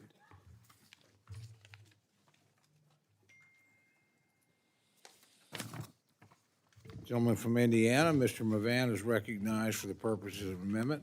Thank you, Mr. Chair. I have an amendment at the desk. I move for the reading to be dispensed with. Without objection, the reading of the amendment is dispensed with, and the gentleman is recognized for remarks on his amendment. I rise now for an amendment that would restore funding for adult education programs as well as adult and youth job training programs.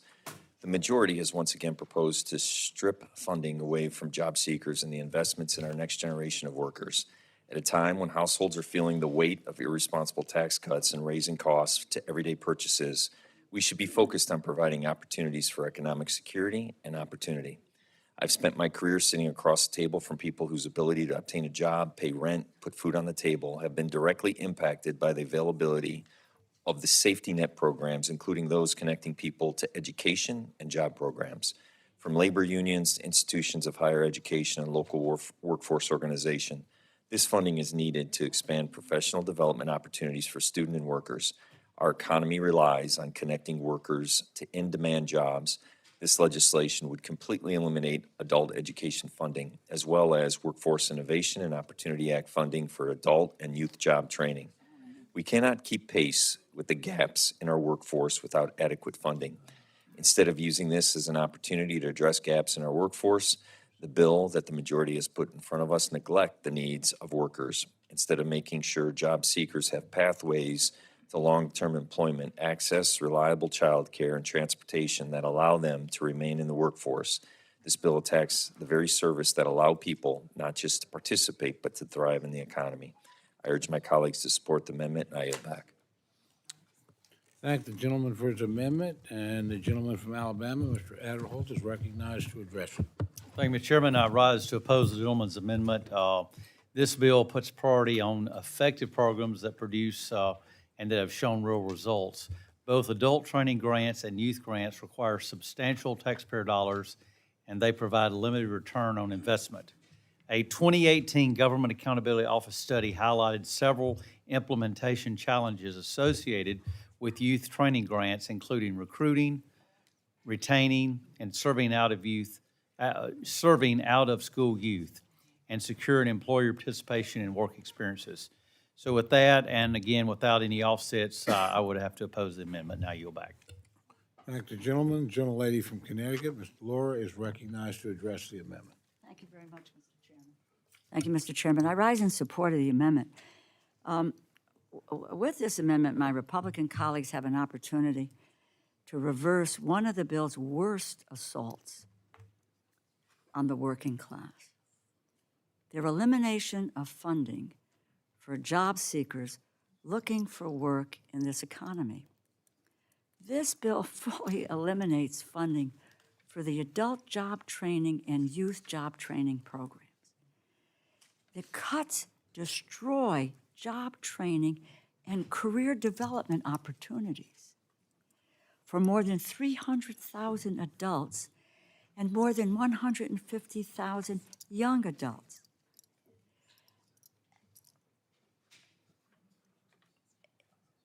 What is the purpose of government if not to provide opportunity for people? These are programs that provide opportunity. The bill recklessly takes away opportunities provided by adult education programs for 1.1 million people nationwide. What do the programs do? They help adults to develop essential skills: numeracy, literacy, work readiness, high school equivalency. Because without these skills, adults will be left on the sidelines, despite our economy needing more skilled workers. The electric boat company in the state of Connecticut, which builds submarines, they're looking to hire 8,000 people. But they need skilled people who need to be trained. And they're working with a variety of nonprofit programs to make sure that adult training, youth training, to give youngsters a pipeline to success for their job. They need 8,000 people. And we're here to cut off the opportunity for some of those individuals who could fill those jobs. Without programs that align students and adults with available job opportunities, and really without programs to provide essential learning opportunities, we will have a less skilled workforce. We will have higher unemployment and a greater strain on our safety net programs. I don't understand, quite honestly, why we want to put the United States at such a disadvantage. Why do we want to constrain and tighten up on our economic growth and economic development? Why don't we want to have a skilled workforce, an educated workforce? When I said earlier in my comments that one had to take a look at a cataloging of the programs that this bill eliminates, there are around at least between 36 and 40 programs that are eliminated here, including the WIOA adult training, the youth training. We talked about iLab and the opportunity for worker-centric. In the Department of Education, there are 18 programs that are cut. So when I make the comment that we are looking at seriously dismantling public education, I'm just not whistling Dixie. We have the proof in this bill of 36 programs that have been eliminated, whether it is health, whether it's human services, or whether it's education. Now, if it's wrong-headed, and it is not the direction to take this country in. And I think, as I said, this is a singular assault, a massive assault on job training with the elimination of adult training and youth training. Why can't we understand about the use of federal resources to create an educated, skilled workforce, and the federal government is there to help to make that happen and provide opportunity. That's what we are about here, is providing opportunity. I urge my colleagues to support this amendment. These are paths to social mobility, to aspirational desires that young people and older people have. You are thwarting those desires and those aspirations for success in our country. I yield back. Thank you, Gentlelady. The gentleman from New York, Mr. Morelli, is recognized to address the amendment. Falls on deaf ears. Thank you, Mr. Chairman. I rise in support of the amendment and thank the gentleman for offering it. You know, last July, just nearly a year ago, House Republicans passed a reconciliation bill that handed the wealthiest Americans and largest corporations a massive tax cut. Billionaires got a windfall, workers got left out to dry. That bill, cut taxes for the rich, but stripped Medicaid coverage from millions of Americans, stripped SNAP benefits from millions of Americans, and imposed new work requirements on those same families who struggle. So while we asked the billionaires and corporations not to do a single thing to get their tax cuts, we didn't ask them to create a single job, we didn't demand anything of them, but we demanded of SNAP beneficiaries and Medicaid beneficiaries that they have new work requirements or job training requirements or volunteer requirements. So today's bill eliminates the job training programs that would actually help them meet those requirements. What a giant twist of irony. And we should be clear about what this means. You are demanding that low-income Americans work to keep their health care, to keep their nutrition support, and then eliminate the very programs designed to help them find and keep a job. That's not fiscal responsibility, it's cruelty. The bill guts the Employment and Training Administration. It eliminates adult and youth job training. It cuts Job Corps. It wipes out the Senior Community Service Employment Program. These are programs that help workers in my district and everyone's district get back on their feet. So if we want people to work, if we want people to continue to have employment opportunities, we need to invest in their ability to do that. Lower costs, expand job training, build real opportunity. That's the American dream. This amendment is a step towards restoring those critical programs. I urge its adoptions, and I yield back my time. Thank the gentleman for his comments. Are there other members wishing to address the amendment? Seeing none, the gentleman is recognized for 1 minute to close. Very often, we rely on expertise. We have sheriffs who talk about law enforcement. We have prosecutors who talk about prosecutorial judgments, nurses who talk about healthcare. For 15 years, I served as a township trustee that helped people become self-sufficient. So it is very hard work, and the outcomes might be more difficult because there are more pressures, such as childcare, such as transportation, such as overcoming trauma. Those are the things the most vulnerable populations face. I did 3,500 cases. I had 50 case managers, and I did this for 15 years. And Representative Morelli is correct.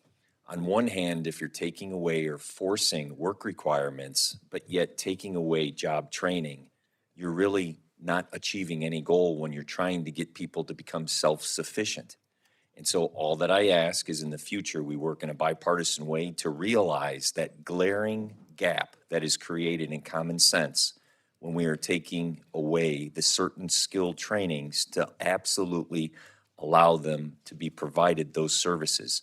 If the goal is not to provide the services, just eliminate them and eliminate the disguise. But the fact of the matter, I ask you, if you want to create self-sufficiency in our communities, then you have to be able to provide funding for job training. With that, I yield back. Thank you, gentlemen. The question's now on the amendment offered by the gentleman from Indiana. All those in favor say aye. Aye. All those opposed say no. No. Opinion of the chair, the noes have it, and the amendment is not adopted.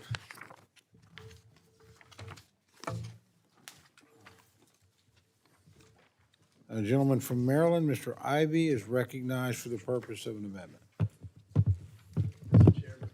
Could I ask if you're planning on going immediately into the next bill after we complete this one? You certainly may. Here's the plan going forward. Once we complete this one, we'll take about a 10-minute recess, take some time to set up. We will push on through the manager's amendment. At that point, we'll end, because we have 25 amendments tomorrow to deal with.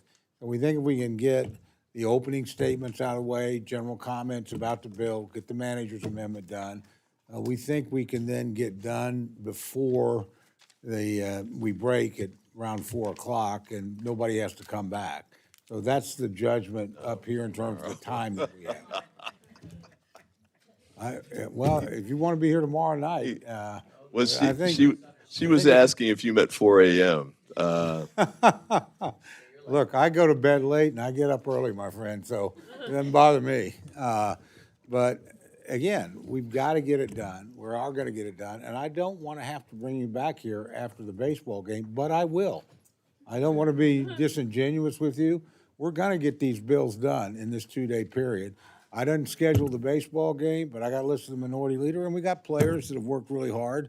I want them on both sides of the aisle to have a chance to play the game. But nobody gets paid to play baseball here. You guys are good, but none of you are that good. There might be a little something under the table. I don't know. To do this job, right? And we are going to get this job done in this time frame. So, with that, I certainly yield back to my friend, Mr. So- Chairman, I have an amendment at the desk, and I ask unanimous consent to waive reading of the amendment. Without objection, the reading of the amendment is dispensed with, and the gentleman's recognized for remarks on his amendment. Thank you, Mr. Chairman. This is an amendment to restore $70 million in funding for teacher quality partnerships. This is a program that is aimed at teaching, helping teachers gain the additional training that they need, in many instances for certifications and licensure. And it's also helping school districts for recruitment and retention efforts. Districts like mine, and I know there are many of these across the country, face a lot of challenges where there's a shortage of teachers in many jurisdictions across the country. And to the extent we have teachers that are already there, many of them need additional training as they move forward in their careers, especially with respect to technological advances in AI, for example.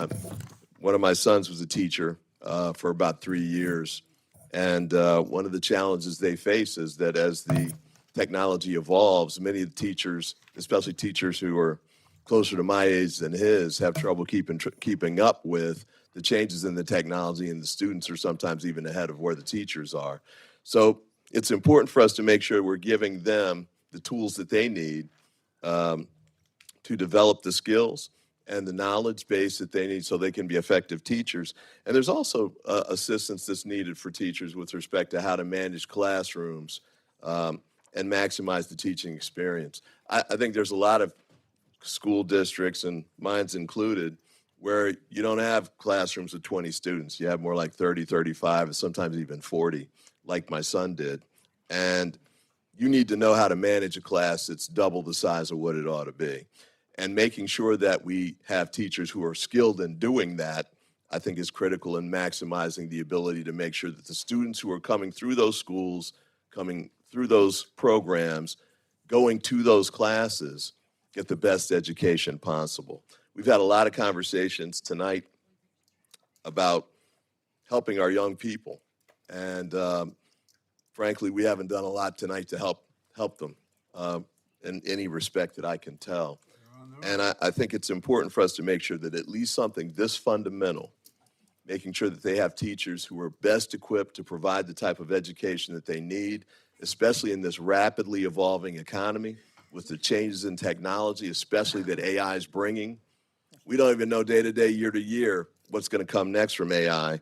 We're asking 8, 9, and 10-year-olds to be ahead of that curve. The only way that they've got a chance of being able to do that and be effective at it is if they have teachers who are trained and motivated and able to give them the guidance and assistance that they need.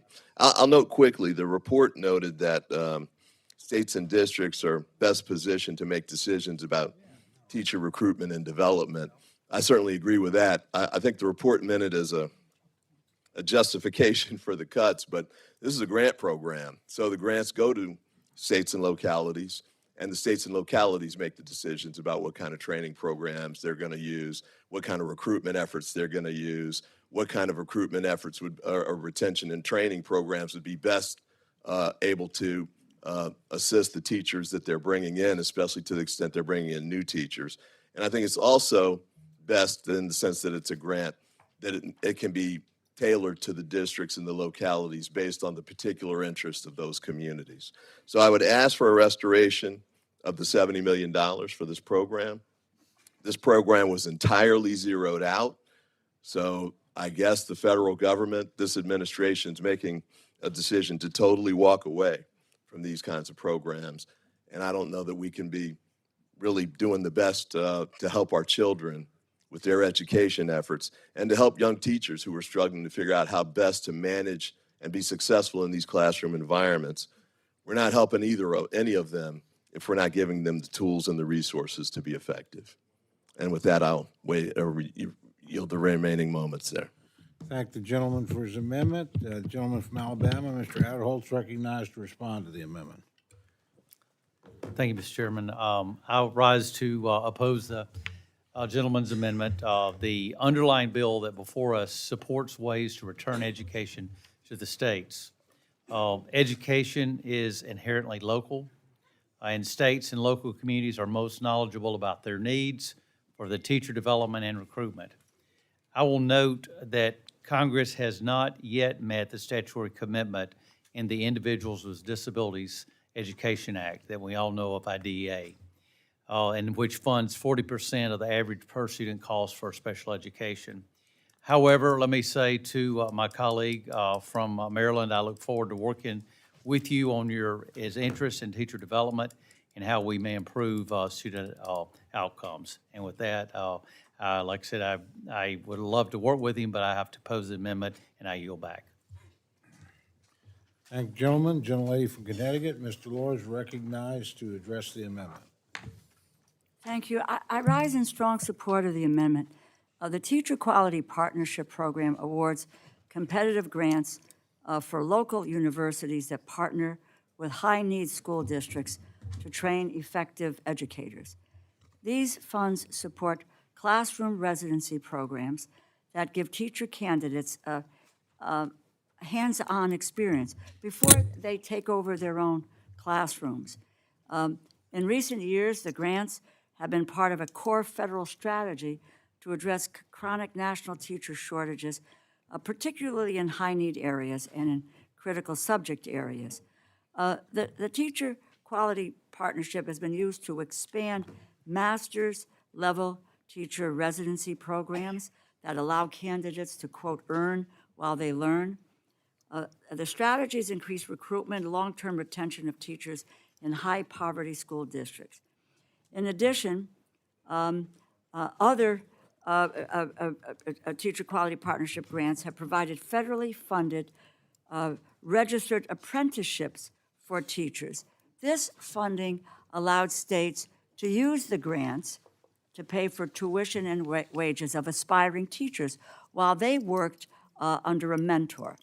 By the end of 2024, thanks to the innovative strategies piloted through the Teacher Quality Partnerships, 45 states provided registered teacher apprenticeships. And finally, the program has been a critical tool in training educators in high-priority fields such as special education, STEM, dual language education, and early childhood education. This is one more point that I could mention to you what this bill does. It's a $2 billion cut to Title I grants. It pushes 30,000 teachers out of their classroom. We talked about eliminating funding for adult and youth training programs. It cuts the Job Corps in half. There are, as I said, some 18 education programs that are eliminated altogether. Full-service community schools, we discussed here tonight, regional educational laboratories, and just a couple of other pieces.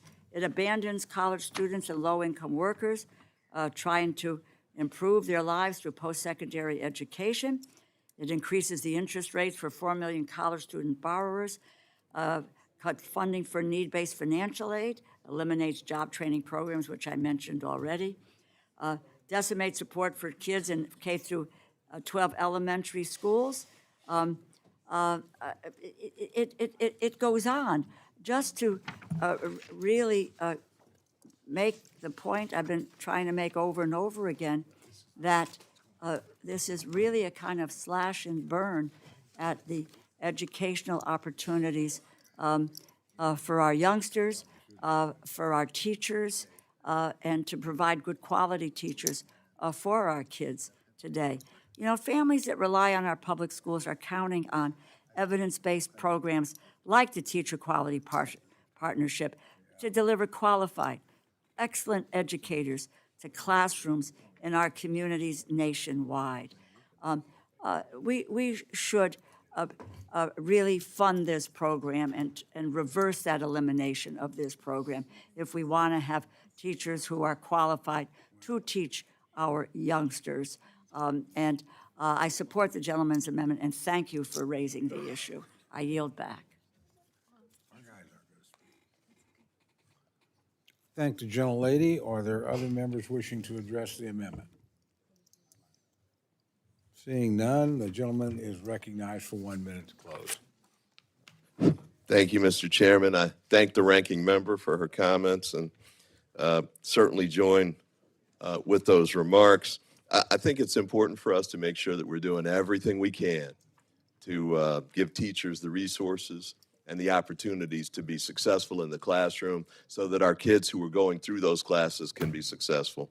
I've got a staffer who went through one of these kinds of programs, got the assistance from this program, and told me that it was very effective and very helpful in developing her skills in the classroom and elevating her skills in the classroom for more specified and technical types of classes. So I think this is one of those scenarios where we can really make a difference and give our kids a chance to be successful. And we ask a lot of our teachers, it's like we ask a lot of our police officers, too much, frankly. This is a chance to give them the resources to be successful and actually have a chance to meet all of those requests that we make of them. And with that, I yield back. Thank the gentleman. The question's now on the amendment offered by the gentleman from Maryland. All those in favor say aye. Aye. All those opposed say no. Being the chair, the noes have it. A roll call has been requested. Sufficient sufficient support's been generated. Clerk will call the roll. Mr. Adderholt. Mr. Adderholt, no. Mr. Aguilar. Mr. Aguilar, aye. Mr. Alford. Mr. Amadei. Mr. Amadei, no. Mrs. Bice. Mrs. Bice, no. Mr. Bishop. Mr. Calvert. Mr. Calvert, no. Mr. Carter. Mr. Carter, no. Mr. Case. Mr. Case, aye. Mr. Siscomani. Mr. Siscomani, no. Mr. Klein. Mr. Klein, no. Mr. Cloud. Mr. Cloud, no. Mr. Clyburn. Mr. Clyburn, aye. Mr. Clyde. Mr. Clyde, no. Mr. Cole. Mr. Cole, no. Mr. Cuellar. Mr. Cuellar, aye. Ms. Dean. Ms. DeLauro. Aye. Ms. DeLauro, aye. Mr. Diaz-Balart. Mr. Diaz-Balart, no. Mr. Edwards. Mr. Edwards, no. Mr. Elzey. Mr. Elzey, no. Ms. Escobar. Ms. Escobar, aye. Mr. Espaillat. Mr. Espaillat, aye. Mr. Fleischman. Mr. Fleischman, no. Ms. Frankel. Ms. Frankel, aye. Mr. Franklin. Mr. Franklin, no. Mr. Guest. Mr. Guest, no. Mr. Harder. Mr. Harder, aye. Dr. Harris. Dr. Harris, no. Mrs. Hinson. Mrs. Hinson, no. Mr. Hoyer. Aye. Mr. Hoyer, aye. Mr. Ivy. Mr. Ivy, aye. Mr. Joyce. Mr. Joyce, no. Ms. Capter. Ms. Capter, aye. Mr. Lalota. Ms. Lee. Ms. Lee, aye. Ms. Letlow. Mr. Levin. Mr. Levin, aye. Ms. Malloy. Ms. Malloy, no. Ms. McCollum. Ms. McCollum, aye. Ms. Ming. Ms. Ming, aye. Mr. Molinar. Mr. Molinar, no. Mr. Moore. Mr. Moore, no. Mr. Morelli. Mr. Morelli, aye. Mr. Mervan. Mr. Mervan, aye. Mr. Newhouse. Mr. Newhouse, no. Ms. Perez. Ms. Perez, aye. Ms. Pingree. Ms. Pingree, aye. Mr. Pocan. Mr. Pocan, aye. Mr. Quigley. Mr. Quigley, aye. Mr. Reschenthaler. Mr. Reschenthaler, no. Mr. Rogers. Mr. Rogers, no. Mr. Rutherford. Mr. Rutherford, no. Mr. Shreve. Mr. Shreve, no. Mr. Simpson. Mr. Simpson, no. Mr. Strong.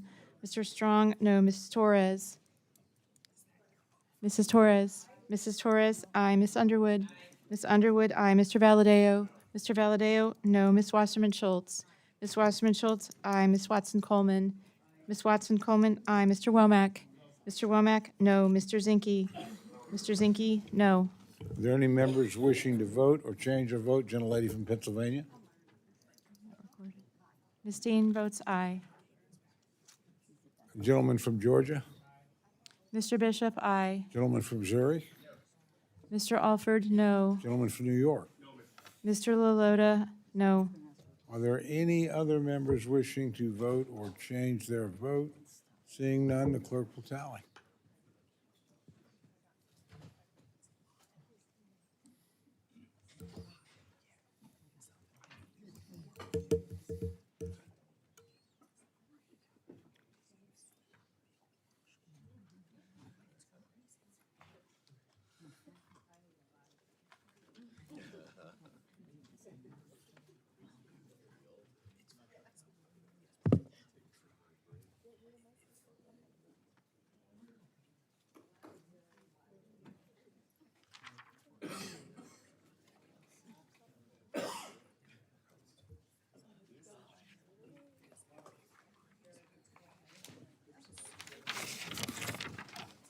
On this vote, the ayes are 28, the noes are 34, and the amendment is not adopted.